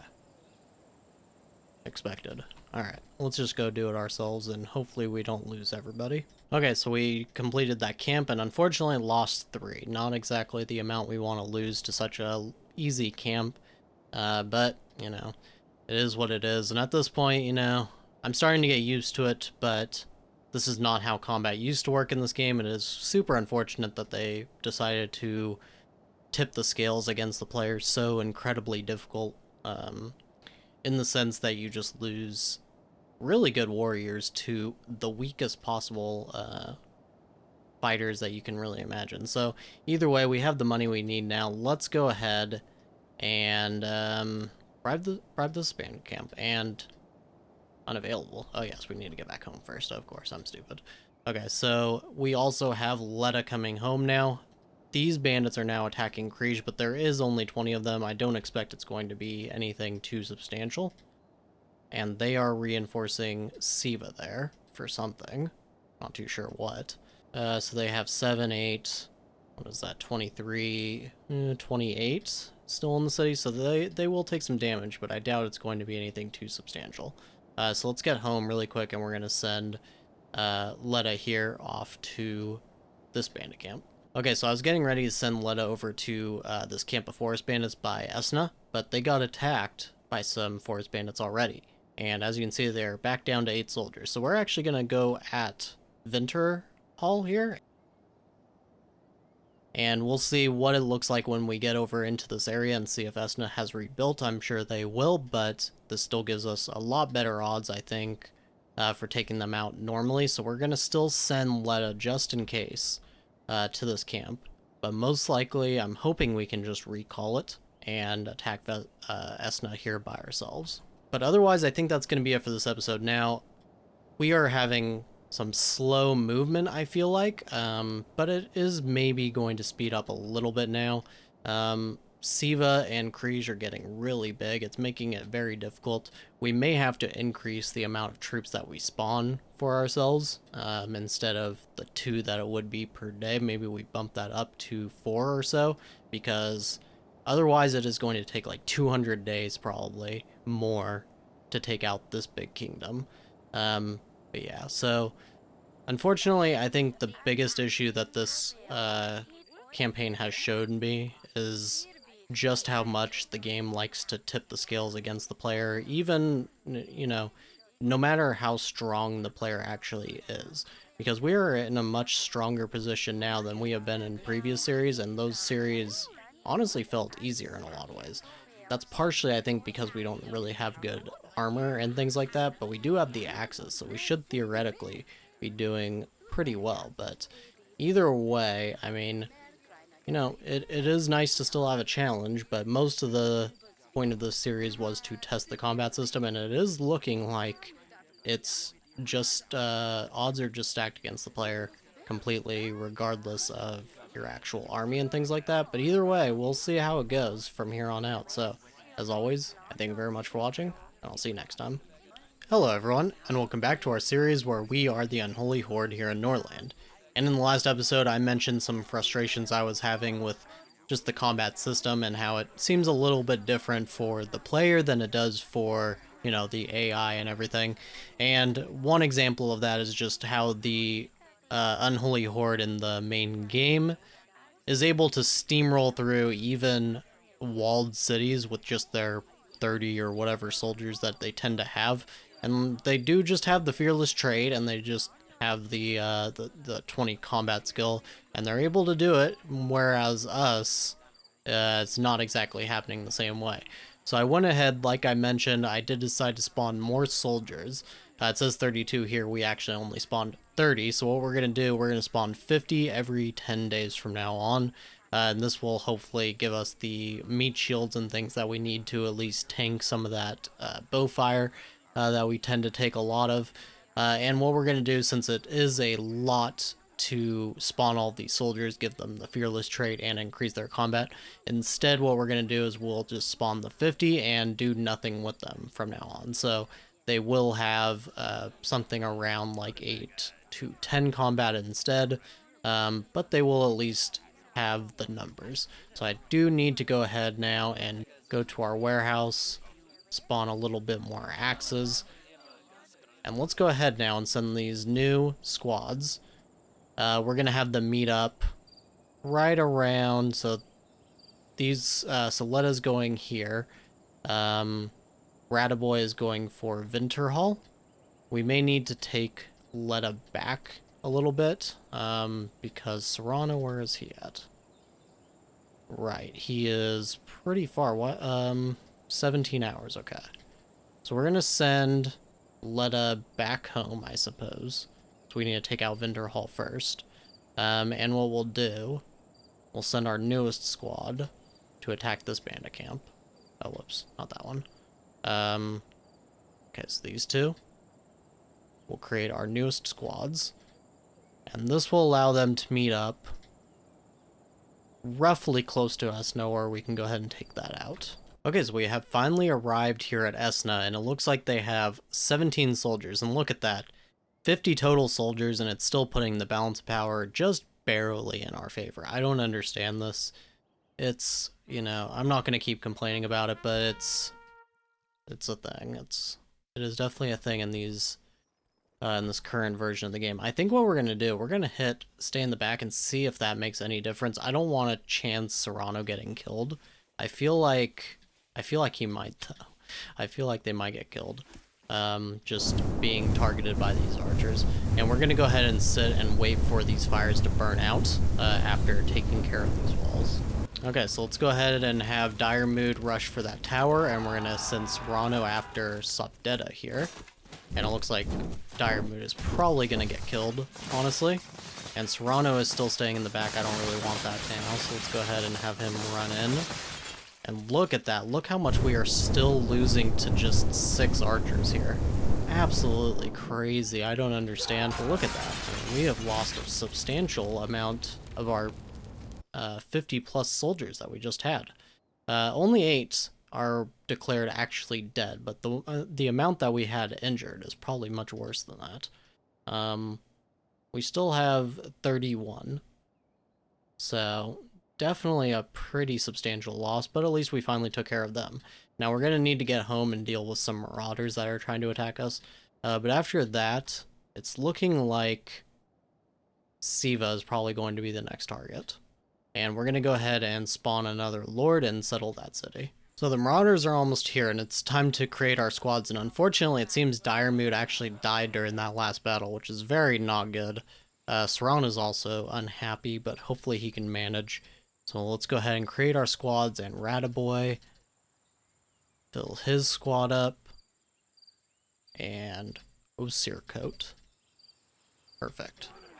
And we will have them all just go and sally out to meet them, basically. And we do have some reinforcements, I believe. Yes. We're not going to use them, though, because that feels like it's kind of abusing the whole vassal situation, so we're just going to ignore those. And as soon as they get here, we're just gonna fight them right as soon as they enter the city. So go all the way down here. That is from settling a city, I believe. And actually, we could create a empire. We're not going to do that in this game, but I believe we have enough now to be able to do that. Let's see. Nobody lost so far at all. Okay, pretty good. Pretty good. So let's go ahead and take a look. Looks like Serrano is actually bleeding, so let's let him stop the bleeding there. Look at all those messages. Okay. Rataboy looks good. Serrano looks good now. He's quite hungry. He's feeling quite hungry. But I think we're good. So let's go ahead now. I think we're going to go ahead and attack some forest bandits. Get ourselves a little money, and then we might bribe this camp to attack Kriege, and in the meantime, we might just attack Siva directly. I don't really know. Yeah, so Nameia, Craster, Orestia, all these guys are very strong, so we're not going to want to deal with those yet. Yalma is also kind of strong as well, so we're going to probably wait for more soldiers there. But I think we could probably take out Siva by ourselves. We just need the money to bribe this camp here, and then we will go and probably attack Siva. So here we are at Siva, and it appears there are 22 soldiers, including the 9 that are on the towers. So let's go ahead and jump in. This is going to definitely be quite damaging. As well, our bandits actually attacked Kriege, so we will be trying to attack them potentially in the next episode. Unfortunately, one of our vassals decided to reinforce them inexplicably, so they didn't really take that much damage. I didn't have a chance to see how much, but I suspect it's not going to be really enough. Either way, this is actually not going so well already. Luckily, we still have our 2 full squads. I don't know, should we wait for the wall to finish burning? I think we're just gonna rush. Let's just see how that goes. Actually didn't go so bad. Okay, well we have definitely lost quite a bit. Not as bad as I expected though. So let's take out these towers now. Slowly losing soldiers here. Not my favorite thing. Alright, let's go after this last tower now. So it looks like we have 28, assuming we lose nobody else, and we are still losing. Okay, there we go. Okay, so they are wiped out, of course. I thought that was one of ours who just died. Luckily, it was not. Okay, so that's going to be it for this episode. But can we take out Kriege? I don't know. I don't think we can. I think we're gonna have to come home and then we'll spawn more soldiers and then we'll attack them. But that will be it for this episode. So, as always, I thank you very much for watching, and I'll see you all next time. Hello everyone, and welcome back to our series where we are the Unholy Horde here in Norland. And as you can see, we hired all of our new warriors. As I mentioned last time, we are basically going to spawn a lot more soldiers now, 50 instead of 20 every 10 days. And instead of doing all of the debug menuing to increase their skills, we're just going to go with their defaults. I did go ahead and spawn 2 more commanders that I did actually bump up to the 20 command, just so we at least have some decent commanders. And otherwise, I just spawned a whole bunch of warriors. We have a couple of inflamed wounds here just because we went and attacked a bandit camp, I think is what that was from. But either way, let's take a look here. And as you can see, Kriege, we were going to bribe some forest bandits, but they are being attacked by marauders. So we're actually probably going to just send this attack against them now. And I think we should be more than fine, honestly. Let's go ahead. Start Serrano, we'll just get rid of the wounded. And hopefully, I think we do have enough weapons here. Okay, so there is everyone, and that is 4 squads in total, showing 77%. Hopefully we don't lose really anything, and of course it's not accounting for whatever they lose here to these marauders. Okay, so the marauders are just about here, and it's 30 soldiers right now in Kriege. Let's see what the difference is. They're obviously not going to do too much, but wow, okay, 11 soldiers knocked out. That is actually pretty good. We've already started marching, so I can't really see exactly what it thinks that the new percentage is, but I'm sure it's going to be better than 77. Of course, that's assuming that they don't rebuild by the time we get there, which I'm sure they will. We could bribe this again, but I don't think it's going to end up hitting Kriege before we actually do our attack, so we may as well just skip it for now. Okay, and here we are at Kriege, and they have 19 in total still. The 10 on foot and the 9 in the towers. I think this should actually be one of the easier fights that we've had in the series so far. Of course, we don't know for sure because a lot of our soldiers are a lot weaker than they were compared to the soldiers we used to have. But we do still have some pretty powerful ones, so it should be okay. I think we can just go ahead and wait here outside the gates for the fires to stop before we run in. Okay, and the gates are no longer burning. Let's run on in. We're going to have Serrano and one of our other squads go for a tower, I think. So far looking pretty good. This squad is taking heavy damage. The rest, not too bad. Try to get these guys involved there. Get you over here. Actually, you can just go ahead and go for this tower now. This is, yeah, this one squad is taking the most damage. That's okay, though. Alright, and they've taken care of that, just about. Alright, perfect. So as expected, that was definitely one of our easier fights. I don't really like that Serrano's just standing there underneath the burning building, but hopefully, so 11 dead. All things considered, that is pretty good. So it really is just numbers as far as taking the lowest amount of damage in these sieges. It really is just pure amount of soldiers you have, which makes sense because there are the archer towers, and so if they're taking a lot of shots at you before you attack the walls, then you are definitely going to have a very bad time regardless of the actual combat strength, which does make sense. However, I don't know, I feel like at least maybe if we had shields we would probably be doing a lot better with those 20 plus combat, you know, warriors, but you know, I guess that is just how it goes, yeah, because it says average of 35% chance of survival for the warriors. So that would probably be the best, is to actually get shields.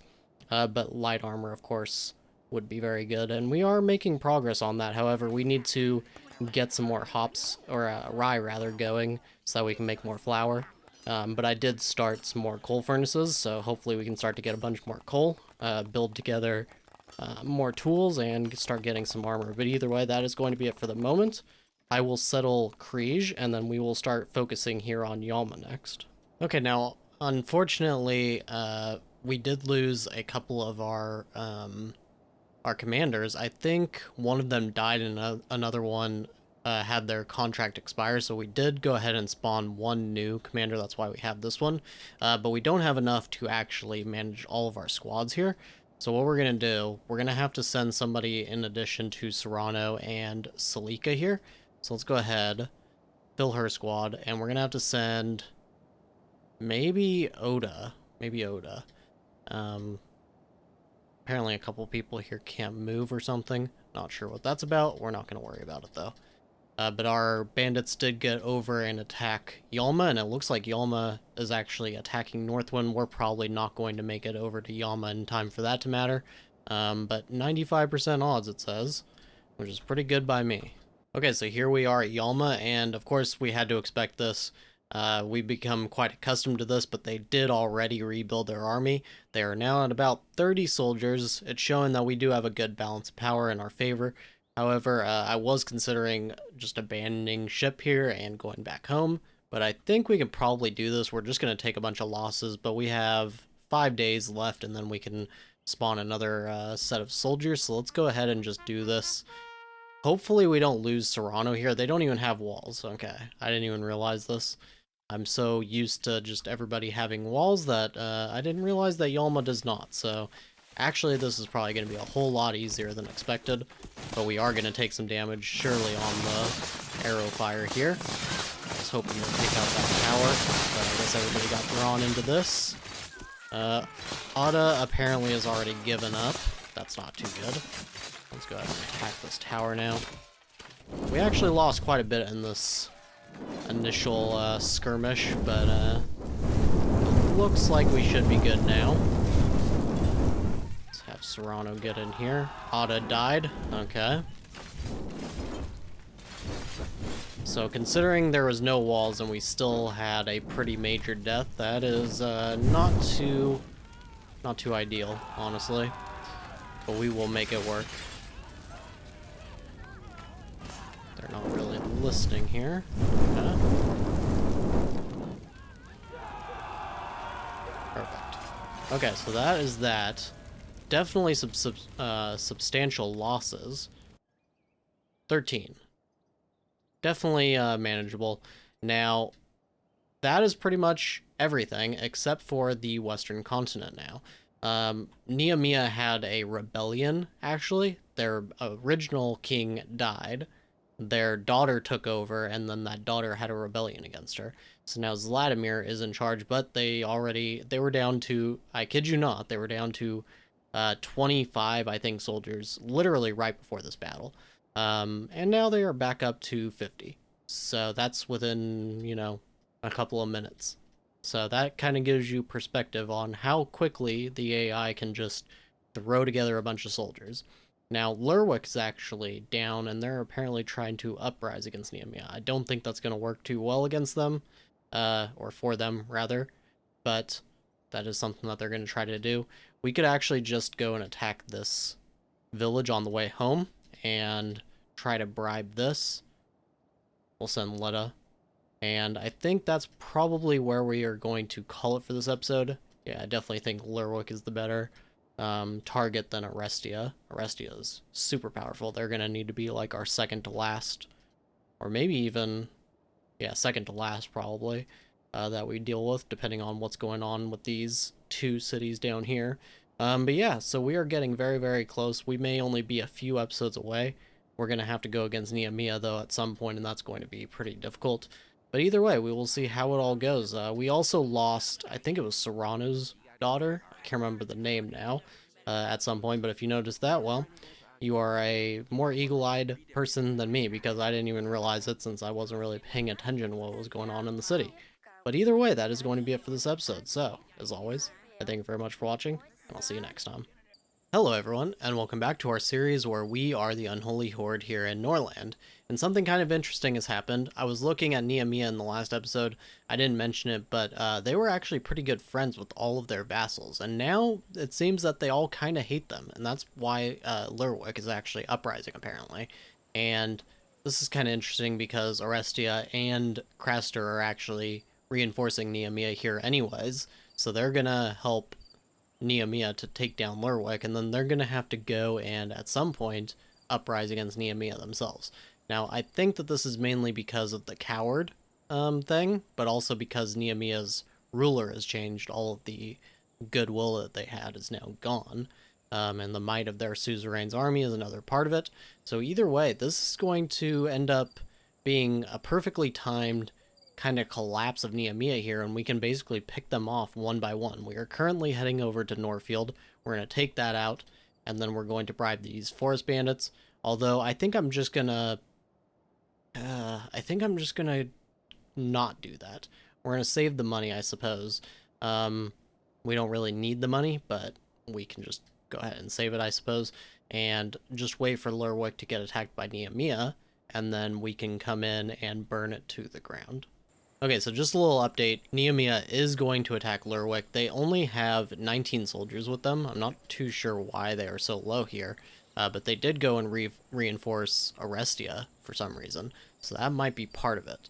Lerwick already rebuilt up to 40 soldiers, so that's going to maybe be pretty difficult for them. They have walls and everything. We'll see exactly how that goes, but I think what we're going to do, we're going to go back and bribe these forest bandits. We'll send Lutta to do that.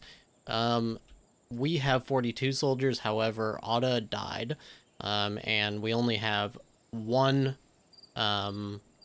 commander left, because Serrano is actually passed out right now. He got, knocked out or something like that, so not too good for him. I don't know if we can really even have a chance at this. I think we would lose pretty much everybody, so we need to get back home and rebuild our army, and hope that we can weaken Lerwick maybe by taking out their king or something like that, but it's not looking too good. It might be kind of a, a little bit of a game here to see how exactly long it takes to weaken them. Okay, so the attack hit, and they only lost 11 soldiers from that, so they did manage to suppress the rebellion, I guess, but other than that, it does seem that Lerwick is still going to be pretty powerful. And I guess they did actually bring some of Craster and Orestia's soldiers with them, but it just wasn't that much. Now, as far as Orestia goes, they didn't get weakened at all. Nameia maybe lost a little bit, but not too much. Craster is about the same as well, so it looks like everybody is doing just about as well as they were before. I only say Lerwick has lost 11 soldiers, however, they are going to rebuild that in 5 minutes, as we all know, so not really making too big of a difference there either. Okay, so unfortunately our bandits hit Lerwick here and only took them down by 11 soldiers again. I don't think we're going to be able to get them to actually kill off the queen or anything like that, so it's going to make it very difficult to actually weaken them enough to really help us at all. So I think the only thing we can really do now is pass some time, spawn more soldiers, get some commanders as well, because we are currently low on commanders. And this one is about to have their contract expire in 4 days, so we are going to need to deal with that as well. But yeah, we'll go ahead and spawn more soldiers, and we will get over to Lerwick. Hopefully 100 will be enough, but they do have 40, and they have the walls, so it is going to be pretty difficult. We don't have much more armors than we did because we keep on running into a starvation issue, which is making it very difficult to have enough workers to actually produce all of the coal and tools and things that we need for the armor. So we'll have to see how it goes, but we may just have to go with numbers and nothing else. Okay, so we have spawned all of our new soldiers, and actually this time I went ahead and spawned 5 commanders just to make sure we really have enough commanders if one of them dies or anything. So let's go ahead and create our squads. So far, Lerwick has not actually rebuilt yet, but I'm sure they will before we get over there. So let's go ahead and have Serrano build his army. And then Salika here. Okay, and Valaris now. And there's Osiramirs. And that is apparently all that we can build in one squad creation, apparently. Okay, so let's go like that. Perfect. And there we go. So I guess you can only create 4 squads at a time. I did not even know that that was a thing. Saying 69%. Very nice. And hopefully we can do this. We will have to see how it all goes. Okay, so here we are at Lurwich, and we have 37 against our 94 here. This is probably the biggest battle we have yet had to deal with, and I actually do not know if we have any chance of actually surviving this with Serrano. I think we can win, but whether or not he will survive is basically the biggest question here. So let's go ahead and rush everybody over, and we are probably going to again wait for these towers to all fall, or rather the walls to fall, before we actually rush on it. Look at that. The graphics can't even really keep up with what's going on. That's actually pretty crazy. Alright, let's go ahead. So this is at 100. I don't really know what's happening. It seems to just be lagging, I suppose. Let's go ahead and wait for these fires to burn out. Okay, and the fire has pretty much burned out. We lost one of our squads already. That is the unfortunate part. We're gonna have this squad go for that tower down there. Hopefully they do not take too much fire on the way over. I think they should be okay. And these guys should all be fine. Yep, they are doing actually pretty well against these melee guys. Make sure you guys all go over here. And yeah, that is actually working pretty well. Okay, let's speed things along here a little bit. They are already going for this tower, good. And this tower is now pretty much gone. So this actually worked out way better than I thought. I thought Serrano would be in pretty big danger, but his squad hasn't lost a single soldier. And of course, two squads have pretty much gone wiped out, but that is something that we can definitely deal with. Alright, and this is basically over now. Very, very good results, actually. Very big lag there, unsurprisingly. Okay, 25 soldiers died. So that is actually pretty damaging. But honestly, all things considered, I'm going to take it. Now, Arestia is probably our next target.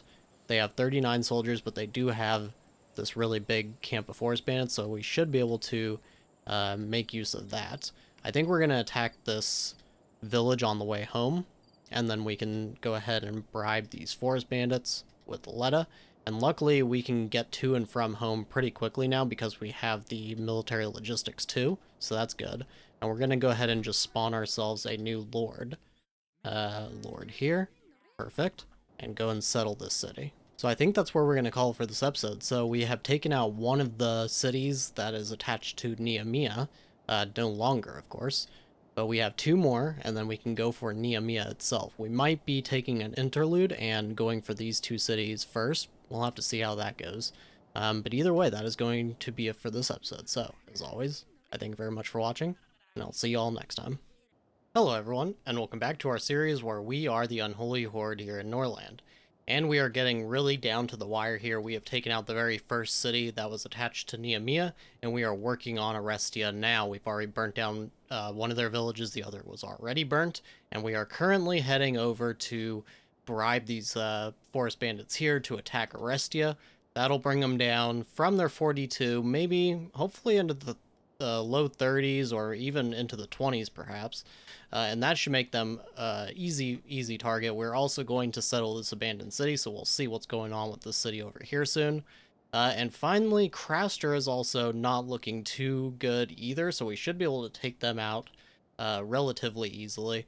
And finally, Nameia itself, which has 42 soldiers and an average of 8 combat skills. So probably they will be pretty difficult. However, I do think that in the end we will get the best of them. It just depends how many lords and things like that we will end up losing, but that is a problem for probably the next episode. I'm hoping we can take out Nameia in the next episode, depending on what goes on down here. And otherwise, yeah, we are just waiting for these forest bandits to attack Arestia. Okay, so the attack on that last city was pretty harmful to us. However, we have Sana here, and she is actually a good, well, not so good of a combatant, but she is a pretty solid commander with the talent there as well. So if we used her in defenses, she could be potentially pretty useful. I don't think we'll get her up to 15 combat skill before the series ends, but, you know, either way, we are probably just going to go ahead and hire her. This makes it so we don't have to necessarily spawn a specific knight just for that anymore.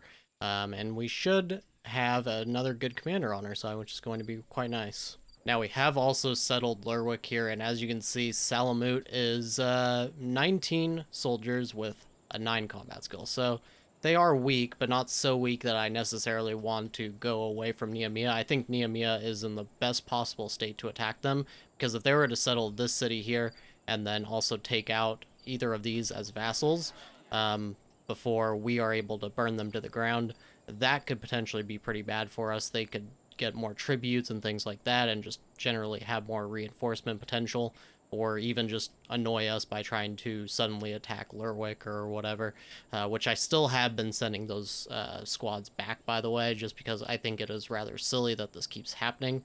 Sudden attacks are, you know, it's an interesting feature that they added.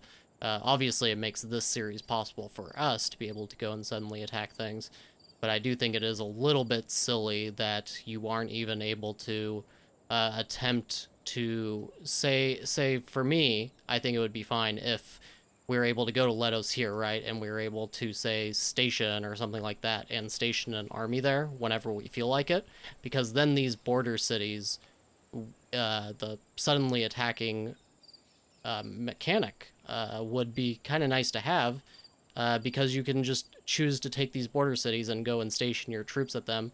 It would add a nice complexity to the gameplay, but as it is now, it's just something that kind of seeks to annoy you, I feel like. So yes, either way, we are waiting currently to attack Orestia, and then we will probably skip Salamut for now and go directly for Craster, and then Nameia after that. So we have sent our troops over to Orestia to burn it to the ground, and as you can see, these bandits have nearly arrived. Unfortunately, Nameia is reinforcing with what looks to be about 19 soldiers here, so they will probably help out substantially, but let's see how much is lost. Oh, it looks like all the way down to 31, so that is actually pretty good.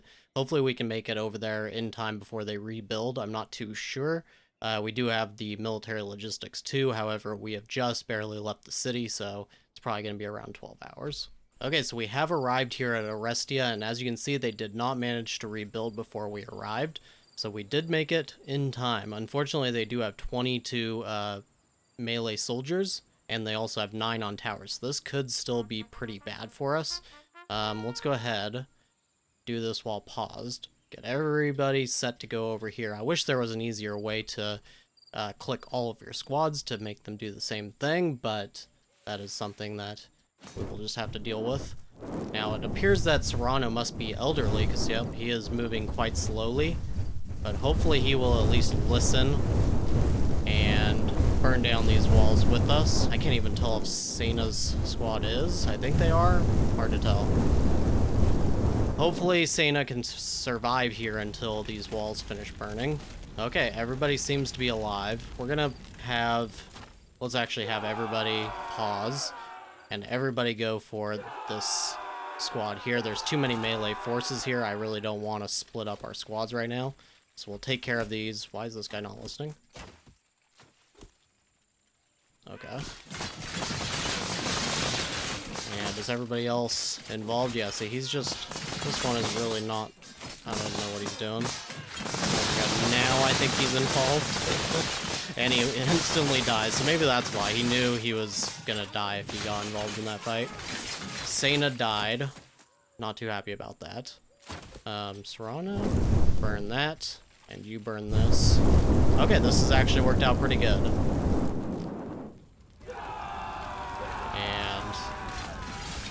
Okay, he got dragged into that fight. That's fine. And unfortunately, we lost quite a bit on this squad during this fight with just these towers, which is not exactly what you want to see. I think we had 32 when we started fighting the towers, and then now we're down to just 19, so hopefully not too many of them died, though. That would make it worth it. 24 dead. Okay, so we did manage to take out Arestia there, and now we only have Craster and Nameia to take out, and then we have basically, we can pretty much say we've conquered the map at that point. And I've already decided what we're going to do. We're going to take over everything, and then we are slowly going to release our vassals and burn them back to the ground, and everything is going to just be back to the Unholy Horde here. So that's the final end goal. Maybe we'll become Emperor before we do that. Maybe we won't. I'm not really too sure because it would be one final thing to do to see if we can beat the Unholy Horde, or rather beat the Inquisition with only basically a bunch of guys with axes. I think it would be a kind of easy fight, though, compared to some of the other Inquisition fights we've had, so I don't know if it would be very interesting. Maybe let me know down in the comments if you think it would be fun to do, but either way, we're going to just go ahead and settle the city now, and then we will start figuring out Craster, and I think we do need to actually burn down these villages. Ooh, we'll get some rye out of it. Happy about that. We'll just go ahead and take care of that now, and now we're going to spawn ourselves another lord here. And we'll go with a Lord Macaw here. Perfect. Taroma, you are going over here. Oh, we need the money first. Okay. Do we have any roads we can remove? Looks like we do. We can get rid of some of these roads. That's fine. Just up to 300. And settle this city. Perfect. Okay, so I think that is where we're going to call it. So we will be taking care of Craster, at least in the next episode. Maybe we can make our way over to Nameia, although I think we're going to need to wait for the next round of soldiers, which is about 6 days out. So it may be the episode after the next one that we finally topple Nameia. But in the next episode, we will take care of Craster's villages, and then we will hopefully... Oh, they have a very big camp in their province. That is perfect. Okay, that will make them quite easy to collapse. The one in Nameia is also pretty big as well, so that should make it a lot easier. We'll just need to somehow... Well, we'll need to spawn the next soldiers before we even attack Craster because of how much we lost in this fight. How's Serrano doing? Should we go home? He's fine. But yeah, so we will be able to topple Nameia rather easily as well if we can just have our army out of our city and on its way before the bandits actually attack, just to make sure just to make sure that they do not recover between the bandit fight and us attacking them. But either way, that is going to be it for this episode, so as always, I thank you very much for watching, and I'll see you next time. Hello everyone, and welcome back to our series where we are the Unholy Horde here in Norland, and in the last episode we took care of Arestia, and we are now working on Craster. However, as I mentioned at the end of the last episode, I think we do need to rebuild our army based on how much we lost in this last fight, and how much we're pretty much losing in all of these fights against these stronger opponents. So we're going to go ahead and burn these villages, get back home, pass some time until we get to day 160 so we can spawn ourselves another 50 soldiers and burn down these villages again, I'm sure, and then also bribe these forest bandits and get ourselves over here. We might use one of these camps or something as a jump off point to kind of have our army be somewhat close to Craster when the bandit camp actually attacks Craster, and that's pretty much how we're going to do that. So we'll get back home, and also we will by that point have Arestia resettled, and yeah, that's basically it for the moment. So I will see you guys in 6 days or so. Okay, so I am back a little bit early just because there are bandits attacking Nameia. Craster is uprising against Nameia, and Nameia is now attacking Craster. So 36 in Craster's village. Nameia has 29 here. They are quite strong, however. And yeah, of course, those bandits didn't do too much to Nameia, but we will see what happens here with Craster. Okay, so it seems that Craster's rebellion did not work out. I'm not really too sure why, because Nameia completely died on them. Completely. In fact, I'm gonna go ahead and just send an attack here. I highly doubt we can make it before they rebuild and everything, but it's worth a shot anyways. So we'll send Serrano.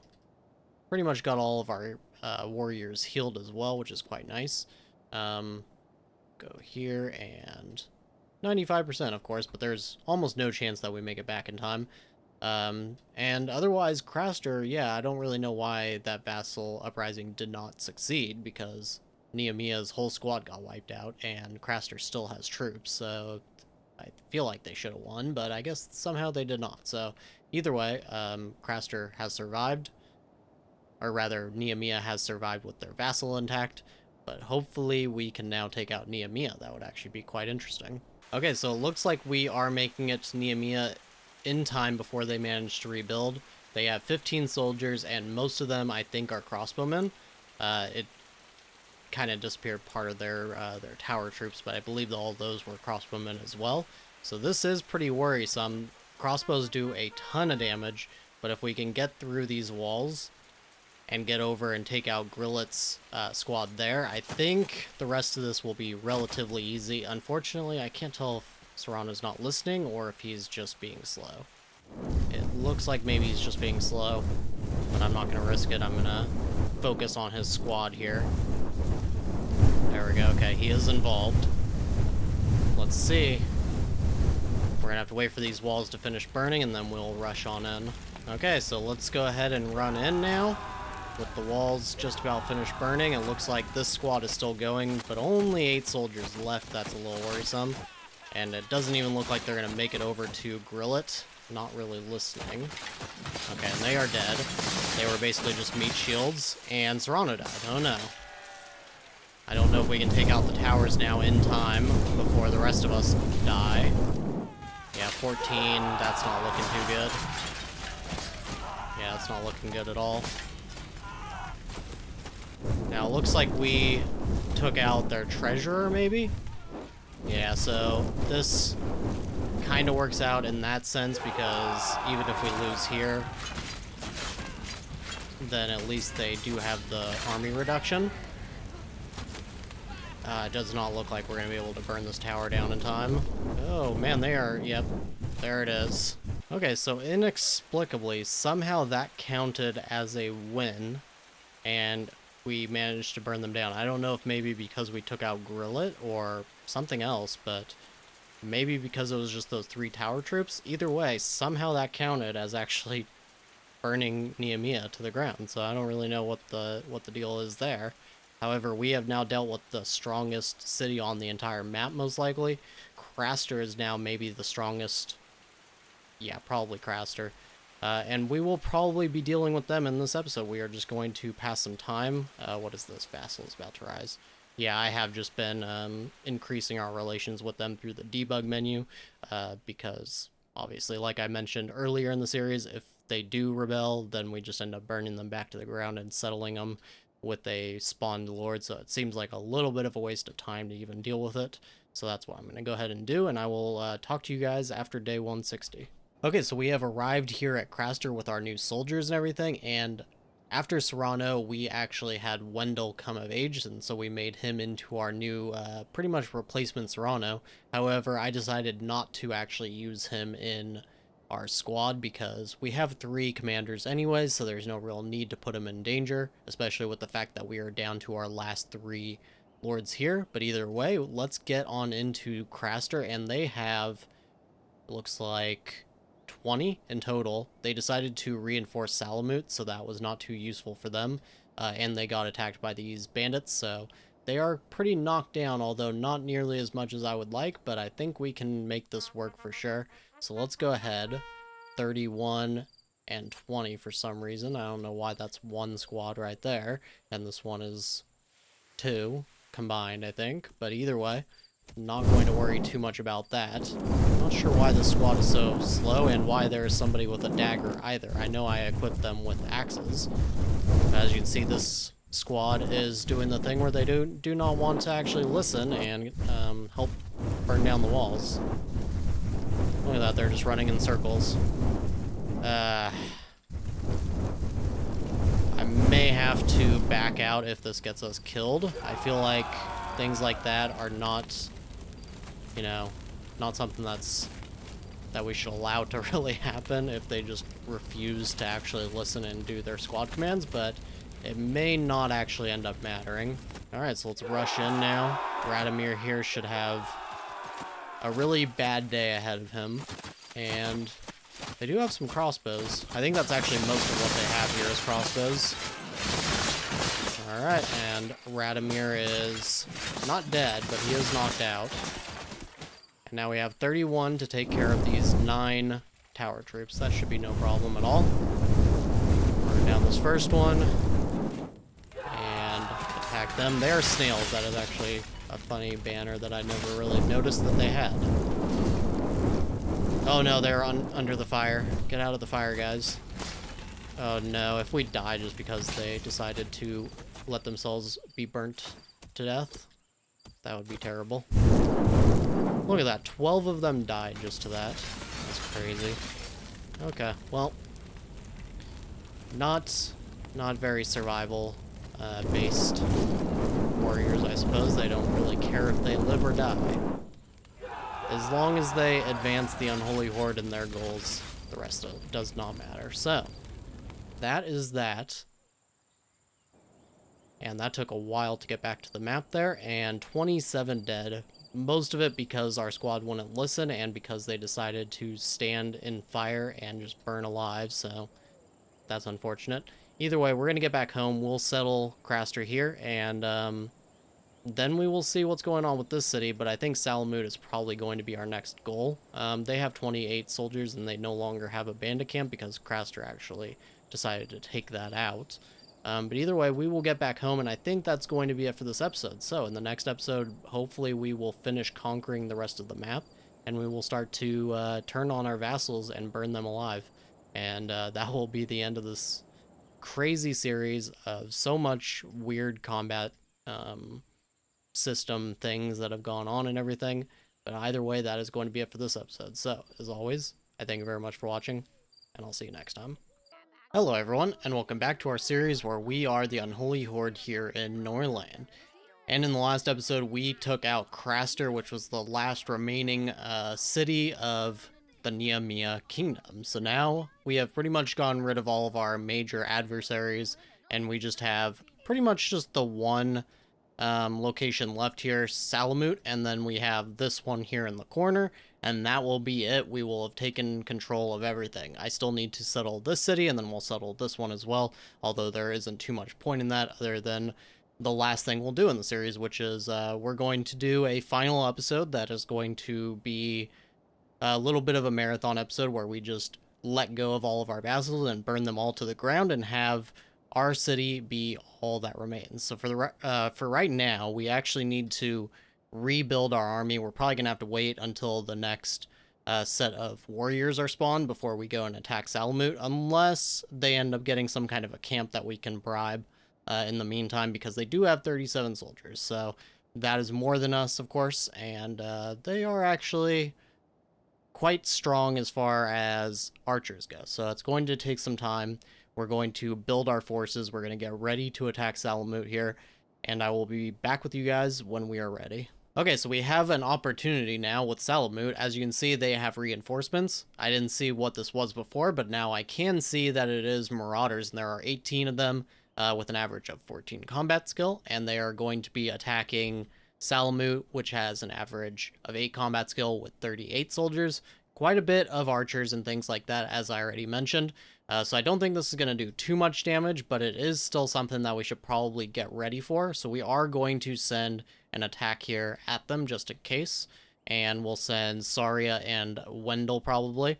And also, as you can see, we are really, really low on peasants. So we are just going to go ahead and send this person who has an injury, because most likely we will not be able to create a medical salve in time. Unfortunately, this is just because of starvation. Everybody in the city is basically starving, including Saria and Wendell.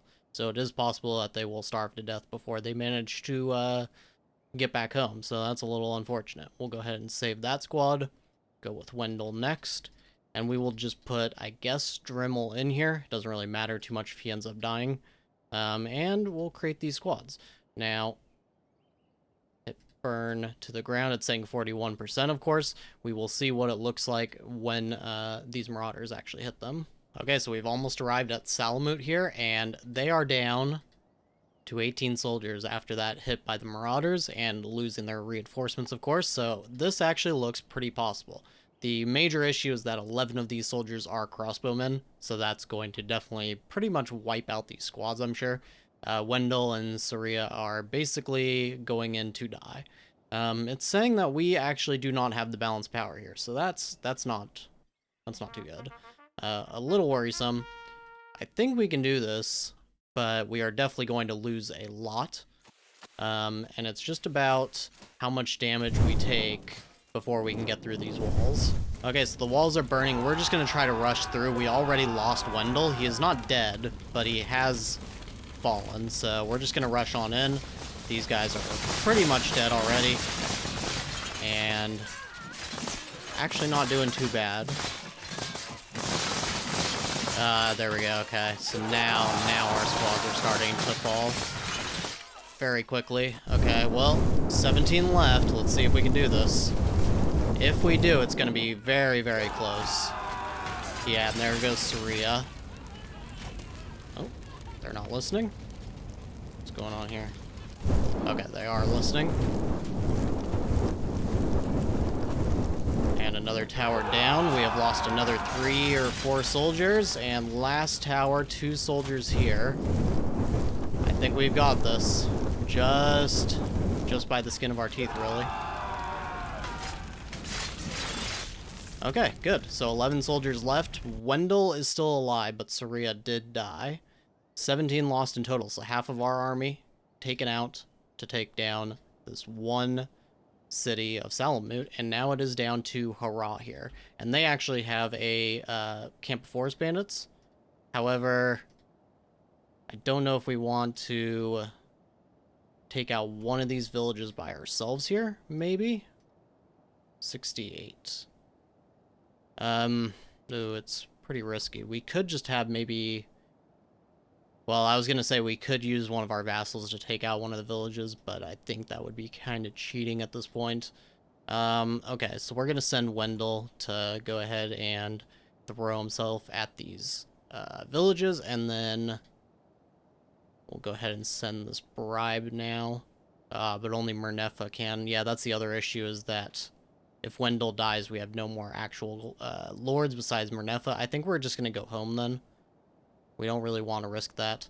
And then we will wait until day 170, and we will attack Hurrah at that point, I think. Okay, so we have spawned our newest warriors, and as you can see, our peasants are still not doing so well. They are pretty much all starving, and they are trying to build back our rye fields and the mills and things like that, but it is not going that well. So it looks like they're going to be doing about as poorly as the rest of the continent that we have burnt to the ground.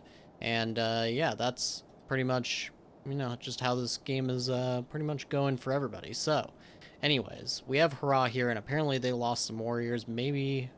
Looks like this camp actually did attack them, but we are going to go ahead and create our squads, and we are going to be leaving Wendell behind from now on, because between him and Mernepha, if we lose both of them, then that would be game over, so we're not going to do that. But we could actually send Vassal, but of course, I have mentioned that would be cheating, so we are not going to do that. And we will create 2 squads to go at each one, just to save ourselves a little bit of time. Not Wendell.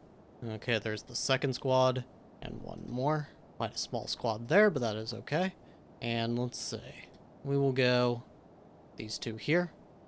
Send. And these last 2 over to this one. And then we will wait for our squads to actually get onto the map, and then we'll probably send Wendell, because Mernepha is doing a lot of management inside the city. So we will send Wendell to bribe these bandits. Okay, so here we are at Hurrah, and the bandits managed to do some serious damage to them. They are now down to 20 soldiers, and as you can see, we actually have the priest and the trader back, so not too sure. I guess somehow all of our attacks without warning ran out or something, so yeah. I guess we are in good standing again with the matriarch, which is nice to see, I suppose. Although it's not going to last once we start burning our own vassals. So let's go ahead. We do have some collapses here because I was actually having to attack some bandit camps and things like that in order to buy time for Wendell to make it over there. But either way, let's go ahead and get over, and it looks like they're very slow right now.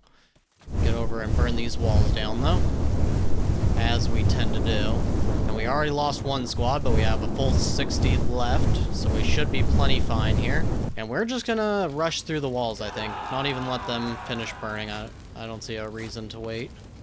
Hopefully we don't lose too many to the walls, though. Looks like about 10. Oh, wow, look at that. Now they are really falling.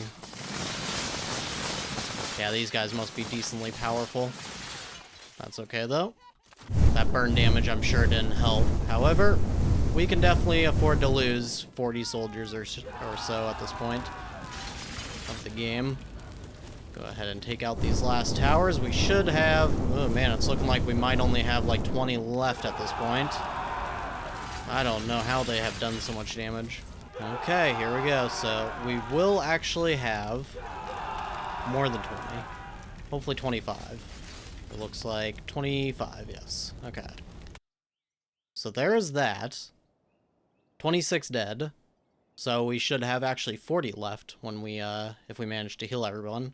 Now, we won't be settling this city at this point because our final goal of the series, now that we have taken control of the entire map, is going to just be to burn our vassals one at a time all the way until we get back to our Unholy Horde city. And then it'll just be us alone on the continent, having dominated everybody. But that is going to be it for this episode. We will go ahead and I think start with Arden here.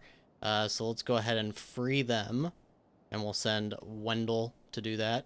Hopefully he ate. Yes, he has malnutrition, but he at least has kind of eaten. So that is going to be it for this episode. We might even have time to do the trader at the beginning of the next episode.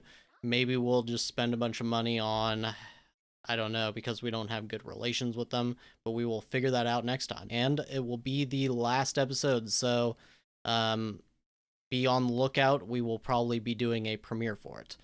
So thank you very much for watching, and I'll see you next time. Hello everyone, and welcome to the finale of our series where we have been the Unholy Horde in Norland. And we have had a fun, action-packed series this time around, but all things must come to an end, and as it so happens, that is exactly what we're here to do today, as we are going to be destroying every single one of our vassals that we have acquired through our destruction of the entire continent. And right now we are actually heading over to free Arden, and we will be attacking them first, and then Craster, and so forth, until nothing but the Unholy Horde actually remains. Now, I did mention we got the trader in the last episode, so we're going to go ahead and check out what they have, and whoa, look at all those tributes. Not too surprising there. We'll just take all that money, I suppose, and we'll just buy basically everything. There's no real point in leaving anything here. We will sell the daggers, though.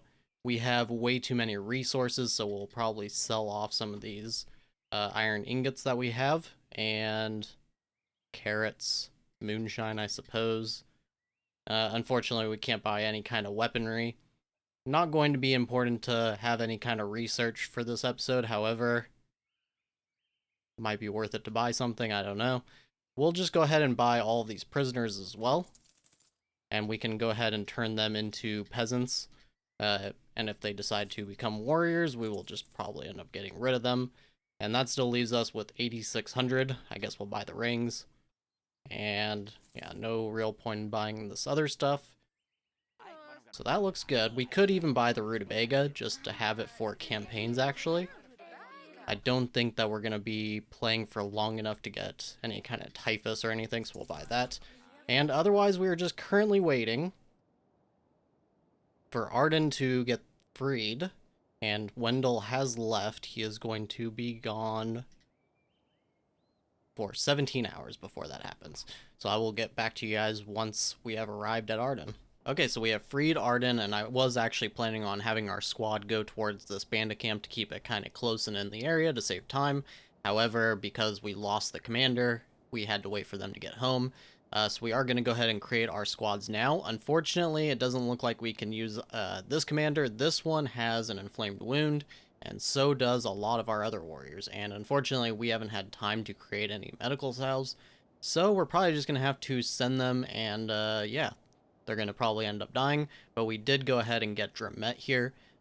He was a free lord that we managed to get, so we decided to hire him even though he is a Varn, because he is a decent enough commander, and yeah, we are going to need him at this point. So let's go ahead and create our squads here, and we will have Dramet do the main one just in case, because I think this Hepetra person is probably going to end up dying anyways, so it's probably best to have somebody who is fresh leading the biggest squad, and then we will go ahead. I guess a lot of these guys can't move. We may try to wait for them. We'll go ahead and see. We'll just start this attack now.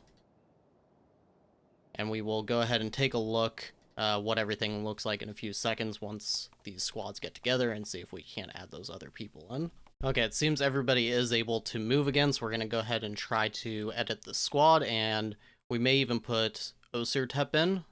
We might actually, let's just leave him behind. He is useless in combat, and it's possible we could get a medical salve and then he could get healed. So we'll just go ahead and leave him behind.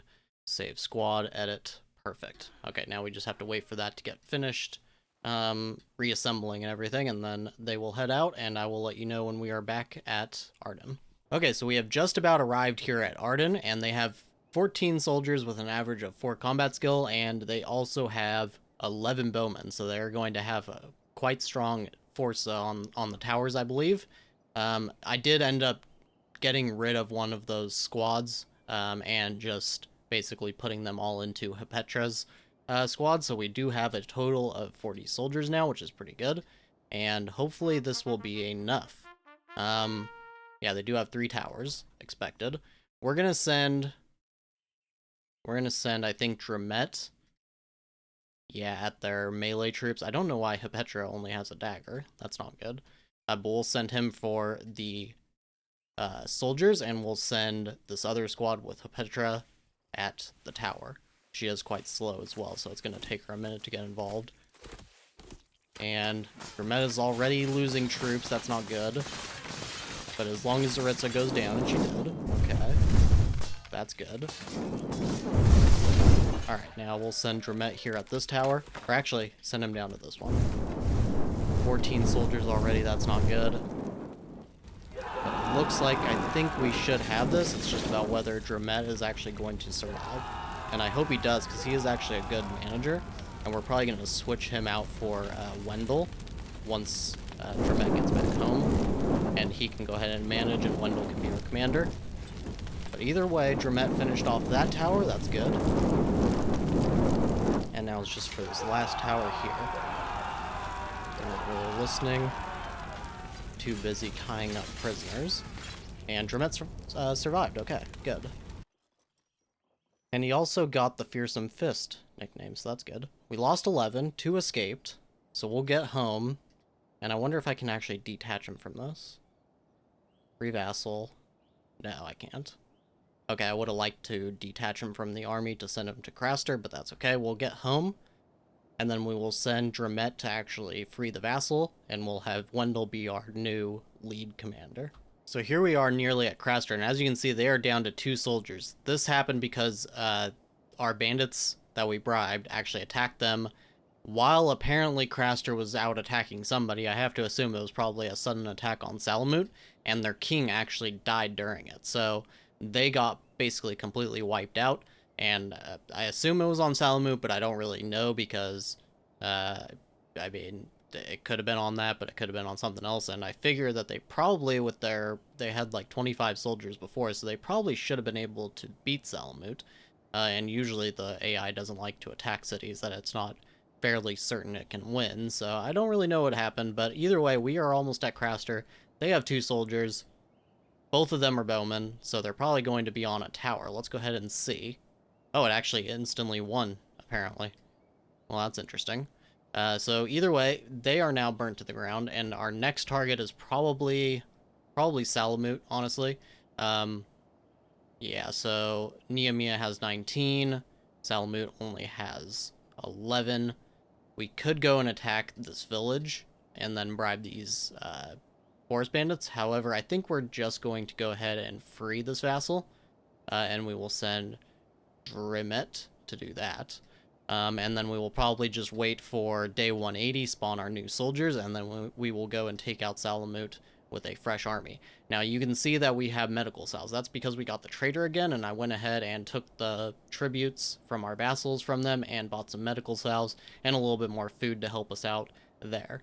So that will probably be the last time we get the trader, since we are now doing these attacks on everybody. But I will let you guys know when we are at Salamut. Okay, so I saw a little bit of an opportunity and decided to take it. You might have noticed after we attacked Craster that there were some bandits attacking Nameia here, and they actually did some serious damage, so I decided to divert Drimet to free Nameia, and I decided if they rebuilt in time that we could always just send him back towards Salamut, but they are still diminished, so we are here attacking them, and they have 9 soldiers, they have 1 crossbowman, or rather 2 crossbowmen actually. This is still pretty dangerous for us. There is a good chance that we lose this, but I'm hoping we can actually win it. So yeah, look at that. Barely in our favor. They have 1 on these towers, and we are just going to run in. They have walls, which is the biggest worry here. So we're going to need to take out the walls, and we're probably going to wait outside the walls while they burn, I suppose. There is only the 2 archers, so I think we should probably be able to survive, waiting for those towers, or the walls to burn, so we'll see how that goes. Okay, the walls have finished burning, let's run in. We might send the smaller squad to start burning this tower just to save a little bit of time. Hopefully Wendell can take care of Drew's Hozil here. And it looks like he has. Okay, perfect. I don't know why Wendell isn't attacking. There we go. Okay, 16 left. So we actually did quite well there. And we will send now Drimet down to Salamut. And they do have 1 burnt down village, so maybe that's what Craster was actually attacking. I'm not too sure. But either way, we will probably wait to deal with Salamut. I actually don't even know what the chance of beating Briarcliff would actually be with our current army. But we'll get back home, we'll wait for our new warriors to spawn, and then we will go and attack Salamut. So here we are just about at Salamut, and they have 24 soldiers after we had some bandits attack them. 3 crossbowmen, 7 bowmen, so that could be a little worrisome, but at least they don't seem to have walls yet. So let's get in here and see how this goes for us. And they do have the 1 tower with 3 on it, and 12 on foot here and 10 on foot here in a second little squad. So let's go ahead, get everybody involved, and we are just going to rush straight for Radislav here. Hopefully these 3 bowmen don't do too much damage, but it looks like they have already done a decent amount. Let's just have this squad of 14 go for this tower here. And that's... okay, these guys are collapsing very, very fast. So far, only a loss of 3, as to be expected, honestly. And now, these guys will actually get over there. And they didn't, but that is okay. We didn't lose too much here, maybe 10. Okay, we actually lost nobody as far as actual deaths, so that is pretty good. Of course, making a little bit of money, and that is the 4th city we have now burned of our former vassals. And we will probably be going for Lerwick next, 30 soldiers there, or Arestia. We could go for Arestia next, just because they are quite weak. I don't actually know. How far is Drimet right now? He's actually right there. Okay, that's perfect. Let's just have him... yeah, let's just have him free Arestia now. And we'll probably go ahead and burn their villages and take care of these bandits as well. Or rather, bribe them. Okay, so we're just about at Arestia, and they have 12 soldiers left after those bandits attacked them. And I actually decided to have Drimet stay in this relative area so that he could get to Lerwick quickly just to save me a little bit of time. And as it turns out, some bandits are attacking Lerwick on their own accord. So that's actually perfect. I think I'm going to free them now. Yes, save us some time. And let's get over to Arestia and deal with them. They do have the walls, but they lost about 11 soldiers, I think, from those bandits. So let's go ahead, run in, and you might notice I am now pausing or unpausing and then repausing, and that's because whenever you click on a second squad and send it somewhere, it automatically sends the game into fast forward mode. I don't know why. So just to be able to get all of our squads involved at the same time, I have decided to just start doing that. I don't know why I didn't think to do that much sooner. It is a nice way, though, to keep all of your squads together, though. And we will let these walls finish burning. Okay, unfortunately, Palaron here did end up getting himself knocked out, but the walls are finished burning, so let's run in. And we're going to send this squad right here at this tower, I think. There we go. And everybody else can just go right for Velvet. And they are pretty much dead. Perfect, okay.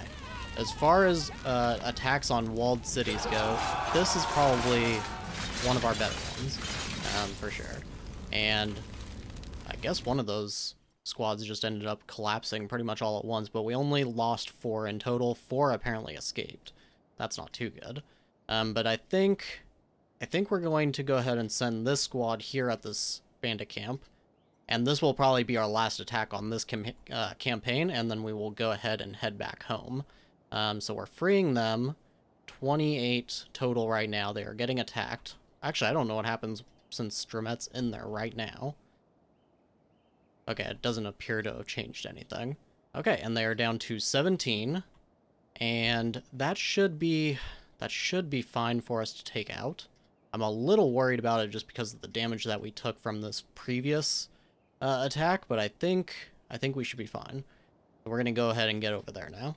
Okay, so here we are pretty much at Lerwick now. I guess we have some forest bandits in our area to actually deal with. Unfortunately, one of our commanders completely died, I guess. That's not good. Hopefully that doesn't lower our morale too much. Let's take a look. So, yeah, this squad has very, very bad morale. So does this one, actually. Yeah, so not doing so good as far as commanders. This may have been a bad idea just because of that.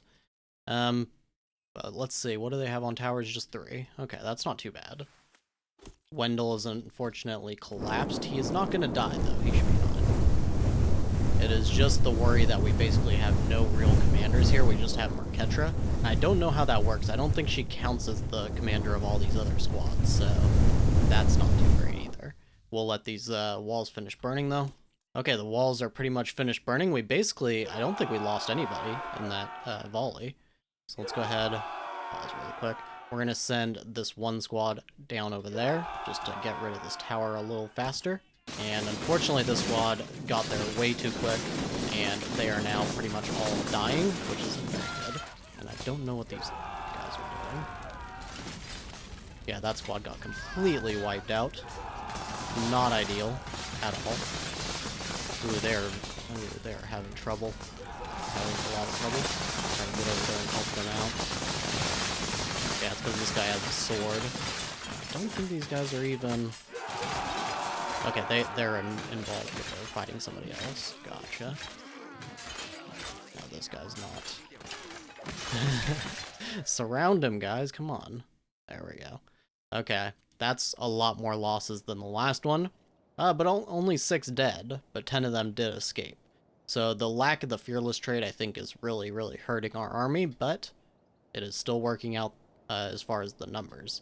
Now, as long as Wendell gets back home and survives, and he will, then we should be okay, but we are now low on commanders, so that's a little bit of a problem. Now, we have completely finished taking out the western part of the continent, which is good, and we now just have the next 3, really. And I don't know if we're going to go for...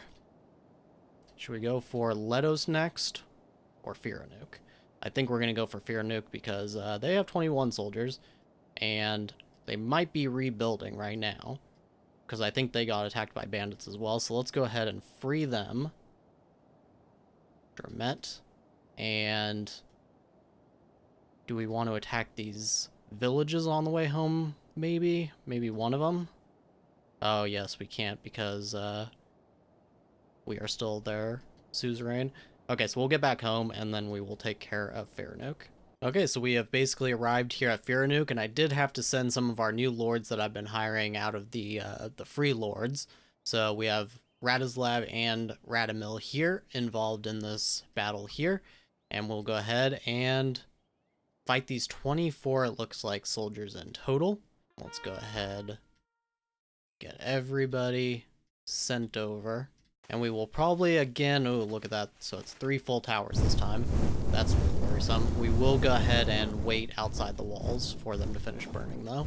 Okay, the walls have finished burning. Let's go ahead and we're going to send this squad right here at that tower.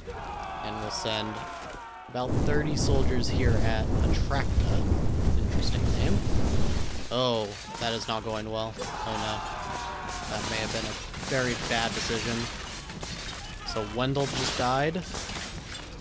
Not good. Okay, not good. Let's hope that they can survive this. At least that squad fell very fast. But now this is 17 soldiers against these 2 towers. Not good. That may have been a very bad decision on my part to go after that first tower. But hopefully it will work out. Luckily, we are at day 185, so we only really have to wait for another 5 days to make our next incursion on the continent, but still not an ideal way to have this battle go. Yes, this one went very bad. Now we are down to just Murnefa as far as the actual Unholy Horde dynasty line, but we do have Dramet and Radislav to save us if necessary, so at least it's not that bad. But still, we lost quite a bit of soldiers there. So we're going to get back home. What I've decided to do is I released Letos.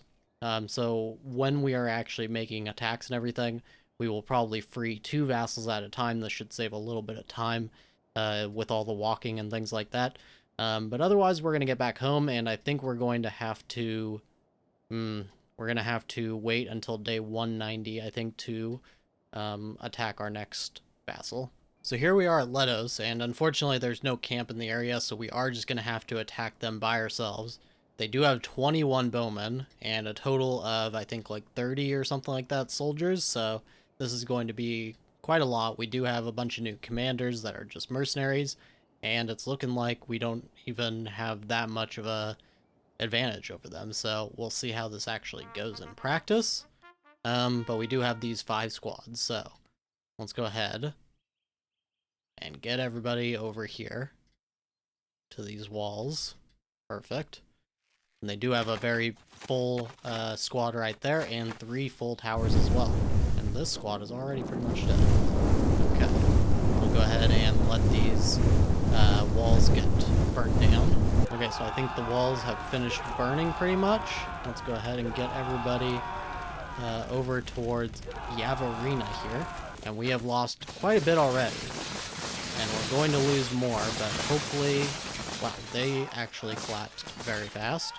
That's good to see. Go for this tower. You can go for this one. You can go for this one. And you can just help out anywhere. Doesn't really matter too much. That squad is already wiped out anyways. And this should be over now. So Leto's definitely causing some problems. And these guys are standing underneath the fire, so that's going to be good for them, I'm sure. 24 dead, so more than I would have liked, but about as much as I really would have expected anyways. Now we are heading over to free Nameia, and they will probably maybe be our next target. We will probably also free Mastok, maybe. They did just get attacked by these bandits, so actually that might be a good... that might be better. Let's send Dramet to free Mastok, and we'll take them out next. So we need to try to keep our army here in the area, so we'll probably just send it towards this camp in the meantime. And of course, we won't actually attack that camp, just keeping it in the area. Okay, so unfortunately, Mastok is unable to be attacked now because our commander died again. And this is kind of becoming a recurring loop at this point where I have to go back and spend a bunch of time at home trying to heal everybody and things like that. It's taking a long time. I wanted to completely burn down the entire map, but I just don't think, I think it's going to take so long. This has already been, I think it's been 2 hours or so that I've been just dealing with all this, not counting what has obviously been recorded. So it's looking like we're getting all the stronger cities now, and it's just going to take a long time. We have basically everybody here has walls, so it's just going to take even more time from here. I hoped that we would be able to finish off the series like this, but I just don't see how it's possible. The only way I could see is if maybe there is a simulation option here in the global map. So we could just sim forward a bunch of days and then spawn a whole bunch of soldiers. Maybe I will just do that. Sim forward until day 250, or we could just assume that it's day 250 and spawn ourselves a couple hundred warriors and just go ahead and finish all of this off. So maybe I'll do that so that we at least have some form of an ending here.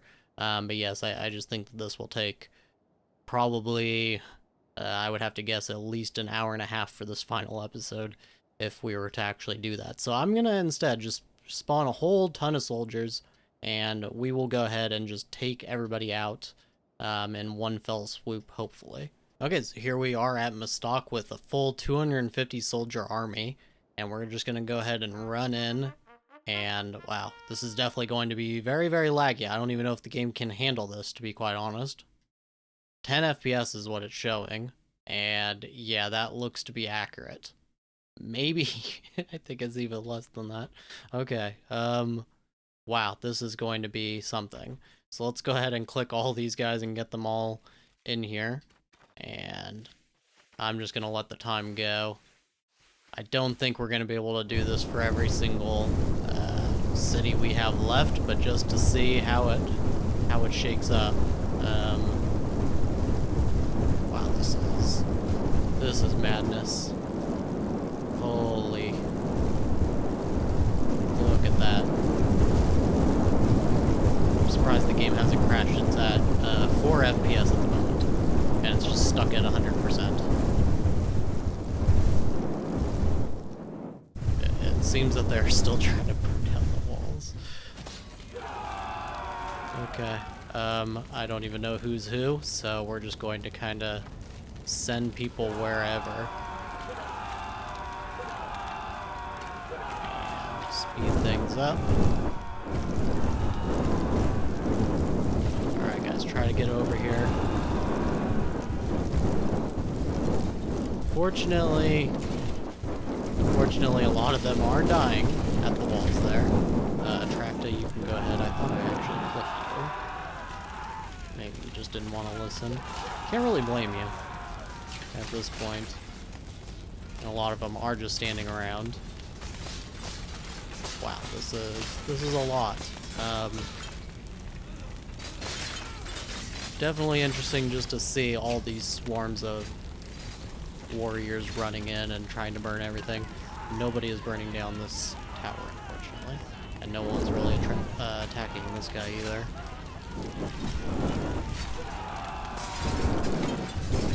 Okay, I think he's about to, I don't know how it took him so long. Okay, and this last tower, if it ever finishes burning. Okay. And they are everywhere. So that is it. That is the actual Unholy Horde. Now, I was thinking about continuing this, basically just speeding up actions on the map, so we can just get from point A to point B really quickly. But I mean, look at that. 22 dead still, even with 250 swarm of soldiers attacking the city. That it just seems that it just seems that the player is just disadvantaged in this way. Whereas I have seen the AI attack a city like, let's just say like Kalen here. I've seen them attack one of these cities and send like 30 soldiers that were, you know, twice as strong, you know, as their average combat skill, but still only really not very much more. And still managed to take it out. So the fact that the player can attack with 250 soldiers and still lose the equivalent of like a full army is just hilarious to me. Honestly, so we're gonna need to just talk about the future of the channel, I think, for a moment. And I do think I will be taking a step back from Norland. I have kind of had issues with where the game has been going ever since the big summer update. Um, ever since they removed the squads being able to be infinite in size and making it so that they can only have 20 soldiers has been kind of one of the big drags, I think, because now you have to really hire a whole ton of warriors before you can do anything with combat, and I just don't think it was a very good idea. I think that they could have made it to where if you have a lower combat skill, or lower command skill rather, then you have less soldiers that you can add into the army or something like this. Could have worked, but I just think with how long we had the combat system where it was, to change it in such a substantial way. And then also, like I said, it seems that the player just has a hard time in the combat system where the AI doesn't. And so, I don't know. For me, I don't want to keep making videos on a game that I just feel is kind of taking a step back. So we are going to be moving on to a different game for the time being. We will probably come back to Norland at some point, but it might be a few months down the line and we'll see how the updates go. I will still be making update videos on the game as well, but I do already have a series planned in another game that has recently had a DLC come out that I think is very, very good. And we will be finally going towards a more narrative-driven series like what I have talked about in the past. So consider something like the Zero to Hero challenge that we did on this series. We had a little bit more of a narrative to that, and that's what my plan is from here on out. So it may be a week or two before I get the first video out on that, but it will be coming soon. So either way, I think that is going to be it for this series. I hope you all ended up enjoying it, even though we didn't really do the final goal of the series. I still think we did a pretty good job, and basically got done everything that we wanted to. At this point, taking out every single city would just be, you know, ceremonial at best. I think you guys can see where it's all going, and yeah, it would just end with us destroying everything. But either way, that is going to be it for this episode and this series. So, as always, I thank you very much for watching, and I'll see you all in the next one.